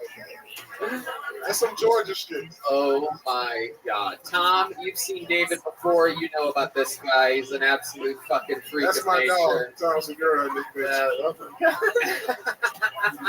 Oh my God. Him and Redman look like a before and after picture. Yeah. In the future. Way after. No, before, nigga, before. Oh yeah, way before. Tony, after your asshole was like that bucket of destiny. Oh, come on. Come on. There's no way you have a tighter asshole than me. You know what I'm saying? I'm not gay. Yeah, but the shits you must take are fucking dilapidating. I'd imagine some of them come out looking like gym bags. Like, Tony, you shit sunflower seeds, brother. Like, yeah, buddy. You look like you eat bird seeds. You have a camera on my toilet and let the bird. Sometimes I look down there and there's little bird seeds. Oh my God, she opened it up for you. I know. He's been asking me if he could have that job for months now. You are a bird of prey, nigga. Your ass. You're excited. Your big holiday Thanksgiving's right around the corner. I ain't nothing get stuffed at your house but you.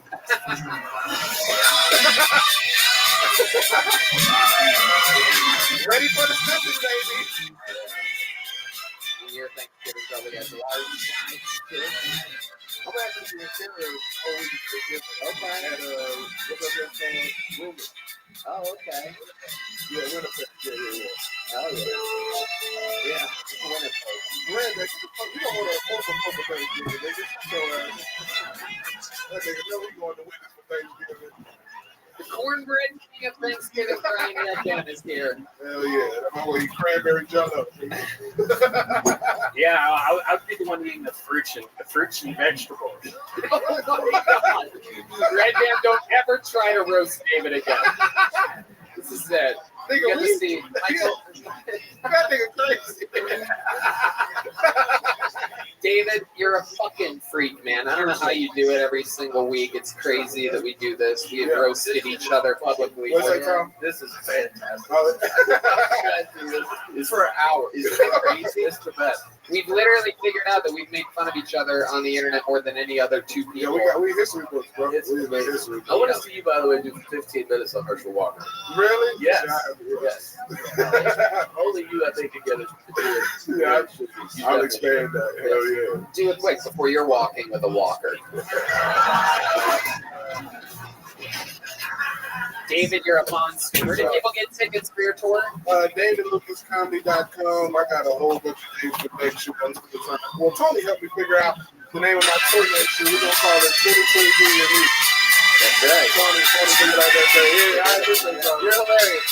David Lucas, everybody! One of the great. Right there. You guys ready to go back in this bucket, huh? We're having fun here tonight. Make some noise for Ryder. Hey, Maggie. Ryder. Hey, Maggie. Ryder. Here he comes. You guys still having fun out there, huh? All right, here he is. Make some noise for Ryder. How's it going, Austin? No, this is my first time in Texas. Texas is pretty, it's still safe. I love it. I love it here. Except for you guys in the abortion laws, it's a little wild. But I think we have you beat up in Idaho. Like, it's illegal to say the word abortion out there. Yeah. Yeah. Like, the university I went to, they don't even hand out condoms anymore. Yeah, I know. It doesn't make any sense. Like, what do you expect? Like, just a bunch of, horny college kids to have to pull out? Not gonna happen. Not gonna happen. I think my dad meant to pull out. Well, it just doesn't add up. Like, I was born like 14 years after my parents got married, And like, I was born in like a family of Catholics. Like, they start having babies after communion. Yeah. And also, like, I was also born 10 weeks early. It's like my mom's water broke when she was out running. Like, Jesus Christ, Mom, were you trying to have a stillborn? That's my time. All right, here we go. Now we are back to the bucket, obviously. I that know, is so we went fucking Steve-O, Michael Laird, David Lucas, and now the whitest white boy of all time from the plains of Idaho. Huh? Yeah. You are fucking the opposite of David Lucas, huh? Yeah. Wow. All right, so let's talk about it. You're visiting Texas for your first time is what you started out with, right? Yeah, that's right. Okay. How long have you been here? I flew in on late Friday night. What are you doing here? I had a buddy that just moved down here, so I kind of came down to visit him. Okay, when are you going back? Tomorrow. Perfect. Ryder, how long have you been attempting stand-up comedy? This is my first time. Oh, okay. Make some noise for him in that case. You have the courage to try. You came all the way from Idaho. What part of Idaho? Northern Idaho. Wow, it's quiet up there. Yeah, it's very quiet. What's more quiet, Northern Idaho or this audience during your 60 seconds? Definitely this audience. Yeah, I bet. At least you get like a fucking elk roaring or something. Yeah, exactly. You're like, did that elk just laugh at my joke? Exactly. How old are you, Ryder? I'm 27. What do you do? I consult for a power company. All right. Yeah, it's not exciting. So boring, yet somehow the most exciting thing about you so far, Ryder. Yeah. What do you do for fun? We live on like the confluence of two rivers, and so I like to we take. My buddy has a jet boat, so we'll like go up the Snake River, like in the Elk Canyon area. Okay. Yeah, go fishing and just kind of fuck around. Sounds cool. Snake River, Elk Canyon. It is pretty cool. What's a jet boat? What was that? Is it a jet boat? Is it a boat? It is. It is. It's a jet boat. It's a jet boat with a jet on it. That sounds like the shit you made up. We're able to go through like passes and stuff. Oh. So like where you can like whitewater rafting, okay, like a jet boat just kind of goes right through those. Oh, okay. All right. So you do this a lot. What else do you do? Tell us more about living life in northern Idaho. Well, it's exactly what you would expect it to be. Yeah, it's like what, one dive bar or something like that? Yep, that's exactly right. Yeah. Wow. Do you ever get in like fights there or anything? Arguments with the old locals? Well, no, I'm white, so. Isn't everybody in Idaho white? Yeah. Are there, how many black people have you seen in your whole life? He immediately, for those of you just listening to the podcast, he immediately turned to the band. He pointed directly at D Madness. This is like the third one. He was like, you. Is that why your nipples are so hard? Oh my goodness. Wow. So there's not many up there in northern Idaho. What do your parents do? maybe he was just nervous because he's like, I don't know what the fuck's going on behind me right now. Tom's right. Oh my goodness. So you have literally seen black people before. I have, yes. Right. What do they do in northern Idaho? They play sports. They play sports. Okay, very good. Wow.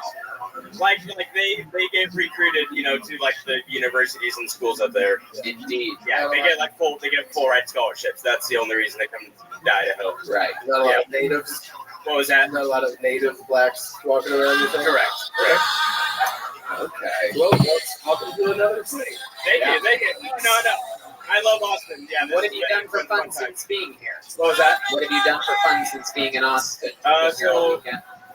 So Saturday night we went and checked out Rainy Street, and that was a lot of fun. Yeah, and we went to UT tailgate, right before the game. That was a lot of fun. A lot of whites there. Yes. Listen to that Third Eye Blind. Real white shit. Real white music. Mexicans, you ever see Mexicans in Idaho? They don't exactly get recruited for football. Yeah. They did the other kind of football. Yeah. Very good. Yeah. All right. Think he'll do it again? Do you think you'll do it again? Do what? Will you do stand up again? Sure. I'll give it a shot. We're not asking you to. We're asking you if you think you're going to. Yeah. Do you think you're gonna? What's your plan? You're gonna stay up in Northern Idaho, start a show or something? Yep. I have to start my own comedy show because they don't exist up there. Yeah. White Knight. Yeah.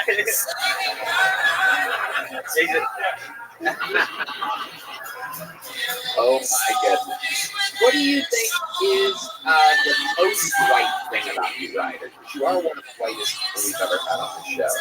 If there's something extra white about you, what do you think it is?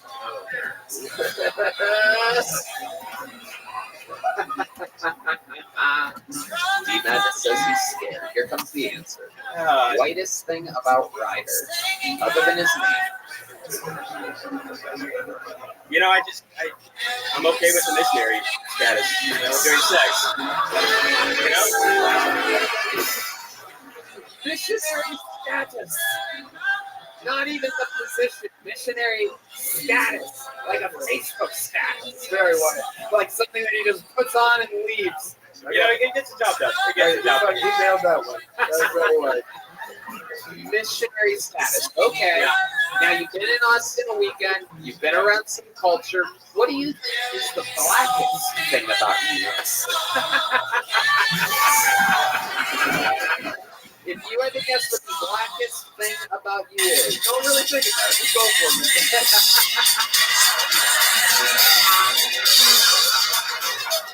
it. There is no wrong answer here. Nothing can happen to you. Both of the black men behind you are blind. I know this one looks like he's looking at you right in the eyes, but he's actually completely blind as well. He just has really good intuition. I know he's looking right into your eyes right now, but what do you think is the blackest thing about you, Ryder? Please say my name. No, I'm kidding. No, what is the Ryder? Seriously. No, you can't say that. No, you can't say it. It's off the table. That's not true. Yeah. Only child. He knows so little about black people that he thinks that that's a black stereotype. Well, Tony, I'm an old child. No brothers and sisters, if you know what I'm saying.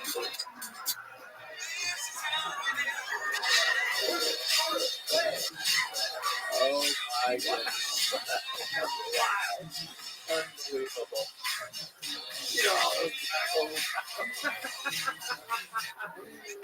The blackest thing about me, I love country music, Tony. I like a good waffle in the morning, too. You know that fun with enemies song? I like a good frittata. Oh, boy.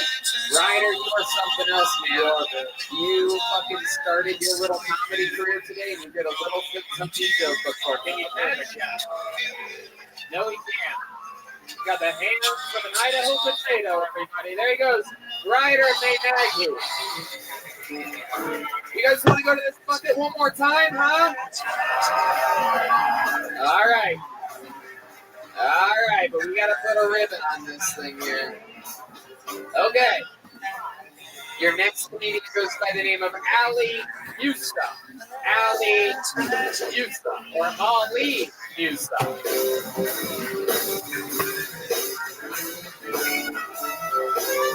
Make some noise for Ali, everybody. How we doing, guys? So I moved out here from Arizona. No, we had no response. I had no idea that Austin was so liberal. Like, it caught me off guard. You guys need to realize I'm from Arizona. Well, almost deported to Mexico 3 times, and I'm not even Mexican. You guys are some of the scariest homeless people on the planet, too.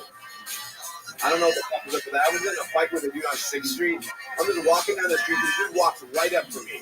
and he looked like he survived an explosion in a Looney Tunes cartoon. Like he looked like he was on fire and put out 10 seconds before talking to me. And he asked me if I have any money. He's asking me a bunch of questions. I tell him no. And I swear to God, he goes, "You look like a police sketch of your car." I was like, "And you look like Aladdin if you never found a lamp, asshole." And fuck you for being funnier than me, too. And I give him $5. Get the fuck away from him now. Thank you, guys. Oh yeah, Ollie, welcome. You've been on the show before, right? I've been on twice, but not for a year. Right. Good to see you again. Got a face that I could not forget if I tried. Right. Nice stuff, I dig it, man. Right. I get called the Indigo Montoya quite a bit, actually. Yeah. Anybody ever call you Laffy Gaddafi? Yeah, and I'm Libyan too, so yeah, it worked out. There you go. Absolutely. So I haven't seen you in a year. Tell us about your life. Just doing comedy, delivering the Uber Eats, and just trying to get by, I guess. Okay, awesome. What are you doing for fun? Recording a podcast called the Ollie's USA podcast. Oh, wow, that'll get you through TSA usually. I swear. Let me through. I have a podcast. Ollie's USA. Look at that. Right. Oh, I got my pod cabled in an accident like 2 weeks after I was on for that. Oh, shit. What was it? I was just sitting at a red light and some dude in a Dodge Ram just totaled the back of my Corolla. Wow. And then you get arrested in Golden Corral parking lot on Friday.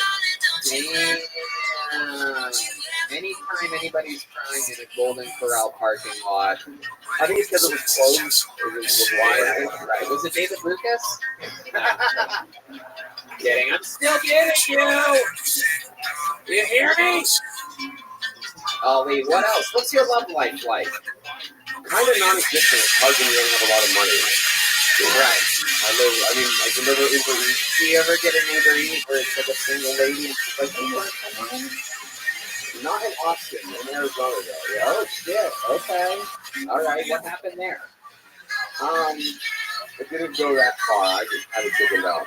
Oh, interesting. I'm not into, 65-year-old women. Oh, yeah. You would have gotten a 5-star tip, that's for sure. Absolutely. Interesting. So there's an older lady, Uber Eats. Yeah, Nancy Pelosi vibes are going on, so I can check out. Okay. Did you think about killing her husband with a hammer? Right. Actually, he didn't die. Anyway, Ollie, do you have any special skills or talents? Well, I can do impressions decently. I've done some on here before. Okay, let's see some impressions. What do you got? I can do Alex Jones. Let's see Alex Jones. Well, I'm really happy to be here on the Get Deal podcast. Medical tests. They don't have lots of faces. You're going in for so that's not right now by the iodine. But I got yourself in trying to shut me down right now. So I just on the air. All right, that's pretty good. You put the sand in Sandy's hook. You know what I'm saying? There you go. How about another impression? One more impression. Oh, I did Ben Shapiro on here before. That was the first one. What's your Ben Shapiro? You need to focus. On the sandwich. You want to save this country. It's the only way. You must take it out to the left. That AOC, the leaders, country falling apart. That is incredible. That is incredible. That's incredible. How about one more? You got one more for me? One more. Hard to follow that Ben Shapiro. I know. A girl? Oh, I think this is a really weird one. I can kind of do the woman from Poltergeist, Zelda Rubinstein. Okay, you know her, that classic from 35 years ago? That is the little old lady. Right. I watched the 40-year anniversary. It was older than that, actually. Let's see. Yeah, the lady built like Eric Cartman. Yeah.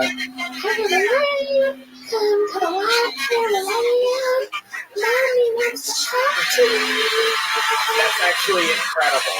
That is incredible. That is one of my favorite obscure impressions I've ever heard. The band agrees. Paul Deemer's blowing his horn over there. I don't even know if it's accurate, but it's still good. Right? It's just weird, right? It's so weird. Ollie, it's been a year. You have a notebook from us, right? Yeah, I do. You're out just grinding along, everything's good. Everything's going good. You feel like you're getting better? I do. Yeah, I love it. Ollie, I would love to have you on the Secret Show. Awesome, thank you.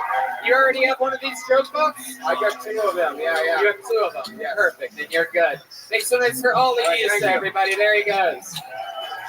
Hell yeah. That was great. We're having fun. You guys ready to put a ribbon on this shit or what? There's only one way to end an episode like this, and that is with the man who has done more brand movements than anybody ever in the history of the show. You might know him as the Big Red Machine, the Vanilla Gorilla, the Memphis Strangler. This is William Montgomery.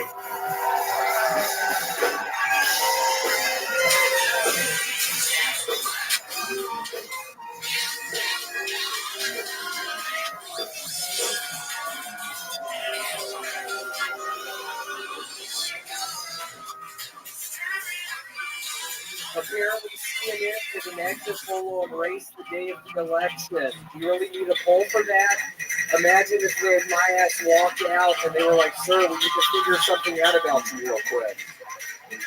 Imagine the overly sensitive exit pollster providing horrible data because he's afraid to say black to black people. Would you say you're African from African ancestry? Like, would you say you're more of a threat to take it to the basket or shoot the long jump shot? Excuse me, sir, who did you vote for today? And can you dunk? Can I touch your hair? New exit poll, 70% white, 8% no, I can't touch their hair, 4% have never changed the smoke alarm battery, and 10% look Chinese. So apparently there was a roast of Jay Leno. He got his face burned real bad yesterday. Did you not know that? Okay. So y'all probably heard by now Jay Leno was seriously burned in an accident inside of a car garage. Investigators initially thought it was a gasoline fire, but they now have learned he was listening to an Aphex Twin mixtape.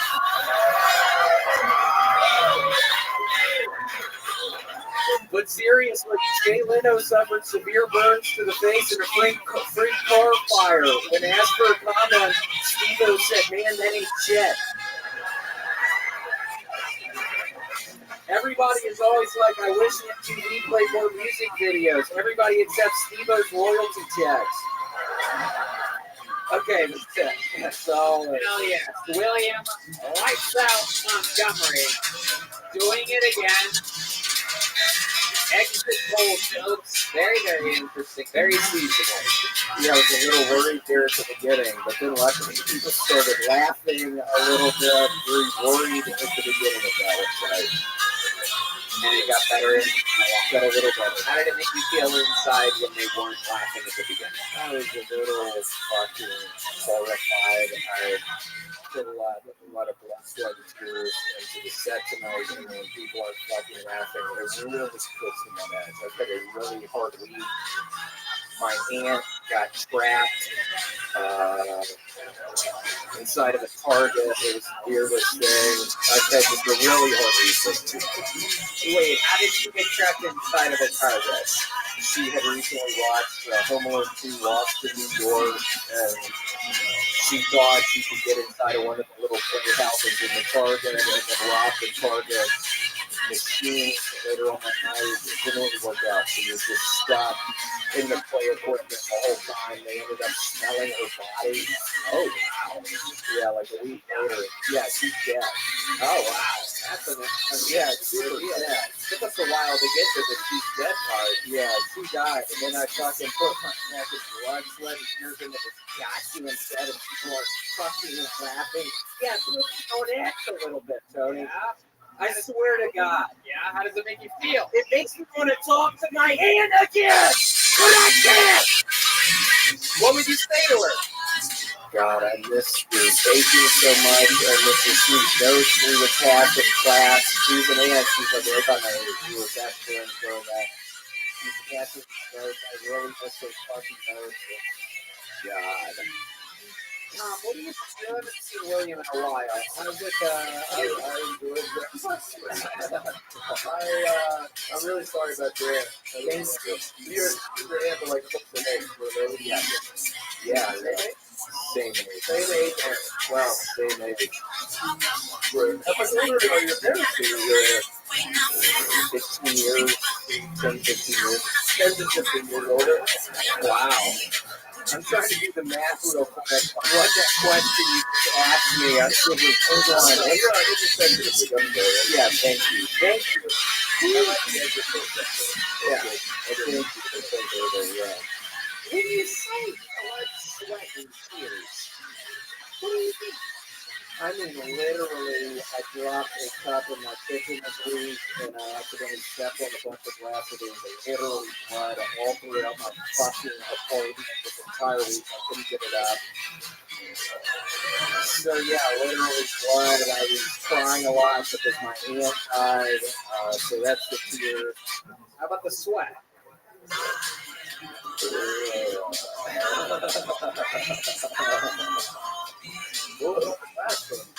Fucking, it was so weird. When I found out about my aunt, when I get mad, I start throwing things. I'll start, just doing shit like that. Yeah, you confessed to a few murders as of late on the show. Have you been telling anybody lately? Well, I was actually with Duncan in Fort Worth and Dallas this past weekend. I'm proud to say I only got one person the entire weekend. So normally I think I would have gotten, okay, he does this thing where if you take him on the road with you, he murders somebody because they can't track where he is. So it's his way of getting away with murder. Let's go out together. Yeah, please, let's do it. Well, just let me know. When can we do it? Let's do this right. Let's figure it out right now. Okay. You want to come to the first week in December? Yeah. Okay. Cool. Yes, I do have to do it. Okay. Do you want to watch? I need somebody to hold the camera. Would you be willing to hold the camera? No. Come on. You wouldn't be willing to hold the fucking camera. I'm not going to hold it. I'll fucking frame it up. You wouldn't frame it up for me? Would you hide in the closet or at least I want you to watch me? I like to have an audience when I'm doing this shit. Would you watch me? Yeah. Cool. Let's do it. Would you like a Filipino person or? I prefer to be overtime, you know? Okay. I can find one. I'm pretty sure we just saw William get booked by Tom Segura for a road gag.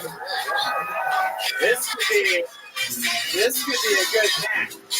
You guys go together like a fucking banana. Oh, it's gonna be a good match. Oh shit.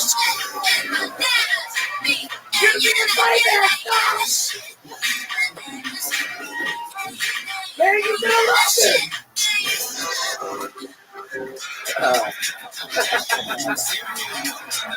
There's no better way to end an episode than with the great William Montgomery, everybody. We did it. It is cameos. He's on Cameo. He's making a big true cameo. Ryan Trujillo finished tonight's episode featuring Tom Segura and the great Michael Lair, and you even got Steve-O in there, fucking awesome.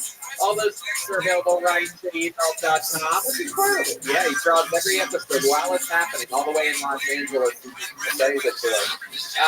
Guys, how loud can this please get for my great guest, Tom Segura?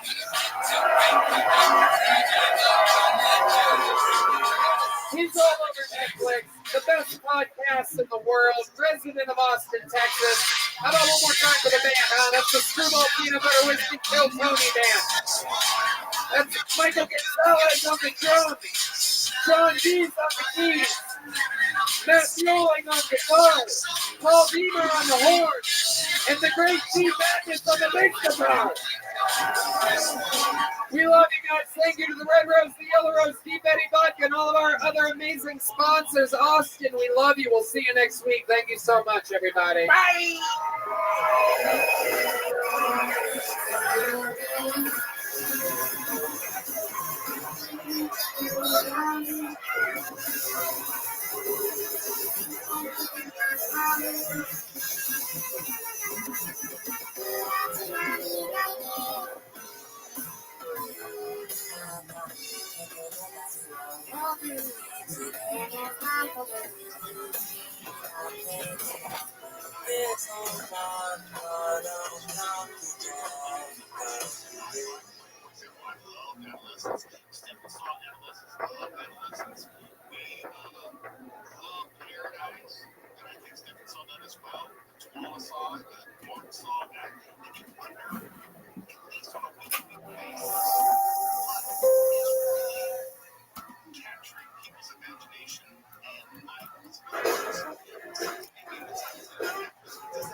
Hey, this is Rabbi coming live from Vulcan Gas Company here in Austin, Texas, for a brand new episode of Kill Tony. Give it up for Tony!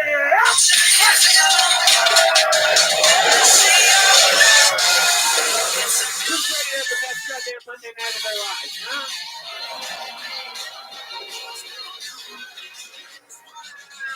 This was the brand red band, everybody. Hey, everybody! This is Kill Tony, brought to you by the Red Rose and Yellow Rose, the two best strip clubs on planet Earth. It's not going to be here in Austin, Texas. Who likes a good time, huh? Deep Eddie vodka on planet Earth, also in Austin, local business, unbelievable vodka, on time, and hot hands to the bands, everybody. Let's get this to real life music. This is Rudolph, better whiskey, Kill Tony band. That's the great Michael Gonzalez on the drums. John Dees on the keys, Matt Wheeling on the electric guitar, Paul Beamer on the horn, and right down the middle there, that's Steve Madness on the bass, everybody. It's good in here tonight, as always, my lovely home of Austin, Texas. But here's a little bit more of the Indian sponsors that make tonight's episode available for you right now. Hey y'all, you might not know this, but when I'm not being the host of the #1 live podcast in the world, what I've been doing for the last 16 years is being a professional stand-up comedian. And I'm excited to say that I'm back out on tour again. December 9th and 10th, I'll be performing in Arlington, Texas. January 13th and 14th of 2023 in Dallas, Texas. And February 9th and 10th of 2023, I'm in Houston, Texas. Tickets available at TonyFinchcliff.com. All these shows sell out, so don't be a doofus. Go to the website now. Get tickets. Buy yourself now. Hey y'all, the holidays are just around the corner. Looking for a good gift idea that your parents or in-laws will genuinely love? Well, that's not always that easy. Let's face it. Nowadays, either people are so poor they can't keep their power on, or they have everything that they want and are completely thriving through a booming economy. Now, I know that my mom is 75 years old and out there just trying to keep it together. She's got sore hip and sore shoulder right now. She's 75. I mean, what are you going to do? We're all getting older. So what I got her for Christmas last year was the skylight. And let me tell you, it is just a perfect freaking gift. Skylight frame is a photo frame you can update instantly by email from anywhere. It's a great way to feel close to those you love, even when you are separated. It sets up effortlessly in under 60 seconds. Just plug it in, use your touch screen to connect to your wireless network, and enjoy. Sending photos to Skylight is effortless. Everyone in the family can use the app or just email them to the Skylight, and they'll pop up in seconds. Right, man? Yeah, it's super easy. You know how your parents are. They don't like technology, but this is something that you just put on their shelf, set it, and go. And it's great because it's a black frame, has a white mat, so it looks just like a real photo frame that adds a beautiful touch to your home. Skylight's framed vibrant touchscreen display lets you swipe through the photos, and even tap a heart to let the person who sent it know you loved it. And now you can choose from 2 size options, the original 10-inch or the new 15-inch frame. And it has a 100% satisfaction guarantee. If you don't love your skylight frame, then they'll offer you a full refund. And you can preload it with photos of special memories for the perfect personalized gift. Import pictures of you and your other spouse, grandparents, whatever, puppies, and get those so you add. Well, now they will. I couldn't have said it better myself.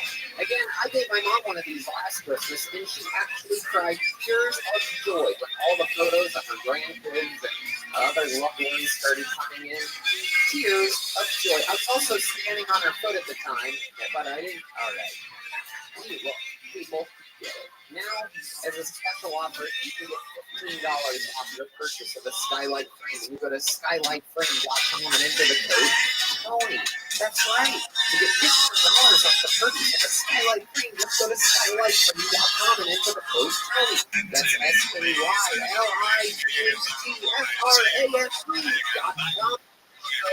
SKYLIGHTFRANC.com. Look who the fuck it is. Where in the fuck have you been? Jerking yourself off raw. How you living, pimp? Yo, dog, let me just put it to you this way. I know for sure I'm a bigger William Montgomery fan now than you are. While I haven't still watched any of his podcasts, I know this motherfucker's stand-up top to bottom. How you living?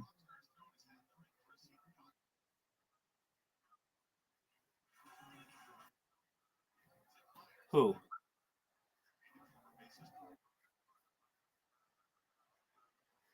No, not yet. Is he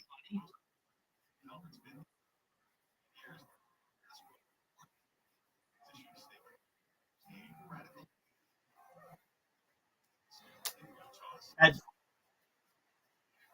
The name sounds familiar.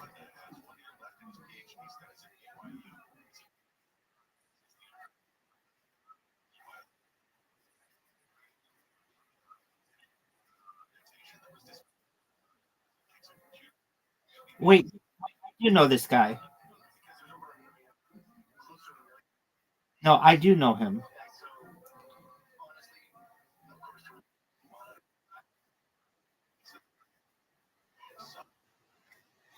Okay, I mean, is he funny?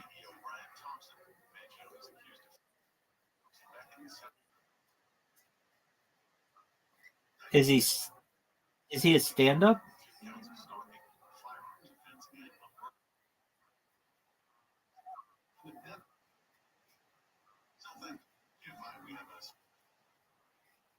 Right.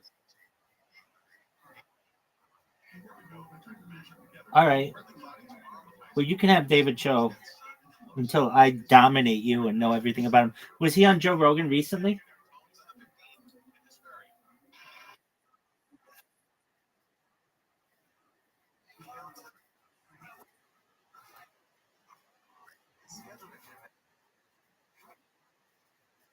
That's okay.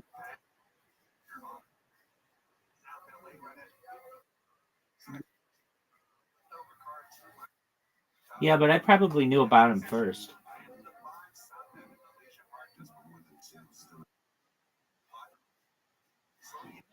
Yeah, because I know so many Asian people that I want to make sure that I have the right David Cho.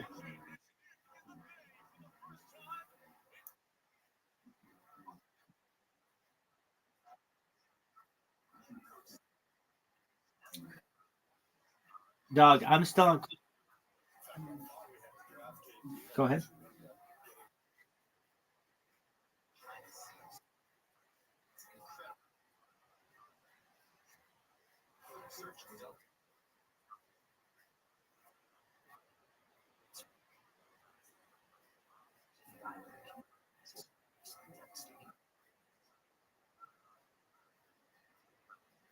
For weeks, months on end. I know. Um, I love it. It keeps me entertained because I know it's always different. It's not like it's the same people. Well, and some of them are, but they have to. Like their job is to come up with new material. So really none of it's repeated, and it's just I in my own way feel like I'm accomplishing something by going through all of these jokes. Like I will know basically every joke that there is basically by doing this, and so it gives me a really great foundation. I mean, not that I already didn't have a good comedy foundation, but just to know all of the jokes and the different ways to come at people sociologically. Um, I I've got a plan for what I'm going to do. So I have watched. I'm on like number 500 something of Kill Tony, and I did not think it would take this long. I mean, I started at number one, and I've got to say, I love those.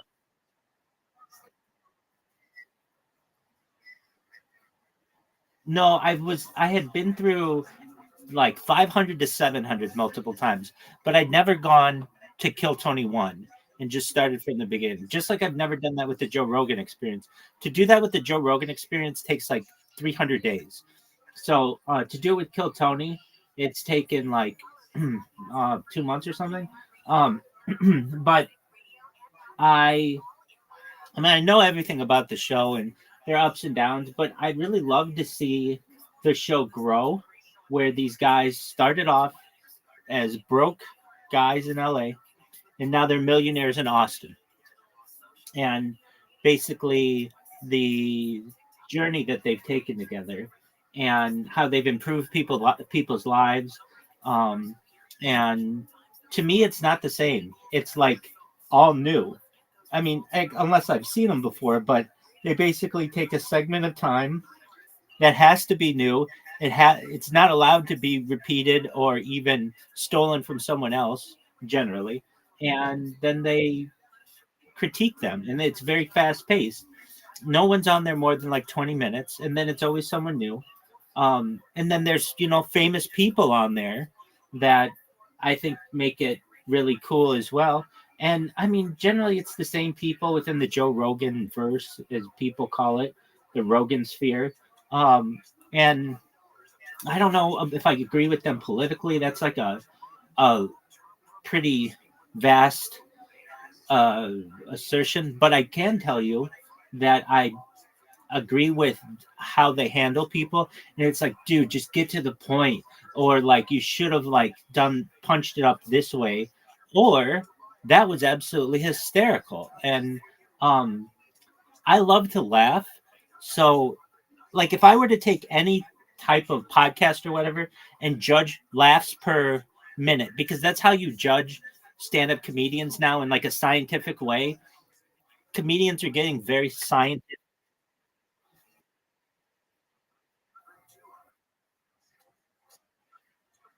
I understand that you feel, but that's how executives.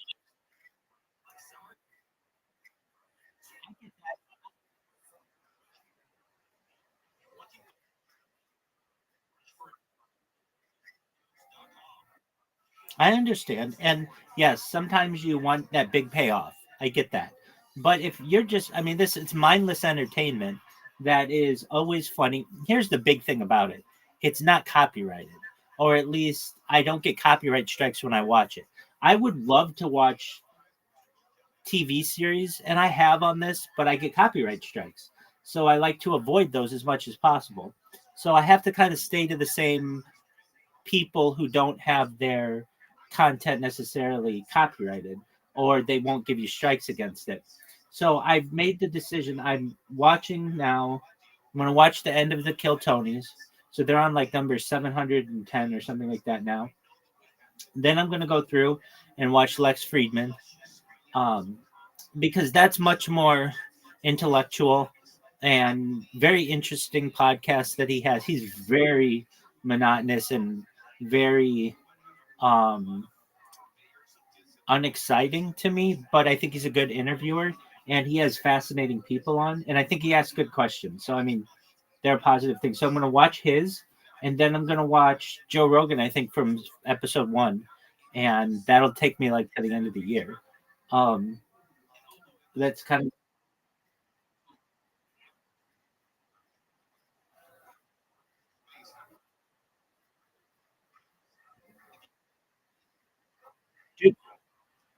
Hold on. I saw that. That guy's fascinating.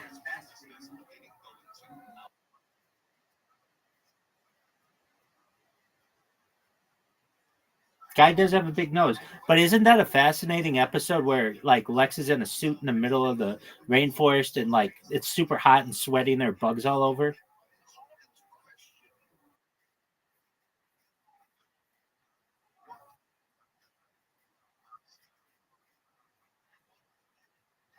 Yeah,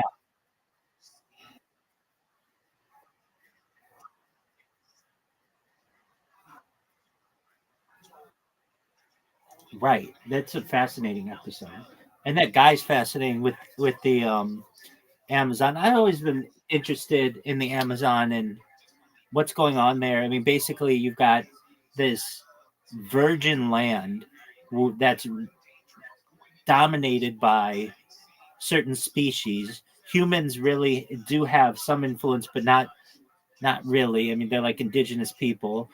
And then you've got some invasive species. I find it fascinating, like the cocaine hippos. Do you know about the cocaine hippos?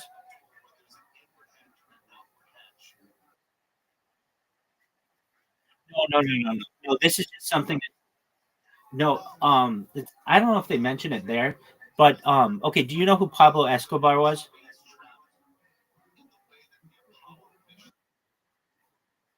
Exactly, exactly. So when he died, basically he had a zoo, and all of the animals escaped because they weren't being taken care of, including a population of hippos. Now, if you know anything about hippos, they're indigenous to Africa, but now these hippos are starting to take over because they have no net.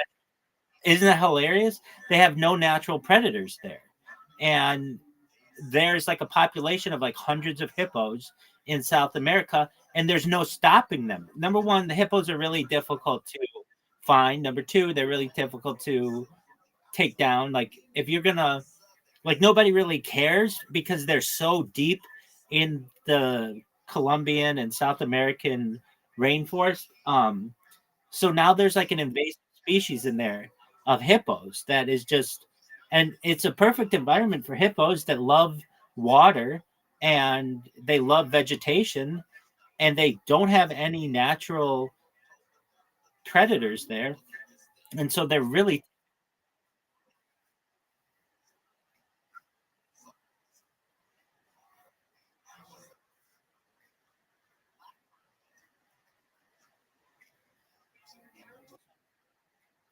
so let's talk about that. Okay, so a hippo can run in water at like 30 miles an hour, very, very fast swimmers. A lot of times, as I know, they like, if they're in a shallow area, they're able to run along the bottom of the whatever it is. Now, they're still just very good swimmers. Piranha only really are, I'm not saying only, but they're really at the mouth of the Amazon, which is not where that's like 1,000 miles away. They are in the water, but they really go for blood. So if the hippo is not injured, it's not going to do anything to it. The other um, predators would be like the caiman, which is like an alligator or crocodile. More accurately, it's part of the crocodilian family. But it's like the black caiman and the spotted caiman. But believe it or not, the caiman isn't as aggressive as crocodiles or alligators generally, and they're smaller. They're the ones that have like the thin snout. I don't know if you know what I mean, but like it's not as thick and it's not able to take down even a juvenile hippo. It's not going to be able to take that down. Then you have jaguars. Jaguars are not able to take down a hippo. They don't have the same body size. So a jaguar is, could take down like a what's it called? It's like a napier or something. Like the largest. It's like almost like a horse, but it's not able to take down something so large as a hippopotamus. Now, anaconda. Let's talk about that. An anaconda, believe it or not, is a ambush predator. And so I guess under the right circumstances, if perhaps like a juvenile hippo were moseying through the jungle and the anaconda was able to ambush it and bite it, it's still not going to be able to get through that skin very easily.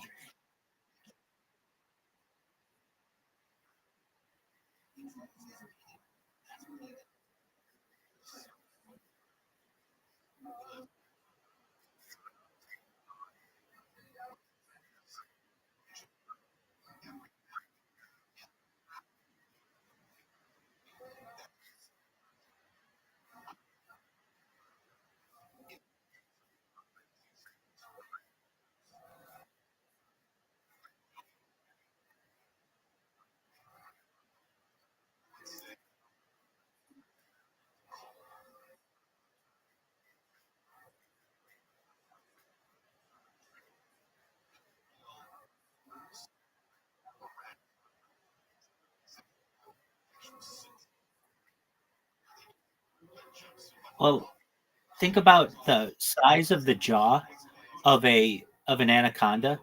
It's still not, even if it's unhinged, it can't get even a baby hippo in its mouth.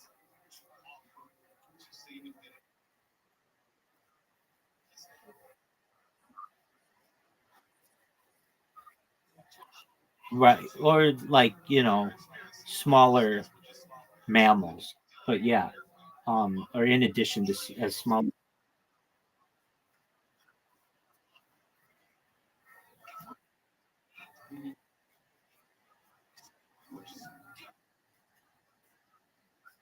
Exactly. It depends.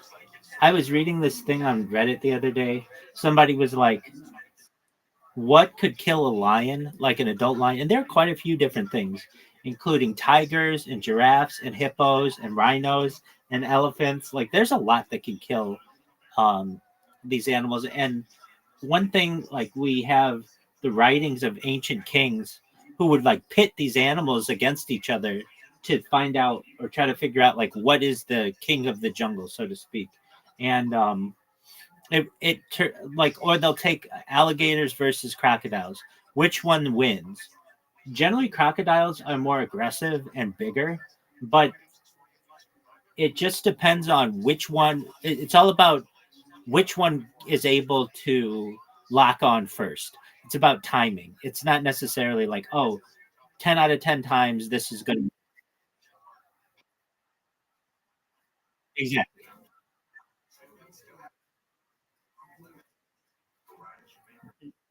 Positioning. Exactly. Um, and yeah, that one's fascinating. I've and I really think the over the course of our lifetime, the hippo population is going to explode. I mean, it has already gone from like four hippos, or not a lot of hippos, just like a handful, to hundreds, and they have a real interbreeding problem as well because there isn't a lot of genetic diversity amongst that. But they seem to be thriving there. And the other thing is that they're so deep in the jungle that it's like nobody cares. Like, okay, just let them be. I mean, I guess when they become a problem, it'll be an issue, but there's no reason for, like, I would say, like, developed nations to go down there and poach them or target them or tranquilize them. It's just like, all right, well, we'll let them get as much of a um, population as possible, and we'll see what happens. Um, all right. Well, you can. That's weird that you got so into David Cho. Why, may I ask, are you so obsessed with him recently?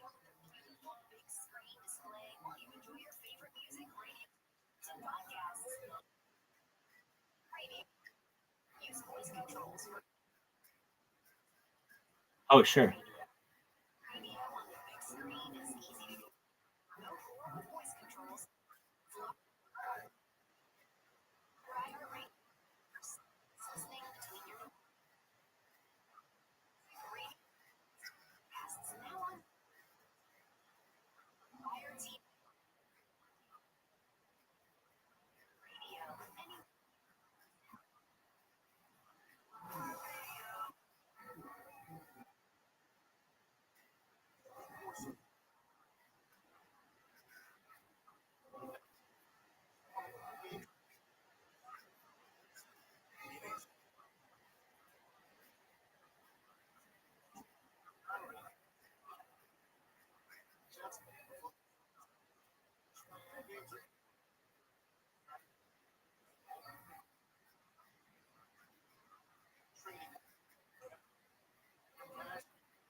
Well, it's not like we're saying would hippos thrive in South America if given the opportunity. They've been given the opportunity and they are thriving. So there's like they're just going to continue to grow, and then they're going to have a population in the thousands. And once, I mean, over the course of a century, you may get 10,000, then eventually 100,000 hippos. There, they may have more hippos eventually in South America than they have in Africa, and it's all because of uh, a drug kingpin, which is just like the funny. I don't know. I just think it's very funny. Um, and yeah, and there's just so much to. It is. I think they died off. Let's look that up though. Of Pablo Escobar's animals that were at his hacienda zoo that escaped,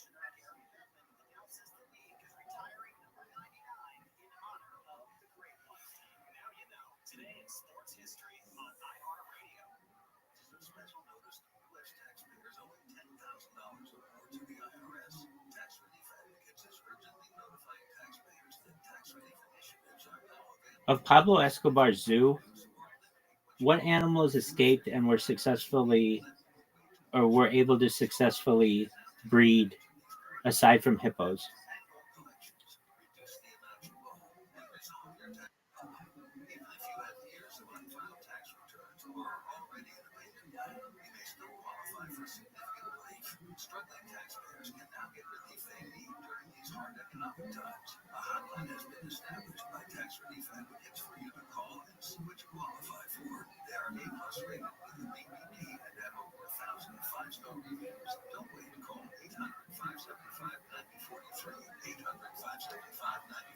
All right, the answer is aside from the now infamous hippos, Pablo Escobar's private zoo at his Hacienda Nápoles estate included a wide range of exotic animals. So, hippos, about four originally, and now there are over 180 and still breeding. Elephants, he had at least one. It was relocated after Escobar's death. Giraffes, zebras, camels, ostriches, kangaroos, flamingos, exotic birds, including macaws and parrots, big cats, lions, tigers, and perhaps cougars or jaguars, rhinoceros. At least one later moved to a zoo. What happened after his death? After he was killed in 93, most of the exotic animals were either relocated to zoos or died due to poor conditions. Authorities and environmental groups took over Hacienda Nápoles and transformed it into a theme park and sanctuary.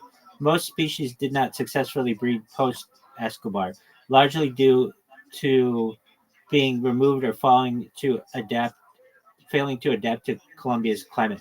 However, the hippos were left behind because they were too difficult and expensive to move, not initially seen as a threat, and they were thriving in the Magdalena River ecosystem. They bred rapidly and became an invasive species, creating environmental, social, and even political issues in Colombia to this day. So it seems like all of the stuff that could have caused damage was um, moved to other zoos, but not the hippos because they were too expensive and they were thriving, and they didn't seem like they were going to be too much of an issue.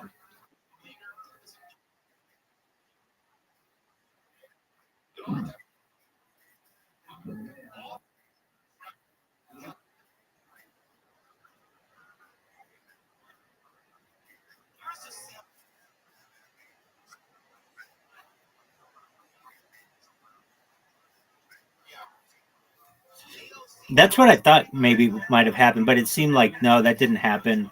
That the government came in and started letting people, letting the taking care of the animals.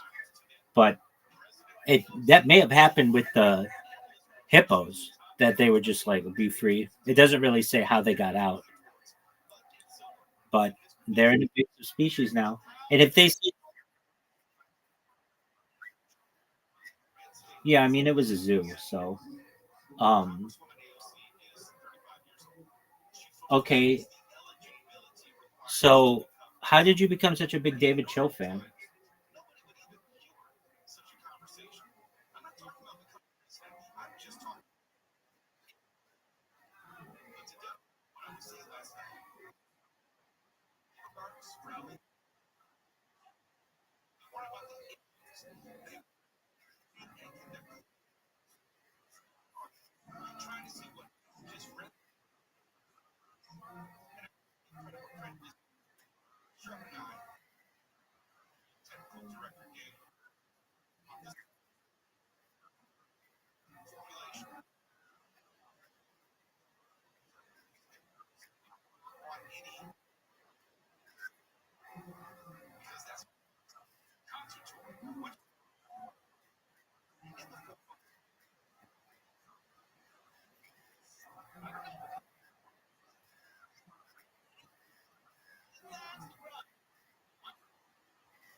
Right, I remember.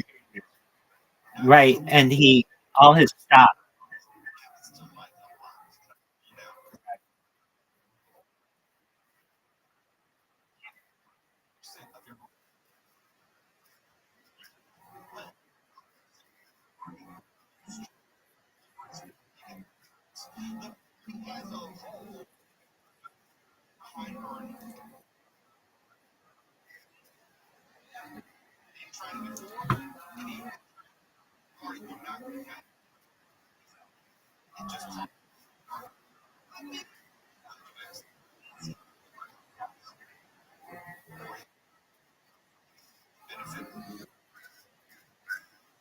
I like that about.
Dude, that's still a gambler's fallacy.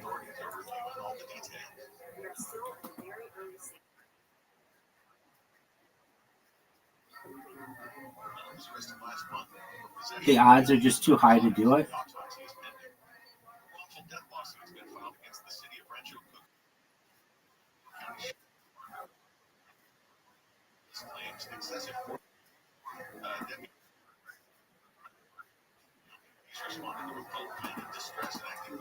Well, that proves the point that basically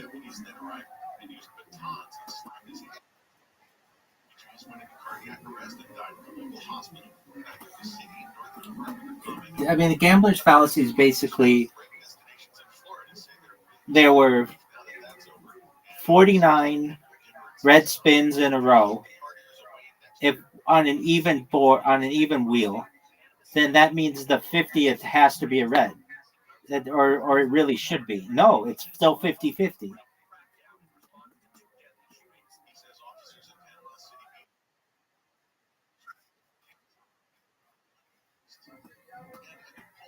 Because it's always 50-50.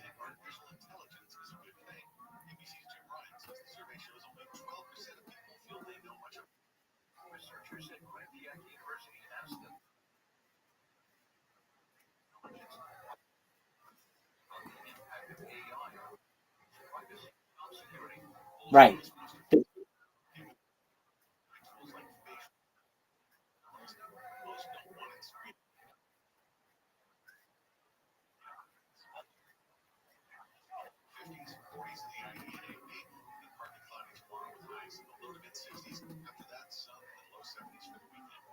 I've heard you talk before, and I know you want the previous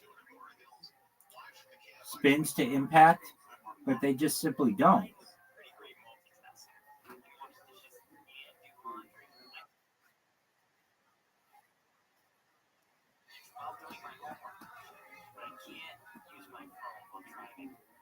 So then why hasn't there been 100 red spins in a row?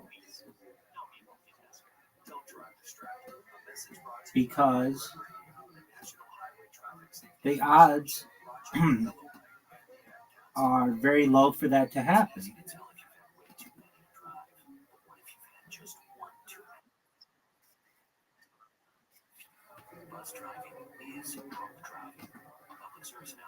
And you can't use those odds to your favor.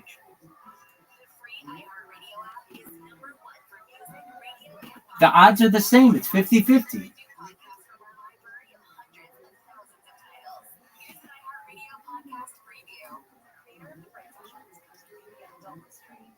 I heard something recently, though. I don't know. Maybe you told me this, but I don't think so. I think I read it that American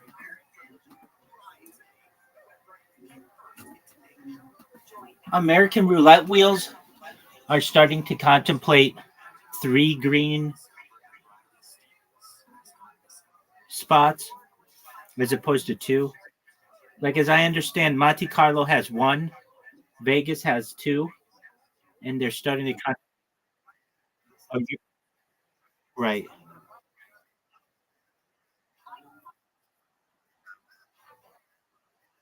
No, that's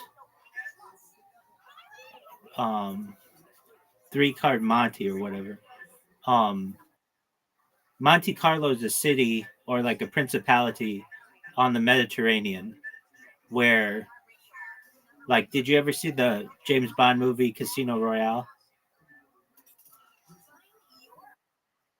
It's like that's where it's at. It's like Monaco. It's like one of those places. Anyway, have you done anything? I don't mean to in this in a mocking way, but have you done anything with what was it called? Red tube or red fin or whatever?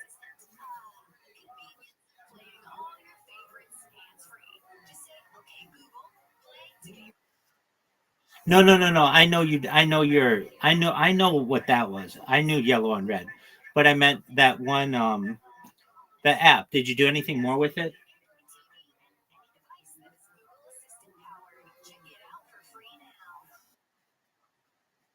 The red one.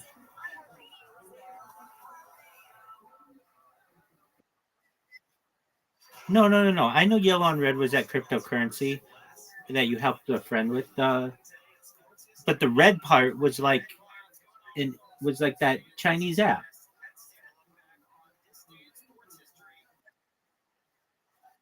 Red Note. Yeah,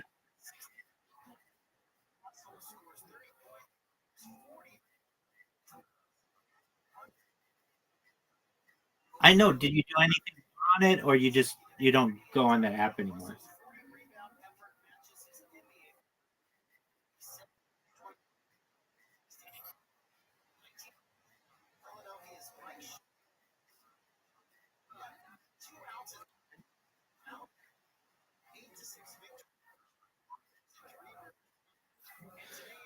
All right, that's a good way to do it. Um, all right, well, so you're still using it. Did anything ever happen with yellow on red?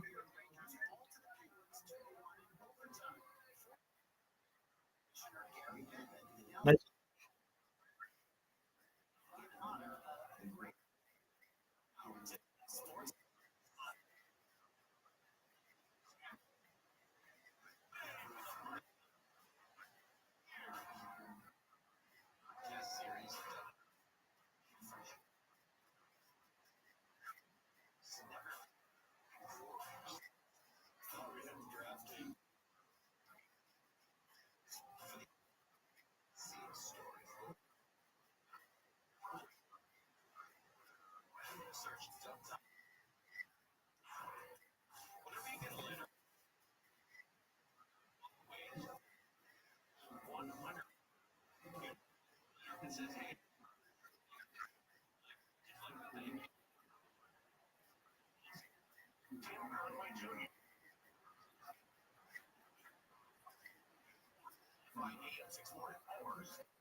has it been successful?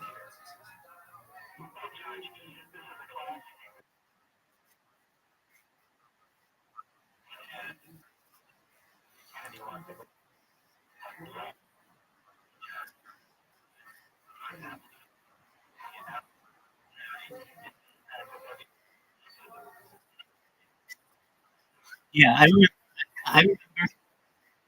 yeah, I remember this.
Okie doke.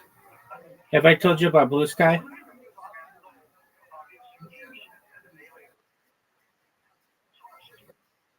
No, that's well, Donald Trump's one is Truth Social. But Blue Sky is popping, man. People are talking about me. Here we go. This is what people have said about me recently. Uh, I'm ass. 44 minutes ago, somebody sent me a GIF. Who in the blue hell are you? Um, an hour ago, somebody sent me. I'm obsessed with these accounts, although not as obsessed as they are with Rabbi Rothschild. Like, here's the thing: these are only the people who have mentioned me. There are a lot of people who have like talked about me, but I just don't know it because they didn't tag me. 2 hours ago, shut the actual fuck up, Rabbi Rothschild. I don't give a fuck. Bullshit.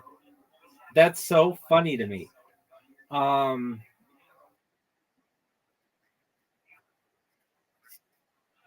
dude, I created the fucking funniest meme.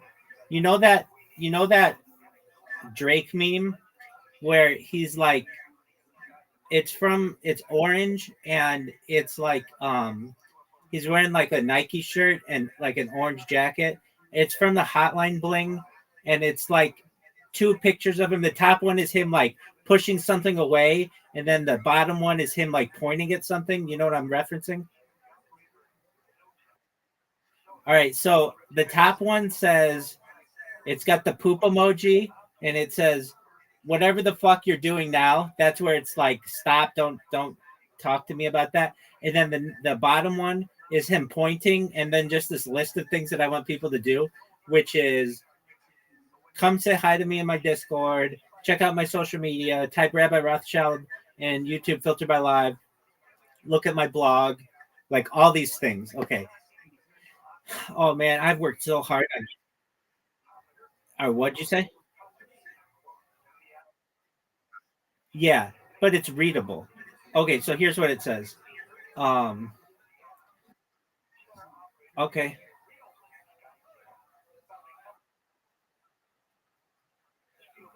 Um,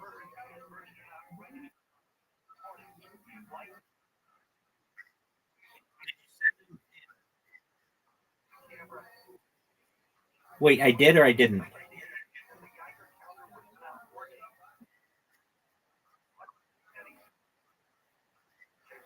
Okay, what was it?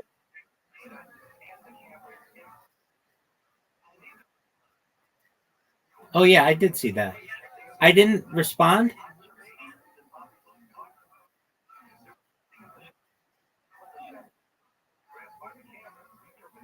Oh no, I meant to put a heart around it. Apologies for that. I thought I did. Just one moment.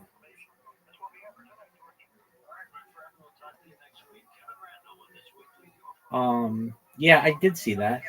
And that's not a truly a de-extinction. I know people are saying that it is, but it's basically just like another type of dog. Um,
Yo, dog, where did you send me that message? Oh, I don't pay attention to Instagram. I did see that you sent it, but if you're gonna send me anything, send it in Discord. Um, I, I I did see that though. Yeah, I mean, that's fine. It's something that I've been talking about, as you know, for years. So I'm glad that other people are starting to find out about it. I'm really excited for the woolly mammoth, though.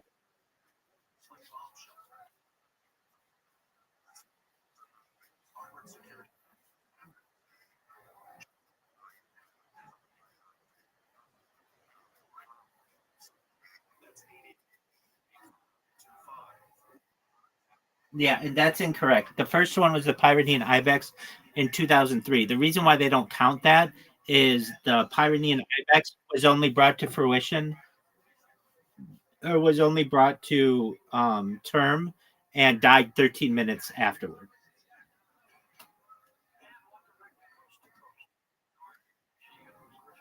So you could say the first one that successfully lived longer than 13 minutes. The first one was the Pyrenean ibex in 2003. But that's the company that I always talk about. You know my spiel. Well, you know what I talk about. Correct. But I always say Colossal Science Bioscientific was founded in 2021 in Dallas, Texas. I always say this. I could be a spokesperson for them. In fact, I probably will be someday.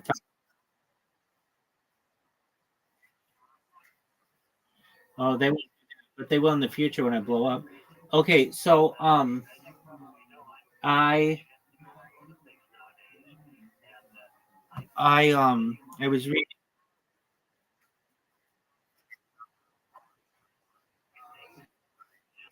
Oh, not at all. I mean, I can tell you. Um,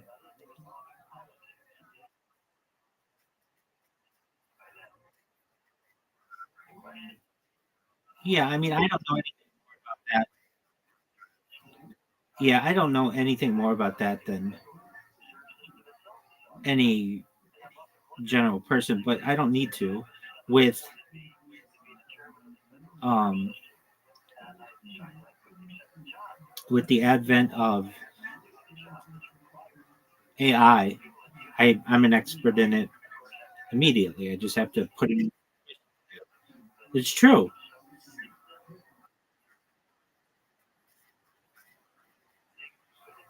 In a lot of ways, yeah. I mean, I'm in agreement with that.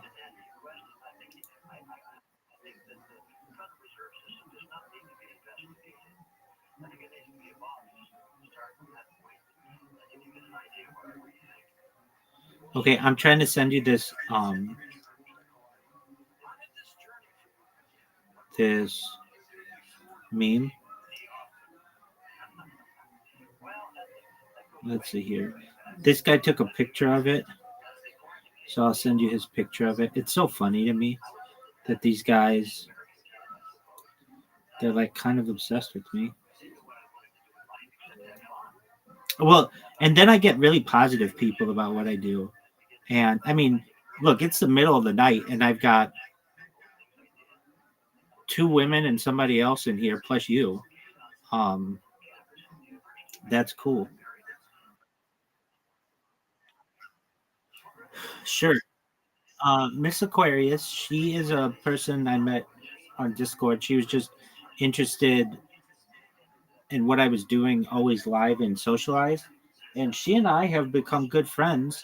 We play games every single night. We play bowling, 2 or 3 games, and it's become delicious. Yeah, go look at the. Yeah, we do as well, but we have a good time at it. Um, look at the look at the message I just sent you.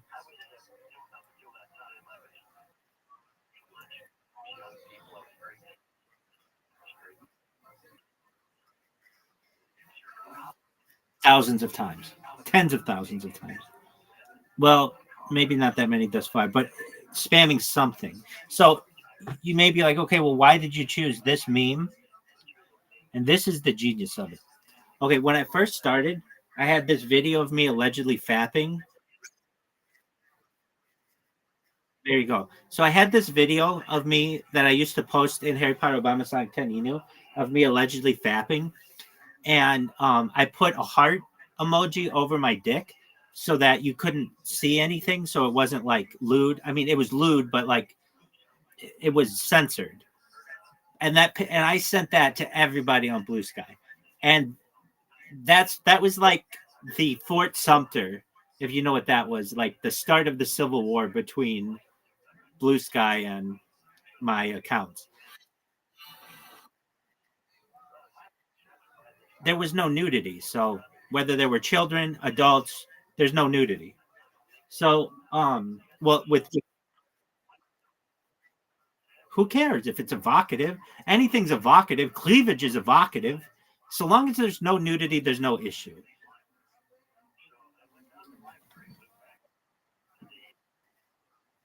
I absolutely. Well, you're not allowed to be 8 years old and be on that app.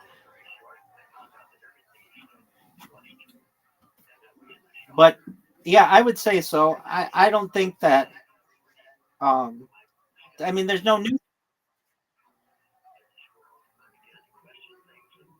nudity. So if that's hot to you or that gets you going, that's cool. But there's no nudity. So I declared war on them. I sent this to everybody.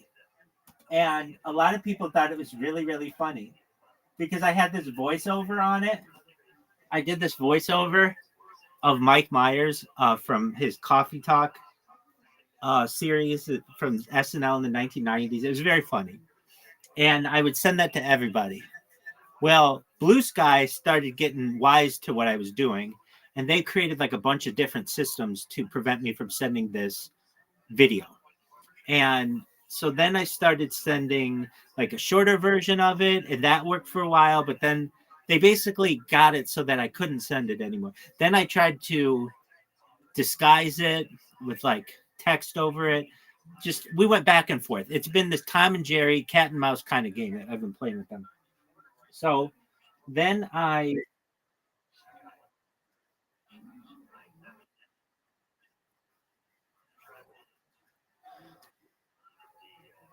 well, I didn't do that at first. I didn't do that at first. At first I started with just a message.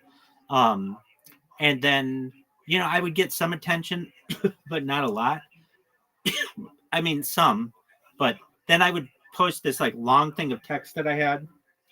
Then they started banning that. Then I went to a video because video is more difficult to ban sometimes under some conditions. And I went to this video where I'm fully it's not just me allegedly fapping. That's like 8 seconds of a minute 3-second video. It's like part of it. But that sticks in your head. Like, who the fuck is sending the censored video of themselves going to town in their on Blue Sky? So I did that for like a week, and a lot of people found out who I was. Like that was like, oh, this is the rabbi. Who the fuck is this person? So then I stopped sending that out.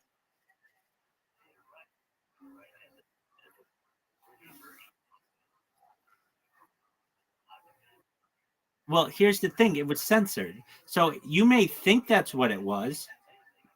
You make up your mind what it was. I could have had an itch.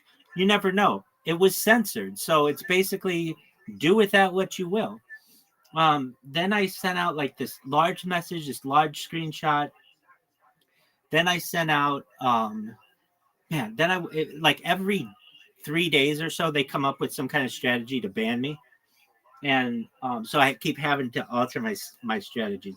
And it's been like this for like 40 days or so.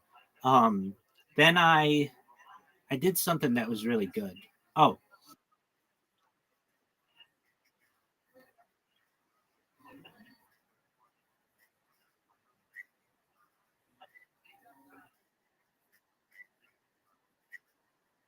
no, I don't threaten people like that. I published my manifesto.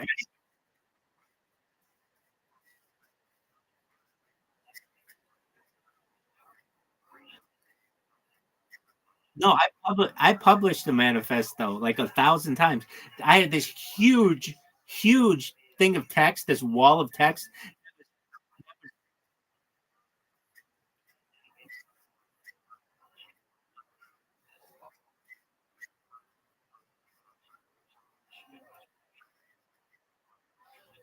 Well, Reddit or Red Note. No, Red Note is very easy to get banned. I already have that. I already have a link to that in the thing that I sent you. It's read my entire AMA at rabbirothschild.blogspot.com. It's already in there. And I even say, like, perhaps the largest single blog entry in global history. Topics that included de-extinction, life extension, mind uploading, alien disclosure, all kinds of shit like that. Antimatter, like all kinds of shit like that. So I already do that.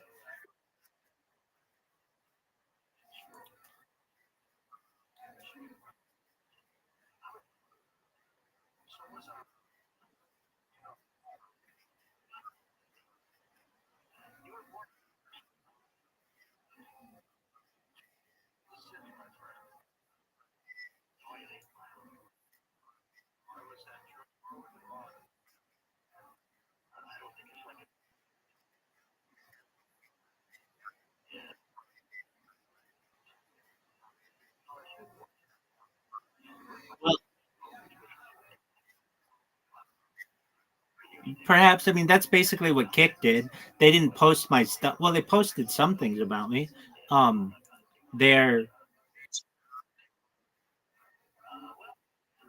no, I didn't ever make a deal with them like that. I just stopped spamming them. And like Eddie Craven and I are friends on Discord.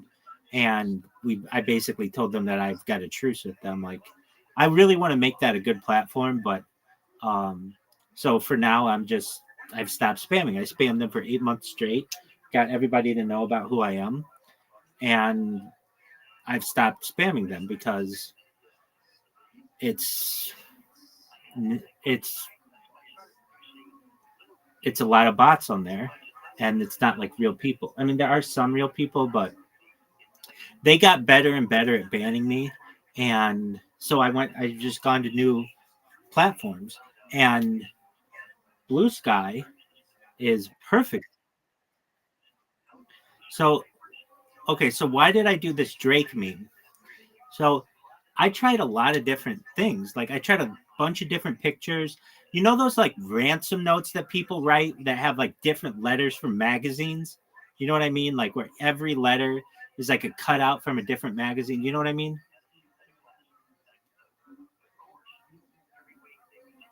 Do you know what I mean? Okay, well I did that because I was trying to like make it so that their AI image detection wouldn't wouldn't pick up on who I was or what I was writing. I did all kinds of things like that, and um, I um, I ended up uh, getting really frustrated with them, and then they've just done more and more to prevent me from creating accounts and like actively. I mean, literally, you can go through and just read people begging, like adding the CEO of Blue Sky, please do something about this troll. All they do is spam me, and it's just like dozens of people with like 40 chat replies, like all of the shit that I was doing, and they would just be there. It's so funny to me. So, um, but basically, like nobody. Like usually the way that people prevent this kind of bot behavior is through captchas. You know how difficult captchas are. You went through a little bit of what I go through on a daily basis when you made those Twitter accounts. But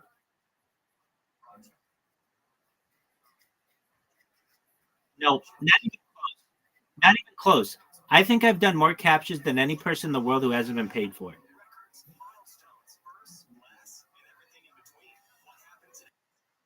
Yeah. You're not even calling it the right thing. That's not even what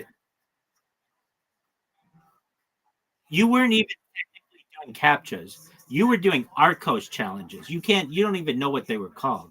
Those are Arcos challenges. And you and I both know that they're not captchas, they're Arcos challenges.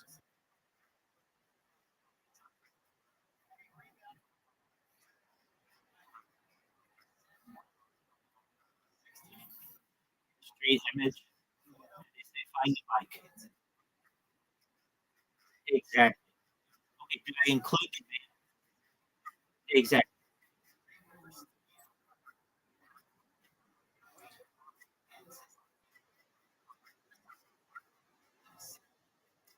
Exactly.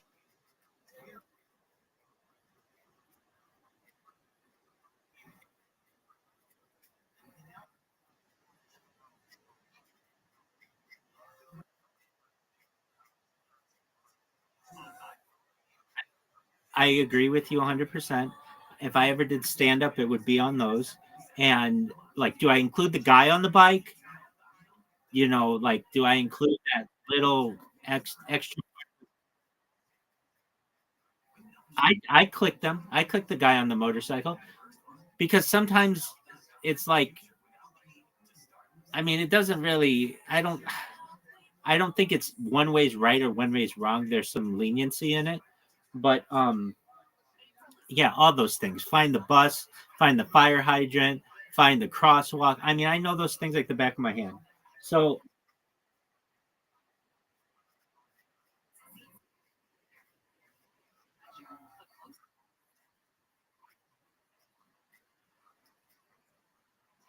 no, those are more unfair. No, those are more unfair. The more fair are our coach challenges where there's an exact yes or no to each position, as opposed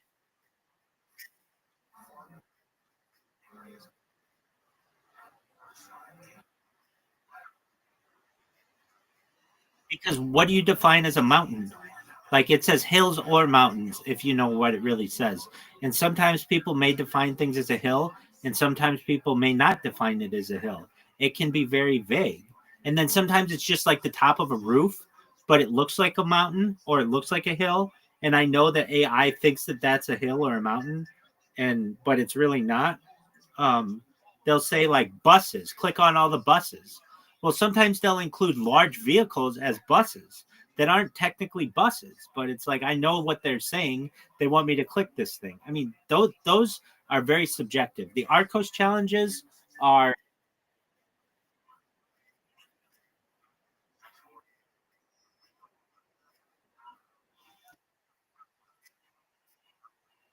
It is. It is. It's just they have run these through other people, and they know a certain percentage of what they'd be. The thing is with Arcos or with captchas, the captcha, which is like the Google kind, the thing with the crosswalks and the fire hydrants and the chimneys and things. There are Google extensions that will do those for you. So those are really easy to get through. The ones that are really difficult are the Arcos challenges, which is like Twitter. And then the even more difficult one, more difficult than both of those, is what Blue Sky uses. It's known as reCAPTCHA. So what's reCAPTCHA? reCAPTCHA, Arcos, Arcos is the one that Google or that Twitter uses. The ones that you were doing were Arcos challenges.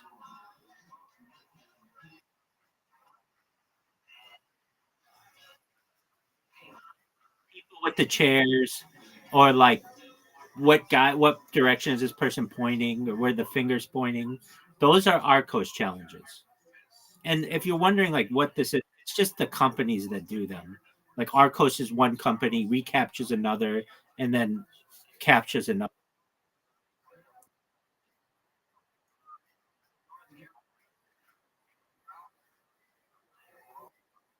Yeah, I think I could. Um, um, I mean, eventually they will, but as of right now, yeah, people don't want to do that. It's expensive, is what it is. Like, there's a thing in some.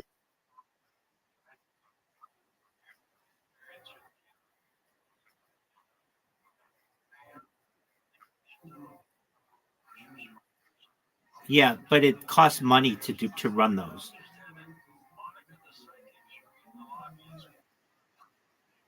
And when you have like this is, I saw this very interesting interview with this woman who's like fighting Pornhub in some U.S. states. They are making it so that you can't go to certain porn sites, and the reason, like the big reason is because these states have said that you have to do a verification that this person is an adult, and it's too expensive for Pornhub, which is a Canadian company, to do all of these verifications. Basically, like they'd be doing like millions of verifications a day, and that can get really expensive. So they just said, you know what, we're not going to even operate in those states anymore. If those people want to get our shit, they'll use a VPN or something, and like other states, they allow.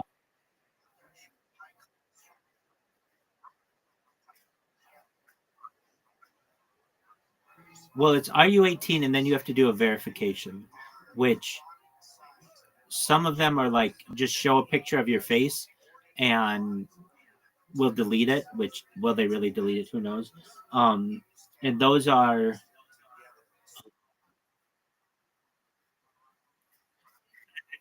exactly. Exactly. I mean, that's what people are thinking, but there's just the idea that they like 99% of the time can get this right, and then in the small amount of cases that it's a young looking person, they will have to send their license in, and that takes a lot of money to be able to run that kind of system.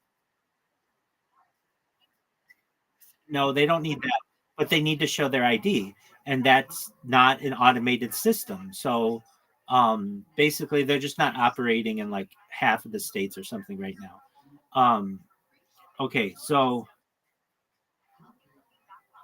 it's within the last like 2 years, states have been passing it. Like I think I hear them talk about it on Joe Rogan. Like Texas passed it. Um, a few other like, but like,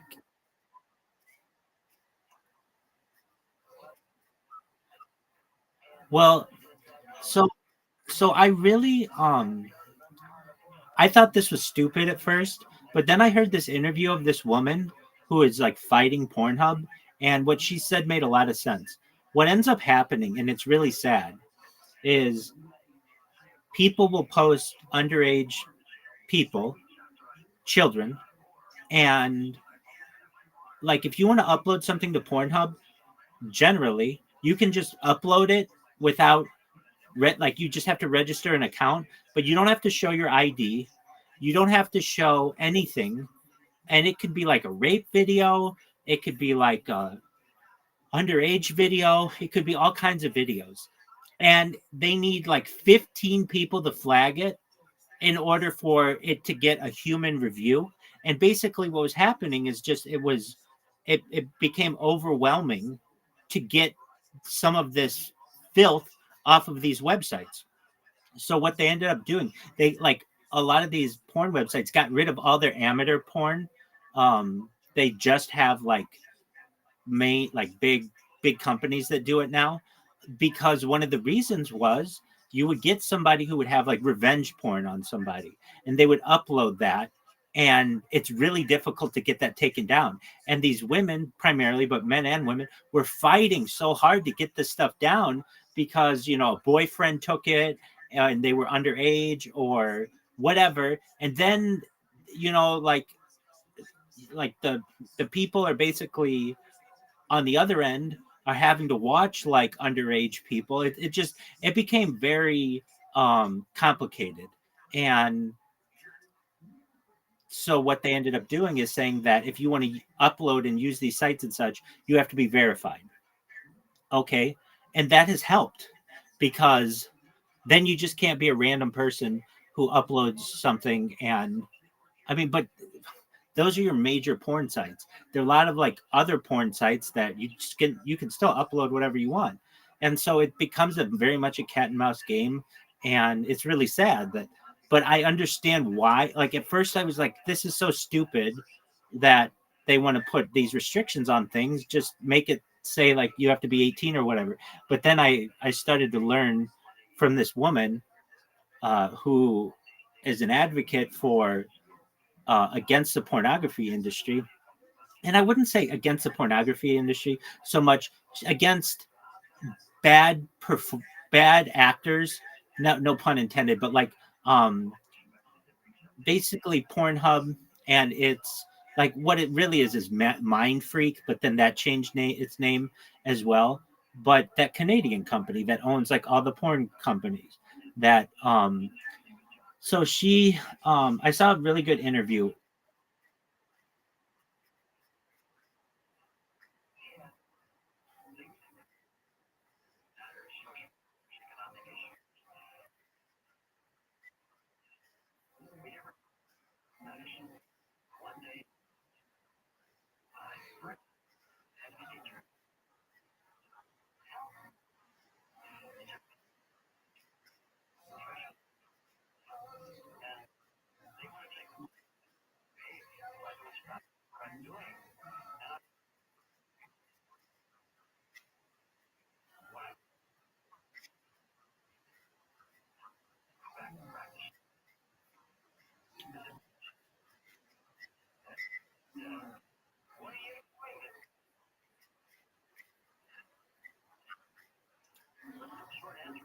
The thing is, though, it's not that cheap.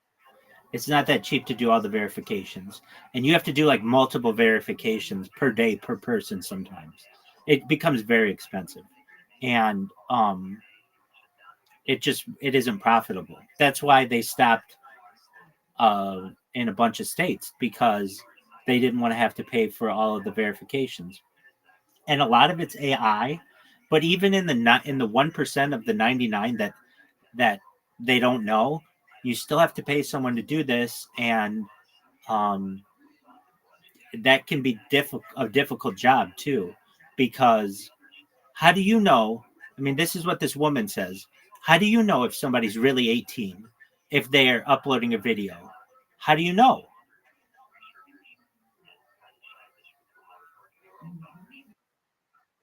You don't. And maybe somebody says they're 18 and they really weren't, and then they go back years later and say, like, there is a very famous case. I forget this woman's name. She's a very pretty woman. No, not Susan Boyle. This woman from the 1980s. she became like a mainstream actor, but she started and she got a fake ID in the 80s that said she was 18 when she was really like 16 or 17. And she shot some porn. And then she became a porn star. Well, it came out that her first few videos were not were like child pornography. So they had to like scrub those off of the internet, or not even off the internet, but like out of everybody's out of all these VHSs and things like that. And then those eventually would still get uploaded to the internet. And even though this woman was like became like a mainstream porn star, her name is Stacy something like that. Anyway, she then went on to become like a real actor and kind of escape that life. But that became like the big case of like, what do you do in this situation where like the people who were running the porn thought she was 18. She just gave them a fake ID. And there are many cases where that still can be done. So, I mean, it's a tough situation. Anyway, getting back to CAPTCHAs and everything, Blue Sky uses a reCAPTCHA system, which is like, okay, what's that? Apparently, it's the toughest of all of the CAPTCHAs. I tried to automate it, and I mean, I was on Black Hat World and all these hacker sites of trying to find somebody who had been able to automate it, and it's like you can't. I mean, at this point, like it's the most difficult of them, and that's what Blue Sky uses. So, what I did, I was getting. I mean, I don't have the time. I mean, I guess I have the time, but like, you run out of motivation to keep making more and more accounts. It becomes tedious. But what I've done is have everything automated except where I have to do the CAPTCHA. So basically what happens is I create an account, it spams a bunch of people. Then when it gets banned, it starts making a new account and then plays an alarm sound for me. And then when I hear that alarm sound, I know that I have to do a CAPTCHA. And then I just have to do the CAPTCHA and then hit play, and then it does it all over again. So I got it automated like really, really intelligently. And then it does everything that I need it to do. Okay, so how did we get to this Drake meme? And also, I did the Drake meme.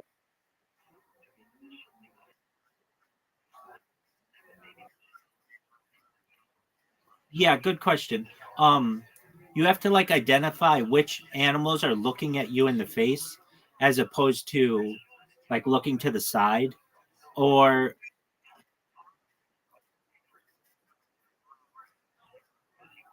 oh yeah, I agree. They're easy to do, and you only have to do at most 2 of them. So it's not that hard. Like the Arcos challenges, sometimes you have to do 25 of them, and they can get really, really difficult. However, apparently the reCAPTCHA ones are harder to automate, though I don't know how, but apparently they are. So and there are some ways around, like not like here's what ends up being an issue. If you have someone who's sight impaired, meaning like they're blind, and they want to go on the website and they run into this, what do? So sometimes they have it so that they can play like sounds, but even that, I mean, so it's usually easier to do the sound ones. If you've ever done sound CAPTCHAs, it's like name when the dog barks. And the first one will be like a running river. The second one will be like meow. And the third one will be like rough, rough. And then you have to that. And then you put number 3. And then it'll give you another one, another. You have to do like 5 or 10 of them. In this case, these ones are pretty easy because you only have to do 2 of them. And at most, the thing that makes it difficult, some of them more difficult than others, but not really. I mean, if you're a human, that's easy. Is you have to like sometimes hold down the mouse and drag things, so that can be really difficult for automation. Anyway, I've got it so that I'm able to talk with you, And whenever I hear this, you know that song from like Kill Bill that goes dun dun dun. It's like called the song is called like the Battle of something. Anyway, I just hear this dun dun dun, and it's this little alarm that tells me, "Hey, I have to go do an Arcos challenge or do a recapture." But everything else I've got automated. Now, it's taken me weeks to get really good bots and figure all this out. But the results are, the proof is in the pudding when all I have to do is type Rabbi Rothschild into Blue Sky and I've got all these people talking about me. Okay, so why did I use that Drake meme and how did I get to it? So I did like first I did this message, just typed message that got banned. They started banning those. Then I did like a wall of text that got banned. Then I did a wall of text and I would like move it upside down and like change it up. That all got banned. Then I did the video of me. It was like a minute 3-second video. That got banned. Then I did an 8-second video. That got banned. Then I did like the ransom notes. Those got banned. Then I did this really smart thing that I would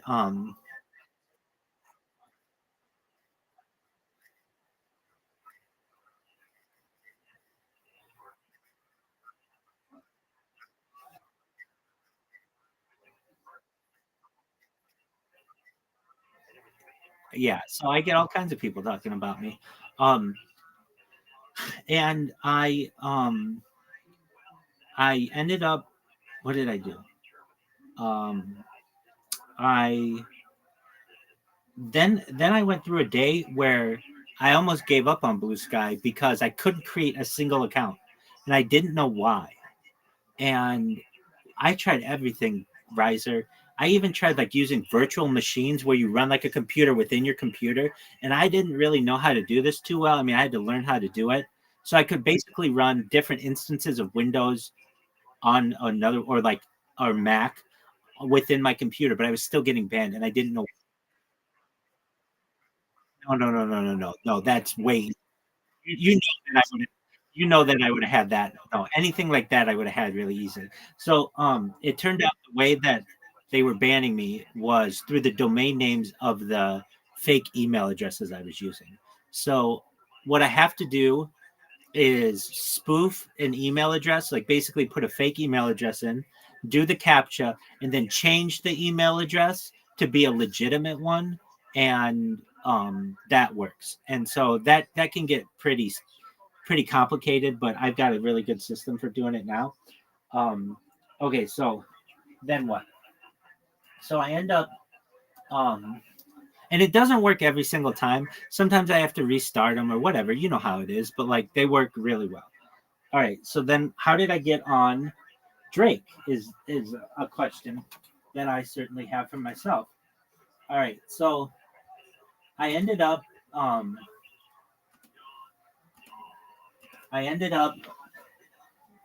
almost giving up, but then once I figured out the email, like pretty much giving up to going back to Twitter. But whenever I try to do anything in Twitter's got me on such lockdown that anything I do on there gets banned. I mean, just everything. So I went back to Blue Sky, figured out that they were doing this thing with the domains. And so I figured out this interesting thing. If you use certain, like if you type my Discord, discord.me/rabbi, if you type that, like your whole account will get banned. But what I would do is type the letter D and then an emoji, the letter I and then an emoji, the letter S and then an emoji, the letter C and then emoji, like basically an emoji in between every single letter. And I was posting these like emoji filled messages, but not everybody knew that it was like coded in there of what to do. And also they would get reported as spam very quickly. So I started doing that like earlier in the week. And finally I was like, you know what? I'm going to try using pictures again, because maybe I can somehow create pictures that are like, will just give the message that I need to give, but won't get banned somehow. So I went to this text generator. I don't know if you've ever seen this meme of this guy. It's just like a guy holding a cardboard sign, and you can type whatever you want on it. And I started using that, and that started working really well. And I also noticed that my accounts weren't getting banned right away because I was using a very common meme format. And so they couldn't just say anybody who uses this picture, we're going to ban, because so many people were using it. You get what I'm saying? Isn't that brilliant? And so they couldn't just get rid of that picture. And so I was like, oh, this is great. So I started doing that, but my message was just like, really, really long. And it was really tiny. It was like really hard to read. And a lot of people were saying like, I can't read this or whatever. And so very quickly I transitioned to the Drake format. Now, normally the Drake format has like white on the side and you write on the white. But the reason why I don't write on the white is because Blue Sky's algorithms, basically their AI, can read black on white very easily. And whenever they see Rabbi Rothschild in there, they ban it. So I take that text and put it on the picture because that camouflages it somewhat. And I know, as like from graphic design, that black with white outline can be read on any color. So I basically take that and put it on the picture, and people know that meme format enough. They know what Drake is, and they know that meme format enough that I don't even really have to show the picture. I can write over the picture. And then the fact that I have in big letters, like whatever the fuck you're doing, get someone's attention with the poop emoji, like, huh? Like, what are you saying about me? And then they see it, and it's just much more effective of a way to communicate with people. So I would say that I've been doing this now for like 24 hours, and I've had so much more fortune doing it this way. Yeah, they ban my accounts, and that what they'll do is they'll take that emoji, that meme format with my writing on it, and they'll like ban a certain instance of it. But all I have to do is change the text slightly, just the font, or just move it a little bit, and then they have to, reban it all again.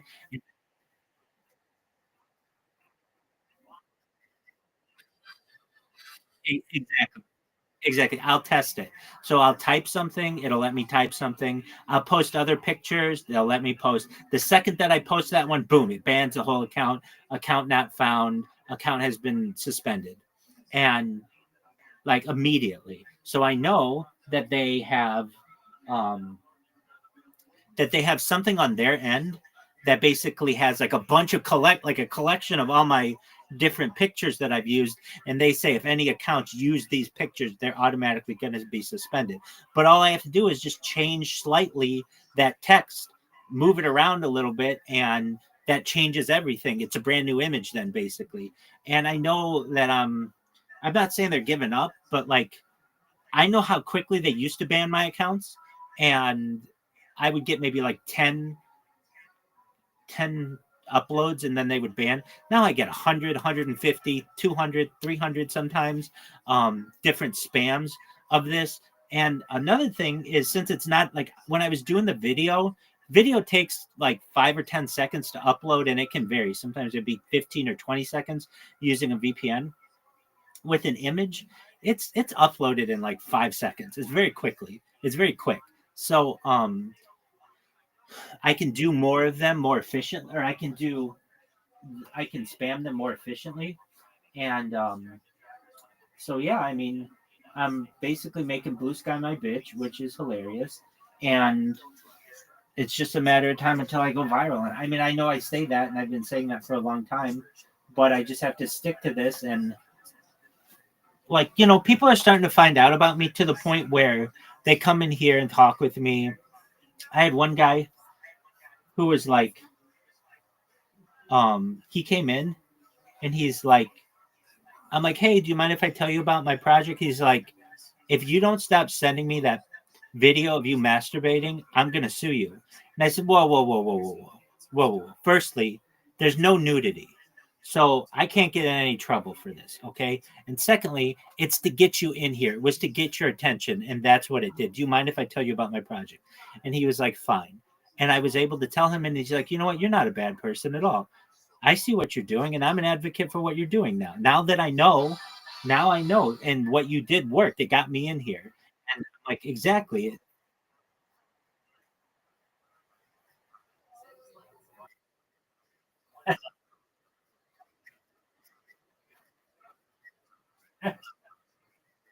Well, in many ways, that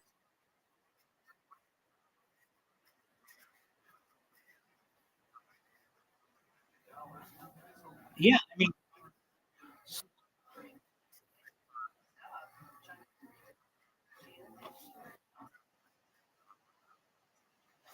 I mean, so long as you don't show nudity, then it's not like a graphic image. And it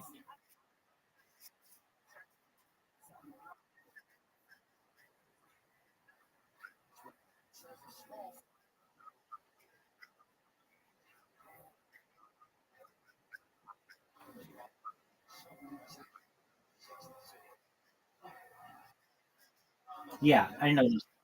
I've seen them with a dog in between a woman's like yeah, a bald guy looks like a butt. Exactly. Yeah. So exactly, that's a perfect example. And gray area, and I live in the gray. So anyway, I ended up kind of working through, and I just think it's genius. Like, when I would come up with my own pictures, they would ban them very quickly.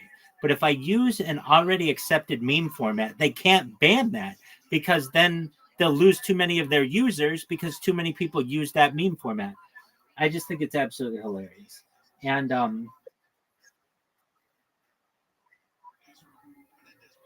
go to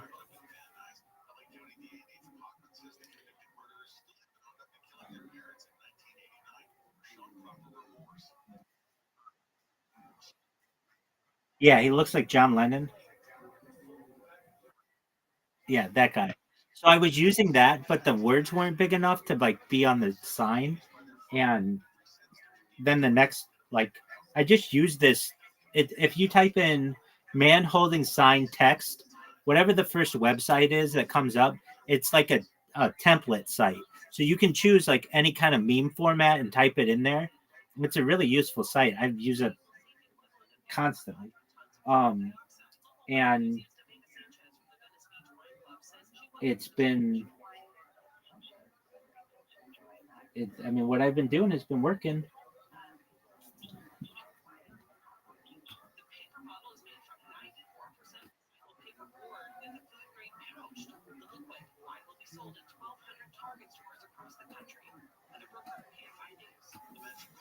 And it's a very difficult thing to defend against which to defend.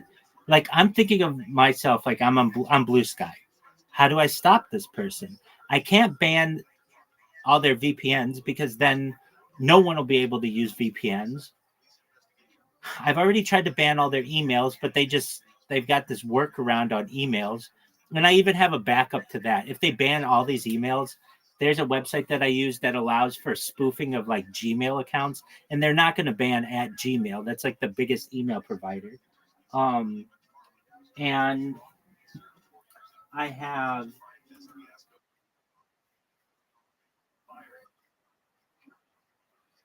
yeah, it says no, no, no, no, nothing like that. No, what it does is it is. We've talked about this. We've absolutely talked about. Um, it is well, it wouldn't be an two eyes. It would be a capital, a lowercase, a capital I. Yeah, this. Yeah, exactly. Or you could do a lowercase I and a capital L. There are multiple ways to do it, but um, it's not that. It's what it does. And you may not know this, or people don't know this, but you can alter your Gmail account. You can add a period in your Gmail name at any time. So like um I don't know, let's say you're riser@gmail.com. r.iser@gmail.com is considered like a different email address, but it'll still come to the original Riser account. There are all kinds of ways to manipulate it, and there are just email services that will allow you to do this. So, anyway, I have used those successfully. So, who was it? There was some webs. Oh, Twitch. Twitch only allowed like a certain type of email address. They only allow like mainstream email addresses, and so that would be like Yahoo, Gmail, those ones. And so I was able to get around that system by using there's a website that allows multiple Gmail accounts to be made, and then also there was a Google extension that allowed it as well. And so that was beneficial. Okay, so then what? What else did I do? So I've got like defense of I've got like backups. I'm always strategizing like what are they going to do next. But from their end, how do you stop this except by manually banning this?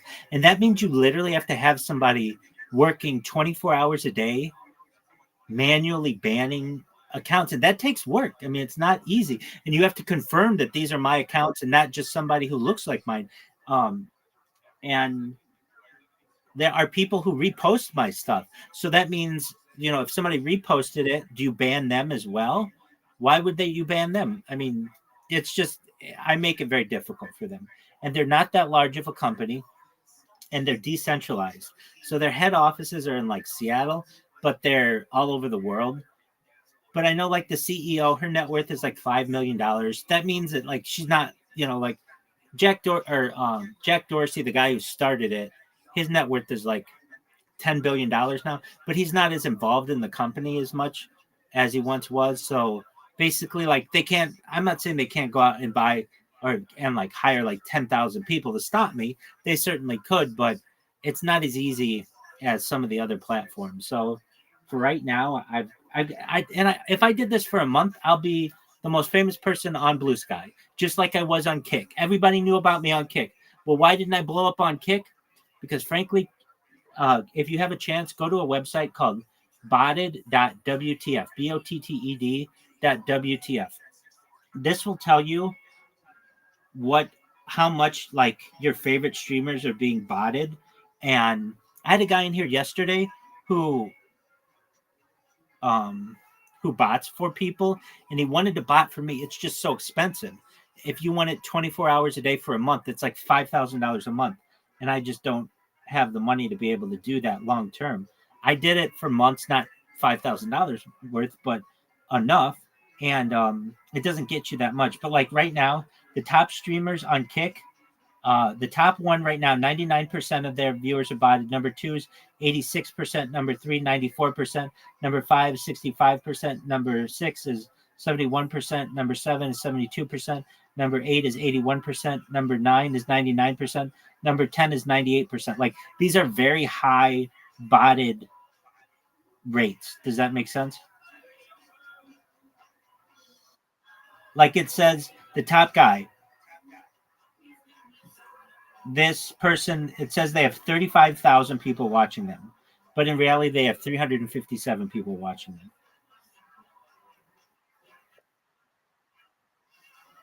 Yeah, totally.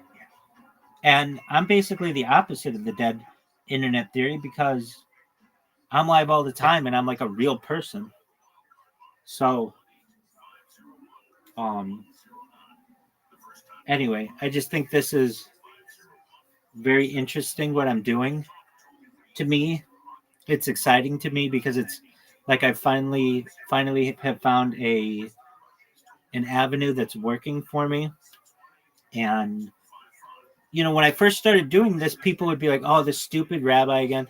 They're just botting me, etc., etc." But I know it worked on Kick, and it's working on Blue Sky as well. When I do it to them enough, they're like, "Oh, Rabbi, I saw you botting somebody else. Are you cheating on me? Or, oh, Rabbi, I'm so glad you're here. Or like, you make me happy. Like, like people, it's the mere exposure effect. And it's working more and more, which is exciting for me.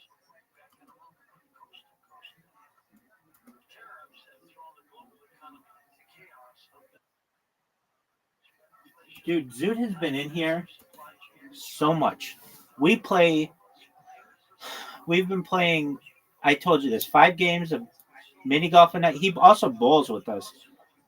5 games of mini golf a night. Then we play literati. I've won like 92 straight games against Zoot in literati. Zoot and a couple other people. But he's never beaten me. But he comes close sometimes. And then and literati is just like Scrabble. And then we play table soccer. And then we play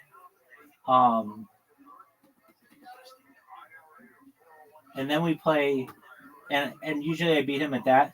But then we play darts, and usually he beats me at that. So there is something that, we end on him usually winning something. And he's good at darts. And he's just played more than I have. But also, like, I don't know, in my opinion, to be good at darts, your screen has to be really clean. And not that mine's not, but like, dude, my heart was broke. We do archery, and I beat him at that, but my heart was broken. I told you, when I played somebody in archery and they were perfect like every time, and I realized that there's somebody on here who has bots, and also they got a score that was way higher than you and I had ever gotten. You and I think like the highest we were getting was like 130, something like that, and this person just came out with like 170, just like beat us by like 40. And when I saw that, I was just like, oh, there's no, I think they even got like 218 once or something really, really high. And it was just like, how are they firing it? So they just had a computer doing it or some kind of thing doing it. And I don't know how that's enjoyable to them, but apparently it is, because they had won like every game that they had played. And when I saw that people were doing that, it didn't make me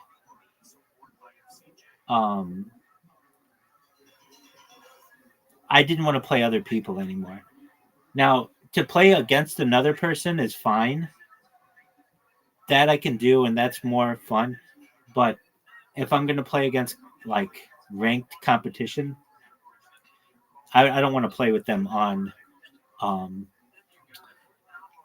archery. And I was really getting into archery. I mean, you were too. We were really pretty close competitors. But then I played this one person, and it was like, oh, no way. I think I might even take a shot of it. They just had such a high score that it was like, I never want to play this again. They took all my motivation out.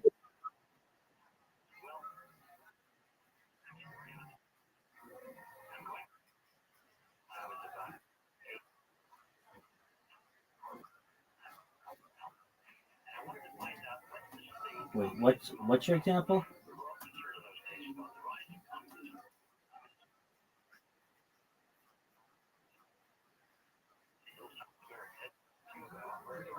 Well, yeah, but we're not in direct competition for each other either. I mean, and in archery you are, and I just recognize that. Sure, okay, to some extent, I get what you're saying, but actually, I don't really care about viewers. If you notice, I never asked you, hey, will you please watch me on YouTube? I've never asked you that, or on Twitch or anything. If anything, I want people to come into my Discord and talk with me. That's what I want. And that's what I advocate. So like when I send out my spam message, the first thing that I say hi to Rabbi in Discord. Have I gotten people in here from Blue Sky from in Discord? Yeah, I have. I mean, there's at least a few people have come in here from that. But if anything, they just talk about me. And again, if I do this for a month, it won't take 3 months. If I'm able to continue on Blue Sky, it will not take me 3 months to go viral on there. Everyone will know about me, and eventually somebody's going to say, this person says they're going to make me rich. Why not? I've got a big Twitter account. I'll just repost what they say, and it will go viral.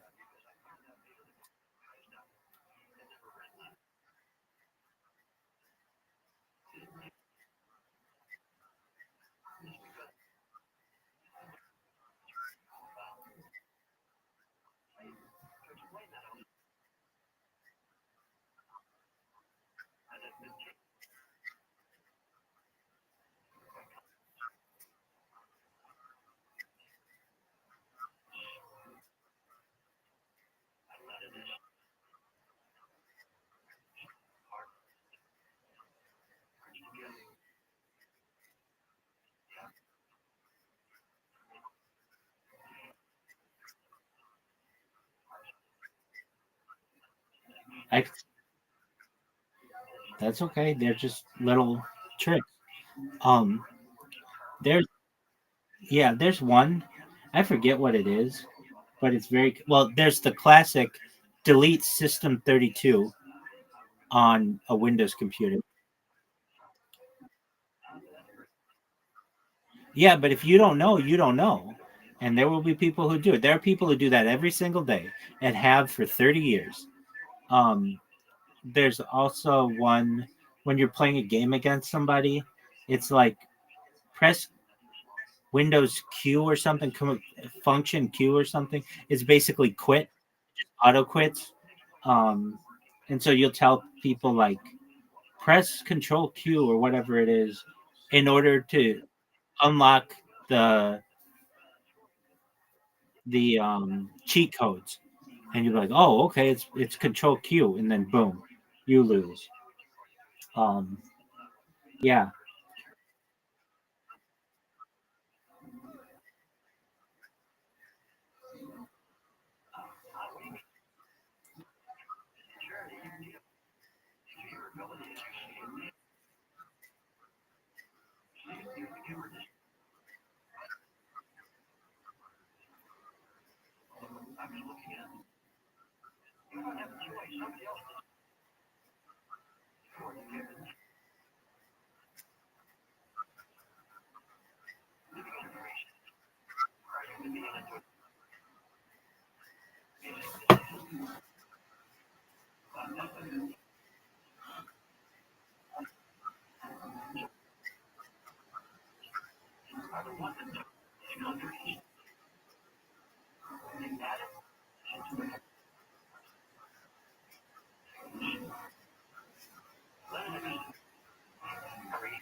okay. Well, next time we have Zoot, we'll play it. Um, Play me in Literati right now. I'll send you an invite.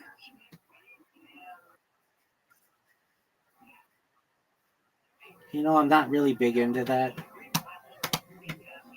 but I am big into Literati. So you ready to play me? I'm sending you an invite right now.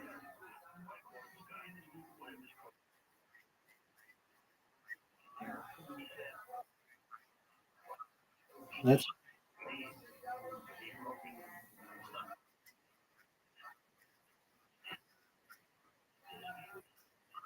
all right. We'll play me in Literati, and then we'll play mini golf.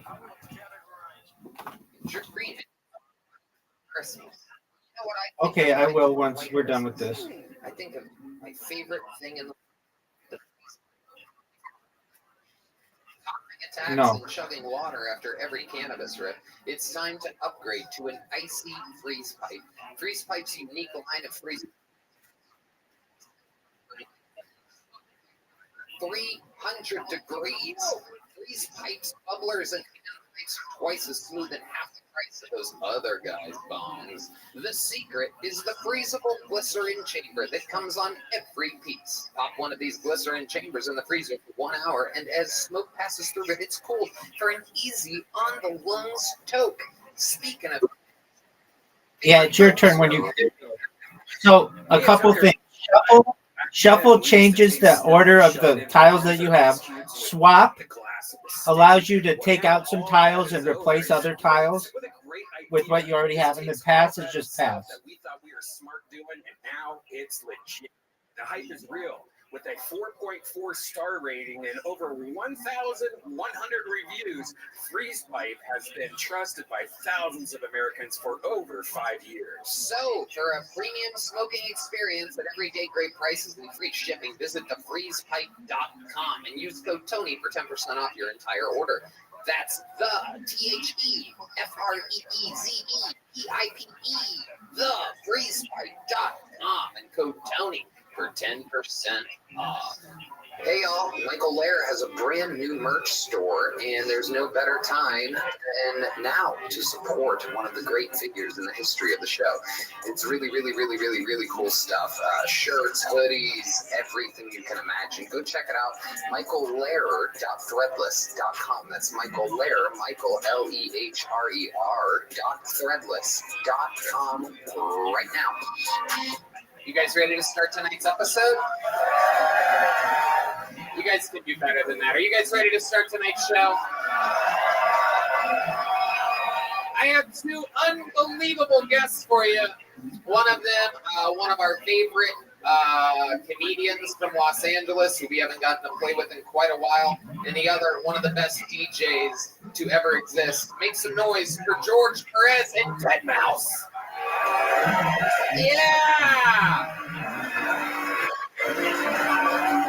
We're doing this shit tonight, folks. The great George Perez.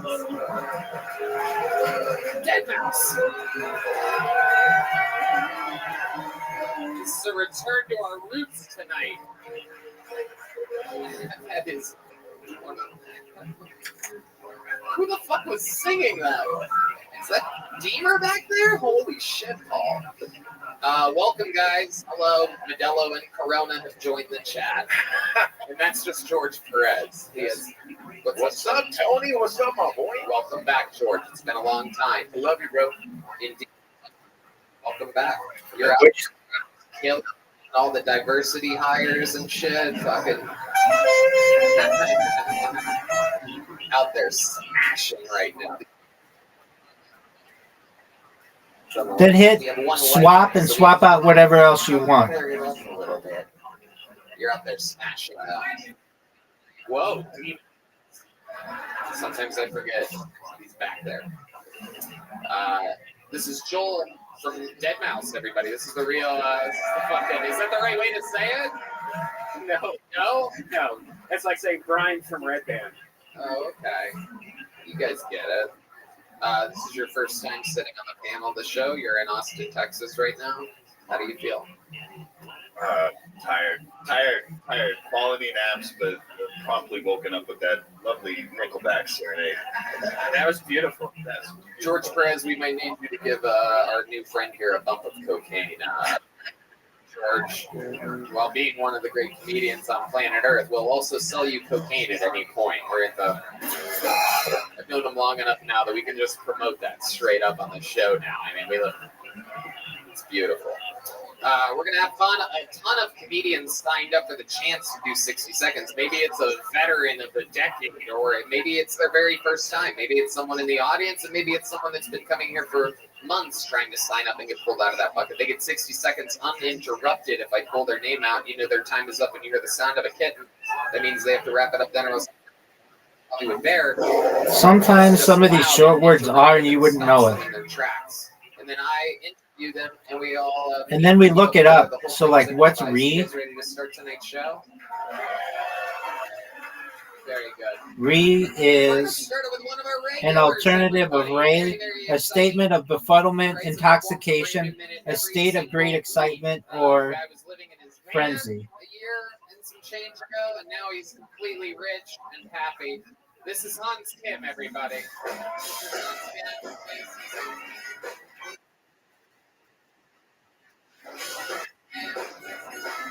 No. Hey. What's up, guys? Good to be here. I don't mean to brag, but I am verified on Twitter.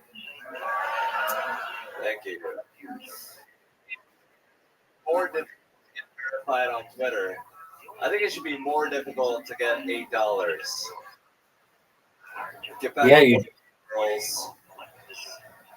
If you got time to us, you got time to work till dusk. I hate liberals. Liberals are the type of people that would go to a plantation and try to tip the slaves.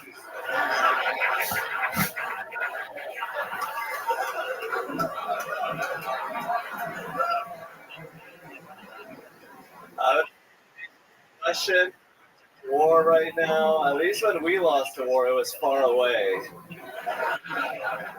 They're losing a war. Wit, good job. To. That means Russians want to win this war less than Oklahomans want to go to Disney World. Thank you. Hell yeah, Hans Kim. Great stuff. Great set. Making it look for having me every week. You don't get to choose it. It's just random. I love it. Welcome. What's been going on this? That's what we always say. So XI, it's like chi, or it's like some kind of like Chinese concentration or something. The cardinal number that is the sum of 10 and 1, the 14th letter of it. The cardinal numbers that is this, Scrabble. Anything crazy happen? You stay at any scummy hotels or anything? It's at the Friendship Motor Inn. It's 14th letter of the Greek. Friendship Motor Inn. Where was? No, wow. It's got to be off of somebody else's word. How many George Perez's did you see there? It was all George Perez's. Even the cleaning maids look like George Perez. Hell yeah, that's the real deal. The Friendship Motor Inn. Which was a night at the Friendship Motor Inn. $112 a night. Wow.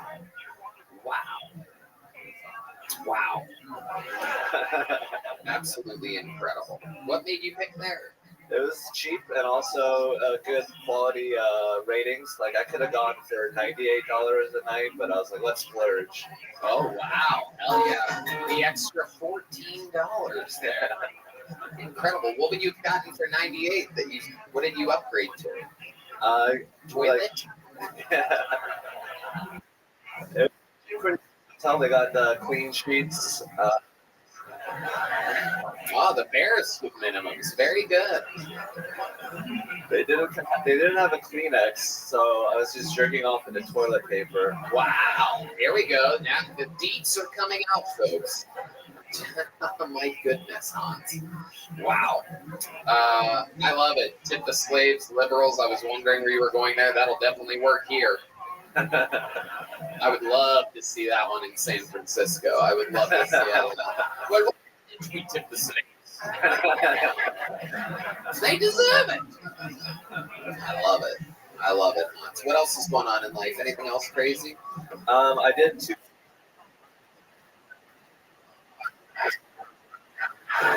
My goodness. Okay. Paid respects to my roots. Been talking a lot on the phone with my girlfriend who's in San Antonio, which is not Austin, kind of far. Right. So we've been talking a lot on the phone. I've been trying to jerk off more on the phone for her. How does that go? What do you do? Like, what types of things do you have her do or say or whatever?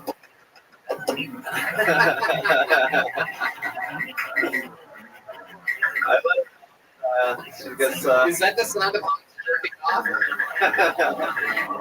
What happens when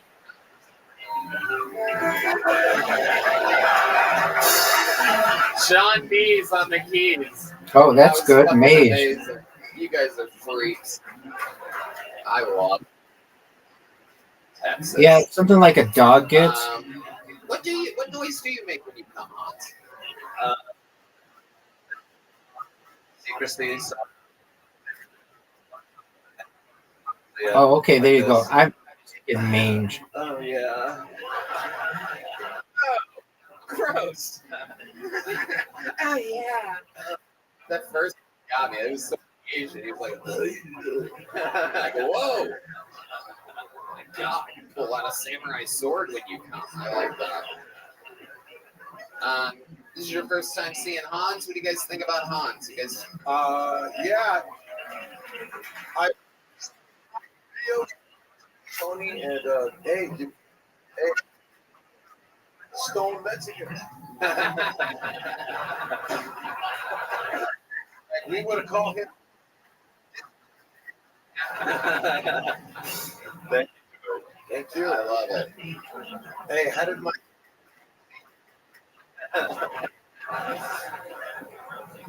Yeah, it is. It's like, 5 days. you know, This is your first time seeing Hans Camp. What do you think? If a Hans jerks up, yeah. Does anyone hear it? hey, the Utah Yetis. I like it. Hans, you're a machine. We love you every single week. You're out here killing it, doing one of the hardest things possible.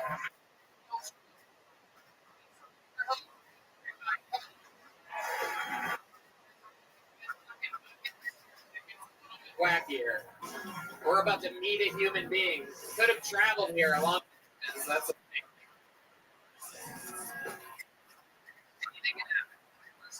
Out of the bucket tonight goes by the name of Michael Quinn. Michael Quinn. Here we go.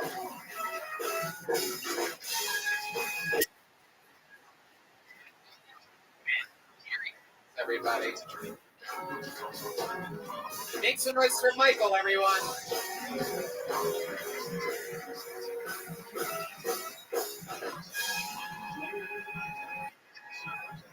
Good evening. Hey, everybody. I'm from Minersville, Pennsylvania. Just passing through the area here.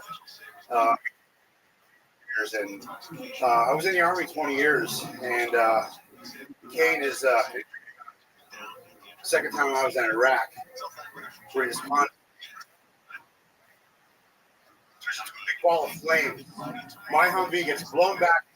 Our wheels to the sky. You're rattled, you unbuckle, you're getting shot at, you run out, and that Humvee, the only body we found when I ran up there was my company commander, Captain Campos.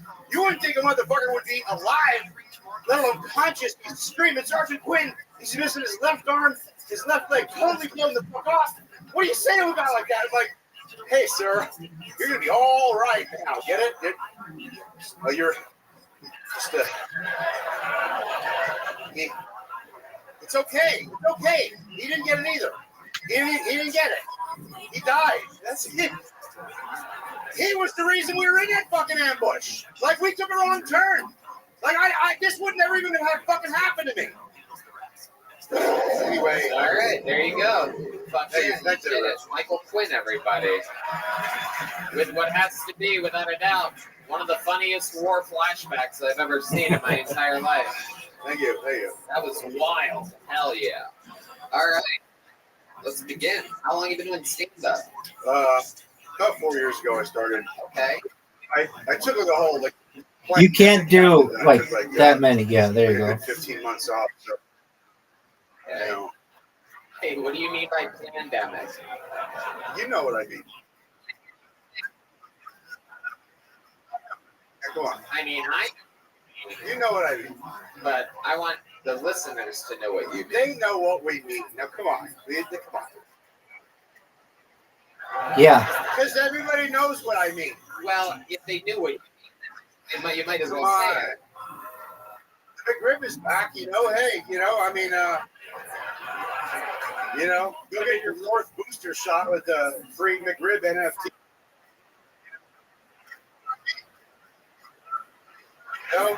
Yeah. Okay. Now we're talking. I love it. And you're from Minersville, Pennsylvania? Yeah, that's right. The next. Yeah, on the next. Okay. Minersville sounds like a place that Chris D'Elia would like to live. You know what I'm saying? Shout out to the Little Brown Barrel where I have an open mic the last Wednesday every month. Oh shit! 3 more people making that drive now. Yeah. Holy shit! All right, Michael. So you were in the Army for 20 years. Yeah. You were all over. Retired Army and everything. How about a hand for this hero? This is what it's all about. What do you do now? What's your life like now? I have an online job. I'm a veterans counselor for like veterans, like a suicide line kind of thing. Very good. Absolutely. That's awesome. 22 veterans a day kill themselves, and yeah, do a buddy check. Check it out on your buddies.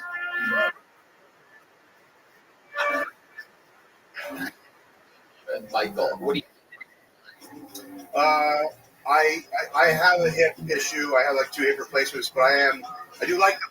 But like right now, it's been an issue. But I hike a lot. I'm an outdoorsy guy in PA, and I have an autistic son. Love you, Warren. And wow, shout out to Warren. A lot of shout outs here. You get shout outs like a fucking black guy on a radio station. This is incredible. Shout out to my open mic at the Brown Barrel. Shout out to my autistic son, Warren. Cassandra, if you're listening, I fucking love you, babe. I do. Shout out to my drinking buddy, Tyler, in fucking Lancaster. I love it. The Amish flu's going around. I'm good. I'm telling you. First you get a little horse, then you get a little buggy. All right. Thank you. That shit kills in Minersville. You have no idea. It does. Goodness. So does the Yeah, no doubt. Michael, tell us more about your life. What else about you? I drove from PA over to see my son Connor. He's in the Air Force station at Luke Air Force Base. Yeah, we have autistic soldiers now. Incoming 750 meters. Yes. Well, that's why it was those vaccines. That's probably why my son is off. No, not okay. I know. I'm not. Oh shit!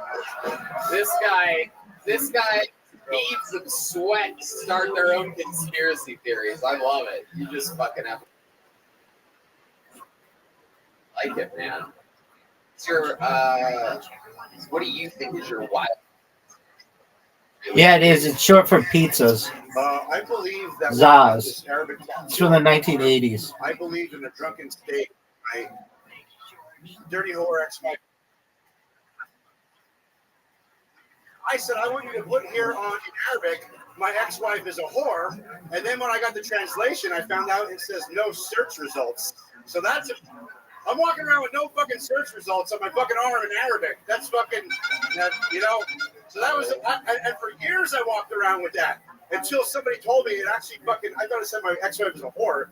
So don't trust if you do an online search result for something, like make sure that fucking says the right shit. Because there's people walking around with tattoos that don't say what they think it fucking. Do you ever see the Arabic writing on your arm and have a flashback and start shooting it? Yeah, well, yeah. All right. Thank you. Total? I have 3 children. It means magician. Grandsons now. And a vasectomy, ladies. Yeah. And yeah. Wow. You really did? Yeah. Okay. Did you do that here or did you do that overseas? No. When I would not trust the guy that gave you that tattoo to fucking. Well, in the Army, when you have 3 Oh, kids, good one, dude. You get a vasectomy when you're 26. So I got snip because I was really close. Like I got her, my last son, I got her pregnant on the. Oh, yes. Thanks, big dog. Wow, look at that, red man. She is. It is. It means like king in Hindi. Done where? Well, it's become part of English, though. I was so potent. They said my sperm would drill a hole through a brick wall. Greek. Oh, that's good. I would be on the toilet, I would tug one out, and I'd forget to flush. Like the next morning, to make a little tadpole like swimming around inside there. That's how cold. Like I had to fucking snip, man. It was, You're fucking wild, dude. It what? When they do the snip in the army, is it like they have to cut either the red or the blue wire, and they don't know which one's which? Yeah, it was very easy, fellas. It's very easy. I snip is very easy. Ladies, it's very easy. And you're awake when you do it, right? Yeah. Gross. 20 minutes. From the time you pull your pants down, 20 minutes later, you're pulling back up. And then you get like a bag of frozen peas.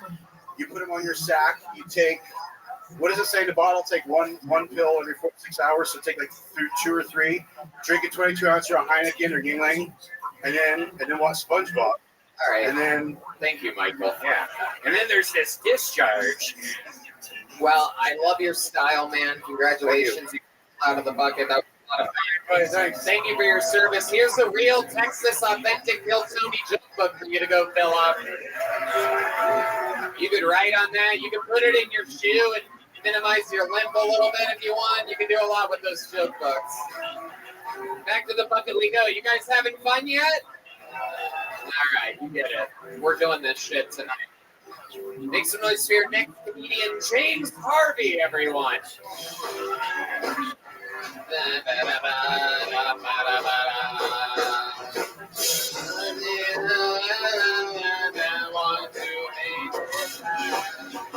James Harvey, everybody. One more time for James, everyone. Hello, Austin. How we doing? I just came here from China's third largest city, Vancouver, to bring you guys proof that Jesus was black, okay? Homeboy was so bad at swimming, he had to learn to walk on. Checkmate for Black Jesus. I did just get here from Canada. I thought I'd get myself a book that told me all the weird things in different cities, the weird laws. And did you guys know in Baltimore it is completely illegal to tell fortunes? Swear to God. And it costs that's a law I stand behind, given the fact that no one from Baltimore actually has a future. We've also got a good food truck. I saw a Venezuelan food truck. I was going to get a meal, but I wanted my first Venezuelan culinary experience to be an authentic one, so I skipped dinner and went to bed hungry. Thank you guys, that's my time. James Harvey, representing Canada. Welcome. Thanks, man. Indeed. How long you been in the greatest country on planet Earth? 3 weeks. Okay. How long are you planning on staying? Forever, but don't tell Border Control that. Wow. Does it bring anything to declare? No office. You a cop? So James, let's talk about it. How long have you been doing stand-up? I'm technically like 3 years, but COVID made Vancouver pretty hard, so I've only ever done like 20 or 30 sets in my life, and not very good ones. So did hit Vancouver pretty hard. I wish the pandemic guy was still up here to talk about it. I mean, they really don't. They still are they still making masks mandatory in Canada? Nave, it means like TV, and it isn't film and TV, something so bad. At work, you have to fucking wear a mask for 16 hours of the day. And they've made everybody get vaccinated, so it's a bunch of vaccinated people It's with like droopy faces and masks on. Si, senor. Wow, incredible! Isn't it great to live in Texas, everyone? The shit we take for granted. Oh, it's navel, the buck in the center of a wheel, the middle body of a religious place. Oh yeah, it's something like that. $9 a gallon in Vancouver when I V-Day. Wow. Vibe, that's Wow. great. What do you think about your leader, Justin Trudeau? I thought he was good when he said we're going to legalize weed, and then he fucked everything else up. So weed bar is pretty cool. You guys should do that down here. The what? The legal weed. Should probably get on that down here. Well, yeah, nothing better than smoking weed when you have a stroke and a mask on. I'd love to. Can't wait to come get some of that legalized weed that you have. What the fuck are you talking about, dude? George Perez, blunt right now. He'll hand you one. You know what's fucked up is weed is legal and my grandma isn't. No, George, motherfucking correct. Comedy Store paid regular. George has been with the show for so long that at one point he was the security guard in a robot suit 8.5 to 9 years ago on the show. It was in the belly room. Indeed. It was the OG one. Yep. We were trying to fill it up. $5 a ticket. It was dope though, bro. Like, you've evolved so much. Like, seeing this shit is like when my dad got a job and we got a better TV. Yep. It's crazy. Oh, I forgot. There's a Canadian up here. Hey, Canadian. Yo, I'm just kidding. Deadmau5, famously a Canadian. What do you think about your own kind up here? This is a real Gotcha, B. Canadian. What do you think? 93 straight wins. Tri-City area, Kitchener-Cambridge. Oh, that's. Oh, you want to play again? That's what. Oh, it sounds like a plan, Riser. I thought we were bonding over a moment there. I didn't realize Canada had a hood. Me too. All these goddamn white people.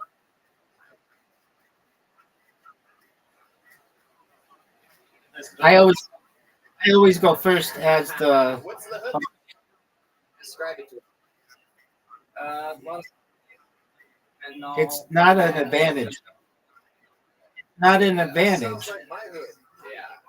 Yeah. No, it's not. You don't get bonuses and stuff. You can build off what I have. Kind of guy that has multiple catfish. Fine. I got a girlfriend. Then you go first. What does she do? I'll give you one play advantage. So something like. Dude, now you go first. Okay. All right. That was a creepy first answer. It was supposed to be. Right. I got you. I know things. Now you're a pedophile. It was supposed. You have to put it on the middle square. There you go. I believe you guys call it the fifth. I'd like to see it right now. I don't understand what you're saying, James. The Fifth Amendment. Oh, okay. Sometimes you go off and start speaking Canadian. I can't understand you. James, what do you do for work? Right now I'm a tour guide. A tour guide? Yeah. What are you giving tour guides of? Breweries, wineries, distilleries. Yeah. Nothing crazy. Yeah, nothing crazy. Just take people, give them drinks, get them drunk, and then get money. Okay. Do you drink on those tours? I'm not supposed to. Right. But you're a Canadian. Host advantage. Host advantage. Ooh. James, about your life. Host What do you advantage. think sets you apart from everybody? I don't know. I once illegally entered Nepal riding on a donkey. Fucking weird story. That is a crazy story. Tell us how you snuck into Nepal on a donkey. Well, I didn't learn the language, and I just said, "Hey, can I have a ride?" And the guy put me on a fucking donkey, and then put me in the right direction of India, and I just didn't stop. Canadians are bullied everywhere they go. Isn't that amazing? Even in India and Nepal, they're like, "Look at this fucking idiot. Just put him on a donkey." I have all vowels. This sucks. Oh my god, I love it. James, congratulations. Good set. Congratulations, you guys. Thanks, man. Much appreciated. All right, there he goes, James Harvey. We're gonna keep moving along. James, take one of these. Take one of these joke books. How did he do? I don't even remember. There he goes, James Harvey, everyone. All right. You guys want to do something special right now, huh? So David Lucas is out of town. However, one of our other legendary regulars just so happens to be here and be present and be ready for this moment, right? He is an icon of the show's history. It's the only ever inducted member of the Kill Tony Hall of Fame. Here with a brand new minute live in the flesh. It's Michael Lair, everybody.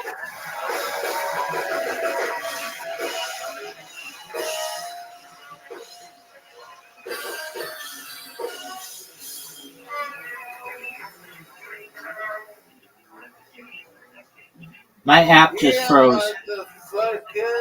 I have to close and reopen.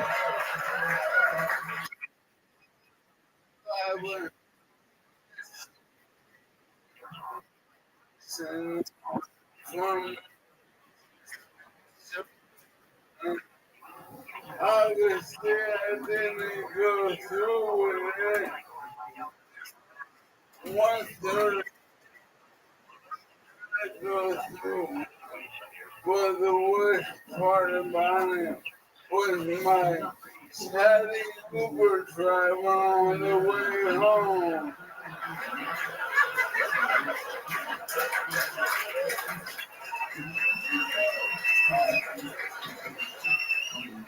Oh, what brings you to Portland?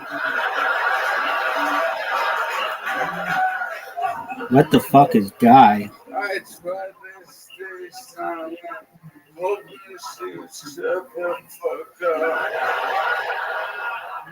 Instead of why you running? By that moment I exploded. From my senses of life, I changed my mind. Chiefly Scottish word meant meaning give. I'm sorry you working tomorrow. Yeah. I figured if I didn't go through them with the assistant, I should probably pick up a shift.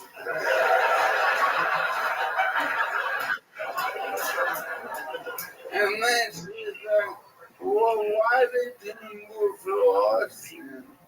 And my girlfriend looks back at me, it's Mom, and I yell, I don't want to talk about podcasts right now. So I'm wondering, Win is an old English rune. And it's interesting.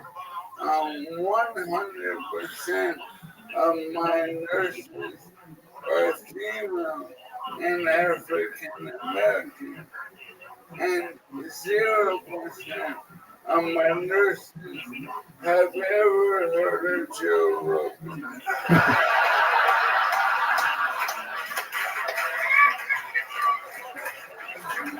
You know what, though? I'm having a trouble. Like, how do you die with dignity? Like, you know, everyone. It means The Black Panther. elective chief magistrate of the former republics of Venice and Genoa. I'm a regular, but Harvard was the mayor of Wakanda. I didn't see it. I've seen many movies that shows them taking over. I mean, Panthers, not blacks. I was in Panthers. That's what you use to clean your ass.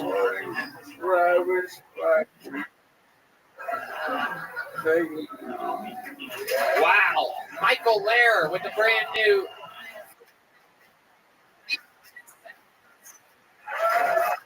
Unstoppable.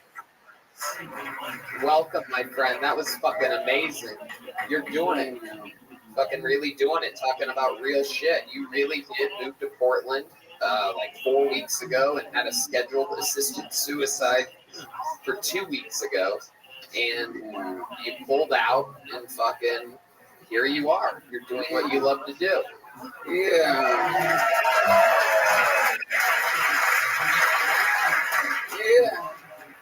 And I think we can all agree the acoustics are amazing. And you know what though? No one called now high.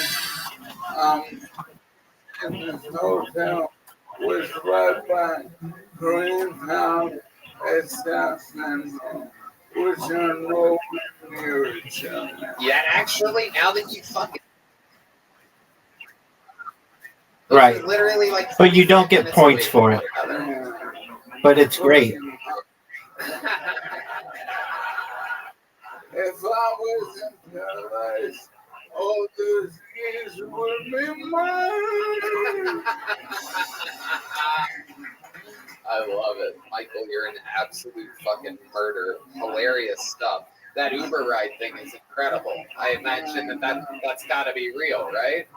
Yeah, that's real. You know, now it's just hard to find my breath. But it's a great joke. I should write it down so you can read it.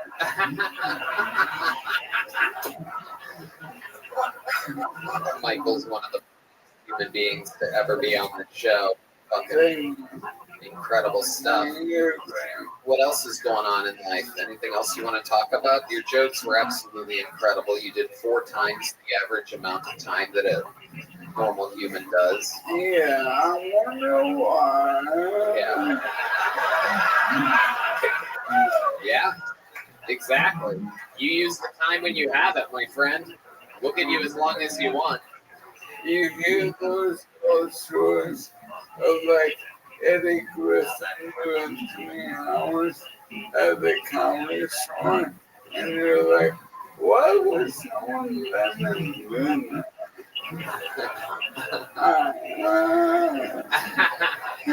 It's weird that you take Uber and not Lyft. Ah, Red Band. Red Band with some insight. Man, they have not invented a car ride share for you.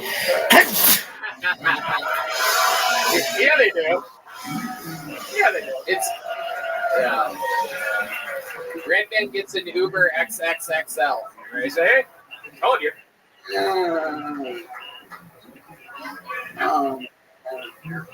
But yeah, my girlfriend is in Baltimore, so I am strangers in my house, right? 24/7, and that's fun.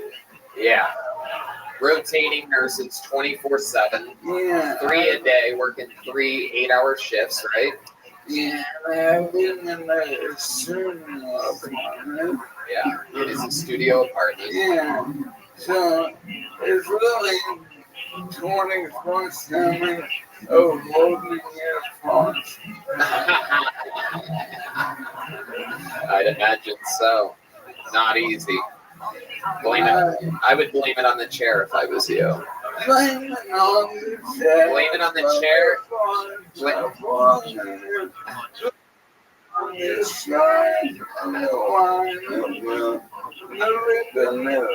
I blame it on the chair, but when the smell comes in, that's a whole different thing.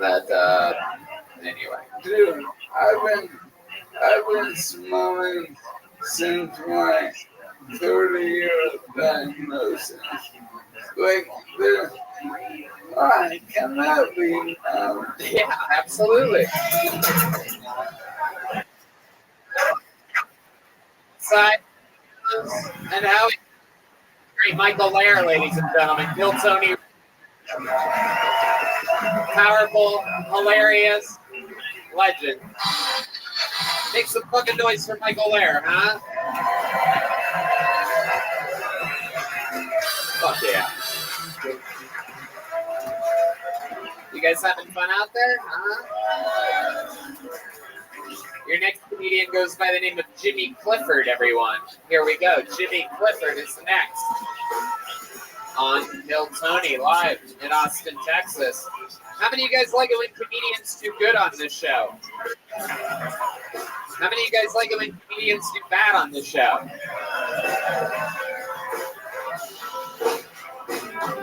Make some noise for Jimmy Clifford, everyone. What's up, everybody? Hi. Thank you. My name is Jimmy, and yes, this is what happens when you listen to too much Machine Gun Kelly. But actually, my friends call me Machine Gun Kelly, but that's a separate thing. Anyway, I don't know if you heard this, but recently Crayola just released a pack of 24 different skin tones. In the year 2022, can you think of a scarier job than having to name them? Dude, I don't give a fuck. There's no ice road trucker braver than the guy that pulls medium deep almond out of his ass. Okay? If I showed up to work and they're like, hey Jimmy, today you're gonna be naming skin tones. Fuck that, I quit. You know, no one with my skin complexion can do that. Fuck job. you. I would show up on day one and be like, okay, like, clearly the black crayon should be the longest. Yeah, and the yellow one should be the shortest. I'm sorry. The yellow one should be the shortest. Okay. Hey, guys. Okay, Jimmy Clifford. There you go. You ended your set. Very fun. Jimmy, you've been on this show before, right? I have not. Really? First time. Wow. Incredible. Well, welcome. You're one of the funniest gay Targaryens I've ever seen in my entire life. Thank you. This guy fucking fucks Dragonback style. You know what I'm saying? I do. It's true. Jimmy Clifford. How old are you? 26. How long have you been doing stand-up? 6 years. Where at? 3 years here in Austin, and then 5 years, or I guess 3 years in New York. Oh, okay. It was. You mean? Okay. All right. So you moved to Austin 3 years ago. The pandemic. Oh, okay. Yeah. That's crazy, man. If I can't tell dick jokes to strangers, I don't know what to do. Right. Exactly. Yeah. That's interesting to me because it doesn't look like you get out in the sun very much. No, I don't. I hang out in the back of comedy clubs. Right. Exactly. What do you tend to do? You just go on stage and hang out with comedians? Yes, sir. What else? What do you do during the day? I mean, not a lot of much. I like to read. Yeah. I'm not awake during the day, so that's a hard question. Yeah. Are you a gamer? No, I'm horrible at video games. Weird. Yeah. All right. Do you have a color for a crayon like me? Caramel. Would it be like the overtime? No, it's because you're sweet. Oh. Dude, George, you're about to get your dick sucked by the lesbian, dude. This shit's unbelievable. Do you guys think I have a chance? That's some. Yeah, I'm gonna put this down.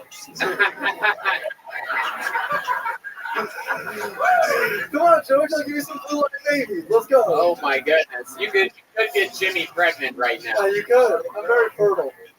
Yeah, it'd be weird. You guys could make a fucking dulce de leche baby, right? Fucking pasty white. Fucking. Right?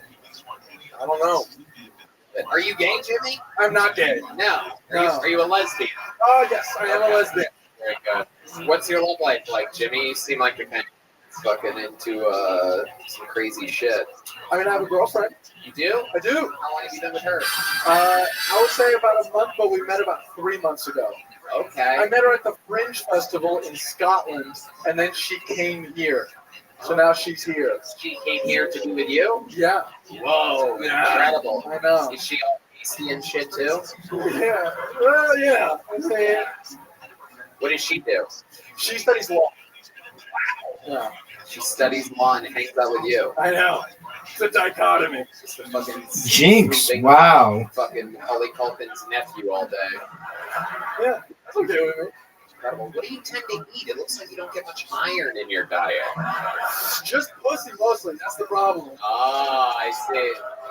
Very interesting. Very interesting. Is it your own pussy that Yeah, you it is. Tony, how do you think I got good at it? Incredible, Jimmy. What else do you do? What do you do for fun that's not comedy related? Like I said, I like to read. Oh God, stop saying that. I don't know what else. You're Dude. I have a boring. My whole life is just run stand-up. You drink, you do drugs. I don't do drugs, but I like to drink. Okay. Why do you like you do all the drugs? Because it's cool. Have you ever thought about eating something other than pussy, like a slice of bread or something? No, I don't like the taste. Wow. Incredible. Incredible. He's a cannibal. He only eats pussy. I just called you a pussy again. That's okay. All right. Jimmy, tell us something interesting about you. You're not allowed to say that you fucking read. Give us one more thing. Fun fact about Jimmy Clifford.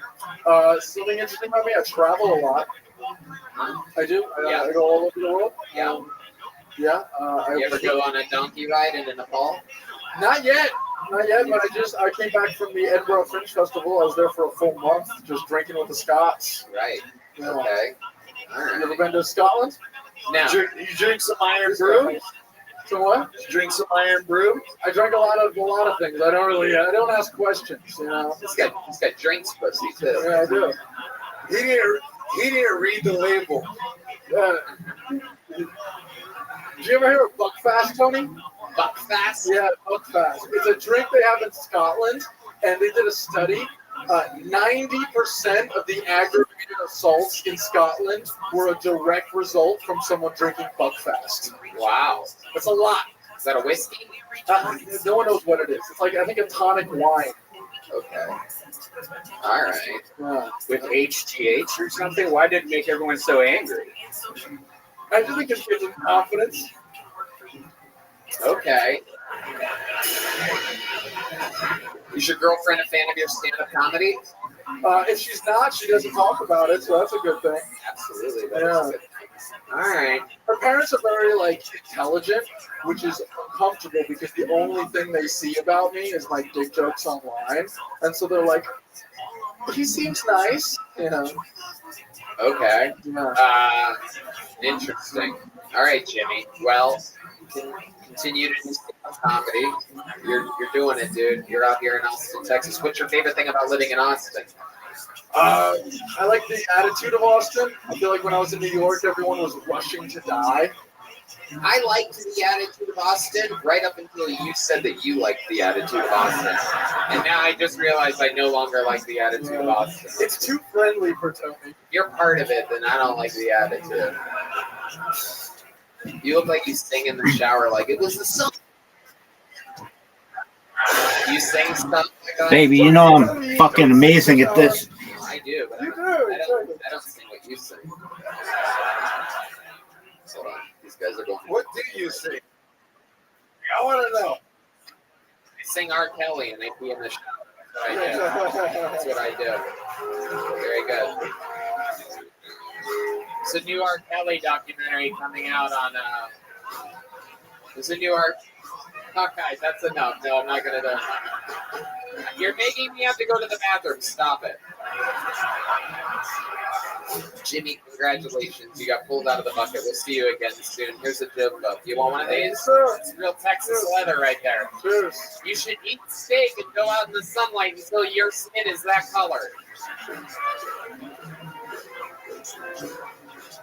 One more time for Jimmy Clifford, everybody.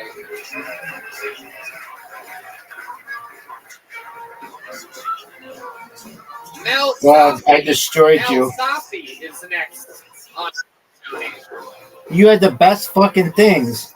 A Q, 2 blanks.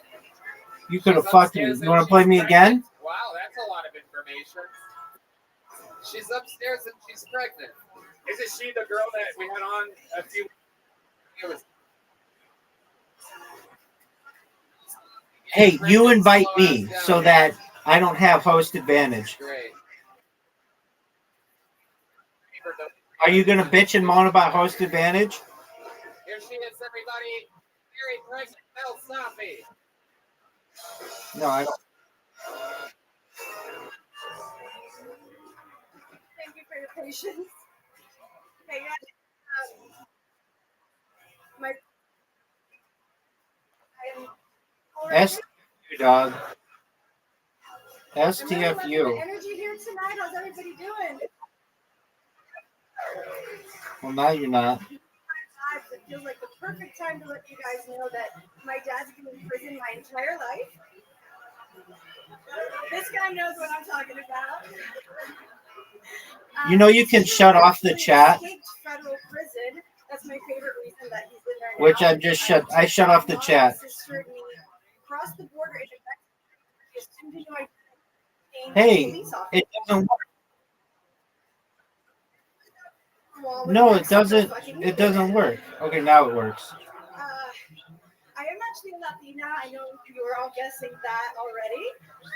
I do not like to clean, though. Sorry, it's probably really disappointing to my people.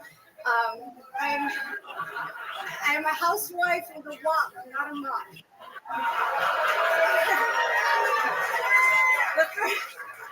The first time that I met my cleaning ladies, I started. Oh, there you go. Mel Sophie. Yeah, it's okay. That's how you got pregnant. You don't know when to pull out. That's Mel Sophie, everybody. Welcome back to the show. You were on last week, right? 2 weeks ago. Oh, okay. Well, welcome back. How do you feel? I'm shocked that I got picked up again. I'm excited. Yeah, it's interesting. You look like you're in like a slutty Halloween costume or something like that. Like it's like some wacky character. You're like Casey Anthony or something like that. You look like a commercial for why abortion should be legal. Oh, shut the fuck up. Fucking pussies. Mel Sophie's laughing at it. You guys are going to groan this table of Karens right here. Jeff Bezos hanging out with 3 Karens tonight. Look at this shit. He could be with anyone in the world, and he's with the fucking school. Mel Sophie, Let's look it up. How do you feel? Tired. Oh my god. Such a pregnant answer. A new is. It means of now. Okay, so it's right around the corner. If your water breaks. Noob isn't a word. It's an abbreviation or an alternative of nubile. If your water breaks and you're laying down and it rolls down your back. A wet bag? There you go. Very good. She said it, not me. My new device. Thank you. Dog, I'm so good at this game, I'm going to destroy I'm you. not allowed to say that anymore, but I got her to say it. News. Oh, Me though, because I gave you. I'm like you. Love it. Very good, Mel. So tell us, like, what do we not? well, that's just because I'm sexy. I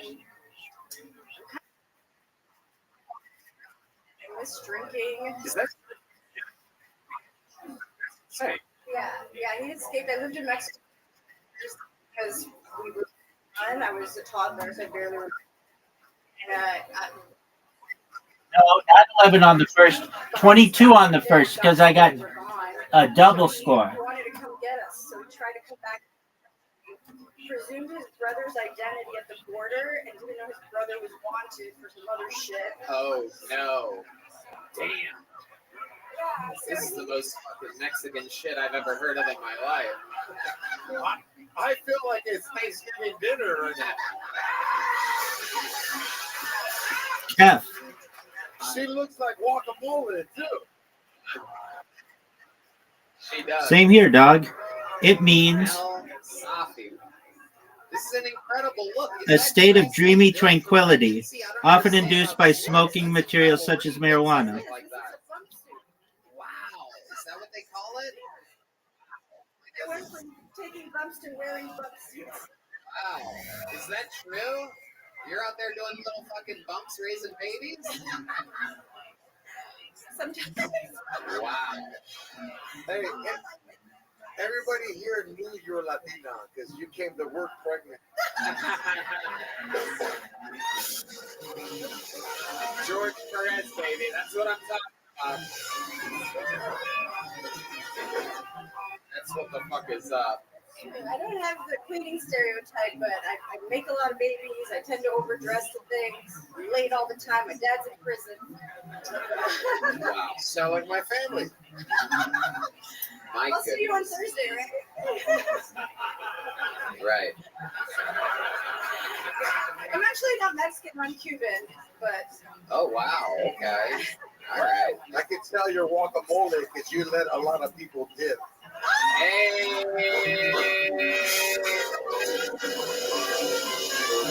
Yeah.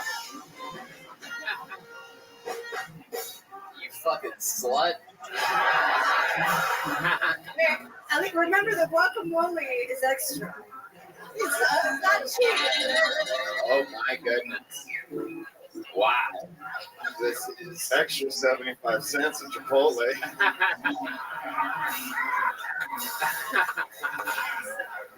All right, Mel. Well, you got pulled out of the bucket again. You're very, very lucky. You've been on stage a total of 4 times. Joe Rogan shows during Q&As, which is a crazy story that you were on the show, and now you've been on 2 episodes. Did a show last night somewhere, so I'm trying to do more. Okay. Yeah. All right. How's the baby doing? Is it when you bomb? Does it kick?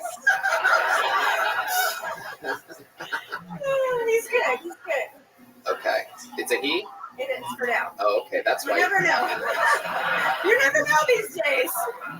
That's why she's so funny. There's a man inside of her right now. That's why. Yeah. Yes. Yes. You're supposed to say them inside of them. All right. Mel, congratulations. You got up again. I've already given you a joke book, right? I do have one. Okay, there you go. Mel Sophie, everybody. We're gonna keep flying through it here. We're having fun. This is good. Oh my goodness, this is a very special moment. I know for a fact that this is this man's 3rd time ever on the show because the first time was so fucking memorable that it was crazy.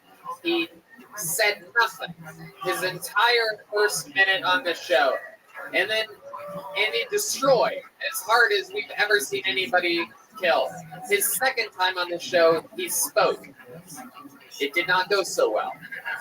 This is his 3rd time ever on the show. Already a legend in Kill Tony folklore. Make some noise for the 3rd ever appearance by Michael Malamud. Michael Malamud, live in the flesh, Austin, Texas.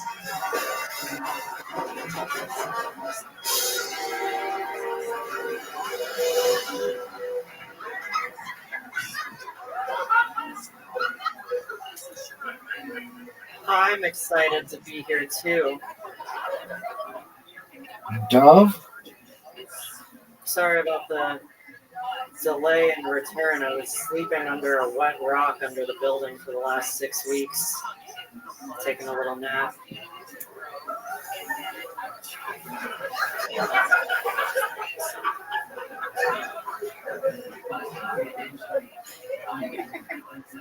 Salamander.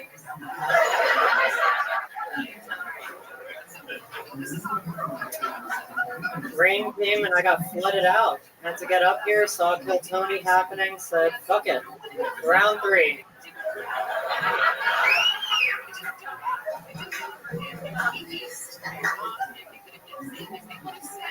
I had the craziest dreams down there, something about Kanye and the Jews. Anyway.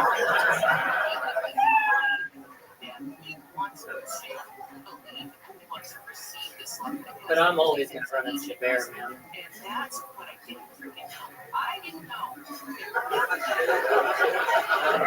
I mean, you didn't really run into the bear, but okay, Michael Malamud, everybody. How about another round of applause for Michael? Michael, how do you feel like that went? Better. Yeah? Better than the 2nd time, but not like the first, right? No, but it takes time with me. I would almost argue the opposite. I would say that yeah, okay. Well, I agree. Michael, I agree with you and I agree with me. Thank you, Michael. You look like that all the time, don't you? Yes. Do you ever do funny things looking the way that you look? Like, do you ever just go to up to coffee shop windows and stare and point at people or anything like that? Like, I feel like if I looked like you, I would do fun things to frighten people. Yeah, my everyday life, up until and including maybe this point, has been extremely humiliating. Can you tell us more about that? Can you describe that better? Oh, I'm a 30-year-old man without a driver's license in America. I ride a bicycle to get to open mics, and I lock it up like it's a Corvette.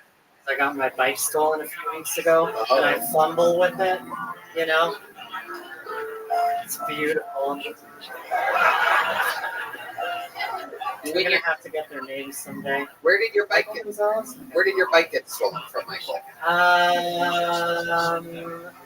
Outside of the creek in the cave, a few days after I got fired from that plumbing customer service job, and like maybe a couple days or a week before that first kill Tony set. Okay. Yeah. Okay. Mm-hmm. Do you have any idea where it went?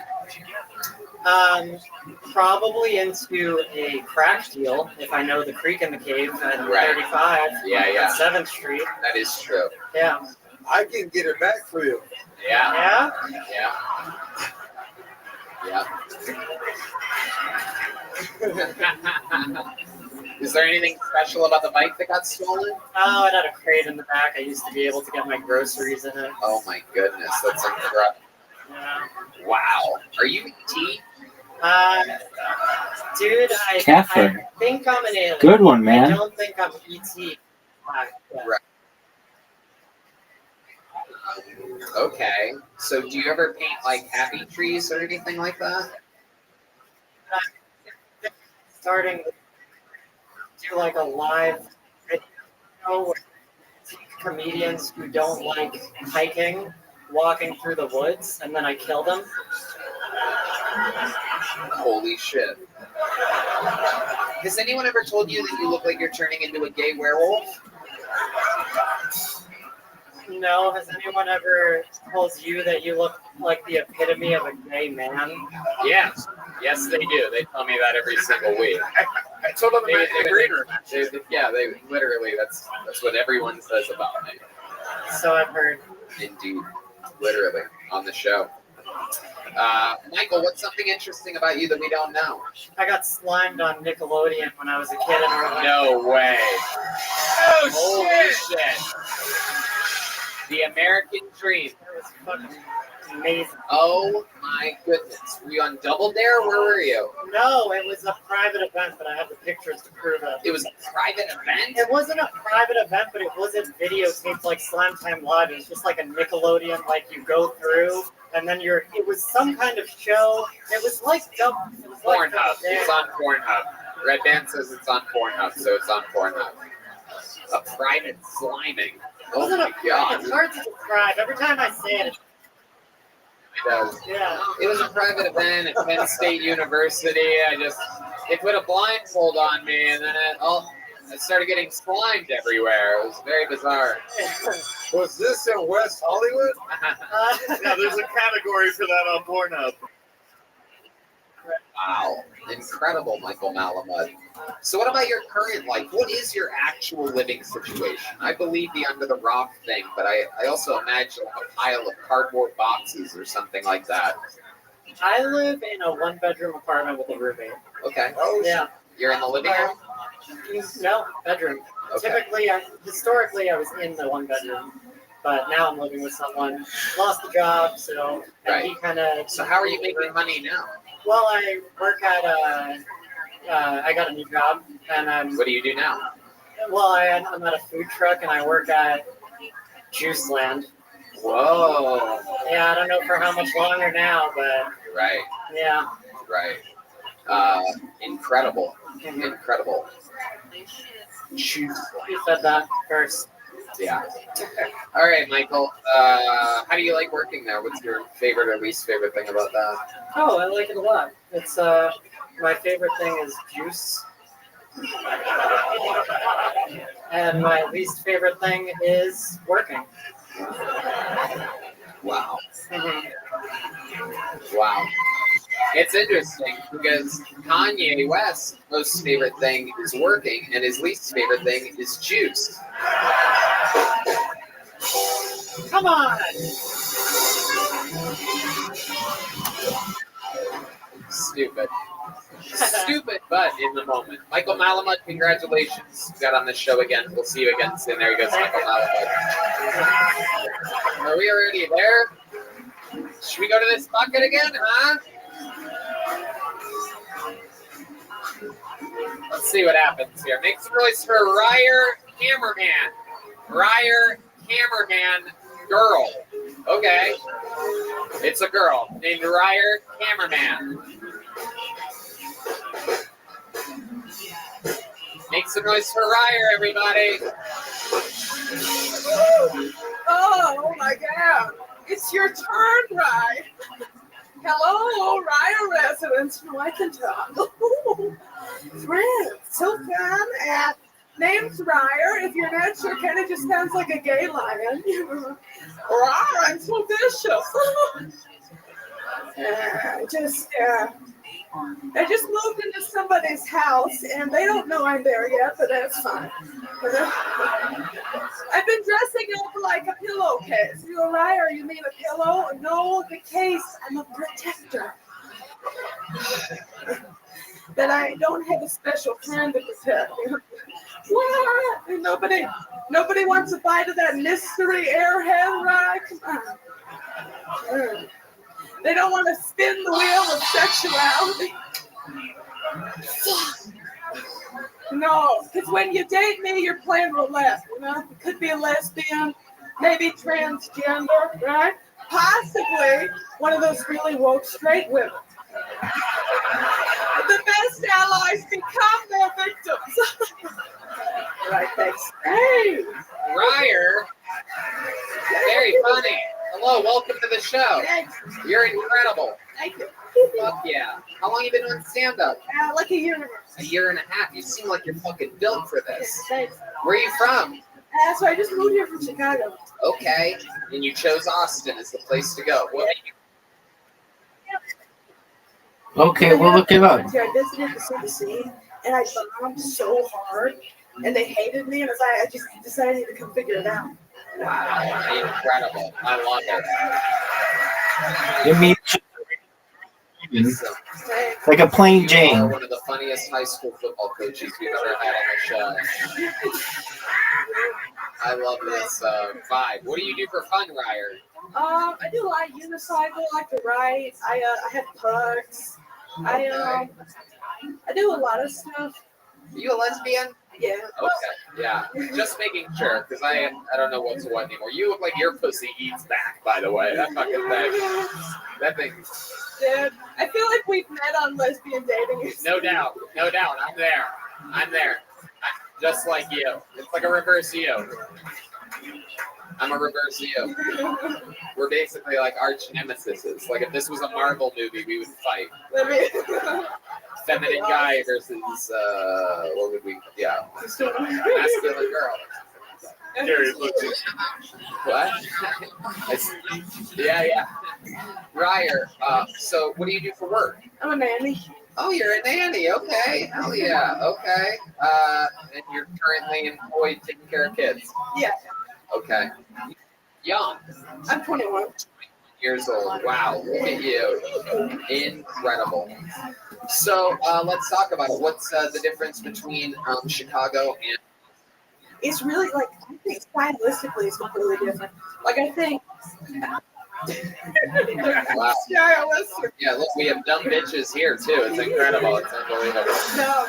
Real stupid people. It is. So I think that one drove from Pflugerville to be here tonight. You could tell. You can tell there's a deep drunken within those walls. Yes. It's really different. I think in Chicago there's a lot more like storytelling. Here it's faster paced. Yeah. Content completely different. Like the stuff I can talk about there, I can't talk about here at all. Like what? Like I think people pan like I love Chicago, but the gay stuff works a lot better there. Right. I can't do it as much here because people don't like it. Interesting. It's much. They get kind of mad, you know. You sometimes like pretend to be a guy. Like I'm Charlie. You know.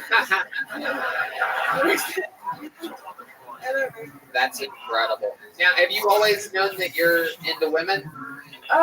Yeah.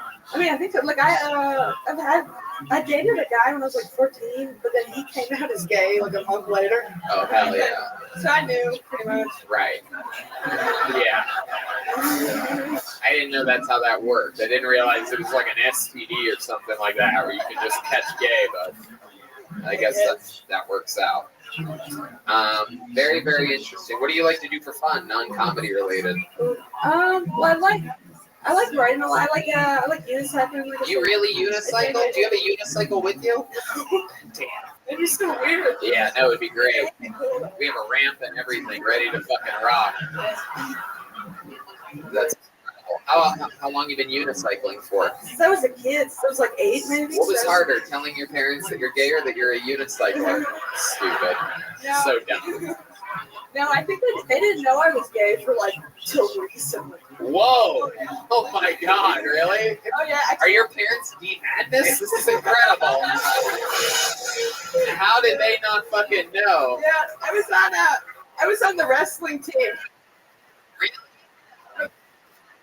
I went on a men's wrestling team. They didn't know. Oh, and I bet you fucking killed it. I can just tell by the way you're shaped that you'd be a good wrestler. I love it. Dude, I love wrestling. I'm obsessed with wrestling jiu-jitsu. Incredible. Wow, that is amazing. You could probably beat anybody's ass in this room right now. That's just hilarious. Think that a 21-year-old girl could fuck some people up.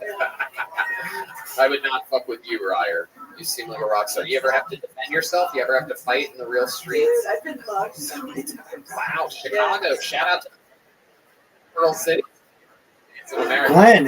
It means like a knoll or like a grassy glen. Like 4 times in April. Because I used to live in my car and I would like walk around like to get out of the car and people would come up to me because I had like, I don't know. I was just really easy. I wasn't intimidating. Right. Not a killer of that. Yeah, that wouldn't happen here in Texas. You look like you have a gun. You look like you have a gun for sure. I have a lot of knives. I don't need a gun, but I was gonna get a gun like people told me to, but I was just like I don't want to because I lived in my car here too. And I was like I don't want to fucking sleep with a gun because it's always there. How many knives do you have? I have like 3 that I got from homeless people who just popped in. Incredible. How much scissoring do you do? Pooses. What the fuck is pooses? What's puces? I got like naked in front of the one time. Holy shit, you're like the girl from Monster. Remember the girlfriend? You know, I think Oh, of course. You need to watch that movie. Christina Ricci's character in that, right? Yeah, it's good. You No, ever- a fluid. It's like pus, but so pus wait, is different. I thought that'd be 2 S's. Well, I had like I so don't she know. was. It was kind of like it was like a dating app that we met through, and we like went to my place, and she got naked, and she's like, "I'm just gonna paint," and she like painted a picture of me. lesbians are crazy, dude. Holy shit. That's first base when you're a lesbian. It's like, let's get it started. That's how we did. You just painted each other? No, I didn't paint at all. Ah, She painted. She's good. a really good painter. Did she finger paint? Is this real lesbian? Like,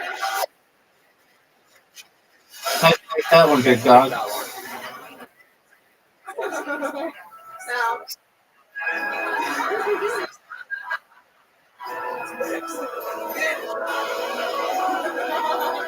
Now, dude, I wish. I'm gonna double your I score. feel so bad, like with women. I don't know how to talk to them. I don't know.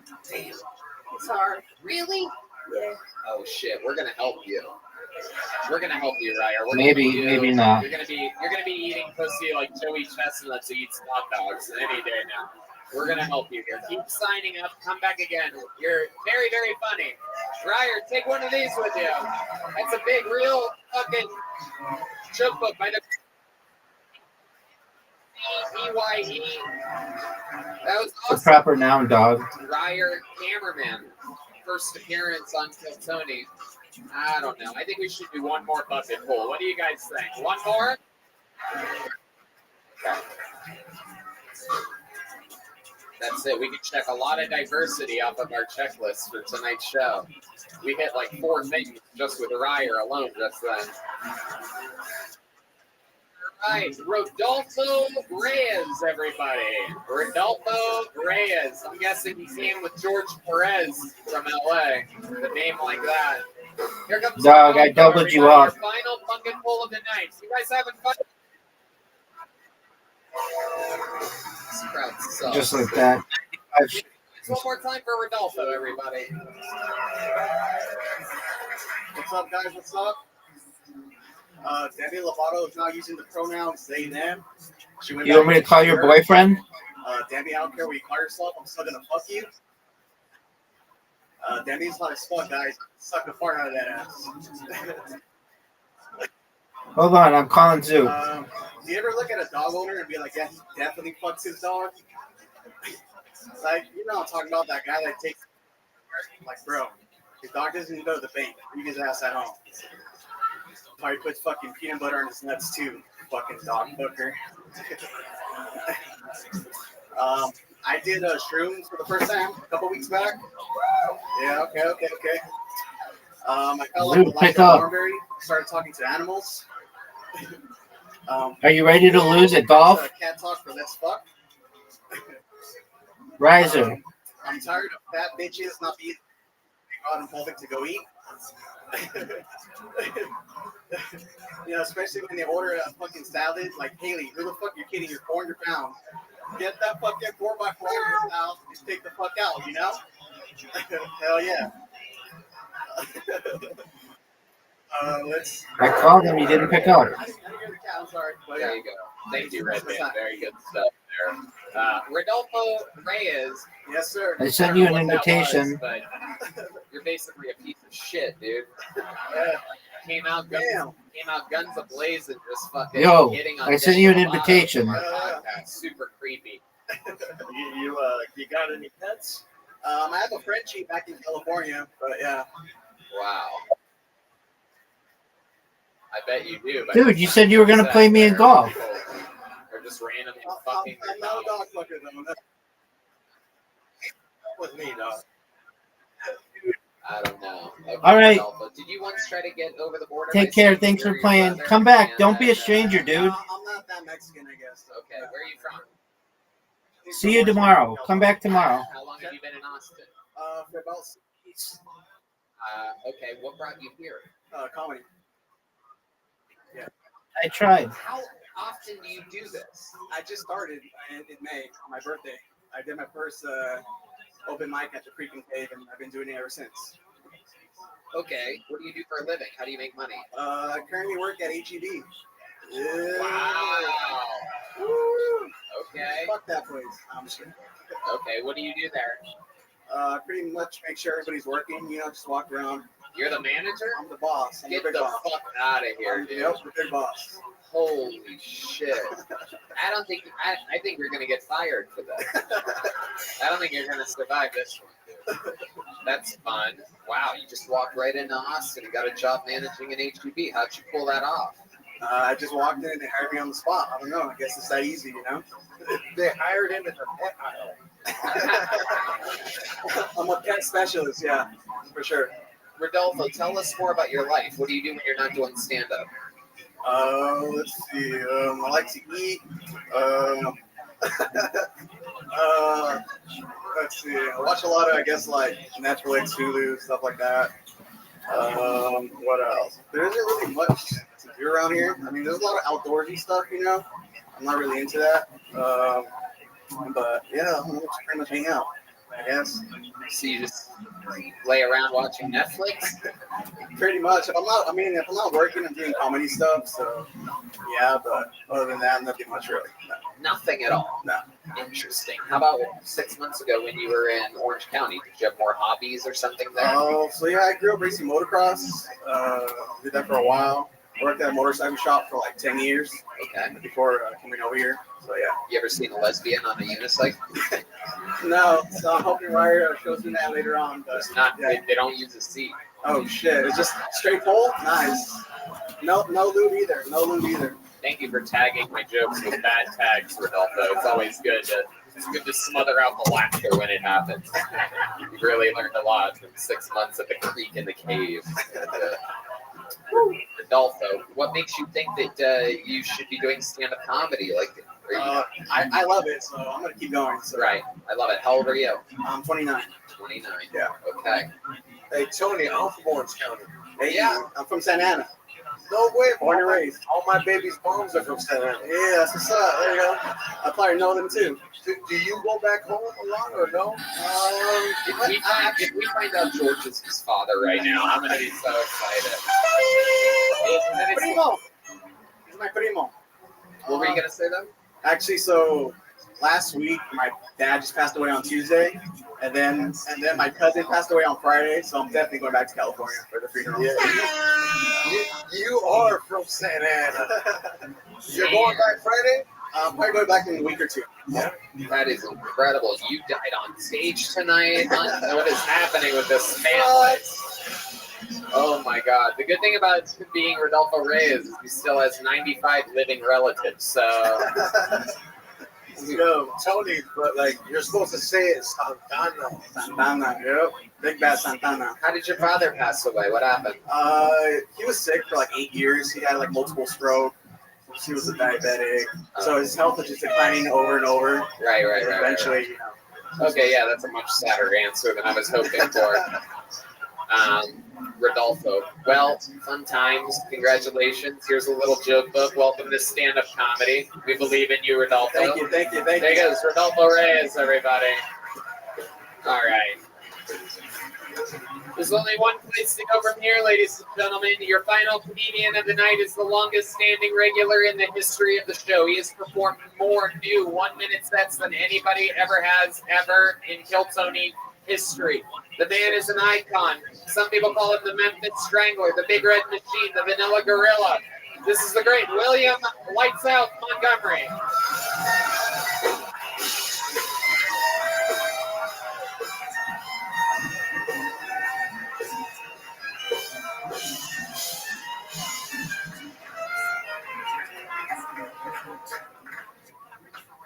Rumor is Dasha from the Red Scare podcast is dating Louis C.K. That actually makes me feel better about banging Ben Shapiro.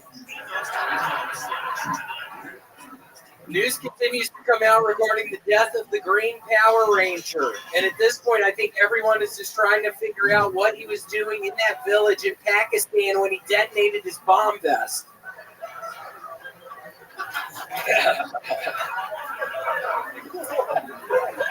The biggest problem with today's youth is that none of us God damn it! I thought the fucking Power Ranger thing was going to be electric. It was. Okay, the biggest problem with today's youth is that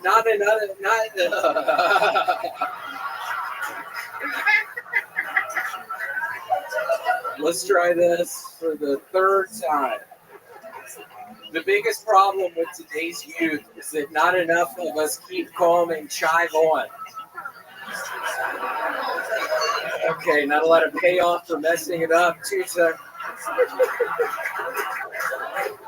The midterms happened last week, and now Herschel Walker's in a runoff election. If only he had let all his illegitimate children get born. They could have put him over the top.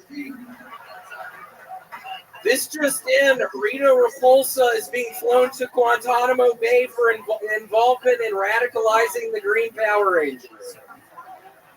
Okay, that's fine. William Montgomery. Unbelievable. I really messed up to keep calling and try one thing. That's one of the rare jokes that was funnier on the mess-ups than it was when you got it all the way out. It was. I should have just left it and continuing not to be able to say that. So, but I didn't do that. I love this. Okay, very good. You're wearing 2 different types of denim tonight. I am. Yes. Is this in honor of Jay Leno's garage fire or something like that? It is. Yeah, I don't know if y'all saw the news today, but he actually died from his injuries. So rest in peace, Jay Leno. Yeah, I'm wearing this tonight for Jay. So, yeah. Jay Leno is dead. Tell everybody that you know Jay Leno died. William, you got your news from William Montgomery. Yeah, he died a couple hours ago. It was a really long, it was bad. Yeah, he died a couple hours ago, but he's in heaven now. He's a big Christian. So this is breaking news with William Montgomery. Jay Leno has passed away. But again, he's probably in heaven. He's a giant Christian. I don't know if y'all knew that about Jay Leno. He's a very outspoken Christian. So he's up in heaven. He's in a better place. So that's what we're all dwelling on now. Not the fact that he's on this earth being hurt, still just struggling. He's in heaven now. So you don't have to worry about it. If you could tell Jay Leno something, if he was listening up in heaven right now, what would you tell Jay Leno? A couple of years ago, when I made that advance at you in the bathroom at the Chili's, why didn't you kiss me back? Wow. Yeah, I used to fucking go after people in the bathroom at Chili's, man. That was my place. And Jay Leno didn't kiss you back. He didn't. No, my face was on his face. My lips were on his lips for a couple seconds, but he did not put his tongue back in my mouth. My tongue was in his mouth. He did not put his tongue in my mouth, so it wasn't mutual. Wow. Incredible. What else is going on in your life this week, William? Tell us more about it. Well, it's Black Friday on Friday. Baking soda! Yeah, love Black Friday. Red Band, I sent you that list, I think. Are you going to give me all those things on sale for Black Friday? I sent you a long list earlier. I emailed it to you. Did you get it? Yes. What is it? Taekwondo Girl 27 at Gmail? That's who I sent it to. Isn't that your email? Yeah. Okay, yeah. Why are you doxing me right now? It's always a great improv showcase when Red Band and William get together for some of their unbelievable riffing. Fantastic. William, what else is going on with you? You got a new belt buckle there?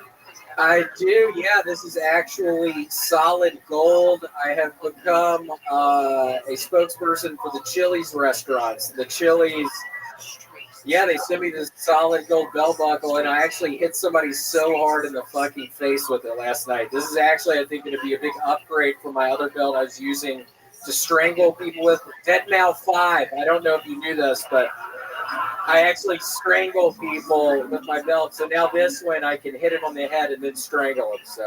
Oh, wow. George and I did that a couple of years ago in Tijuana. Remember that? George was fucking nuts. We were doing so much cocaine. That was so fun.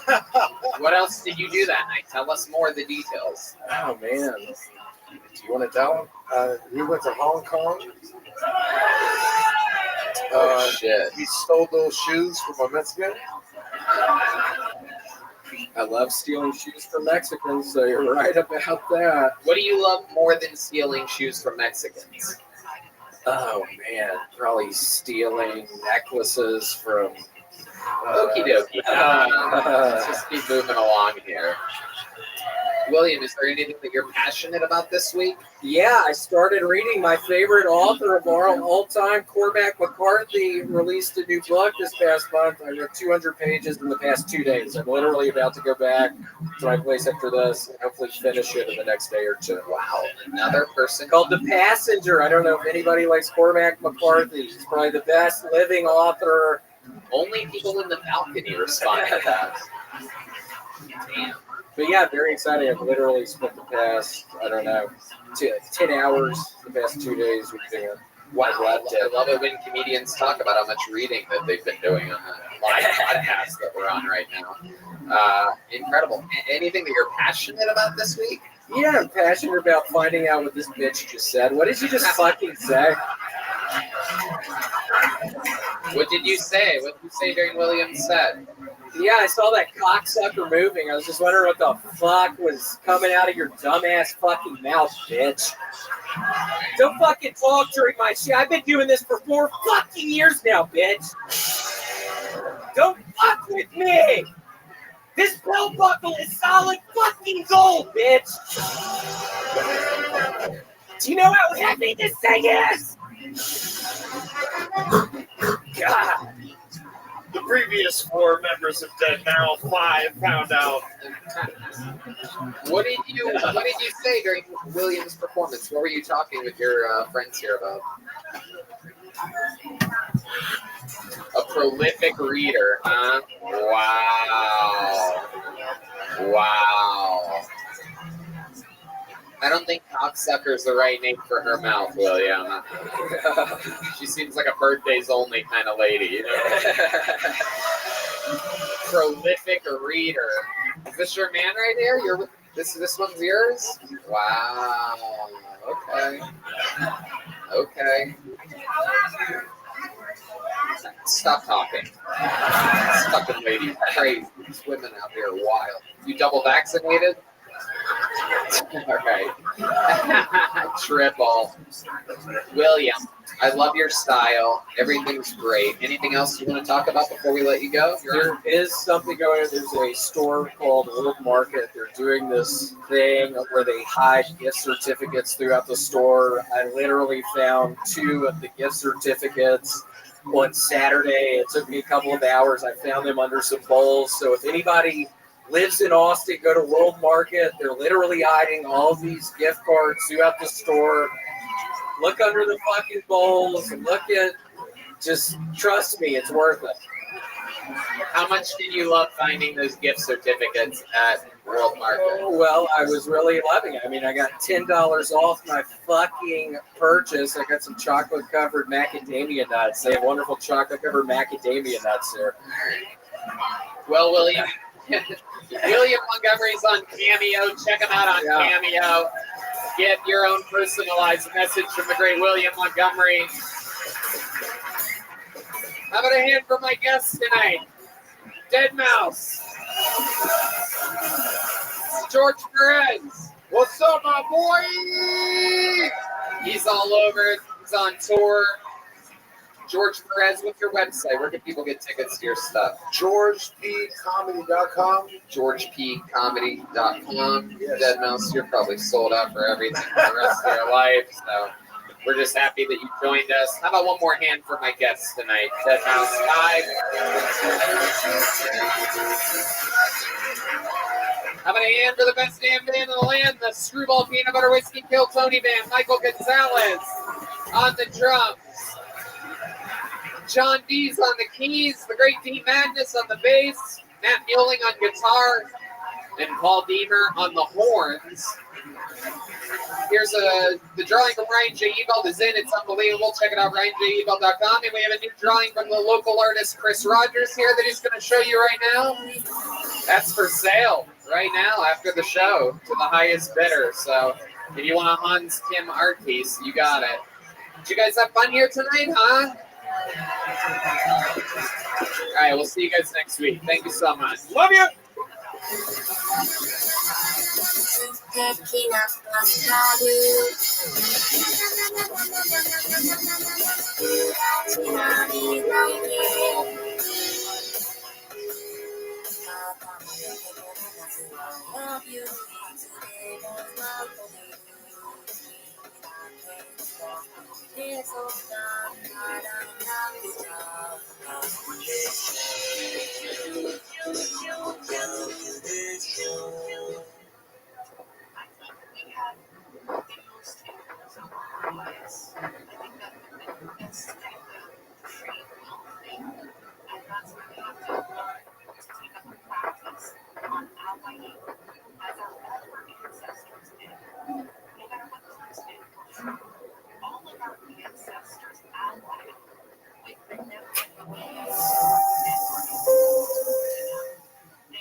For a brand new episode of Kill Tony, give it up for Tony Upton!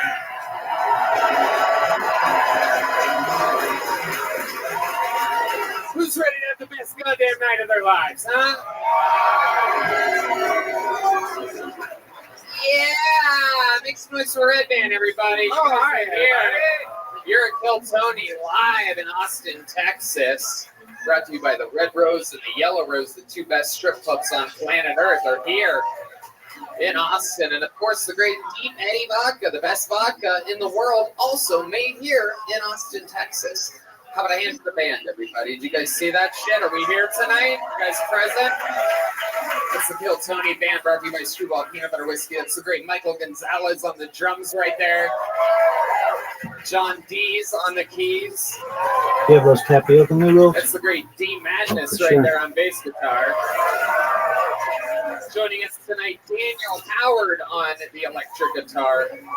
And of course, the great Paul Deemer on the horns.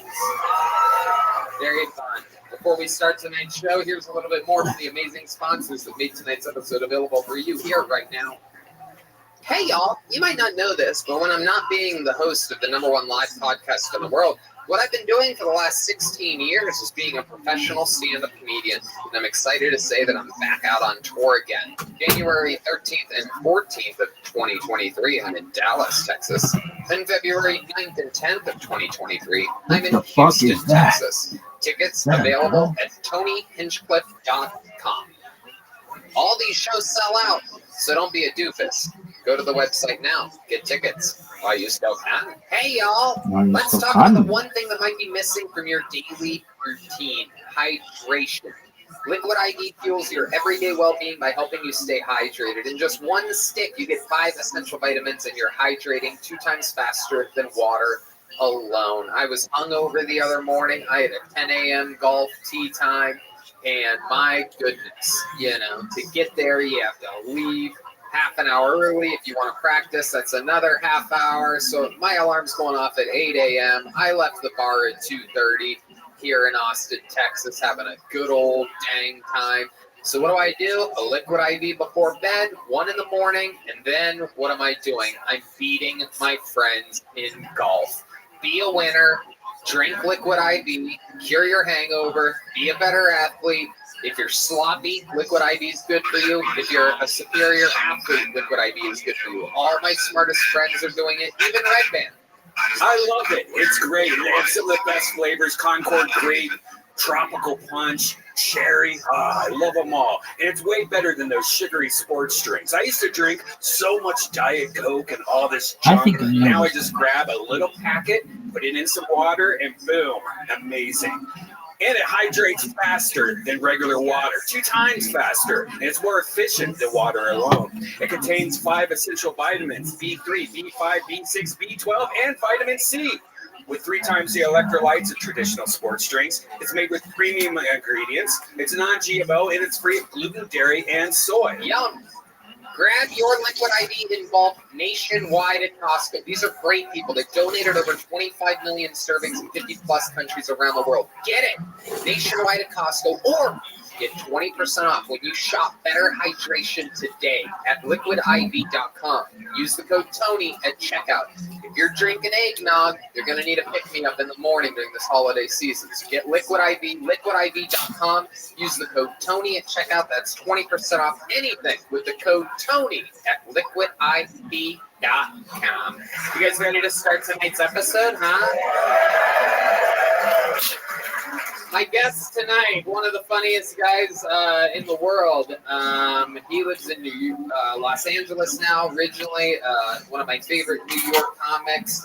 Brilliant writer, performer, Comedy Store paid regular. Make some noise for our good friend Kurt Metzger, everybody. Hell yeah.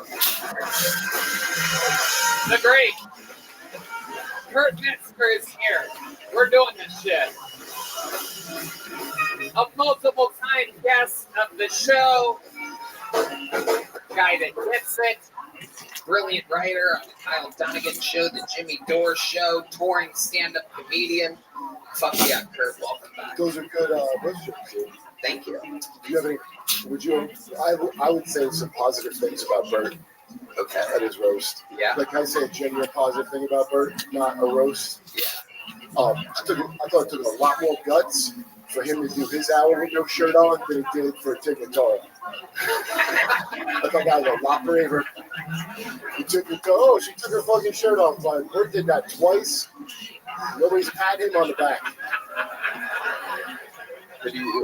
No, I can't do that one. All right.